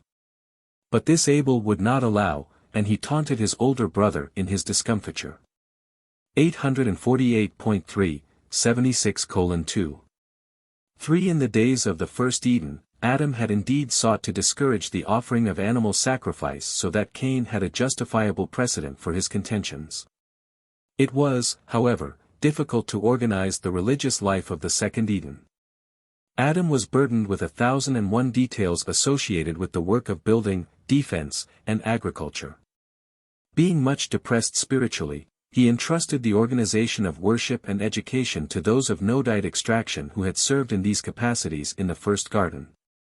And in even so short a time the officiating Nodite priests were reverting to the standards and rulings of pre-Adamic times. 848.4, 76:2. For the 2 boys never got along well, and this matter of sacrifices further contributed to the growing hatred between them. Abel knew he was the son of both Adam and Eve and never failed to impress upon Cain that Adam was not his father. Cain was not pure violet as his father was of the Nodite race later admixed with the blue and the red man and with the aboriginal Andonic stock. And all of this, with Cain's natural bellicose inheritance, caused him to nourish an ever-increasing hatred for his younger brother. 848.5, 76:2.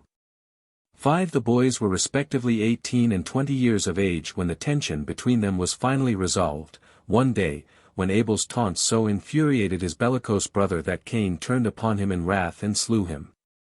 848.6, 76:2. 6 The observation of Abel's conduct establishes the value of environment and education as factors in character development. Abel had an ideal inheritance, and heredity lies at the bottom of all character. But the influence of an inferior environment virtually neutralized this magnificent inheritance. Abel, especially during his younger years, was greatly influenced by his unfavorable surroundings. He would have become an entirely different person had he lived to be 25 or 30, his superb inheritance would then have shown itself. While a good environment cannot contribute much toward really overcoming the character handicaps of a base heredity, a bad environment can very effectively spoil an excellent inheritance, at least during the younger years of life. Good social environment and proper education are indispensable soil and atmosphere for getting the most out of a good inheritance. 849.1, 76:2. 7. The death of Abel became known to his parents when his dogs brought the flocks home without their master. To Adam and Eve, Cain was fast becoming the grim reminder of their folly, and they encouraged him in his decision to leave the garden. 849. 2:76:2.8 Cain's life in Mesopotamia had not been exactly happy since he was in such a peculiar way symbolic of the default. It was not that his associates were unkind to him, but he had not been unaware of their subconscious resentment of his presence. But Cain knew that, since he bore no tribal mark, he would be killed by the first neighboring tribesman who might chance to meet him. Fear, and some remorse, led him to repent. Cain had never been indwelt by an adjuster, had always been defiant of the family discipline and disdainful of his father's religion. But he now went to Eve, his mother, and asked for spiritual help and guidance, and when he honestly sought divine assistance, an adjuster indwelt him. And this adjuster, dwelling within and looking out, gave Cain a distinct advantage of superiority which classed him with the greatly feared tribe of Adam. 849.3, 76:2.9 And so Cain departed for the land of Nod, east of the second Eden. He became a great leader among one group of his father's people and did, to a certain degree, fulfill the predictions of Serapetasha, for he did promote peace between this division of the Nodites and the Adamites throughout his lifetime. Cain married Ramona, his distant cousin, and their first son, Enoch, became the head of the Elamite Nodites. And for hundreds of years the Elamites and the Adamites continued to be at peace. 3. Life in Mesopotamia. 849.4, 76:3. 1. As time passed in the second garden, the consequences of default became increasingly apparent. Adam and Eve greatly missed their former home of beauty and tranquility as well as their children who had been deported to Urantia. It was indeed pathetic to observe this magnificent couple reduced to the status of the common flesh of the realm, but they bore their diminished estate with grace and fortitude. 849.5, 76:3. 2. Adam wisely spent most of the time training his children and their associates in civil administration, educational methods, and religious devotions. Had it not been for this foresight, pandemonium would have broken loose upon his death. As it was, the death of Adam made little difference in the conduct of the affairs of his people. But long before Adam and Eve passed away, they recognized that their children and followers had gradually learned to forget the days of their glory in Eden. And it was better for the majority of their followers that they did forget the grandeur of Eden. They were not so likely to experience undue dissatisfaction with their less fortunate environment. 849.6, 76:3. 3. The civil rulers of the Adamites were derived hereditarily from the sons of the first garden. Adam's first son, Adamson, Adam ben Adam, founded a secondary center of the violet race to the north of the second Eden. Adam's second son, Eve's son, became a masterly leader and administrator. He was the great helper of his father.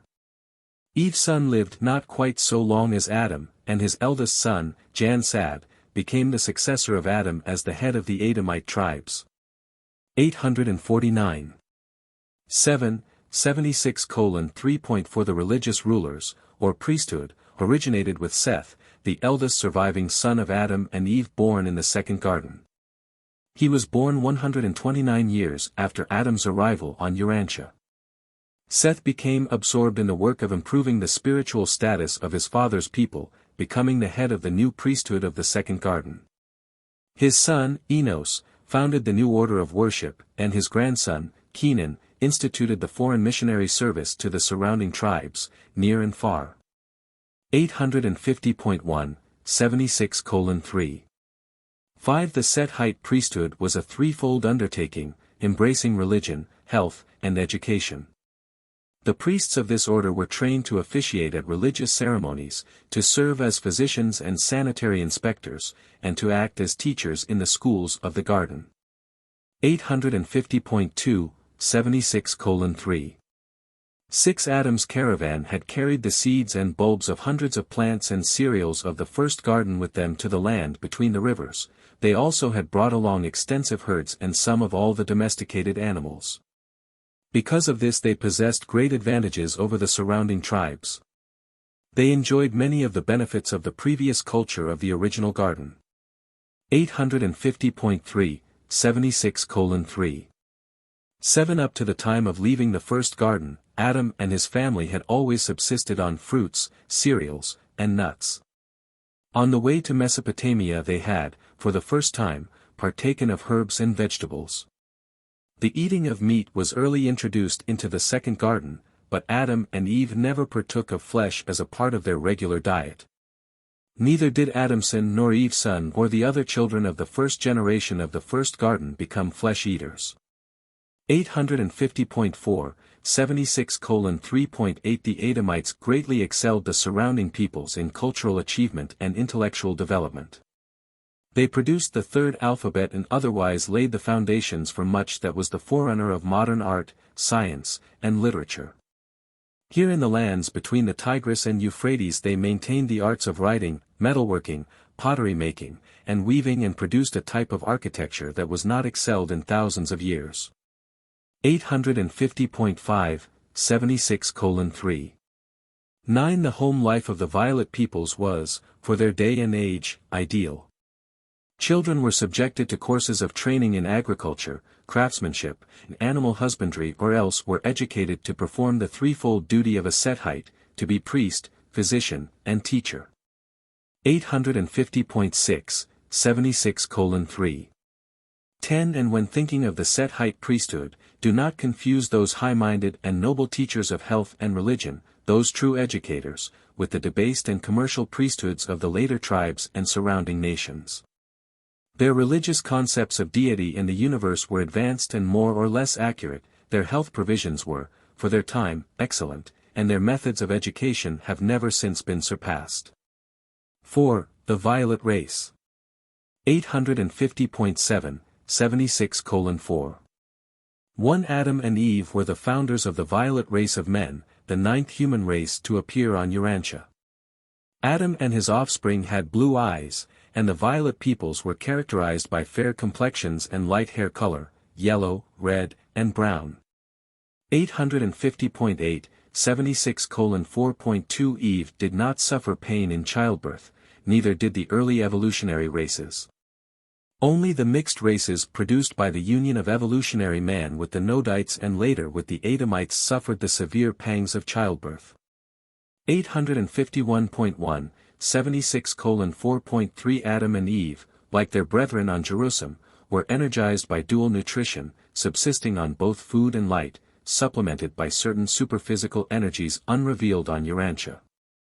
Their Urantia offspring did not inherit the parental endowment of energy intake and light circulation. They had a single circulation, the human type of blood sustenance. They were designedly mortal though long-lived, albeit longevity gravitated toward the human norm with each succeeding generation. 851.2, 76-4.4 Adam and Eve and their first generation of children did not use the flesh of animals for food. They subsisted wholly upon the fruits of the trees. After the first generation all of the descendants of Adam began to partake of dairy products, but many of them continued to follow a non-flesh diet. Many of the southern tribes with whom they later united were also non-flesh eaters. Later on, most of these vegetarian tribes migrated to the east and survived as now admixed in the peoples of India. 851.3, 76:4. 5 Both the physical and spiritual visions of Adam and Eve were far superior to those of the present-day peoples. Their special senses were much more acute, and they were able to see the Midwayers and the angelic hosts, the Melchizedeks, and the fallen prince Caligastia, who several times came to confer with his noble successor. They retained the ability to see these celestial beings for over 100 years after the default. These special senses were not so acutely present in their children and tended to diminish with each succeeding generation. 851.4, 76:4. 6 The Adamic children were usually adjuster indwelt since they all possessed undoubted survival capacity. These superior offspring were not so subject to fear as the children of evolution. So much of fear persists in the present-day races of Urantia because your ancestors received so little of Adam's life plasm, owing to the early miscarriage of the plans for racial physical uplift. 851.5, 76:4. 7. The body cells of the material sons and their progeny are far more resistant to disease than are those of the evolutionary beings indigenous to the planet. The body cells of the native races are akin to the living disease-producing microscopic and ultramicroscopic organisms of the realm. These facts explain why the Urantia peoples must do so much by way of scientific effort to withstand so many physical disorders. You would be far more disease-resistant if your races carried more of the Adamic life. 851.6, 76:4. 8. After becoming established in the second garden on the Euphrates, Adam elected to leave behind as much of his life plasm as possible to benefit the world after his death. Accordingly, Eve was made the head of a commission of 12 on race improvement, and before Adam died this commission had selected 1,682 of the highest type of women on Urantia, and these women were impregnated with the Adamic life plasm. Their children all grew up to maturity except 112, so that the world, in this way, was benefited by the addition of 1,570 superior men and women. Though these candidate mothers were selected from all the surrounding tribes and represented most of the races on Earth, the majority were chosen from the highest strains of the Nodites. And they constituted the early beginnings of the mighty Andite race. These children were born and reared in the tribal surroundings of their respective mothers. 5. Death of Adam and Eve. 851.7, 76:5.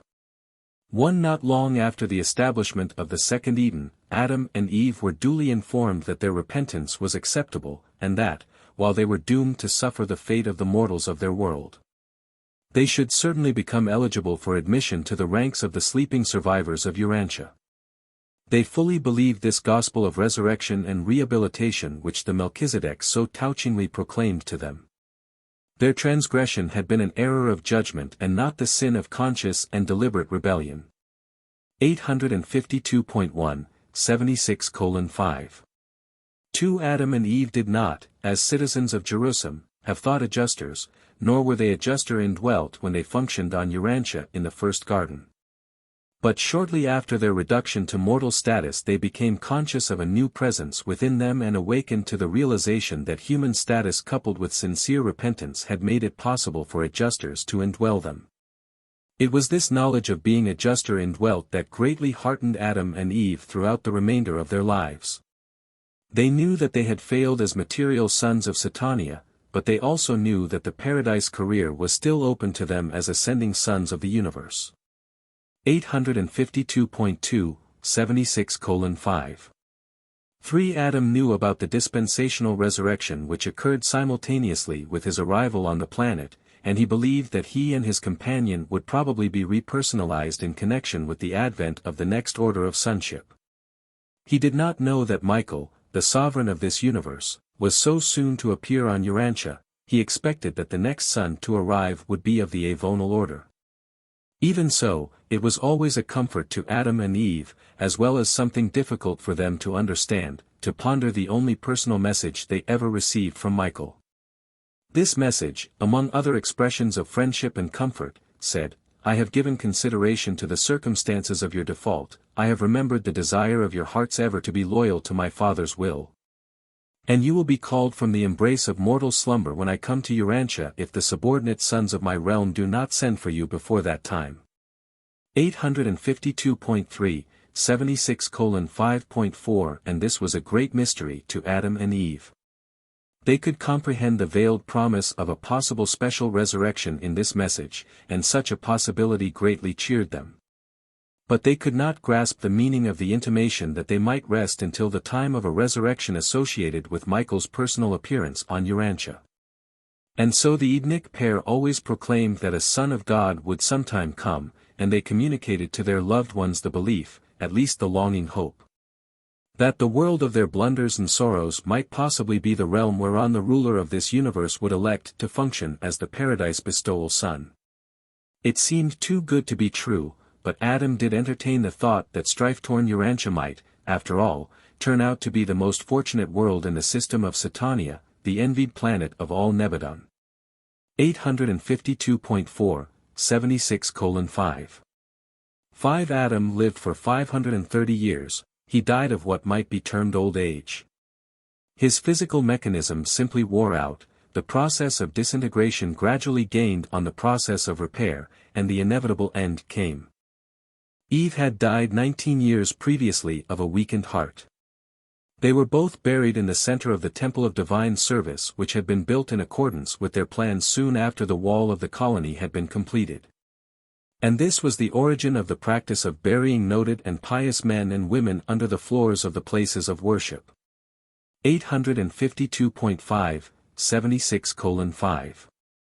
6 The supermaterial government of Urantia, under the direction of the Melchizedeks, continued, but direct physical contact with the evolutionary races had been severed. From the distant days of the arrival of the corporeal staff of the planetary prince, down through the times of Van and Amadon to the arrival of Adam and Eve, physical representatives of the universe government had been stationed on the planet. But with the Adamic default this regime, extending over a period of more than 450,000 years, came to an end. In the spiritual spheres, angelic helpers continued to struggle in conjunction with the thought adjusters, both working heroically for the salvage of the individual. But no comprehensive plan for far-reaching world welfare was promulgated to the mortals of Earth until the arrival of Masheventa Melchizedek, in the times of Abraham, who, with the power, patience, and authority of a Son of God, did lay the foundations for the further uplift and spiritual rehabilitation of unfortunate Urantia. 853.1, 76:5.7 Misfortune has not, however, been the sole lot of Urantia. This planet has also been the most fortunate in the local universe of Nebadon. Urantians should count it all gain if the blunders of their ancestors and the mistakes of their early world rulers so plunged the planet into such a hopeless state of confusion, all the more confounded by evil and sin, that this very background of darkness should so appeal to Michael of Nebadon that he selected this world as the arena wherein to reveal the loving personality of the Father in heaven. It is not that Urantia needed a creator son to set its tangled affairs in order. It is rather that the evil and sin on Urantia afforded the Creator Son a more striking background against which to reveal the matchless love, mercy, and patience of the Paradise Father. 6. Survival of Adam and Eve. 853.2, 76:6. 1 Adam and Eve went to their mortal rest with strong faith in the promises made to them by the Melchizedeks that they would sometime awake from the sleep of death to resume life on the mansion worlds. Worlds all so familiar to them in the days preceding their mission in the material flesh of the violet race on Urantia. 853.3, 76:6.2 They did not long rest in the oblivion of the unconscious sleep of the mortals of the realm. On the third day after Adam's death, the second following his reverent burial, the orders of Lanaforge, sustained by the acting Most High of Urantia and concurred in by the Union of Days on Solvington, acting for Michael, were placed in Gabriel's hands, directing the special roll call of the distinguished survivors of the Adamic default on Urantia. And in accordance with this mandate of special resurrection, number 26 of the Urantia series, Adam and Eve were repersonalized and reassembled in the resurrection halls of the mansion worlds of Satania together with 316 of their associates in the experience of the first garden. Many other loyal souls had already been translated at the time of Adam's arrival, which was attended by a dispensational adjudication of both the sleeping survivors and of the living qualified ascenders. 853.4, 76:6. 3 Adam and Eve quickly passed through the worlds of progressive ascension until they attained citizenship on Jerusalem, once again to be residents of the planet of their origin but this time as members of a different order of universe personalities. They left Jerusalem as permanent citizens, sons of God, they returned as ascendant citizens, sons of man. They were immediately attached to the Urantia service on the system capital, later being assigned membership among the 24 counselors who constitute the present advisory control body of Urantia. 854.1, 76:6. For and thus ends the story of the planetary Adam and Eve of Urantia, a story of trial, tragedy, and triumph, at least personal triumph for your well-meaning but deluded material son and daughter, and undoubtedly, in the end, a story of ultimate triumph for their world and its rebellion-tossed and evil-harassed inhabitants. When all is summed up, Adam and Eve made a mighty contribution to the speedy civilization and accelerated biologic progress of the human race. They left a great culture on Earth, but it was not possible for such an advanced civilization to survive in the face of the early dilution and the eventual submergence of the Adamic inheritance. It is the people who make a civilization. Civilization does not make the people. 854.2, 76:6.5, presented by Solonia, the seraphic voice in the garden. Paper 77. The Midway Creatures. 855.1, 77:0. 1. Most of the inhabited worlds of Nebadon harbor one or more groups of unique beings existing on a life-functioning level about midway between those of the mortals of the realms and of the angelic orders, hence are they called Midway creatures. They appear to be an accident of time, but they occur so widespreadly and are so valuable as helpers that we have all long since accepted them as one of the essential orders of our combined planetary ministry. 855.2, 77:0. 2. On Urantia there function two distinct orders of Midwayers, the primary or senior core, who came into being back in the days of Dalmatia, and the secondary or younger group, whose origin dates from the times of Adam. 1. The primary Midwayers. 855.3, 77:1.1. The primary Midwayers have their genesis in a unique interassociation of the material and the spiritual on Urantia. We know of the existence of similar creatures on other worlds and in other systems, but they originated by dissimilar techniques. 855.4, 77:1. 2. It is well always to bear in mind that the successive bestowals of the sons of God on an evolving planet produce marked changes in the spiritual economy of the realm and sometimes so modify the workings of the interassociation of spiritual and material agencies on a planet as to create situations indeed difficult of understanding. The status of the 100 corporeal members of Prince Caligastia's staff illustrates just such a unique interassociation. As ascendant Urantia citizens of Jerusalem they were supermaterial creatures without reproductive prerogatives.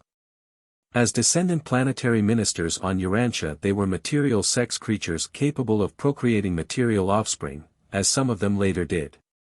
What we cannot satisfactorily explain is how these 100 could function in the parental role on a supermaterial level, but that is exactly what happened. A supermaterial, non-sexual, liaison of a male and a female member of the corporeal staff resulted in the appearance of the firstborn of the primary Midwayers. 855.5, 77:1.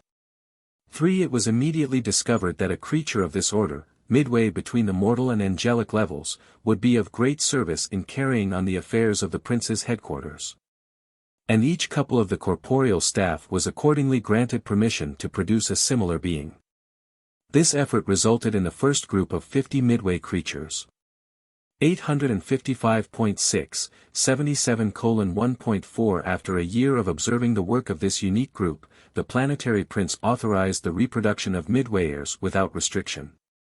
This plan was carried out as long as the power to create continued, and the original core of 50,000 was accordingly brought into being. 856.1, 77:1.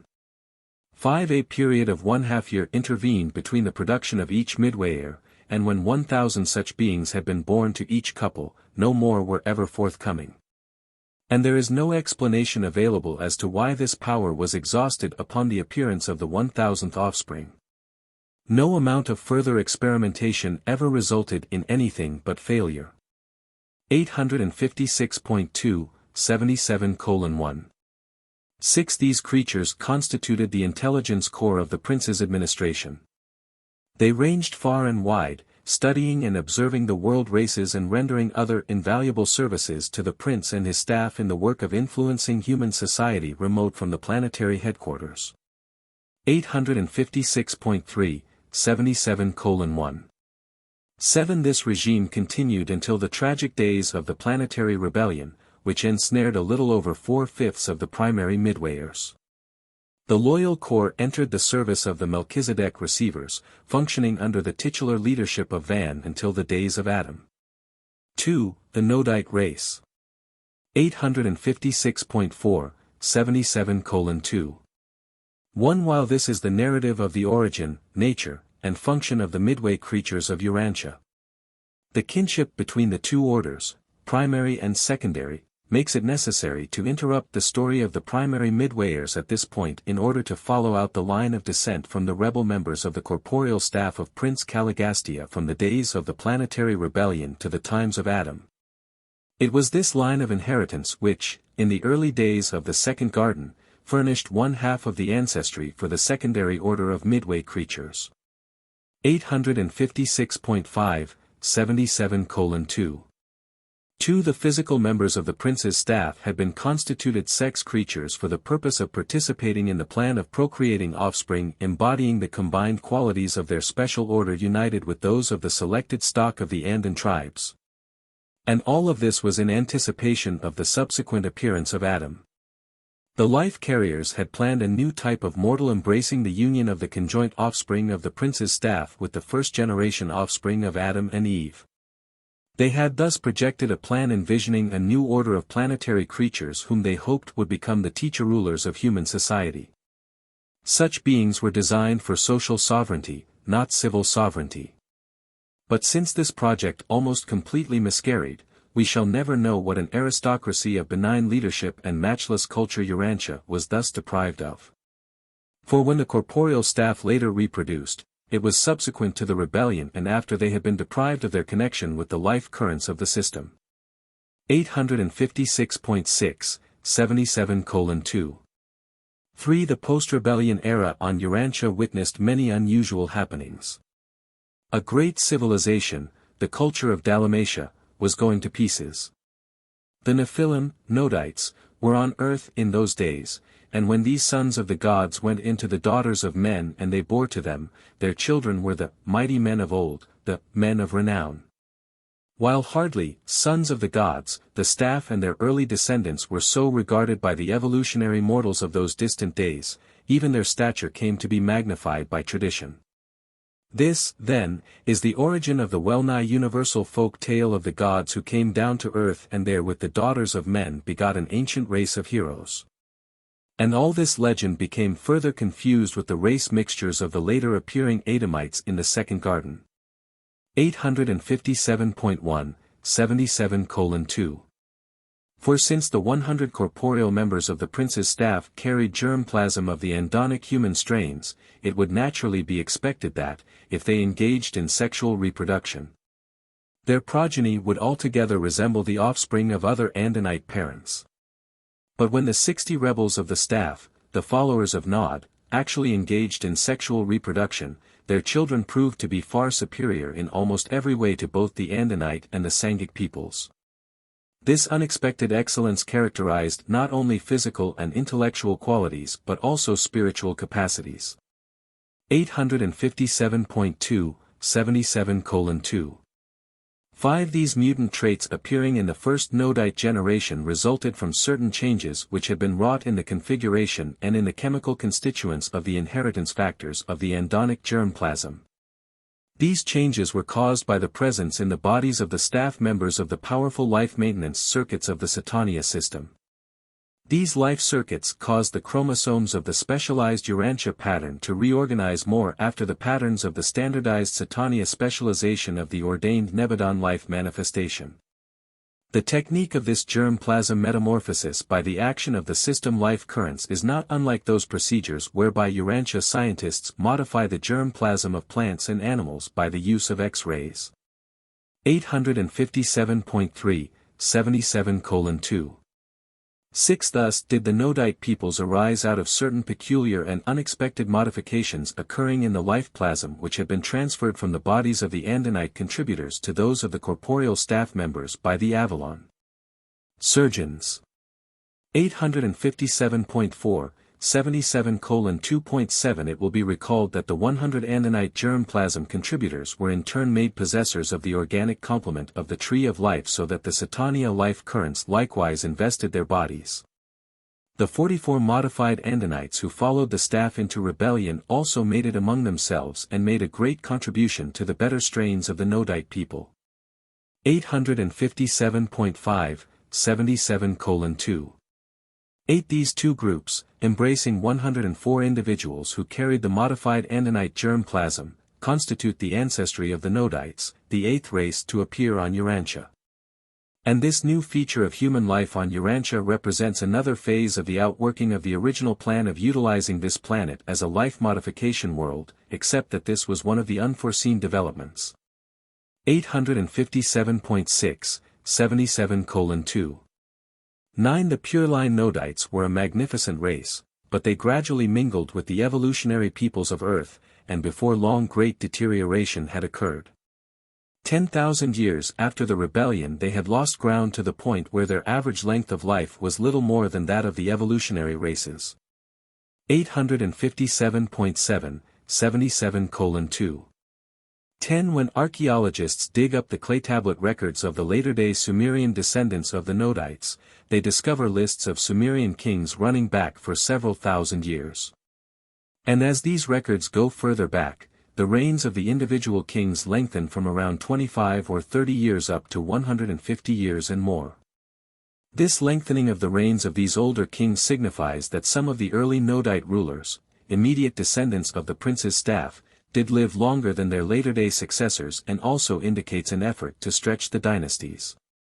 Back to Dalmatia. 857.8, 77:2.11. The records of such long-lived individuals are also due to the confusion of months and years as time periods. This may also be observed in the biblical genealogy of Abraham and in the early records of the Chinese. The confusion of the 28-day month, or season, with the later introduced year of more than 350 days is responsible for the traditions of such long human lives. There are records of a man who lived over 900 years. This period represents not quite 70 years, and such lives were regarded for ages as very long, 80 years and 10, as such a lifespan was later designated. 858.1, 77:2. 12. The reckoning of time by the 28-day month persisted long after the days of Adam. But when the Egyptians undertook to reform the calendar, about 7,000 years ago, they did it with great accuracy, introducing the year of 365 days. 3. The Tower of Babel. 858.2, 77:3.1. After the submergence of Dalmatia, the Nodites moved north and east, presently founding the new city of Dilmun as their racial and cultural headquarters. And about 50,000 years after the death of Nod, when the offspring of the prince's staff had become too numerous to find subsistence in the lands immediately surrounding their new city of Dilmun, and after they had reached out to intermarry with the Andite and Sangic tribes adjoining their borders, it occurred to their leaders that something should be done to preserve their racial unity.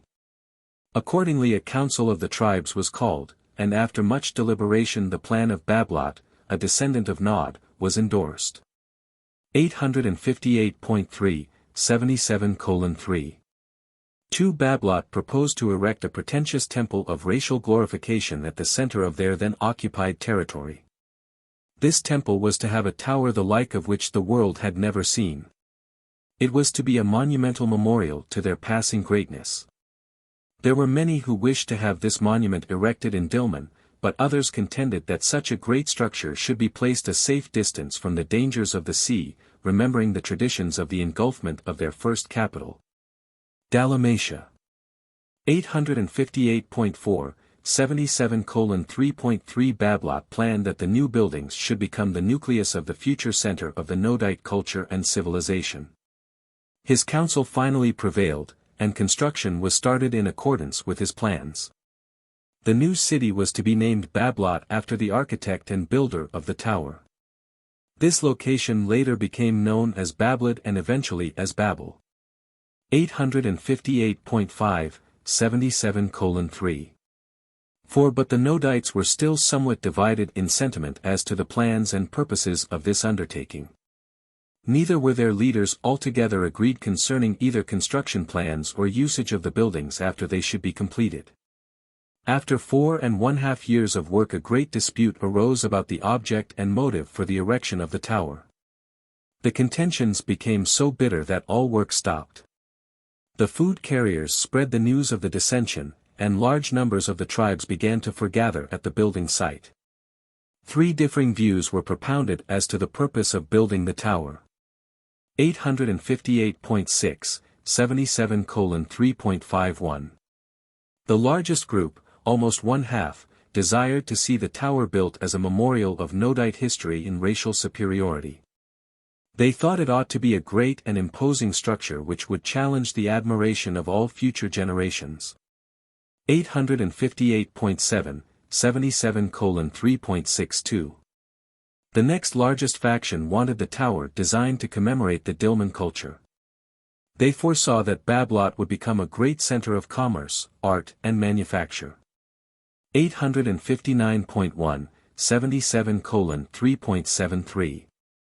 The smallest and minority contingent held that the erection of the tower presented an opportunity for making atonement for the folly of their progenitors in participating in the Caligastia rebellion. They maintained that the tower should be devoted to the worship of the Father of all, that the whole purpose of the new city should be to take the place of Dalmatia, to function as the cultural and religious center for the surrounding barbarians. 859.2, 77:3.8. The religious group were promptly voted down. The majority rejected the teaching that their ancestors had been guilty of rebellion. They resented such a racial stigma. Having disposed of one of the 3 angles to the dispute and failing to settle the other 2 by debate, they fell to fighting. The religionists, the non-combatants, fled to their homes in the south, while their fellows fought until well nigh obliterated. 859.3, 77:3.9. About 12,000 years ago a second attempt to erect the Tower of Babel was made. The mixed races of the Andites, Nodites and Edomites, undertook to raise a new temple on the ruins of the first structure, but there was not sufficient support for the enterprise. It fell of its own pretentious weight. This region was long known as the Land of Babel. 4. Nodite Centers of Civilization. 859.4, 77:4.1. The dispersion of the Nodites was an immediate result of the internecine conflict over the Tower of Babel. This internal war greatly reduced the numbers of the purer Nodites and was in many ways responsible for their failure to establish a great pre-Adamic civilization. From this time on Nodite culture declined for over 120,000 years until it was upstepped by Adamic infusion. But even in the times of Adam the Nodites were still an able people. Many of their mixed descendants were numbered among the garden builders, and several of Van's group captains were Nodites. Some of the most capable minds serving on Adam's staff were of this race. 859.5, 77:4. 2-3 out of the 4 great Nodite centers were established immediately following the Bablot conflict. 859.6, 77:4.31. The Western or Syrian Nodites. The remnants of the nationalistic or racial memorialists journeyed northward, uniting with the Andanites to found the later Nodite centers to the northwest of Mesopotamia. This was the largest group of the dispersing Nodites, and they contributed much to the later appearing Assyrian stock. 859.7, 77:4.42. The Eastern or Elamite Nodites. The culture and commerce advocates migrated in large numbers eastward into Elam and there united with the mixed Sangic tribes. The Elamites of 30 to 40,000 years ago had become largely Sangic in nature, although they continued to maintain a civilization superior to that of the surrounding barbarians. 859.8, 77:4. 5 After the establishment of the Second Garden it was customary to allude to this nearby Nodite settlement as the Land of Nod. And during the long period of relative peace between this Nodite group and the Edomites, the two races were greatly blended. For it became more and more the custom for the sons of God, the Edomites, to intermarry with the daughters of men, the Nodites. 860.1, 77:4.63. The Central or Pre-Sumerian Nodites. A small group at the mouth of the Tigris and Euphrates rivers maintained more of their racial integrity. They persisted for thousands of years and eventually furnished the Nodite ancestry which blended with the Adamites to found the Sumerian peoples of historic times. 860.2, 77:4. 7 And all this explains how the Sumerians appeared so suddenly and mysteriously on the stage of action in Mesopotamia. Investigators will never be able to trace out and follow these tribes back to the beginning of the Sumerians, who had their origin 200,000 years ago after the submergence of Dalmatia. Without a trace of origin elsewhere in the world, these ancient tribes suddenly loom upon the horizon of civilization with a full-grown and superior culture, embracing temples, metalwork, agriculture, animals, pottery, weaving, commercial law, civil codes, religious ceremonial, and an old system of writing. At the beginning of the historical era they had long since lost the alphabet of Dalmatia, having adopted the peculiar writing system originating in Dilmun. The Sumerian language, though virtually lost to the world, was not Semitic. It had much in common with the so-called Aryan tongues. 860.3, 77:4.8 The elaborate records left by the Sumerians describe the site of a remarkable settlement which was located on the Persian Gulf near the earlier city of Dilmun. The Egyptians called this city of ancient glory Dilmat, while the later Adamaized Sumerians confused both the first and second Nodite cities with Dalmatia and called all three Dilmun. And already have archaeologists found these ancient Sumerian clay tablets which tell of this earthly paradise, where the gods first blessed mankind with the example of civilized and cultured life. And these tablets, descriptive of Dilmun, the paradise of men and God, are now silently resting on the dusty shelves of many museums. 860.4, 77:4. 9 The Sumerians well knew of the first and second Edens but, despite extensive intermarriage with the Adamites, continued to regard the garden dwellers to the north as an alien race. Sumerian pride in the more ancient Nodite culture led them to ignore these later vistas of glory in favor of the grandeur and paradisiacal traditions of the city of Dilmun. 860.5, 77:4.104. The Northern Nodites and Amadonites, the Vanites. This group arose prior to the Bablot conflict. These northernmost Nodites were descendants of those who had forsaken the leadership of Nod and his successors for that of Van and Amadon. 860.6, 77:4. 11 Some of the early associates of Van subsequently settled about the shores of the lake which still bears his name, and their traditions grew up about this locality. Ararat became their sacred mountain, having much the same meaning to later-day Vanites that Sinai had to the Hebrews. 10,000 years ago the Vanite ancestors of the Assyrians taught that their moral law of 7 commandments had been given to Van by the gods upon Mount Ararat. They firmly believed that Van and his associate Amadon were taken alive from the planet while they were up on the mountain engaged in worship. 860.7, 77:4. 12 Mount Ararat was the sacred mountain of northern Mesopotamia, and since much of your tradition of these ancient times was acquired in connection with the Babylonian story of the flood, it is not surprising that Mount Ararat and its region were woven into the later Jewish story of Noah and the universal flood. 860.8, 77:4.13 About 35,000 BC Adamson visited one of the easternmost of the old Vanite settlements to found his center of civilization. 5. Adamson and Rada. 861.1, 77:5. 1 Having delineated the Nodite antecedents of the ancestry of the secondary Midwayers, this narrative should now give consideration to the Adamic half of their ancestry, for the secondary Midwayers are also the grandchildren of Adamson, the firstborn of the violet race of Urantia. 861.2, 77:5.2 Adamson was among that group of the children of Adam and Eve who elected to remain on earth with their father and mother. Now this eldest son of Adam had often heard from Van and Amadon the story of their highland home in the north, and sometime after the establishment of the second garden he determined to go in search of this land of his youthful dreams. 861. 3. 77:5.3 Adamson was 120 years old at this time and had been the father of 32 pure-line children of the first garden.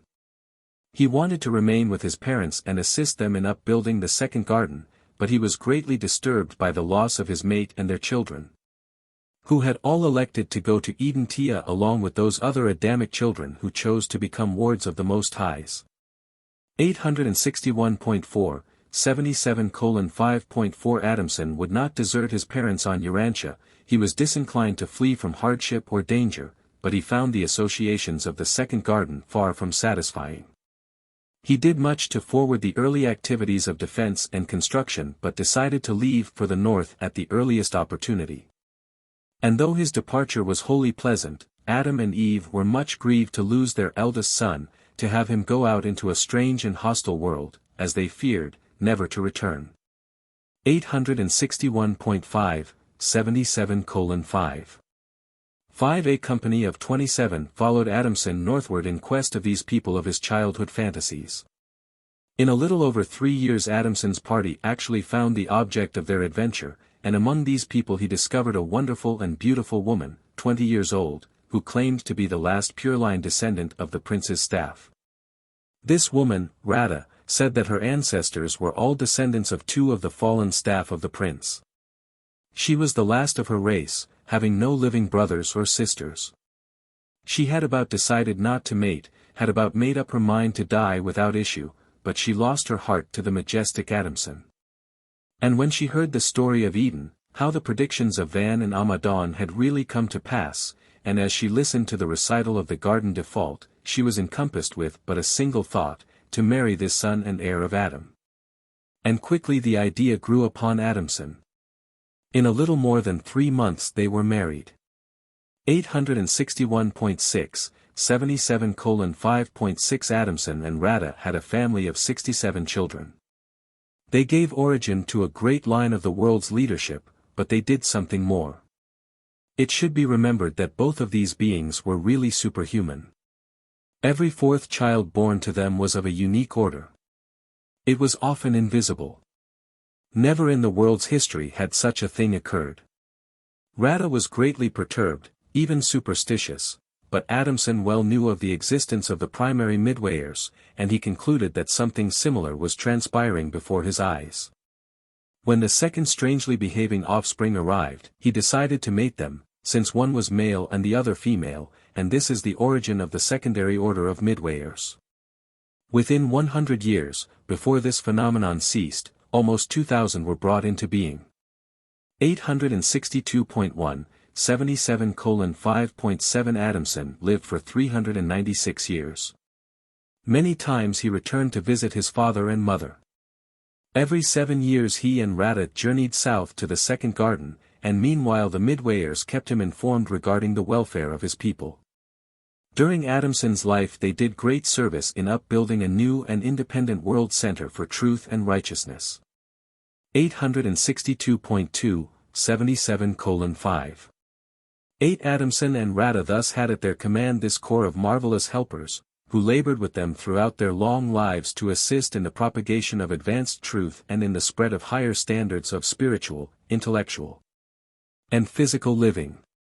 And the results of this effort at world betterment never did become fully eclipsed by subsequent retrogressions. 862.3, 77:5.9 The Adamsonites maintained a high culture for almost 7,000 years from the times of Adamson and Rada. Later on they became admixed with the neighboring Nodites and Andinites and were also included among the mighty men of old. And some of the advances of that age persisted to become a latent part of the cultural potential which later blossomed into European civilization. 862.4, 77:5. 10 This center of civilization was situated in the region east of the southern end of the Caspian Sea, near the Kopet Dag. A short way up in the foothills of Turkestan are the vestiges of what was one time the Adamsonite headquarters of the Violet race. In these highland sites, situated in a narrow and ancient fertile belt lying in the lower foothills of the Kopet range, There successively arose at various periods four diverse cultures respectively fostered by four different groups of Adamson's descendants. It was the second of these groups which migrated westward to Greece and the islands of the Mediterranean. The residue of Adamson's descendants migrated north and west to enter Europe with the blended stock of the last Andite wave coming out of Mesopotamia, and they were also numbered among the Anditarian invaders of India. 6. The secondary Midwayers. 862.5, 77:6. 1. While the primary Midwayers had a well-nigh superhuman origin, the secondary order are the offspring of the pure Adamic stock united with a humanized descendant of ancestors common to the parentage of the senior core. 862.6, 77:6. 2. Among the children of Adamson there were just 16 of the peculiar progenitors of the secondary Midwayers. These unique children were equally divided as regards sex, and each couple was capable of producing a secondary Midwayer every 70 days by a combined technique of sex and non-sex liaison. And such a phenomenon was never possible on Earth before that time, nor has it ever occurred since.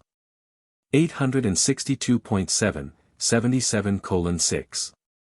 3. These 16 children lived and died, except for their peculiarities, as mortals of the realm, but their electrically energized offspring live on, not being subject to the limitations of mortal flesh. 862.8, 77:6. For each of the 8 couples eventually produced 248 Midwayers, and thus did the original secondary core, 1,984 in number, come into existence. There are 8 subgroups of secondary Midwayers. They are designated as ABC the first, second, third, and so on. And then there are DEF the first, second, and so on. 862.9, 77:6. 5. After the default of Adam the primary Midwayers returned to the service of the Melchizedek receivers, while the secondary group were attached to the Adamson center until his death. 33 of these secondary Midwayers, the chiefs of their organization at the death of Adamson, endeavored to swing the whole order over to the service of the Melchizedeks, thus effecting a liaison with the primary core.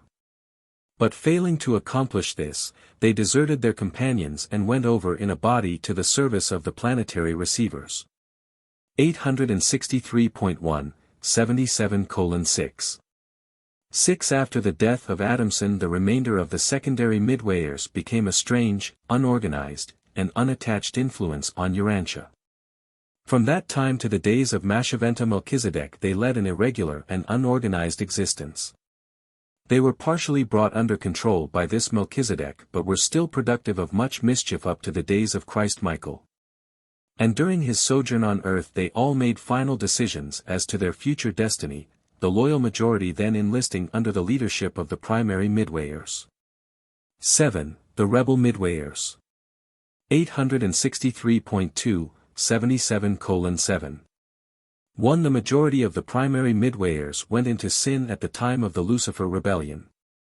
When the devastation of the planetary rebellion was reckoned up, among other losses it was discovered that of the original 50,000, 40,119 had joined the Caligastia secession.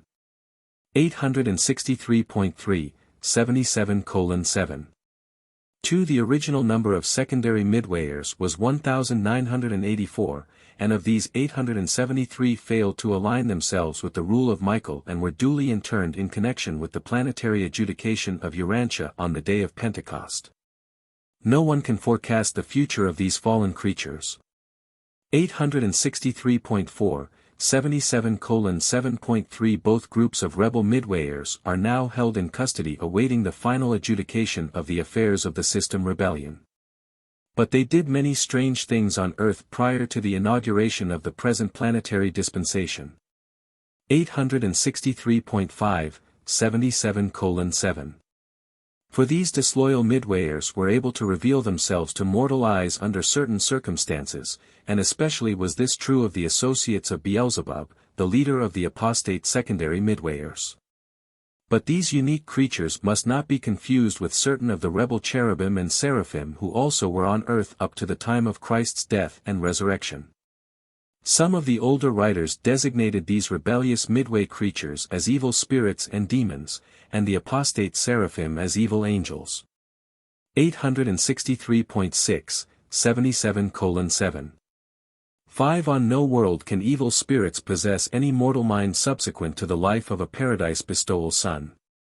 But before the days of Christ Michael on Urantia, before the universal coming of the thought adjusters and the pouring out of the Master's Spirit upon all flesh, these rebel Midwayers were actually able to influence the minds of certain inferior mortals and somewhat to control their actions.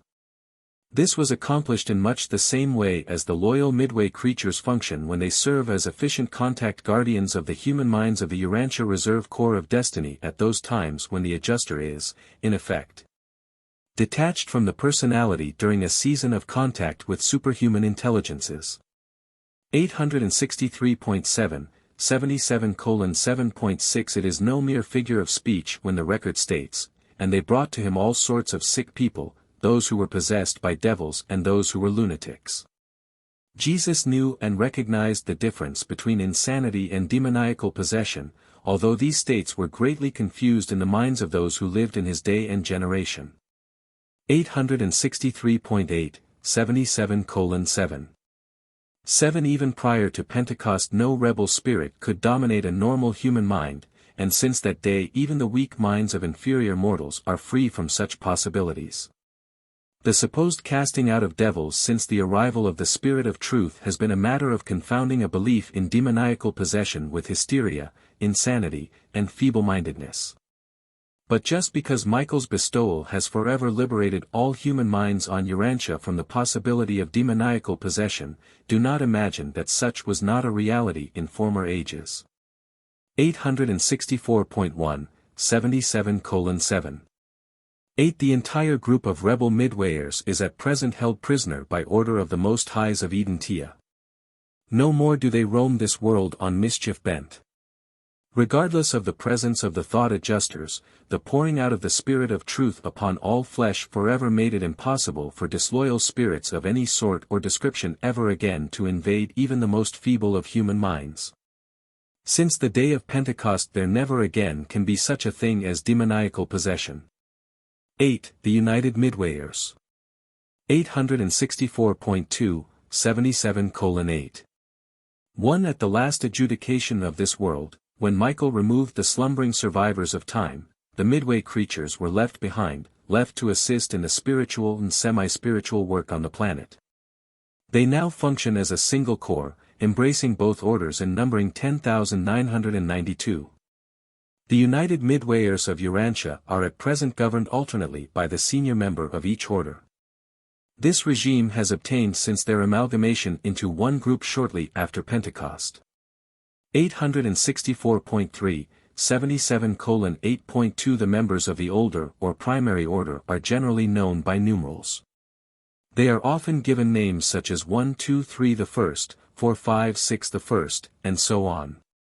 On Urantia the Adamic Midwayers are designated alphabetically in order to distinguish them from the numerical designation of the primary Midwayers. 864.4, 77:8. 3. Both orders are non-material beings as regards nutrition and energy intake, but they partake of many human traits and are able to enjoy and follow your humor as well as your worship. When attached to mortals, they enter into the spirit of human work, rest, and play. But Midwayers do not sleep, neither do they possess powers of procreation. In a certain sense the secondary group are differentiated along the lines of maleness and femaleness, often being spoken of as he or she. They often work together in such pairs. 864.5, 77:8. For Midwayers are not men, neither are they angels, but secondary Midwayers are, in nature, nearer man than angel. They are, in a way, of your races and are, therefore, very understanding and sympathetic in their contact with human beings. They are invaluable to the seraphim in their work for and with the various races of mankind, and both orders are indispensable to the seraphim who serve as personal guardians to mortals. 864.6, 77:8.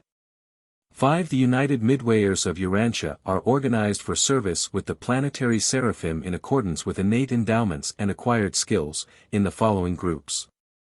864.7, 77:8.61. Midway Messengers. This group bear names. They are a small corps and are of great assistance on an evolutionary world in the service of quick and reliable personal communication. 864.8, 77:8.72. Planetary Sentinels. Midwayers are the guardians, the sentinels, of the worlds of space. They perform the important duties of observers for all the numerous phenomena and types of communication which are of import to the supernatural beings of the realm. They patrol the invisible spirit realm of the planet. 865.1, 77:8.83. Contact Personalities. In the contacts made with the mortal beings of the material worlds, such as with the subject through whom these communications were transmitted, the Midway creatures are always employed. They are an essential factor in such liaisons of the spiritual and the material levels. 865.2, 77:8.94. Progress Helpers. These are the more spiritual of the Midway creatures, and they are distributed as assistants to the various orders of seraphim who function in special groups on the planet. 865.3, 77:8. 10 Midwayers vary greatly in their abilities to make contact with the seraphim above and with their human cousins below. It is exceedingly difficult, for instance, for the primary Midwayers to make direct contact with material agencies. They are considerably nearer the angelic type of being and are therefore usually assigned to working with, and ministering to, the spiritual forces resident on the planet. They act as companions and guides for celestial visitors and student sojourners, whereas the secondary creatures are almost exclusively attached to the ministry of the material beings of the realm. 865.4, 77:8. 11 The 1111 loyal secondary Midwayers are engaged in important missions on Earth. As compared with their primary associates, they are decidedly material. They exist just outside the range of mortal vision and possess sufficient latitude of adaptation to make, at will, physical contact with what humans call material things. These unique creatures have certain definite powers over the things of time and space, not excepting the beasts of the realm. 865.5, 77:8. 12 Many of the more literal phenomena ascribed to angels have been performed by the secondary Midway creatures. When the early teachers of the Gospel of Jesus were thrown into prison by the ignorant religious leaders of that day, an actual angel of the Lord by night opened the prison doors and brought them forth. But in the case of Peter's deliverance after the killing of James by Herod's order, it was a secondary Midwayer who performed the work ascribed to an angel. 865.6, 77:8. 13 Their chief work today is that of unperceived personal liaison associates of those men and women who constitute the planetary reserve corps of destiny. It was the work of this secondary group, ably seconded by certain of the primary corps, that brought about the coordination of personalities and circumstances on Urantia, which finally induced the planetary celestial supervisors to initiate those petitions that resulted in the granting of the mandates making possible the series of revelations of which this presentation is a part. But it should be made clear that the Midway creatures are not involved in the sordid performances taking place under the general designation of spiritualism. The Midwayers at present on Urantia, all of whom are of honorable standing, are not connected with the phenomena of so-called mediumship.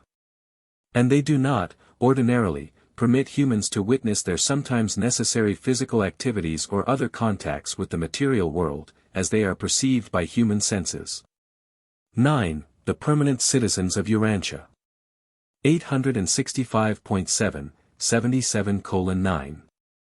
1 Midwayers may be regarded as the first group of the permanent inhabitants to be found on the various orders of worlds throughout the universes, in contrast with evolutionary ascenders like the mortal creatures and the angelic hosts. Such permanent citizens are encountered at various points in the Paradise Ascent. 866.1, 77:9.2 Unlike the various orders of celestial beings who are assigned to minister on a planet, the Midwayers live on an inhabited world. The seraphim come and go, but the Midway creatures remain and will remain, albeit they are nonetheless ministers for being natives of the planet. And they provide the one continuing regime which harmonizes and connects the changing administrations of the seraphic hosts. 866.2, 77:9.3 As actual citizens of Urantia, the Midwayers have a kinship interest in the destiny of this sphere. They are a determined association, persistently working for the progress of their native planet. Their determination is suggested by the motto of their order: what the United Midwayers undertake, the United Midwayers do. 866.3, 77:9 For although their ability to traverse the energy circuits makes planetary departure feasible to any Midwayer, they have individually pledged themselves not to leave the planet prior to their sometime release by the universe authorities. Midwayers are anchored on a planet until the ages of settled light and life. With the exception of 1, 2, 3 the first, no loyal Midway creatures have ever departed from Urantia. 866.4, 77:9 5, 1, 2, 3 The first, the eldest of the primary order, was released from immediate planetary duties shortly after Pentecost. This noble Midwayer stood steadfast with Van and Amadon during the tragic days of the Planetary Rebellion, and his fearless leadership was instrumental in reducing the casualties in his order. He serves at present on Jerusalem as a member of the 24 Councilors, having already functioned as Governor-General of Urantia once since Pentecost. 866.5, 77:9 6 Midwayers are planet-bound, but much as mortals talk with travelers from afar and thus learn about remote places on the planet, so do Midwayers converse with celestial travelers to learn about the far places of the universe. So do they become conversant with this system and universe, even with Orvanton and its sister creations, and so do they prepare themselves for citizenship on the higher levels of creature existence.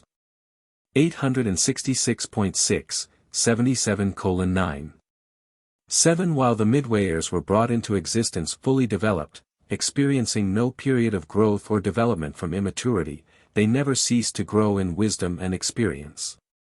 Like mortals they are evolutionary creatures, and they have a culture which is a bona fide evolutionary attainment. There are many great minds and mighty spirits among the Urantia Midway Corps. 866.7, 77:9 8 In the larger aspect the civilization of Urantia is the joint product of the Urantia mortals and the Urantia Midwayers, and this is true despite the present differential between the two levels of culture. A differential which will not be compensated prior to the ages of light and life. 866.8, 77:9.9 The Midway culture, being the product of an immortal planetary citizenry, is relatively immune to those temporal vicissitudes which beset human civilization. The generations of men forget. The core of Midwayers remembers, and that memory is the treasure house of the traditions of your inhabited world. Thus does the culture of a planet remain ever present on that planet, and in proper circumstances such treasured memories of past events are made available. Even as the story of the life and teachings of Jesus has been given by the Midwayers of Urantia to their cousins in the flesh. 867.1, 77:9.10 Midwayers are the skillful ministers who compensate that gap between the material and spiritual affairs of Urantia which appeared upon the death of Adam and Eve. They are likewise your elder brethren, comrades in the long struggle to attain a settled status of light and life on Urantia. The United Midwayers are a rebellion-tested corps, and they will faithfully enact their part in planetary evolution until this world attains the goal of the ages. Until that distant day when in fact peace does reign on earth and in truth is there goodwill in the hearts of men. 867.2, 77:9.11 Because of the valuable work performed by these Midwayers, we have concluded that they are a truly essential part of the spirit economy of the realms. And where rebellion has not marred a planet's affairs, they are of still greater assistance to the seraphim. 867.3, 77:9 12. The entire organization of high spirits, angelic hosts, and Midway fellows is enthusiastically devoted to the furtherance of the paradise plan for the progressive ascension and perfection attainment of evolutionary mortals. One of the supernal businesses of the universe, the superb survival plan of bringing God down to man and then, by a sublime sort of partnership, carrying man up to God and on to eternity of service and divinity of attainment, alike for mortal and midwayer. 867.4, 77:9.13, presented by an Archangel of Nebadon. Paper 78. The Violet Race After the Days of Adam. 868.1, 78:0.1. The second Eden was the cradle of civilization for almost 30,000 years. Here in Mesopotamia the Adamic peoples held forth, sending out their progeny to the ends of the earth, and latterly, as amalgamated with the Nodite and Sangic tribes, were known as the Andites.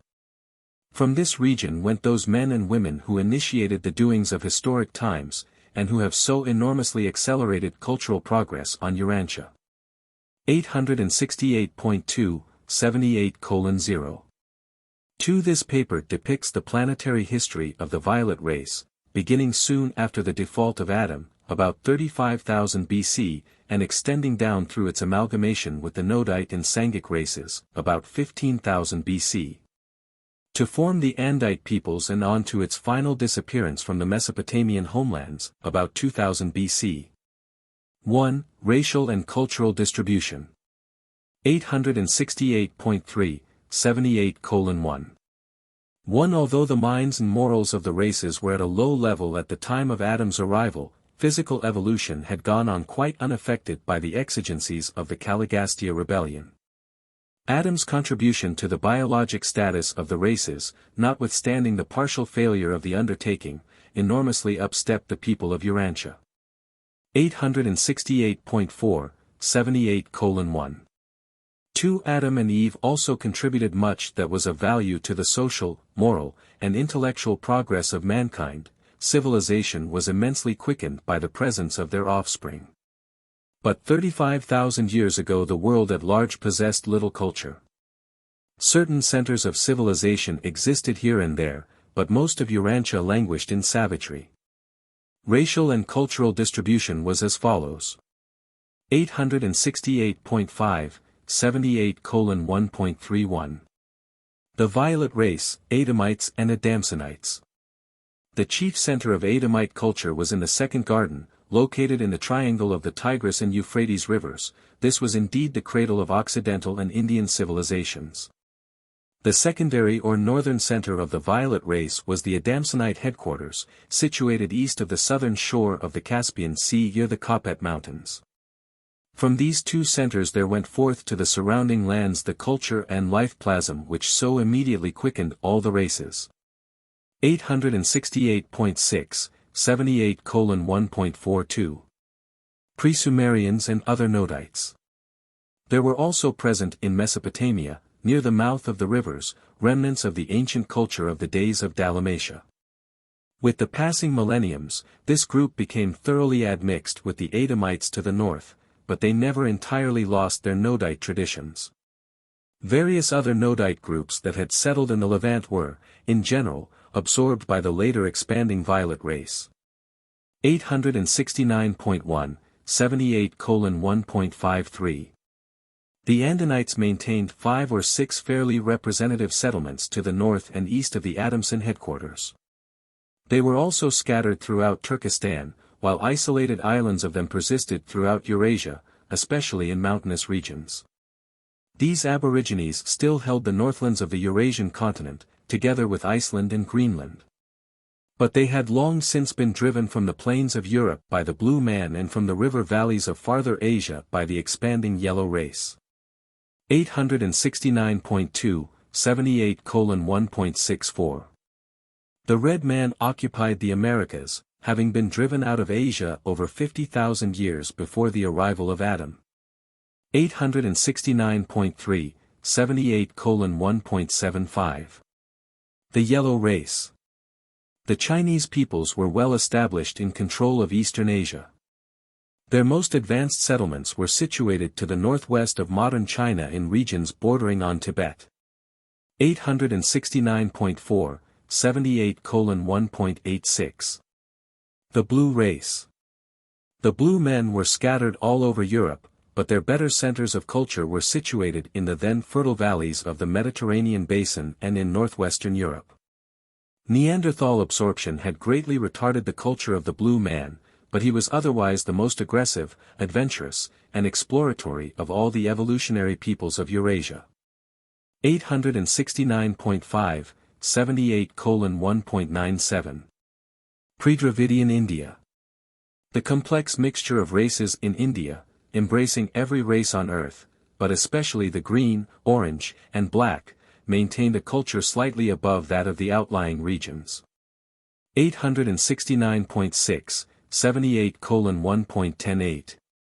The Sahara Civilization. The superior elements of the Indigo race had their most progressive settlements in what is now the Great Sahara Desert. This indigo-black group carried extensive strains of the submerged orange and green races. 869.7, 78:1.119. The Mediterranean Basin. The most highly blended race outside of India occupied what is now the Mediterranean Basin. Here Blue Men from the north and Saharans from the south met and mingled with Nodites and Adamites from the east. 869.8, 78:1. This was the picture of the world prior to the beginnings of the great expansions of the Violet race, about 25,000 years ago. The hope of future civilization lay in the second garden between the rivers of Mesopotamia.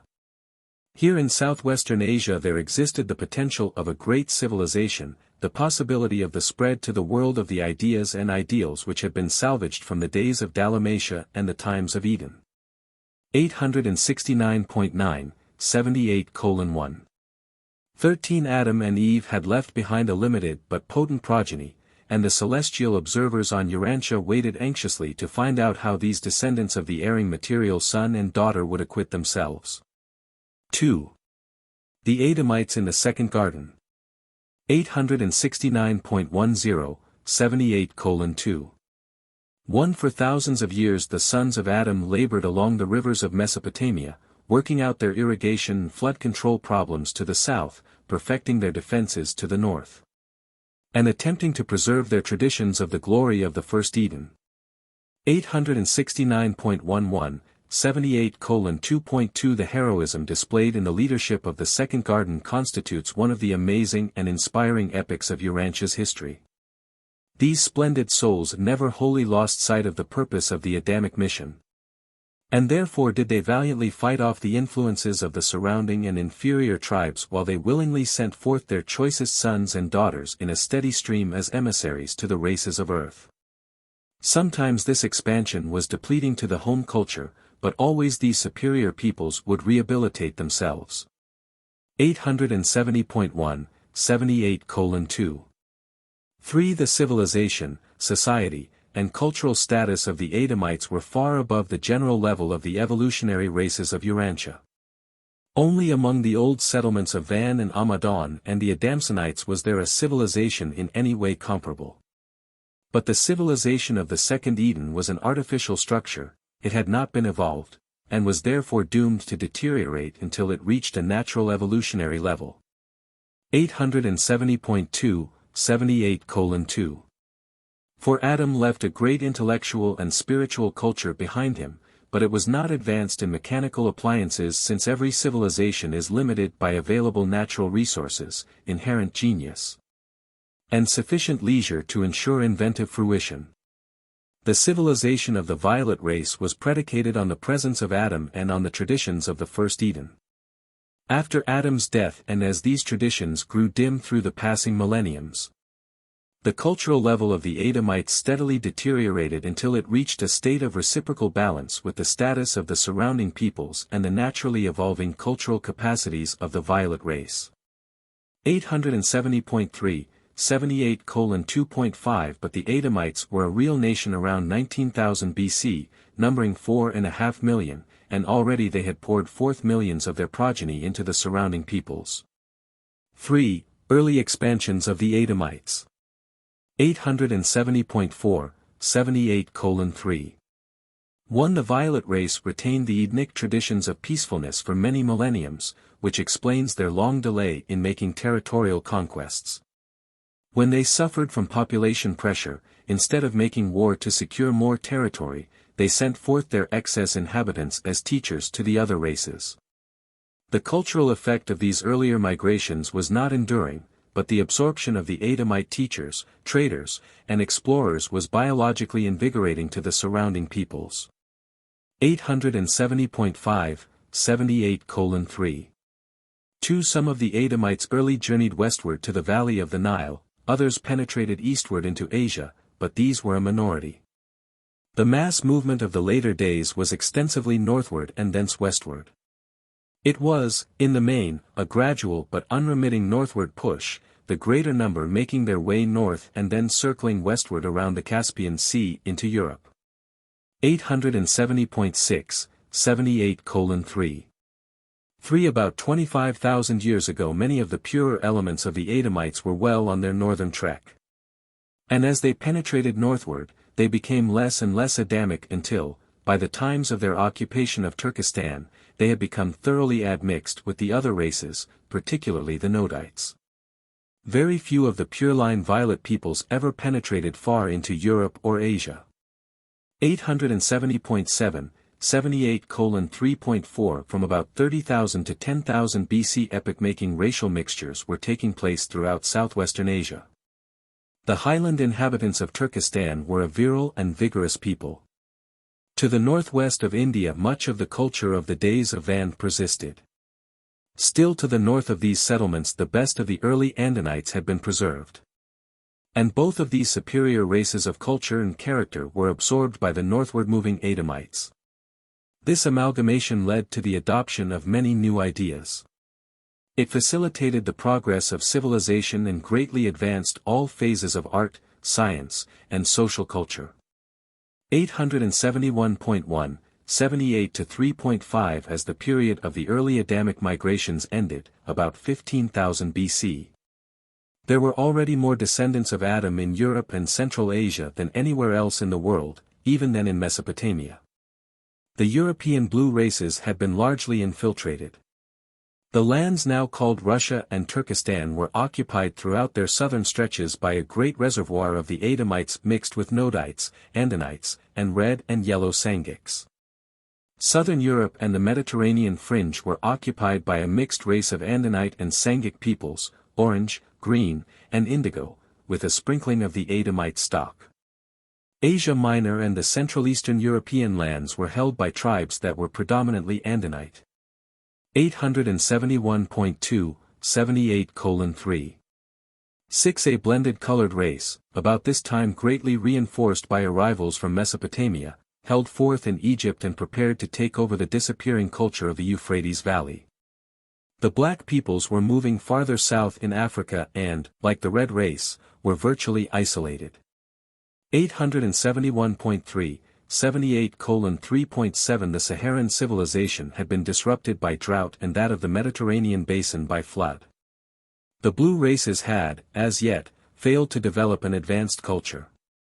The Andinites were still scattered over the Arctic and Central Asian regions. The green and orange races had been exterminated as such. The indigo race was moving south in Africa, there to begin its slow but long-continued racial deterioration. 871.4, 78:3.8. The peoples of India lay stagnant, with a civilization that was unprogressing. The yellow man was consolidating his holdings in Central Asia, the brown man had not yet begun his civilization on the nearby islands of the Pacific. 871.5, 78:3. 9. These racial distributions, associated with extensive climatic changes, set the world stage for the inauguration of the Andite era of Urantia civilization. These early migrations extended over a period of 10,000 years, from 25,000 to 15,000 BC. The later or Andite migrations extended from about 15,000 to 6000 BC. 871.6, 78:3. 10. It took so long for the earlier waves of Adamites to pass over Eurasia that their culture was largely lost in transit.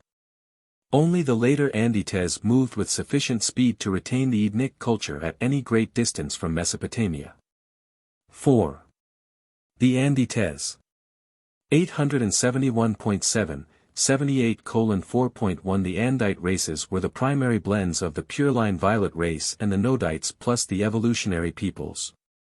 In general, Andites should be thought of as having a far greater percentage of Adamic blood than the modern races.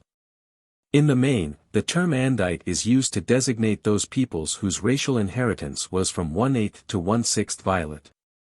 Modern Urantians, even the northern white races, contain much less than this percentage of the blood of Adam. 871.8, 78:4. 2. The earliest Andite peoples took origin in the regions adjacent to Mesopotamia more than 25,000 years ago and consisted of a blend of the Adamites and Nodites. The second garden was surrounded by concentric circles of diminishing violet blood, and it was on the periphery of this racial melting pot that the Andite race was born. Later on, when the migrating Adamites and Nodites entered the then fertile regions of Turkestan, they soon blended with the superior inhabitants, and the resultant race mixture extended the Andite type northward. 872.1, 78:4. 3. The Andites were the best all-round human stock to appear on Urantia since the days of the pure-line violet peoples.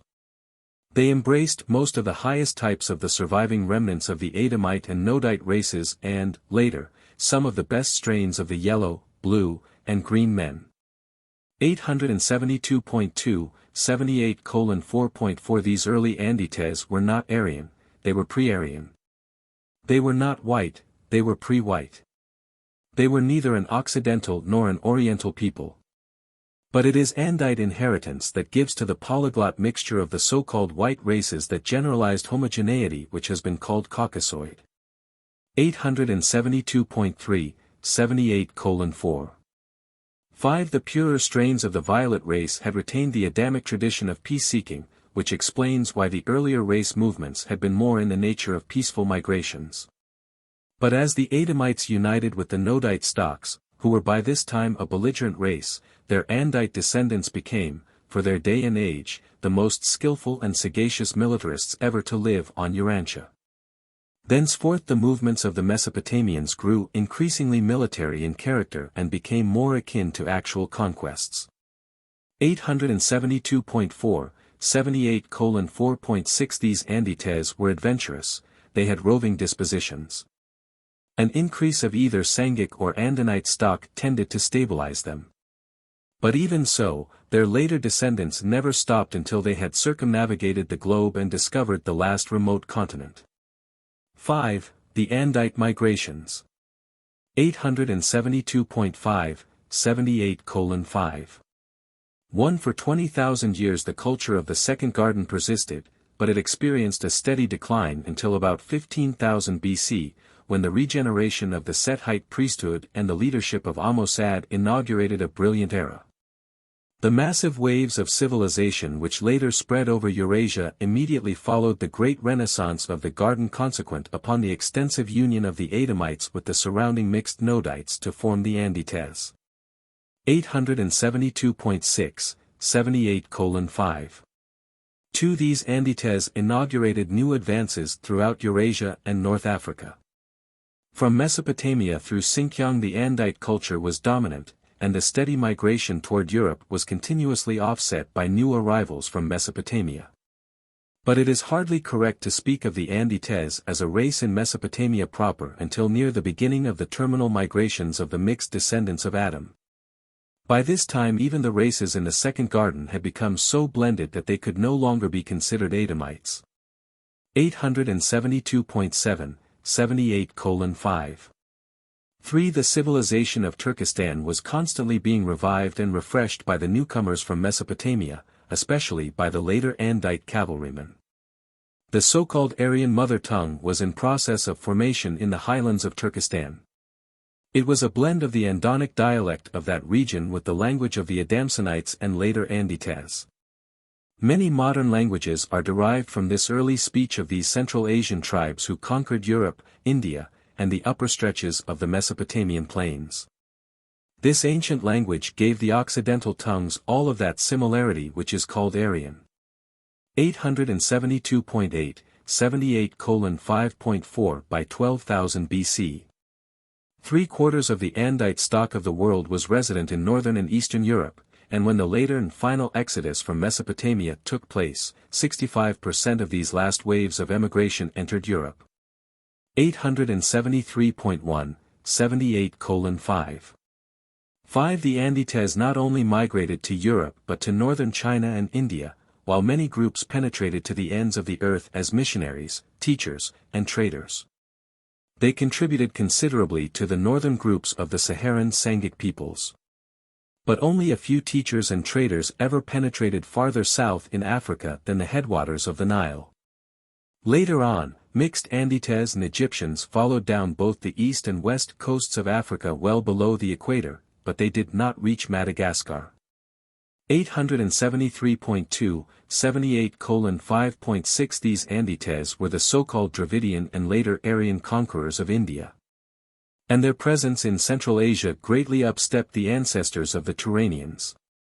Many of this race journeyed to China by way of both Xinjiang and Tibet and added desirable qualities to the later Chinese stocks. From time to time small groups made their way into Japan, Formosa, the East Indies, and southern China, though very few entered southern China by the coastal route. 873.3, 78:5. 132 of this race, embarking in a fleet of small boats from Japan, eventually reached South America and by intermarriage with the natives of the Andes established the ancestry of the later rulers of the Incas. They crossed the Pacific by easy stages, tarrying on the many islands they found along the way. The islands of the Polynesian group were both more numerous and larger then than now, and these Andite sailors, together with some who followed them, biologically modified the native groups in transit. Many flourishing centers of civilization grew up on these now submerged lands as a result of Andite penetration. Easter Island was long a religious and administrative center of one of these lost groups. But of the Andites who navigated the Pacific of long ago none but the 132 ever reached the mainland of the Americas. 873.4, 78:5. 8. The migratory conquests of the Andites continued on down to their final dispersions, from 800 to 600 BC. As they poured out of Mesopotamia, they continuously depleted the biologic reserves of their homelands while markedly strengthening the surrounding peoples. And to every nation to which they journeyed, they contributed humor, art, adventure, music, and manufacture. They were skillful domesticators of animals and expert agriculturists. For the time being, at least, their presence usually improved the religious beliefs and moral practices of the older races. And so the culture of Mesopotamia quietly spread out over Europe, India, China, northern Africa, and the Pacific Islands. 6. The last Andite dispersions. 873.5, 78:6.1. The last three waves of Andites poured out of Mesopotamia between 800 and 600 BC. These three great waves of culture were forced out of Mesopotamia by the pressure of the hill tribes to the east and the harassment of the plainsmen of the west. The inhabitants of the Euphrates Valley and adjacent territory went forth in their final exodus in several directions. 873.6, 78:6. 265% entered Europe by the Caspian Sea route to conquer and amalgamate with the newly appearing white races, the blend of the blue men and the earlier Andites. 873.7, 78:6. 310%, including a large group of the Sethite priests, moved eastward through the Elamite highlands to the Iranian plateau and Turkestan. Many of their descendants were later driven into India with their Aryan brethren from the regions to the north. 874.1, 78:6. For 10% of the Mesopotamians turned eastward in their northern trek, entering Xinjiang, where they blended with the Andite yellow inhabitants. The majority of the able offspring of this racial union later entered China and contributed much to the immediate improvement of the northern division of the yellow race. 874.2, 78:6. 5–10% of these fleeing Andites made their way across Arabia and entered Egypt. 874.3, 78:6. 6–5% of the Andites, the very superior culture of the coastal district about the mouths of the Tigris and Euphrates who had kept themselves free from intermarriage with the inferior neighboring tribesmen, refused to leave their homes. This group represented the survival of many superior Nodite and Adamite strains. 874.4, 78:6.7. The Andites had almost entirely evacuated this region by 6000 BC. Though their descendants, largely mixed with the surrounding Sangic races and the Andanites of Asia Minor, were there to give battle to the northern and eastern invaders at a much later date. 874.5, 78:6. 8. The cultural age of the Second Garden was terminated by the increasing infiltration of the surrounding inferior stocks. Civilization moved westward to the Nile and the Mediterranean islands, where it continued to thrive and advance long after its fountainhead in Mesopotamia had deteriorated. And this unchecked influx of inferior peoples prepared the way for the later conquest of all Mesopotamia by the northern barbarians who drove out the residual strains of ability. Even in later years the cultured residue still resented the presence of these ignorant and uncouth invaders. 7. The floods in Mesopotamia. 874.6, 78:7.1. The river dwellers were accustomed to rivers overflowing their banks at certain seasons. These periodic floods were annual events in their lives. But new perils threatened the valley of Mesopotamia as a result of progressive geologic changes to the north. 874.7, 78:7. 2. For thousands of years after the submergence of the first Eden, the mountains about the eastern coast of the Mediterranean and those to the northwest and northeast of Mesopotamia continued to rise. This elevation of the highlands was greatly accelerated about 5000 BC, and this, together with greatly increased snowfall on the northern mountains, caused unprecedented floods each spring throughout the Euphrates Valley. These spring floods grew increasingly worse so that eventually the inhabitants of the river regions were driven to the eastern highlands. For almost 1,000 years scores of cities were practically deserted because of these extensive deluges. 874.8, 78:7.3. Almost 5,000 years later, as the Hebrew priests in Babylonian captivity sought to trace the Jewish people back to Adam, they found great difficulty in piecing the story together. And it occurred to one of them to abandon the effort, to let the whole world drown in its wickedness at the time of Noah's flood, and thus to be in a better position to trace Abraham right back to one of the 3 surviving sons of Noah. 875. 1. 78:7. The traditions of a time when water covered the whole of the earth's surface are universal. Many races harbor the story of a worldwide flood sometime during past ages. The biblical story of Noah, the Ark, and the flood is an invention of the Hebrew priesthood during the Babylonian captivity.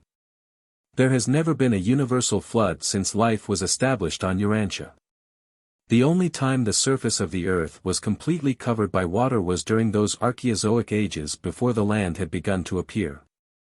875.2, 78:7.5. But Noah really lived. He was a winemaker of Aram, a river settlement near Erech. He kept a written record of the days of the river's rise from year to year.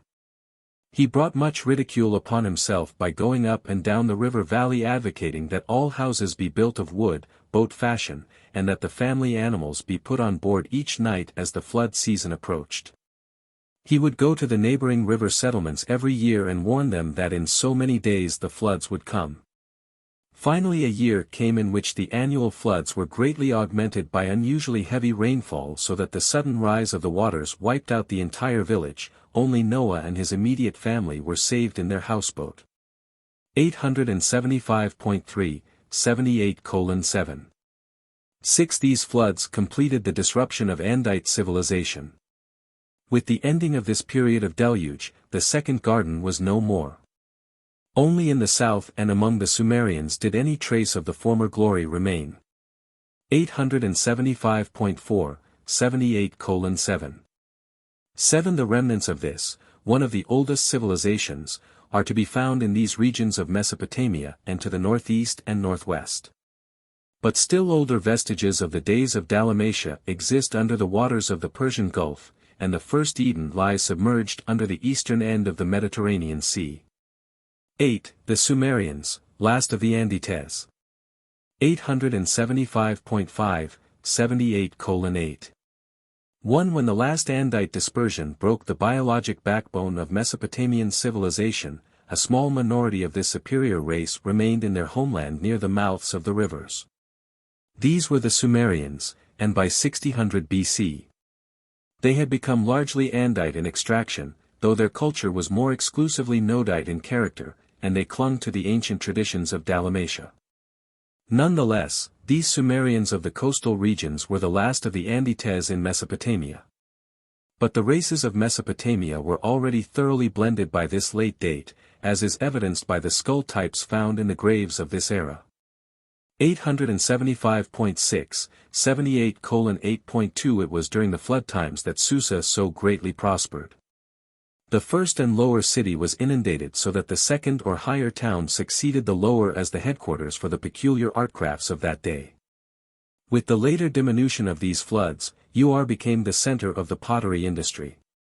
About 7,000 years ago Ur was on the Persian Gulf, the river deposits having since built up the land to its present limits.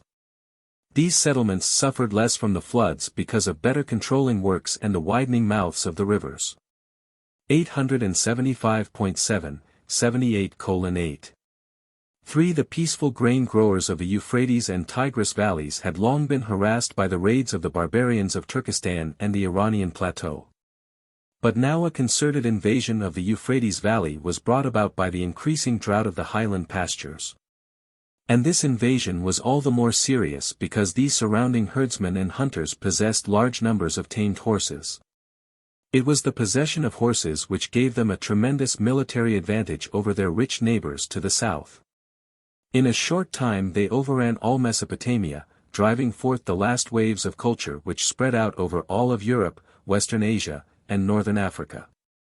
876.1, 78:8. For these conquerors of Mesopotamia carried in their ranks many of the better Andite strains of the mixed northern races of Turkestan, including some of the Adamson stock.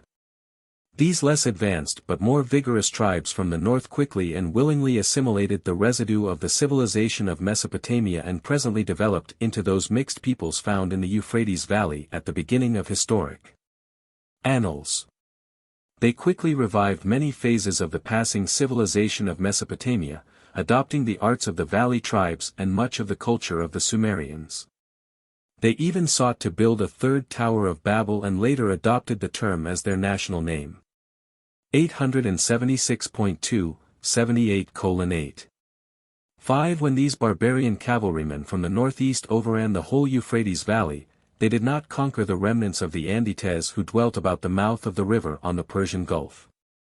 These Sumerians were able to defend themselves because of superior intelligence, better weapons, and their extensive system of military canals, which were an adjunct to their irrigation scheme of interconnecting pools. They were a united people because they had a uniform group religion. They were thus able to maintain their racial and national integrity long after their neighbors to the northwest were broken up into isolated city-states. No one of these city groups was able to overcome the united Sumerians. 876.3, 78:8.6. And the invaders from the north soon learned to trust and prize these peace-loving Sumerians as able teachers and administrators. They were greatly respected and sought after as teachers of art and industry, as directors of commerce, and as civil rulers by all peoples to the north and from Egypt in the west to India in the east. 876.4, 78:8. 7. After the breakup of the early Sumerian Confederation, the later city-states were ruled by the apostate descendants of the Sethite priests. Only when these priests made conquests of the neighboring cities did they call themselves kings. The later city kings failed to form powerful confederations before the days of Sargon because of deity jealousy. Each city believed its municipal god to be superior to all other gods, and therefore they refused to subordinate themselves to a common leader. 876.5, 78:8. 8. The end of this long period of the weak rule of the city priests was terminated by Sargon, the priest of Kish, who proclaimed himself king and started out on the conquest of the whole of Mesopotamia and adjoining lands. And for the time, this ended the city-states, priest-ruled and priest-ridden, each city having its own municipal god and its own ceremonial practices. 876.6, 78:8.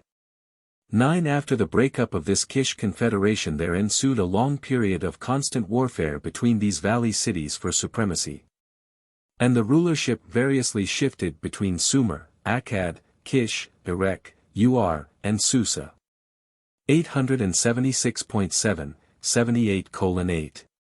10. About 2500 BC the Sumerians suffered severe reverses at the hands of the northern Swetes and Goetas. Lagash, the Sumerian capital built on flood mounds, fell. Erech held out for 30 years after the fall of Akkad. By the time of the establishment of the rule of Hammurabi the Sumerians had become absorbed into the ranks of the northern Semites, and the Mesopotamian Andites passed from the pages of history. 877.1, 78:8.11 From 2500 to 2000 BC. The nomads were on a rampage from the Atlantic to the Pacific. The Nerites constituted the final eruption of the Caspian group of the Mesopotamian descendants of the blended Andinite and Andite races. What the barbarians failed to do to effect the ruination of Mesopotamia, subsequent climatic changes succeeded in accomplishing. 877.2, 78:8. 12. And this is the story of the violet race after the days of Adam and of the fate of their homeland between the Tigris and Euphrates. Their ancient civilization finally fell due to the emigration of superior peoples and the immigration of their inferior neighbors. But long before the barbarian cavalrymen conquered the valley, much of the garden culture had spread to Asia, Africa, and Europe, there to produce the ferments which have resulted in the 20th century civilization of Urantia. 877.3, 78:8. 13. Presented by an Archangel of Nebadon. Paper 79. Andite expansion in the Orient. 878.1, 79:0.1 Asia is the homeland of the human race. It was on a southern peninsula of this continent that Andon and Fonta were born. In the highlands of what is now Afghanistan, their descendant Badanan founded a primitive center of culture that persisted for over 1/2 million years.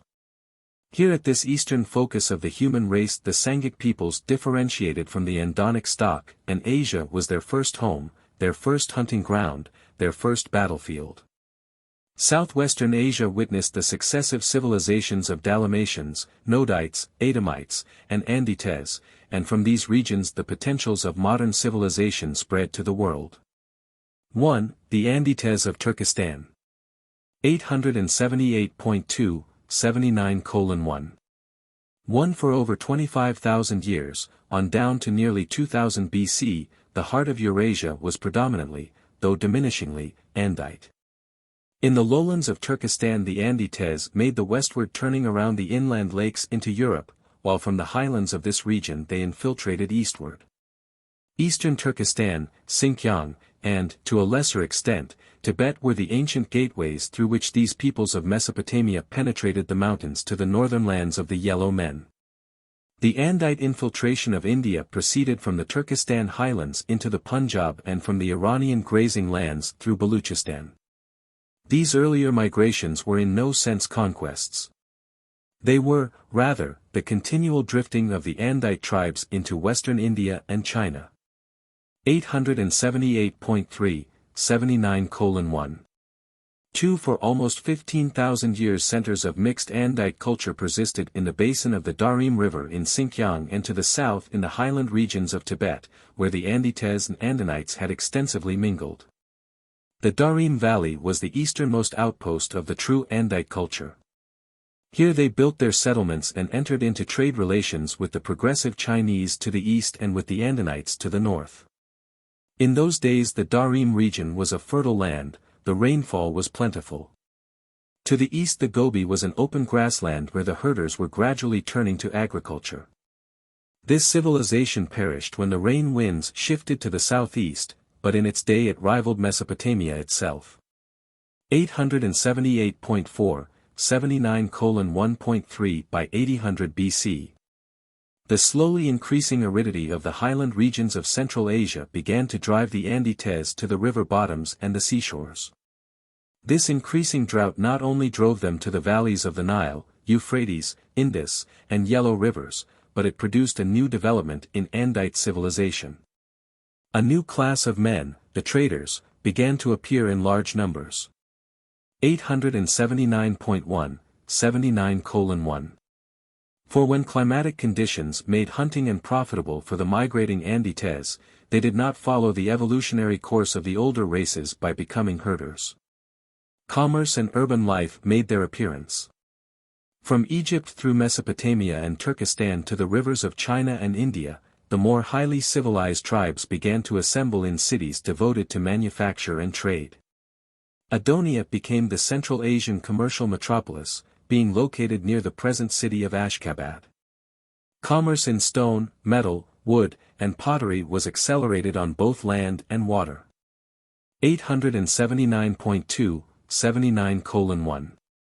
5 But ever-increasing drought gradually brought about the great Andite exodus from the lands south and east of the Caspian Sea. The tide of migration began to veer from northward to southward, and the Babylonian cavalrymen began to push into Mesopotamia. 879.3, 79:1. 6 Increasing aridity in Central Asia further operated to reduce population and to render these people less warlike. And when the diminishing rainfall to the north forced the nomadic Andinites southward, there was a tremendous exodus of Andites from Turkestan. This is the terminal movement of the so-called Aryans into the Levant and India. It culminated that long dispersal of the mixed descendants of Adam during which every Asiatic and most of the island peoples of the Pacific were to some extent improved by these superior races. 879.4, 79:1. 7 Thus, while they dispersed over the eastern hemisphere, the Andites were dispossessed of their homelands in Mesopotamia and Turkestan. For it was this extensive southward movement of Andinites that deluded the Andites in Central Asia nearly to the vanishing point. 879.5, 79:1.8 But even in the 20th century after Christ there are traces of Andite blood among the Turanian and Tibetan peoples, as is witnessed by the blonde types occasionally found in these regions. The early Chinese annals record the presence of the red-haired nomads to the north of the peaceful settlements of the Yellow River. And there still remain paintings which faithfully record the presence of both the blonde Andite and the brunette Mongolian types in the Darim Basin of long ago. 879.6, 79:1.9 The last great manifestation of the submerged military genius of the Central Asiatic Andites was in AD 1200, when the Mongols under Genghis Khan began the conquest of the greater portion of the Asiatic continent. And like the Andites of old, these warriors proclaimed the existence of one God in heaven. The early breakup of their empire long delayed cultural intercourse between Occident and Orient and greatly handicapped the growth of the monotheistic concept in Asia. 2. The Andite conquest of India. 879.7, 79:2. 1. India is the only locality where all the Urantia races were blended, the Andite invasion adding the last stock. In the highlands northwest of India the Sangic races came into existence, and without exception members of each penetrated the subcontinent of India in their early days, leaving behind them the most heterogeneous race mixture ever to exist on Urantia. Ancient India acted as a catch basin for the migrating races. The base of the peninsula was formerly somewhat narrower than now, much of the deltas of the Ganges and Indus being the work of the last 50,000 years. 879.8, 79:2. 2. The earliest race mixtures in India were a blending of the migrating red and yellow races with the aboriginal Andinites. This group was later weakened by absorbing the greater portion of the extinct Eastern Green peoples as well as large numbers of the Orange race, was slightly improved through limited admixture with the Blue man, but suffered exceedingly through assimilation of large numbers of the Indigo race.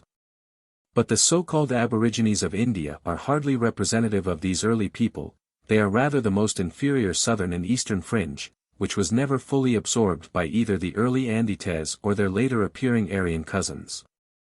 880.1, 79:2.3 By 20,000 BC the population of western India had already become tinged with the Adamic blood, and never in the history of Urantia did any one people combine so many different races. But it was unfortunate that the secondary Sangic strains predominated, and it was a real calamity that both the Blue and the Red man were so largely missing from this racial melting pot of long ago. More of the primary Sangic strains would have contributed very much toward the enhancement of what might have been an even greater civilization. As it developed, the Red man was destroying himself in the Americas, the Blue man was disporting himself in Europe, and the early descendants of Adam, and most of the later ones, exhibited little desire to admix with the darker-colored peoples, whether in India, Africa, or elsewhere. 880.2, 79:2.4 About 15,000 BC increasing population pressure throughout Turkestan and Iran occasioned the first really extensive Andite movement toward India. For over 15 centuries these superior peoples poured in through the highlands of Baluchistan, spreading out over the valleys of the Indus and Ganges and slowly moving southward into the Deccan. This Andite pressure from the northwest drove many of the southern and eastern inferiors into Burma and southern China but not sufficiently to save the invaders from racial obliteration.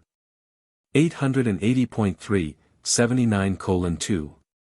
5. The failure of India to achieve the hegemony of Eurasia was largely a matter of topography. Population pressure from the north only crowded the majority of the people southward into the decreasing territory of the Deccan, surrounded on all sides by the sea. Had there been adjacent lands for emigration, then would the inferiors have been crowded out in all directions, and the superior stocks would have achieved a higher civilization. 880.4, 79:2. 6. As it was, these earlier Andite conquerors made a desperate attempt to preserve their identity and stem the tide of racial engulfment by the establishment of rigid restrictions regarding intermarriage. Nonetheless, the Andites had become submerged by 10,000 BC, but the whole mass of the people had been markedly improved by this absorption. 880.5, 79:2. 7. Race mixture is always advantageous in that it favors versatility of culture and makes for a progressive civilization, but if the inferior elements of racial stocks predominate, such achievements will be short-lived. A polyglot culture can be preserved only if the superior stocks reproduce themselves in a safe margin over the inferior. Unrestrained multiplication of inferiors, with decreasing reproduction of superiors, is unfailingly suicidal of cultural civilization. 880.6, 79:2. 8. Had the Andite conquerors been in numbers 3 times what they were, or had they driven out or destroyed the least desirable third of the mixed orange-green-indigo inhabitants, then would India have become one of the world's leading centers of cultural civilization and undoubtedly would have attracted more of the later waves of Mesopotamians that flowed into Turkestan and thence northward to Europe. 3. Dravidian India. 881.1, 79:3.1 The blending of the Andite conquerors of India with the native stock eventually resulted in that mixed people which has been called Dravidian. The earlier and purer Dravidians possessed a great capacity for cultural achievement, which was continuously weakened as their Andite inheritance became progressively attenuated. And this is what doomed the budding civilization of India almost 12,000 years ago. But the infusion of even this small amount of the blood of Adam produced a marked acceleration in social development. This composite stock immediately produced the most versatile civilization then on Earth. 881.2, 79:3. 2. Not long after conquering India, the Dravidian Andites lost their racial and cultural contact with Mesopotamia, but the later opening up of the sea lanes and the caravan routes re-established these connections. And at no time within the last 10,000 years has India ever been entirely out of touch with Mesopotamia on the west and China to the east, although the mountain barriers greatly favored western intercourse. 881.3, 79:3. 3. The superior culture and religious leanings of the peoples of India date from the early times of Dravidian domination and are due, in part, to the fact that so many of the Sethite priesthood entered India, both in the earlier Andite and in the later Aryan invasions. The thread of monotheism running through the religious history of India thus stems from the teachings of the Adamites in the Second Garden. 881.4, 79:3.4. As early as 16,000 BC. A company of 100 Sethite priests entered India and very nearly achieved the religious conquest of the western half of that polyglot people. But their religion did not persist. Within 5,000 years their doctrines of the Paradise Trinity had degenerated into the triune symbol of the fire god. 881.5, 79:3. 5. But for more than 7,000 years, down to the end of the Andite migrations, the religious status of the inhabitants of India was far above that of the world at large. During these times India bid fair to produce the leading cultural, religious, philosophic, and commercial civilization of the world. And but for the complete submergence of the Andites by the peoples of the south, this destiny would probably have been realized. 881.6, 79:3. 6. The Dravidian centers of culture were located in the river valleys, principally of the Indus and Ganges, and in the Deccan along the three great rivers flowing through the eastern Ghats to the sea. The settlements along the seacoast of the western Ghats owed their prominence to maritime relationships with Sumeria. 881.7, 79:3. 7. The Dravidians were among the earliest peoples to build cities and to engage in an extensive export and import business, both by land and sea. By 700 BC camel trains were making regular trips to distant Mesopotamia. Dravidian shipping was pushing coastwise across the Arabian Sea to the Sumerian cities of the Persian Gulf and was venturing on the waters of the Bay of Bengal as far as the East Indies. An alphabet, together with the art of writing, was imported from Sumeria by these seafarers and merchants. 881.8, 79:3. 8. These commercial relationships greatly contributed to the further diversification of a cosmopolitan culture, resulting in the early appearance of many of the refinements and even luxuries of urban life. When the later appearing Aryans entered India, they did not recognize in the Dravidians their Andite cousins submerged in the Sangic races, but they did find a well-advanced civilization. Despite biologic limitations, the Dravidians founded a superior civilization. It was well diffused throughout all India and has survived on down to modern times in the Deccan. 4. The Aryan invasion of India. 882.1, 79:4. 1. The second Andite penetration of India was the Aryan invasion during a period of almost 500 years in the middle of the 3rd millennium before Christ. This migration marked the terminal exodus of the Andites from their homelands in Turkestan. 882.2, 79:4.2. The early Aryan centers were scattered over the northern half of India, notably in the northwest. These invaders never completed the conquest of the country and subsequently met their undoing in this neglect, since their lesser numbers made them vulnerable to absorption by the Dravidians of the south, who subsequently overran the entire peninsula except the Himalayan provinces. 882.3, 79:4.3. The Aryans made very little racial impression on India except in the northern provinces. In the Deccan their influence was cultural and religious more than racial. The greater persistence of the so-called Aryan blood in northern India is not only due to their presence in these regions in greater numbers but also because they were reinforced by later conquerors, traders, and missionaries. Right on down to the 1st century before Christ there was a continuous infiltration of Aryan blood into the Punjab, the last influx being attendant upon the campaigns of the Hellenistic peoples. 882.4, 79:4. For on the Gangetic plain Aryan and Dravidian eventually mingled to produce a high culture, and this center was later reinforced by contributions from the northeast, coming from China. 882.5, 79:4. 5. In India many types of social organizations flourished from time to time, from the semi-democratic systems of the Aryans to despotic and monarchical forms of government. But the most characteristic feature of society was the persistence of the great social castes that were instituted by the Aryans in an effort to perpetuate racial identity. This elaborate caste system has been preserved on down to the present time. 882.6, 79:4.6 of the four great castes, all but the first were established in the futile effort to prevent racial amalgamation of the Aryan conquerors with their inferior subjects. But the premier caste, the teacher priests, stems from the Scythides.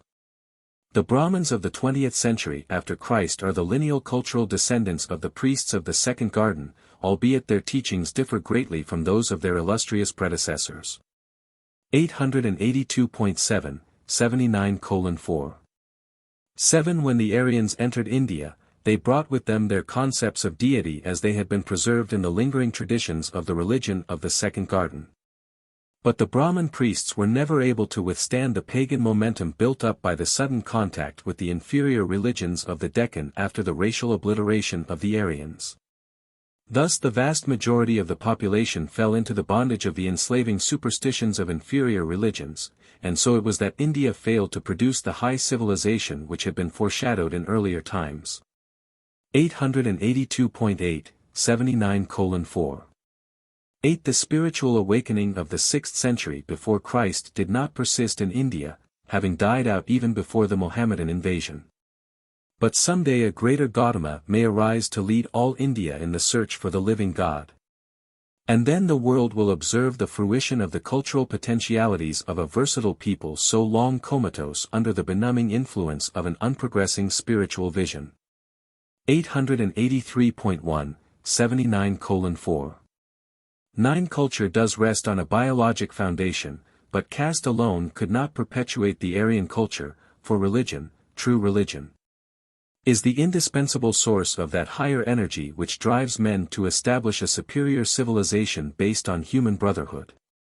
5. Red Man and Yellow Man. 883.2, 79:5. 1. While the story of India is that of Andite conquest and eventual submergence in the older evolutionary peoples, the narrative of Eastern Asia is more properly that of the primary Sangics, particularly the Red Man and the Yellow Man. These two races largely escaped that admixture with the debased Neanderthal strain which so greatly retarded the blue man in Europe, thus preserving the superior potential of the primary Sangic type. 883.3, 79:5. 2. While the early Neanderthalers were spread out over the entire breadth of Eurasia, the eastern wing was the more contaminated with debased animal strains.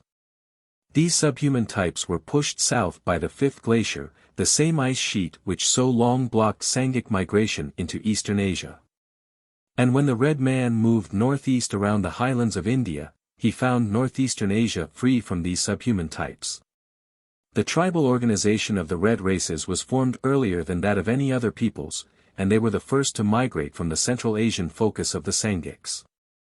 The inferior Neanderthal strains were destroyed or driven off the mainland by the later migrating yellow tribes.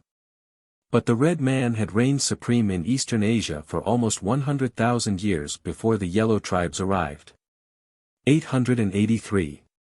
4. 79:5.3 More than 300,000 years ago the main body of the yellow race entered China from the south as coastwise migrants.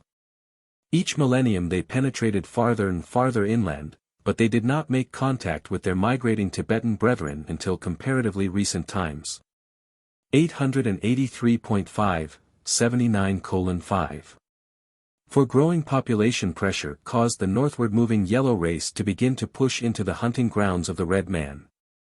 This encroachment, coupled with natural racial antagonism, culminated in increasing hostilities, and thus began the crucial struggle for the fertile lands of farther Asia.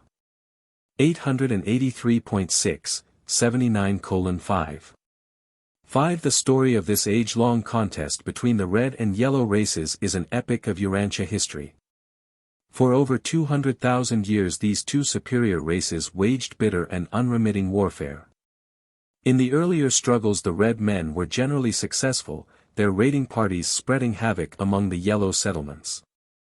But the yellow man was an apt pupil in the art of warfare, and he early manifested a marked ability to live peaceably with his compatriots. The Chinese were the first to learn that in union there is strength. The red tribes continued their internecine conflicts, and presently they began to suffer repeated defeats at the aggressive hands of the relentless Chinese, who continued their inexorable march northward. 883.7, 79:5. 100,000 years ago the decimated tribes of the red race were fighting with their backs to the retreating ice of the last glacier, and when the land passage to the west, over the Bering Isthmus, became passable. These tribes were not slow in forsaking the inhospitable shores of the Asiatic continent. It is 85,000 years since the last of the pure red men departed from Asia, but the long struggle left its genetic imprint upon the victorious yellow race. The northern Chinese peoples, together with the Andite Siberians, assimilated much of the red stock and were in considerable measure benefited thereby. 884.1, 79:5. 7. The North American Indians never came in contact with even the Andite offspring of Adam and Eve, having been dispossessed of their Asiatic homeland some 50,000 years before the coming of Adam. During the age of Andite migrations the pure red strains were spreading out over North America as nomadic tribes, hunters who practiced agriculture to a small extent.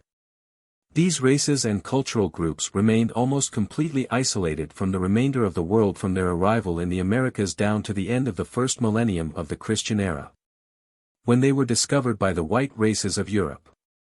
Up to that time the Eskimos were the nearest to white men the northern tribes of red men had ever seen. 884.2, 79:5.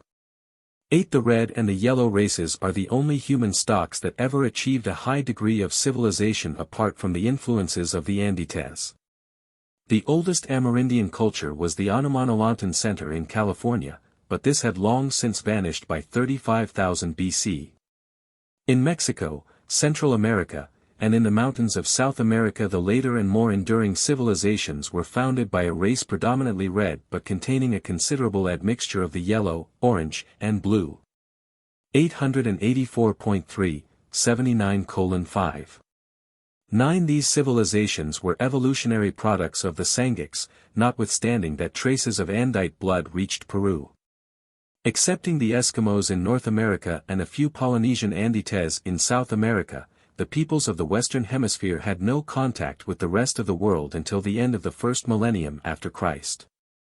In the original Melchizedek plan for the improvement of the Urantia races it had been stipulated that 1 million of the pure-line descendants of Adam should go to upstep the red men of the Americas. 6. Dawn of Chinese civilization. 884.4, 79:6. 1. Sometime after driving the red man across to North America, the expanding Chinese cleared the Andinites from the river valleys of eastern Asia, pushing them north into Siberia and west into Turkestan, where they were soon to come in contact with the superior culture of the Andites. 884.5, 79:6.2. In Burma and the peninsula of Indochina the cultures of India and China mixed and blended to produce the successive civilizations of those regions. Here the vanished green race has persisted in larger proportion than anywhere else in the world. 884.6, 79:6.3. Many different races occupied the islands of the Pacific. In general, the southern and then more extensive islands were occupied by peoples carrying a heavy percentage of green and indigo blood. The northern islands were held by Andinites and, later on, by races embracing large proportions of the yellow and red stocks. The ancestors of the Japanese people were not driven off the mainland until 12,000 BC, when they were dislodged by a powerful southern coastwise thrust of the northern Chinese tribes. Their final exodus was not so much due to population pressure as to the initiative of a chieftain whom they came to regard as a divine personage. 885.1, 79:6.4. Like the peoples of India and the Levant, victorious tribes of the Yellow Man established their earliest centers along the coast and up the rivers. The coastal settlements fared poorly in later years as the increasing floods and the shifting courses of the rivers made the lowland cities untenable. 885.2, 79:6. 20,000 years ago the ancestors of the Chinese had built up a dozen strong centers of primitive culture and learning, especially along the Yellow River and the Yangtze. And now these centers began to be reinforced by the arrival of a steady stream of superior blended peoples from Xinjiang and Tibet. The migration from Tibet to the Yangtze Valley was not so extensive as in the north, neither were the Tibetan centers so advanced as those of the Darim Basin. But both movements carried a certain amount of Andite blood eastward to the river settlements. 885.3, 79:6.6. The superiority of the ancient yellow race was due to four great factors. 885.4, 79:6.71. Genetic. Unlike their blue cousins in Europe, both the red and yellow races had largely escaped mixture with debased human stocks. The northern Chinese, already strengthened by small amounts of the superior red and Andonic strains, were soon to benefit by a considerable influx of Andite blood. The southern Chinese did not fare so well in this regard, and they had long suffered from absorption of the green race. While later on they were to be further weakened by the infiltration of the swarms of inferior peoples crowded out of India by the Dravidian Andite invasion. And today in China there is a definite difference between the northern and southern races. 885.5, 79:6.82. Social. The yellow race early learned the value of peace among themselves. Their internal peaceableness so contributed to population increase as to ensure the spread of their civilization among many millions. From 25,000 to 5000 BC the highest mass civilization on Urantia was in central and northern China. The Yellow Man was first to achieve a racial solidarity, the first to attain a large-scale cultural, social, and political civilization. 885.6, 79:6.9. The Chinese of 15,000 BC were aggressive militarists. They had not been weakened by an over-reverence for the past, and numbering less than 12 million, they formed a compact body speaking a common language. During this age they built up a real nation, much more united and homogeneous than their political unions of historic times. 885.7, 79:6.103. Spiritual. During the age of Andite migrations the Chinese were among the more spiritual peoples of Earth. Long adherence to the worship of the one truth proclaimed by Xinglangtan kept them ahead of most of the other races. The stimulus of a progressive and advanced religion is often a decisive factor in cultural development. As India languished, so China forged ahead under the invigorating stimulus of a religion in which truth was enshrined as the supreme deity. 885.8, 79:6.11. This worship of truth was provocative of research and fearless exploration of the laws of nature and the potentials of mankind. The Chinese of even 6,000 years ago were still keen students and aggressive in their pursuit of truth. 885.9, 79:6.124. Geographic. China is protected by the mountains to the west and the Pacific to the east. Only in the north is the way open to attack, and from the days of the Red Man to the coming of the later descendants of the Andites, the north was not occupied by any aggressive race. 886.1, 79:6. 13. And but for the mountain barriers and the later decline in spiritual culture, the yellow race undoubtedly would have attracted to itself the larger part of the Andite migrations from Turkestan and unquestionably would have quickly dominated world civilization. 7. The Andites enter China. 886.2, 79:7.1. About 15,000 years ago the Andites, in considerable numbers, were traversing the pass of Ti-Tao and spreading out over the upper valley of the Yellow River among the Chinese settlements of Kansu. Presently they penetrated eastward to Honan, where the most progressive settlements were situated. This infiltration from the west was about half Andinite and half Andite. 886.3, 79:7. 2. The northern centers of culture along the Yellow River had always been more progressive than the southern settlements on the Yangtze. Within a few thousand years after the arrival of even the small numbers of these superior mortals, the settlements along the Yellow River had forged ahead of the Yangtze villages and had achieved an advanced position over their brethren in the south, which has ever since been maintained. 886.4, 79:7.3. It was not that there were so many of the Andites, nor that their culture was so superior, but amalgamation with them produced a more versatile stock. The northern Chinese received just enough of the Andite strain to mildly stimulate their innately able minds, but not enough to fire them with the restless, exploratory curiosity so characteristic of the northern white races. This more limited infusion of Andite inheritance was less disturbing to the innate stability of the Sanghic type. 886.5, 79:7. For the later waves of Andites brought with them certain of the cultural advances of Mesopotamia. This is especially true of the last waves of migration from the west. They greatly improved the economic and educational practices of the northern Chinese. And while their influence upon the religious culture of the Yellow race was short-lived, their later descendants contributed much to a subsequent spiritual awakening. But the Andite traditions of the beauty of Eden and Dalmatia did influence Chinese traditions. Early Chinese legends place the land of the gods in the west. 886.6, 79:7.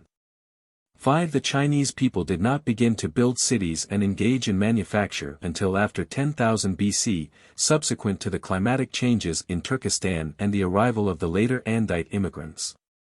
The infusion of this new blood did not add so much to the civilization of the yellow man as it stimulated the further and rapid development of the latent tendencies of the superior Chinese stocks. From Honan to Shenxi, the potentials of an advanced civilization were coming to fruit. Metalworking and all the arts of manufacture date from these days. 886.7, 79:7. 6. The similarities between certain of the early Chinese and Mesopotamian methods of time reckoning, astronomy, and governmental administration were due to the commercial relationships between these two remotely situated centers. Chinese merchants traveled the overland routes through Turkestan to Mesopotamia even in the days of the Sumerians.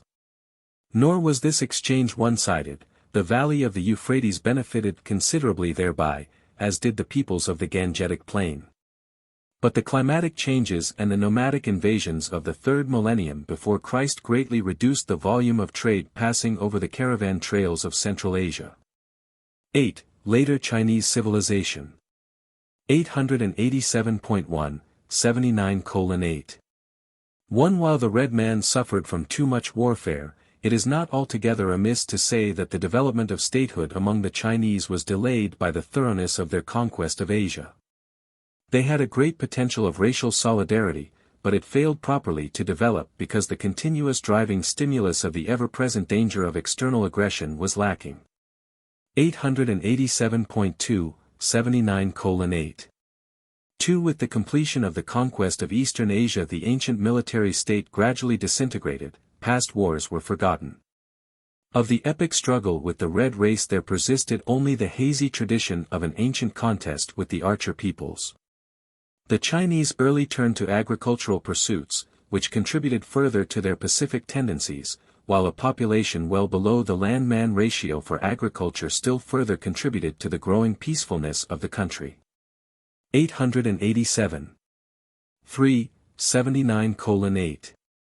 3. Consciousness of past achievements, somewhat diminished in the present, the conservatism of an overwhelmingly agricultural people, and a well-developed family life equaled the birth of ancestor veneration, culminating in the custom of so honoring the men of the past as to border on worship. A very similar attitude prevailed among the white races in Europe for some 500 years following the disruption of Greco-Roman civilization. 887.4, 79:8. For the belief in, and worship of, the one truth, as taught by Sing Langton never entirely died out, but as time passed, the search for new and higher truth became overshadowed by a growing tendency to venerate that which was already established. Slowly the genius of the yellow race became diverted from the pursuit of the unknown to the preservation of the known. And this is the reason for the stagnation of what had been the world's most rapidly progressing civilization. 887.5, 79:8.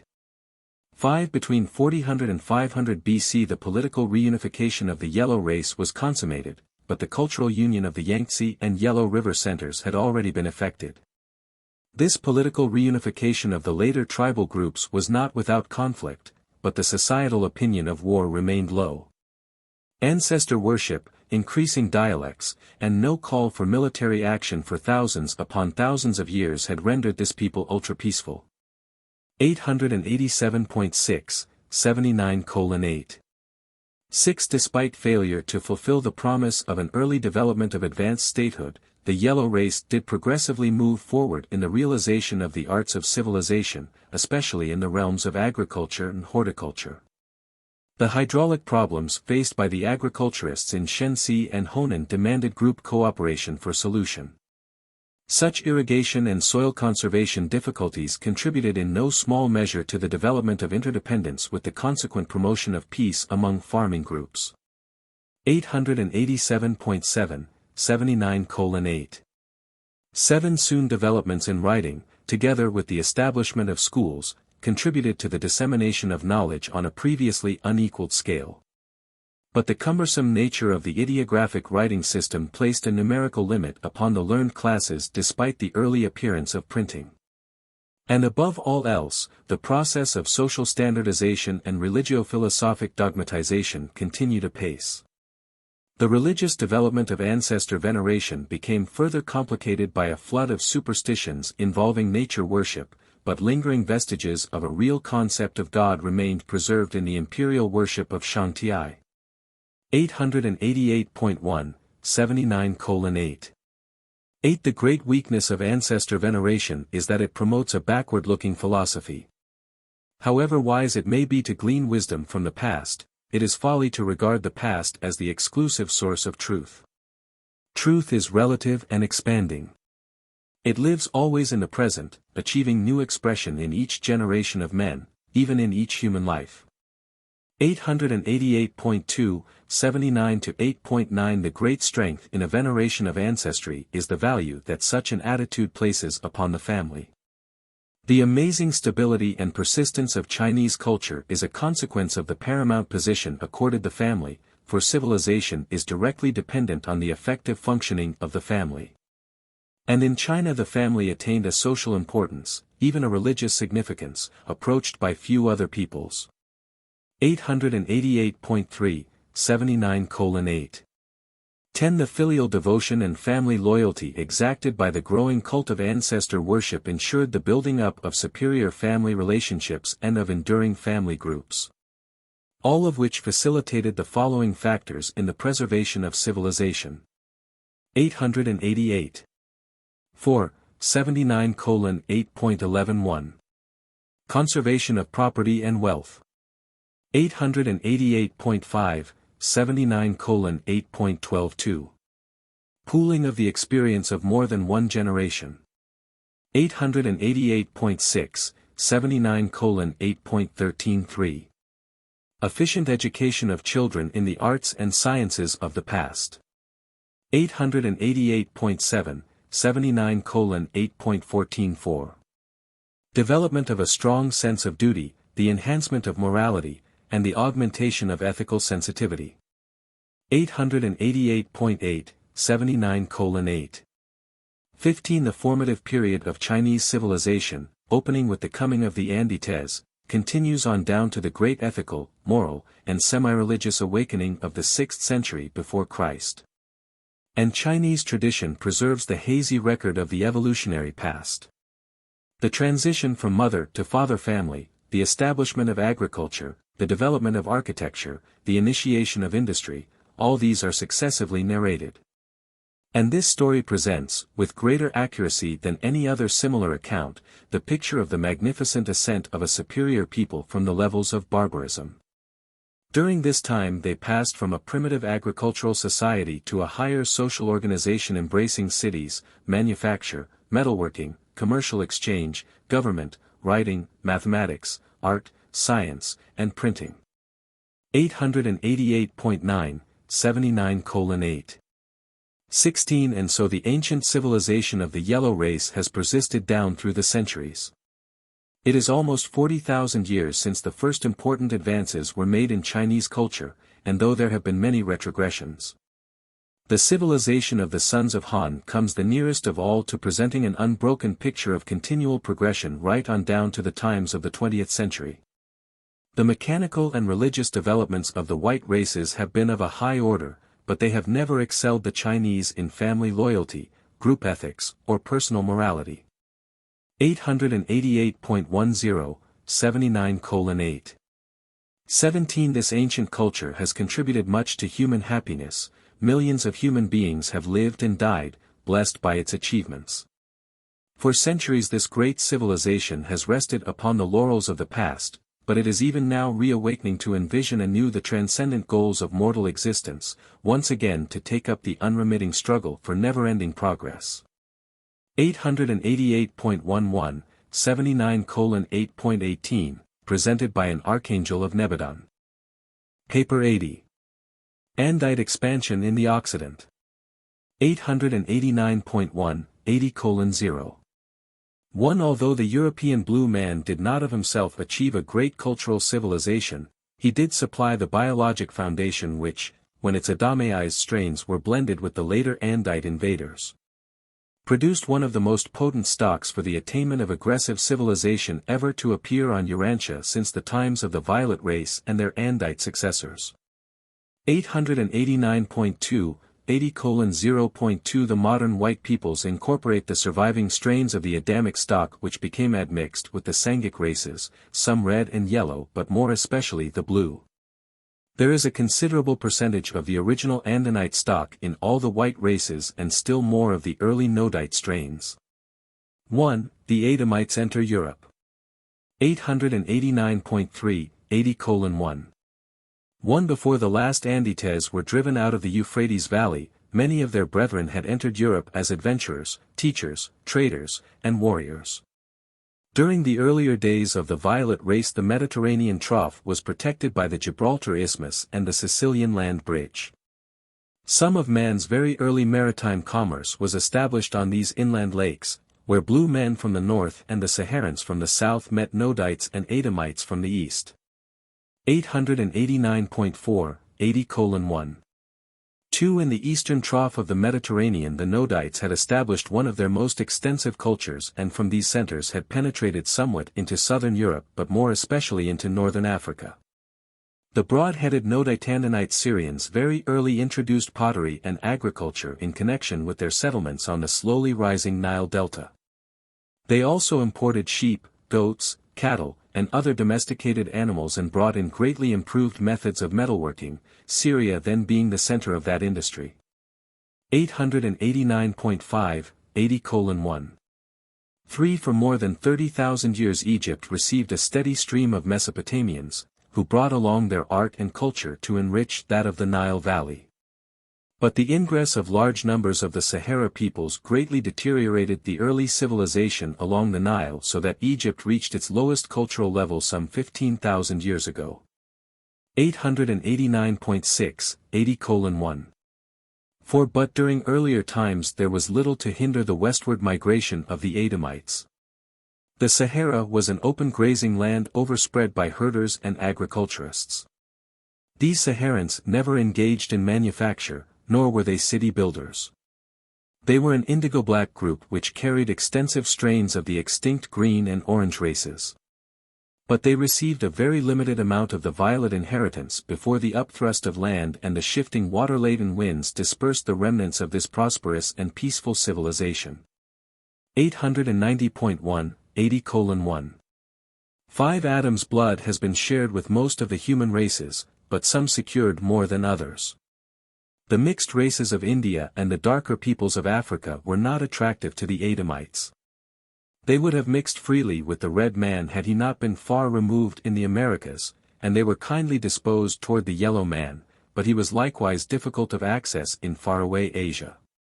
Therefore, when actuated by either adventure or altruism, or when driven out of the Euphrates Valley, they very naturally chose union with the blue races of Europe. 890.2, 80:1. 6. The blue men, then dominant in Europe, had no religious practices which were repulsive to the earlier migrating Adamites, and there was great sex attraction between the violet and the blue races. The best of the blue men deemed it a high honor to be permitted to mate with the Adamites. Every blue man entertained the ambition of becoming so skillful and artistic as to win the affection of some Adamite woman, and it was the highest aspiration of a superior blue woman to receive the attentions of an Adamite. 890.3, 80:1. 7. Slowly these migrating sons of Eden united with the higher types of the blue race, invigorating their cultural practices while ruthlessly exterminating the lingering strains of Neanderthal stock. This technique of race blending, combined with the elimination of inferior strains, produced a dozen or more virile and progressive groups of superior blue men, one of which you have denominated the Cro-Magnons. 890.4, 80:1. 8. For these and other reasons, not the least of which was more favorable paths of migration, the early waves of Mesopotamian culture made their way almost exclusively to Europe. And it was these circumstances that determined the antecedents of modern European civilization. 2. Climatic and geologic changes. 890.5, 80:2. 1. The early expansion of the violet race into Europe was cut short by certain rather sudden climatic and geologic changes. With the retreat of the northern ice fields, the water-laden winds from the west shifted to the north, gradually turning the great open pasture regions of Sahara into a barren desert. This drought dispersed the smaller-statured brunettes, dark-eyed but long-headed dwellers of the Great Sahara Plateau. 890.6, 80:2.2. The purer indigo elements moved southward to the forests of Central Africa, where they have ever since remained. The more mixed groups spread out in three directions. The superior tribes to the west migrated to Spain and thence to adjacent parts of Europe, forming the nucleus of the later Mediterranean long-headed brunette races. The least progressive division to the east of the Sahara Plateau migrated to Arabia and thence through northern Mesopotamia and India to faraway Ceylon. The central group moved north and east to the Nile Valley and into Palestine. 890.7, 80:2. 3. It is this secondary Sangic substratum that suggests a certain degree of kinship among the modern peoples scattered from the Deccan through Iran, Mesopotamia, and along both shores of the Mediterranean Sea. 890.8, 80:2. For about the time of these climatic changes in Africa, England separated from the continent, and Denmark arose from the sea, while the Isthmus of Gibraltar, protecting the western basin of the Mediterranean, gave way as the result of an earthquake, quickly raising this inland lake to the level of the Atlantic Ocean. Presently the Sicilian land bridge submerged, creating one sea of the Mediterranean and connecting it with the Atlantic Ocean. This cataclysm of nature flooded scores of human settlements and occasioned the greatest loss of life by flood in all the world's history. 891.1, 80:2. 5. This engulfment of the Mediterranean basin immediately curtailed the westward movements of the Adamites, while the great influx of Saharans led them to seek outlets for their increasing numbers to the north and east of Eden. As the descendants of Adam journeyed northward from the valleys of the Tigris and Euphrates, they encountered mountainous barriers and the then expanded Caspian Sea. And for many generations the Adamites hunted, herded, and tilled the soil around their settlements scattered throughout Turkestan.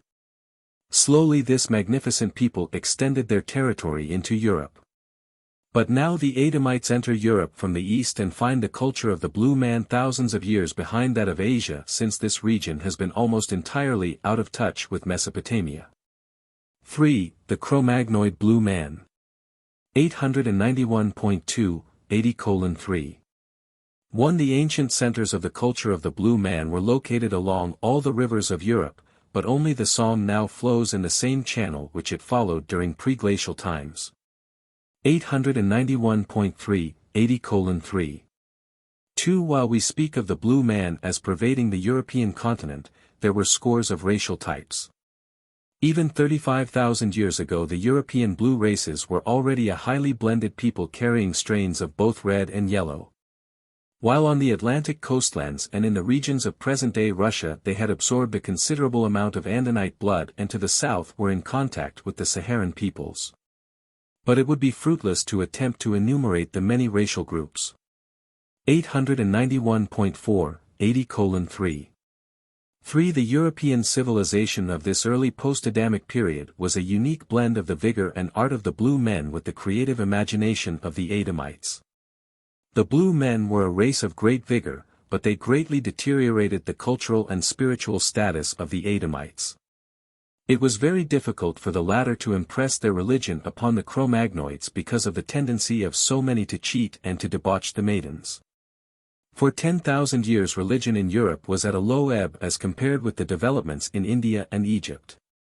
891.5, 80:3. For the blue men were perfectly honest in all their dealings and were wholly free from the sexual vices of the mixed Adamites. They respected maidenhood, only practicing polygamy when war produced a shortage of males.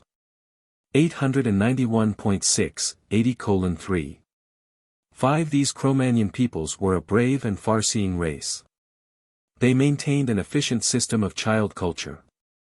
Both parents participated in these labors, and the services of the older children were fully utilized. Each child was carefully trained in the care of the caves, in art, and in flint making. At an early age the women were well versed in the domestic arts and in crude agriculture, while the men were skilled hunters and courageous warriors. 891. 7, 80:3.6. The blue men were hunters, fishers, and food gatherers. They were expert boat builders. They made stone axes, cut down trees, erected log huts, partly below ground and roofed with hides. And there are peoples who still build similar huts in Siberia. The southern Cro-Magnons generally lived in caves and grottos. 892.1, 80:3. 7. It was not uncommon during the rigors of winter for their sentinels standing on night guard at cave entrances to freeze to death. They had courage, but above all they were artists. The Adamic mixture suddenly accelerated creative imagination. The height of the blue man's art was about 15,000 years ago, before the days when the darker-skinned races came north from Africa through Spain. 892.2, 80:3. 8. About 15,000 years ago the alpine forests were spreading extensively. The European hunters were being driven to the river valleys and to the seashores by the same climatic coercion that had turned the world's happy hunting grounds into dry and barren deserts. As the rain winds shifted to the north, the great open grazing lands of Europe became covered by forests. These great and relatively sudden climatic modifications drove the races of Europe to change from open space hunters to herders, and in some measure to fishers and tillers of the soil. 892.3, 80:3. 9. These changes, while resulting in cultural advances, produced certain biologic retrogressions. During the previous hunting era the superior tribes had intermarried with the higher types of war captives and had unvaryingly destroyed those whom they deemed inferior. But as they commenced to establish settlements and engage in agriculture and commerce, they began to save many of the mediocre captives as slaves. And it was the progeny of these slaves that subsequently so greatly deteriorated the whole Cro-Magnon type. This retrogression of culture continued until it received a fresh impetus from the east when the final and en masse invasion of the Mesopotamians swept over Europe, quickly absorbing the Cro-Magnon type and culture and initiating the civilization of the white races. 4. The Andite invasions of Europe. 892.4, 80:4.1. While the Andites poured into Europe in a steady stream, there were 7 major invasions, the last arrivals coming on horseback in 3 great waves. Some entered Europe by way of the islands of the Aegean and up the Danube Valley, but the majority of the earlier and purer strains migrated to northwestern Europe by the northern route across the grazing lands of the Volga and the Don. 892. 5. 80:4.2 Between the third and fourth invasions a horde of Andinites entered Europe from the north, having come from Siberia by way of the Russian rivers and the Baltic. They were immediately assimilated by the northern Andite tribes. 892.6, 80:4. 3. The earlier expansions of the pure or violet race were far more pacific than were those of their later semi-military and conquest-loving Andite descendants. The Adamites were pacific, the Nodites were belligerent. The union of these stocks, as later mingled with the Sangic races, produced the able, aggressive Andites who made actual military conquests. 892.7, 80:4. 4. But the horse was the evolutionary factor which determined the dominance of the Andites in the Occident. The horse gave the dispersing Andites the hitherto non-existent advantage of mobility, enabling the last groups of Andite cavalrymen to progress quickly around the Caspian Sea to overrun all of Europe. All previous waves of Andites had moved so slowly that they tended to disintegrate at any great distance from Mesopotamia. But these later waves moved so rapidly that they reached Europe as coherent groups, still retaining some measure of higher culture. 893.1, 80:4. 5. The whole inhabited world, outside of China and the Euphrates region, had made very limited cultural progress for 10,000 years when the hard-riding Andite horsemen made their appearance in the 6th and 7th millenniums before Christ. As they moved westward across the Russian plains, absorbing the best of the blue man and exterminating the worst, they became blended into one people. These were the ancestors of the so-called Nordic races, the forefathers of the Scandinavian, German, and Anglo-Saxon peoples. 893.2, 80:4. 6. It was not long before the superior blue strains had been fully absorbed by the Andites throughout all northern Europe. Only in Lapland, and to a certain extent in Brittany, did the older Andinites retain even a semblance of identity. 5. The Andite conquest of northern Europe. 893.3, 80:5. 1. The tribes of northern Europe were being continuously reinforced and upstepped by the steady stream of migrants from Mesopotamia through the Turkestan South Russian regions, and when the last waves of Andite cavalry swept over Europe. There were already more men with Andite inheritance in that region than were to be found in all the rest of the world. 893.4, 80:5.2 For 3,000 years the military headquarters of the northern Andites was in Denmark. From this central point there went forth the successive waves of conquest, which grew decreasingly Andite and increasingly white as the passing centuries witnessed the final blending of the Mesopotamian conquerors with the conquered peoples. 893. 5. 80:5. 3. While the blue man had been absorbed in the north and eventually succumbed to the white cavalry raiders who penetrated the south, the advancing tribes of the mixed white race met with stubborn and protracted resistance from the Cro-Magnons. But superior intelligence and ever-augmenting biologic reserves enabled them to wipe the older race out of existence. 893.6, 80:5. The decisive struggles between the white man and the blue man were fought out in the valley of the Somme. Here, the flower of the blue race bitterly contested the southward moving Andites, and for over 500 years these Cro-Magnoids successfully defended their territories before succumbing to the superior military strategy of the white invaders. Thor, the victorious commander of the armies of the north in the final battle of the Somme, became the hero of the northern white tribes and later on was revered as a god by some of them. 893.7, 80:5. 5. The strongholds of the blue man which persisted longest were in southern France, but the last great military resistance was overcome along the Somme.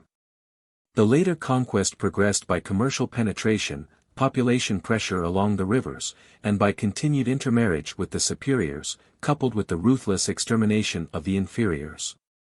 893.8, 80:5.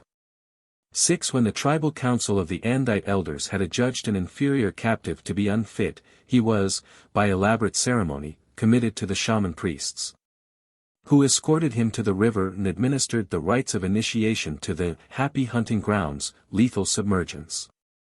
In this way the white invaders of Europe exterminated all peoples encountered who were not quickly absorbed into their own ranks, and thus did the blue man come to an end, and quickly. 893.9, 80:5. 7. The Cro-Magnoid blue man constituted the biologic foundation for the modern European races, but they have survived only as absorbed by the later and virile conquerors of their homelands. The blue strain contributed many sturdy traits and much physical vigor to the white races of Europe, but the humor and imagination of the blended European peoples were derived from the Andites. This Andite blue union, resulting in the northern white races, produced an immediate lapse of Andite civilization, a retardation of a transient nature. Eventually, the latent superiority of these northern barbarians manifested itself and culminated in present-day European civilization. 894.1, 80:5.8 by 5000 BC. The evolving white races were dominant throughout all of northern Europe, including northern Germany, northern France, and the British Isles. Central Europe was for some time controlled by the blue man and the round-headed Andinites. The latter were mainly situated in the Danube Valley and were never entirely displaced by the Andites.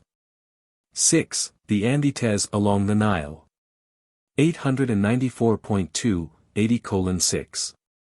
1. From the times of the terminal Andite migrations, culture declined in the Euphrates Valley, and the immediate center of civilization shifted to the valley of the Nile. Egypt became the successor of Mesopotamia as the headquarters of the most advanced group on Earth. 894.3, 80:6.2. The Nile Valley began to suffer from floods shortly before the Mesopotamian valleys but fared much better. This early setback was more than compensated by the continuing stream of Andite immigrants, so that the culture of Egypt, though really derived from the Euphrates region, seemed to forge ahead. But in 5000 BC, during the flood period in Mesopotamia, there were 7 distinct groups of human beings in Egypt, all of them, save one, came from Mesopotamia. 894.4, 80:6. 3. When the last exodus from the Euphrates Valley occurred, Egypt was fortunate in gaining so many of the most skillful artists and artisans.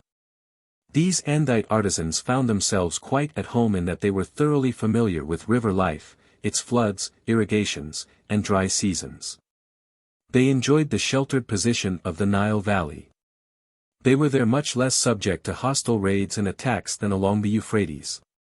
And they added greatly to the metalworking skill of the Egyptians. Here they worked iron ores coming from Mount Sinai instead of from the Black Sea regions.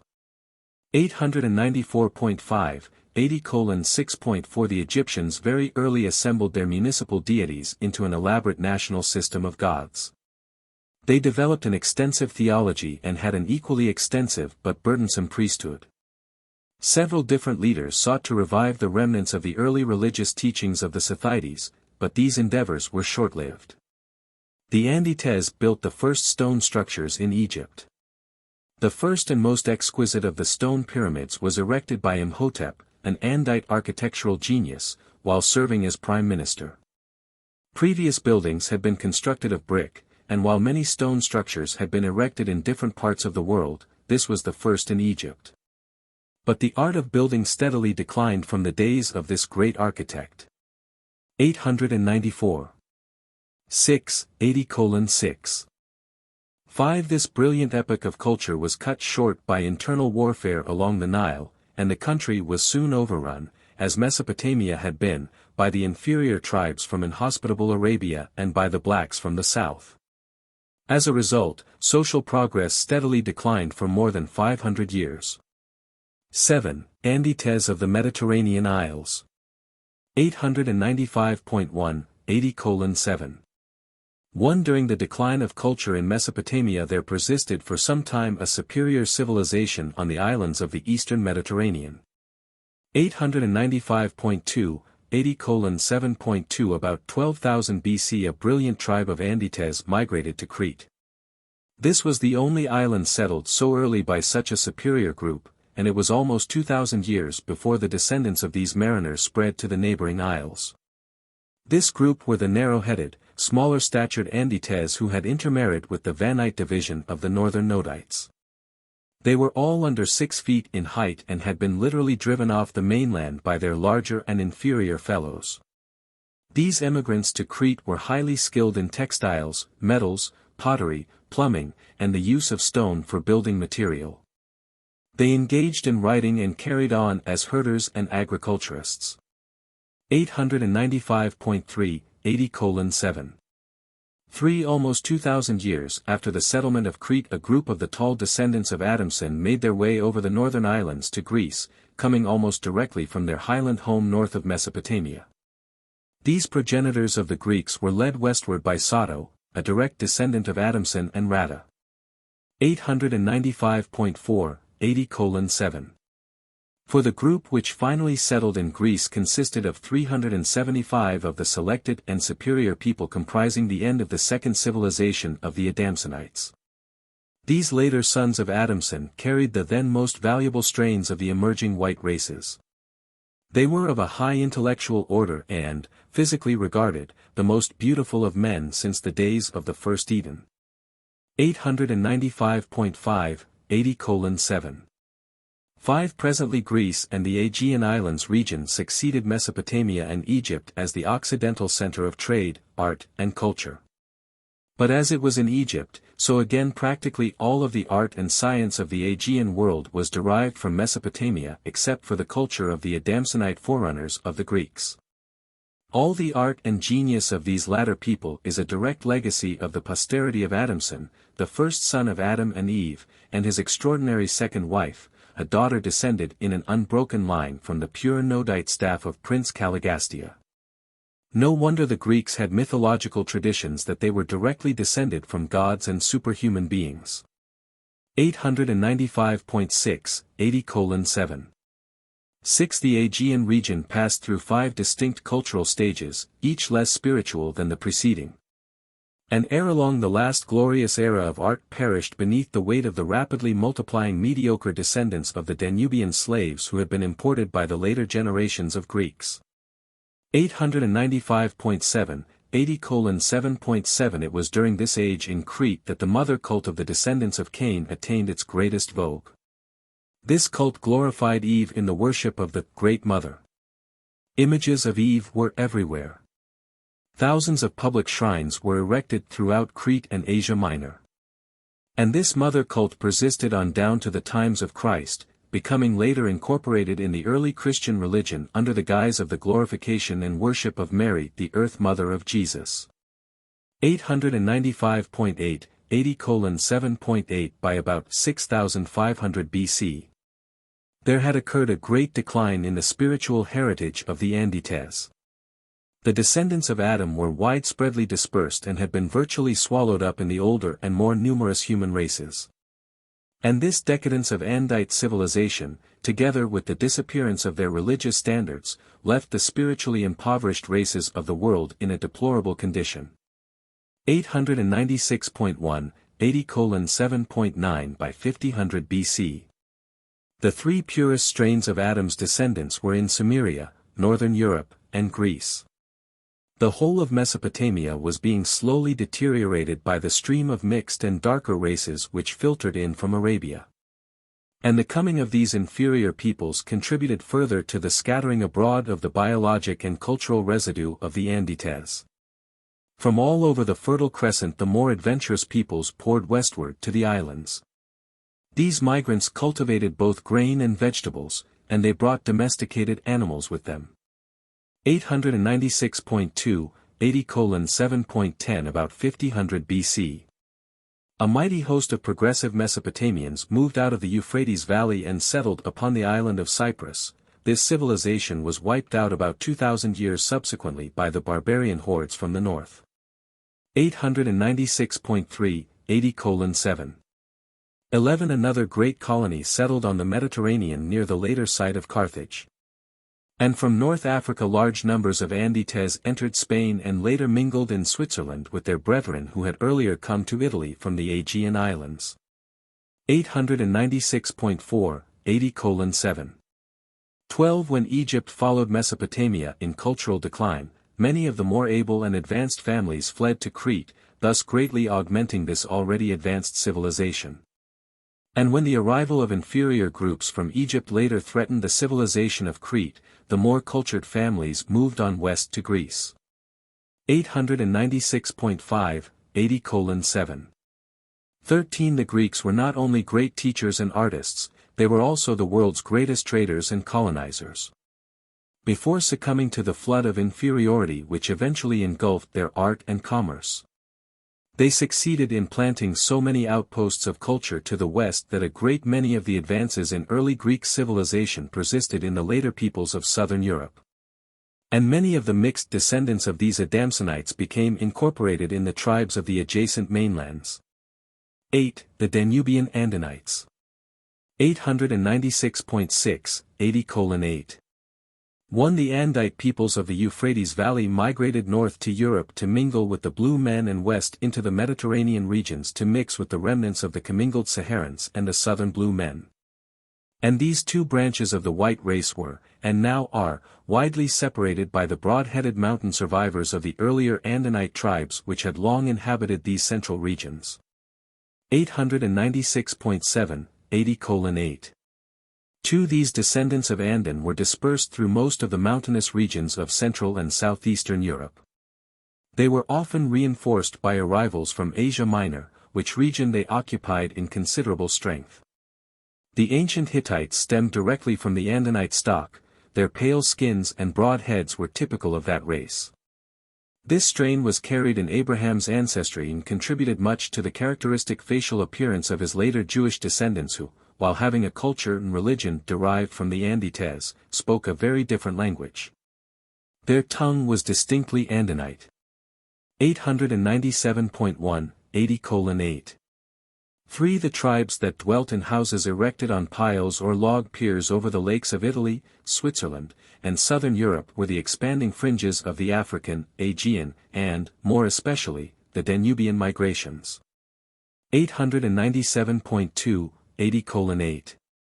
For the Danubians were Andinites, farmers and herders who had entered Europe through the Balkan Peninsula and were moving slowly northward by way of the Danube Valley. They made pottery and tilled the land, preferring to live in the valleys.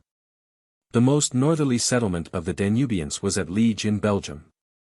These tribes deteriorated rapidly as they moved away from the center and source of their culture. The best pottery is the product of the earlier settlements. 897.3, 80:8. 5. The Danubians became mother worshippers as the result of the work of the missionaries from Crete. These tribes later amalgamated with groups of Andinite sailors who came by boats from the coast of Asia Minor, and who were also mother worshippers. Much of Central Europe was thus early settled by these mixed types of the broad-headed white races which practiced mother worship and the religious rite of cremating the dead. For it was the custom of the mother cultists to burn their dead in stone huts. 9. The three white races. 897.4, 80-9.1. The racial blends in Europe toward the close of the Andite migrations became generalized into the three white races as follows. 897.5, 80:9.21. The Northern White Race. This so-called Nordic race consisted primarily of the Blue Man plus the Andite but also contained a considerable amount of Andinite blood, together with smaller amounts of the red and yellow Sangic. The Northern White race thus encompassed these four most desirable human stocks. But the largest inheritance was from the Blue Man. The typical early Nordic was long-headed, tall, and blonde. But long ago this race became thoroughly mixed with all of the branches of the white peoples. 897.6, 80:9. 3. The primitive culture of Europe, which was encountered by the invading Nordics, was that of the retrograding Danubians blended with the Blue Man. The Nordic Danish and the Danubian Andinite cultures met and mingled on the Rhine as is witnessed by the existence of two racial groups in Germany today. 897.7, 80:9. For the Nordics continued the trade in amber from the Baltic coast, building up a great commerce with the broadheads of the Danube Valley via the Brenner Pass. This extended contact with the Danubians led these northerners into mother worship, and for several thousands of years cremation of the dead was almost universal throughout Scandinavia. This explains why remains of the earlier white races, although buried all over Europe, are not to be found, only their ashes in stone and clay urns. These white men also built dwellings, they never lived in caves. And again this explains why there are so few evidences of the white man's early culture, although the preceding Cro-Magnon type is well preserved where it has been securely sealed up in caves and grottos. As it were, one day in northern Europe there is a primitive culture of the retrogressing Danubians and the blue man, and the next that of a suddenly appearing and vastly superior white man. 897.8, 80:9.52. The Central White Race. While this group includes strains of blue, yellow, and Andite, it is predominantly Andinite. These people are broad-headed, swarthy, and stocky. They are driven like a wedge between the Nordic and Mediterranean races, with the broad base resting in Asia and the apex penetrating eastern France. 898.1, 80:9. 6 For almost 20,000 years the Andinites have been pushed farther and farther to the north of Central Asia by the Andites. By 3000 BC increasing aridity was driving these Andinites back into Turkestan. This Andinite push southward continued for over 1,000 years and, splitting around the Caspian and Black Seas, penetrated Europe by way of both the Balkans and the Ukraine. This invasion included the remaining groups of Adamson's descendants and, during the latter half of the invasion period, carried with it considerable numbers of the Iranian Andites as well as many of the descendants of the Sethite priests. 898. 2. 80:9.7 By 2500 BC the westward thrust of the Andinites reached Europe. And this overrunning of all Mesopotamia, Asia Minor, and the Danube basin by the barbarians of the hills of Turkestan constituted the most serious and lasting of all cultural setbacks up to that time. These invaders definitely Andinized the character of the Central European races, which have ever since remained characteristically Alpine. 898.3, 80:9.83. The Southern White Race. This brunette Mediterranean race consisted of a blend of the Andite and the blue man, with a smaller Andinite strain than in the north. This group also absorbed a considerable amount of secondary Sangic blood through the Saharans. In later times this southern division of the white race was infused by strong Andite elements from the eastern Mediterranean. 898.4, 80:9. 9 The Mediterranean coastlands did not, however, become permeated by the Andites until the times of the great nomadic invasions of 2500 BC. Land traffic and trade were nearly suspended during these centuries when the nomads invaded the eastern Mediterranean districts. This interference with land travel brought about the great expansion of sea traffic and trade. Mediterranean seaborne commerce was in full swing about 4,500 years ago. And this development of marine traffic resulted in the sudden expansion of the descendants of the Andites throughout the entire coastal territory of the Mediterranean basin. 898.5, 80:9. 10 These racial mixtures laid the foundations for the Southern European race, the most highly mixed of all. And since these days this race has undergone still further admixture, notably with the blue-yellow Andite peoples of Arabia. This Mediterranean race is, in fact, so freely admixed with the surrounding peoples as to be virtually indiscernible as a separate type, but in general its members are short, long-headed, and brunette. 898.6, 80:9. 11 In the north the Andites, through warfare and marriage, obliterated the blue men, but in the south they survived in greater numbers. The Basques and the Berbers represent the survival of two branches of this race, but even these peoples have been thoroughly admixed with the Saharans. 898.7, 80:9.12 This was the picture of race mixture presented in Central Europe about 3000 BC. In spite of the partial Adamic default, the higher types did blend. 898.8, 80:9.13 These were the times of the New Stone Age overlapping the oncoming Bronze Age. In Scandinavia it was the Bronze Age associated with mother worship. In southern France and Spain it was the New Stone Age associated with sun worship. This was the time of the building of the circular and roofless sun temples. The European white races were energetic builders, delighting to set up great stones as tokens to the sun, much as did their later-day descendants at Stonehenge. The vogue of sun worship indicates that this was a great period of agriculture in southern Europe. 899.1, 80:9.14 The superstitions of this comparatively recent sun-worshipping era even now persist in the folkways of Brittany.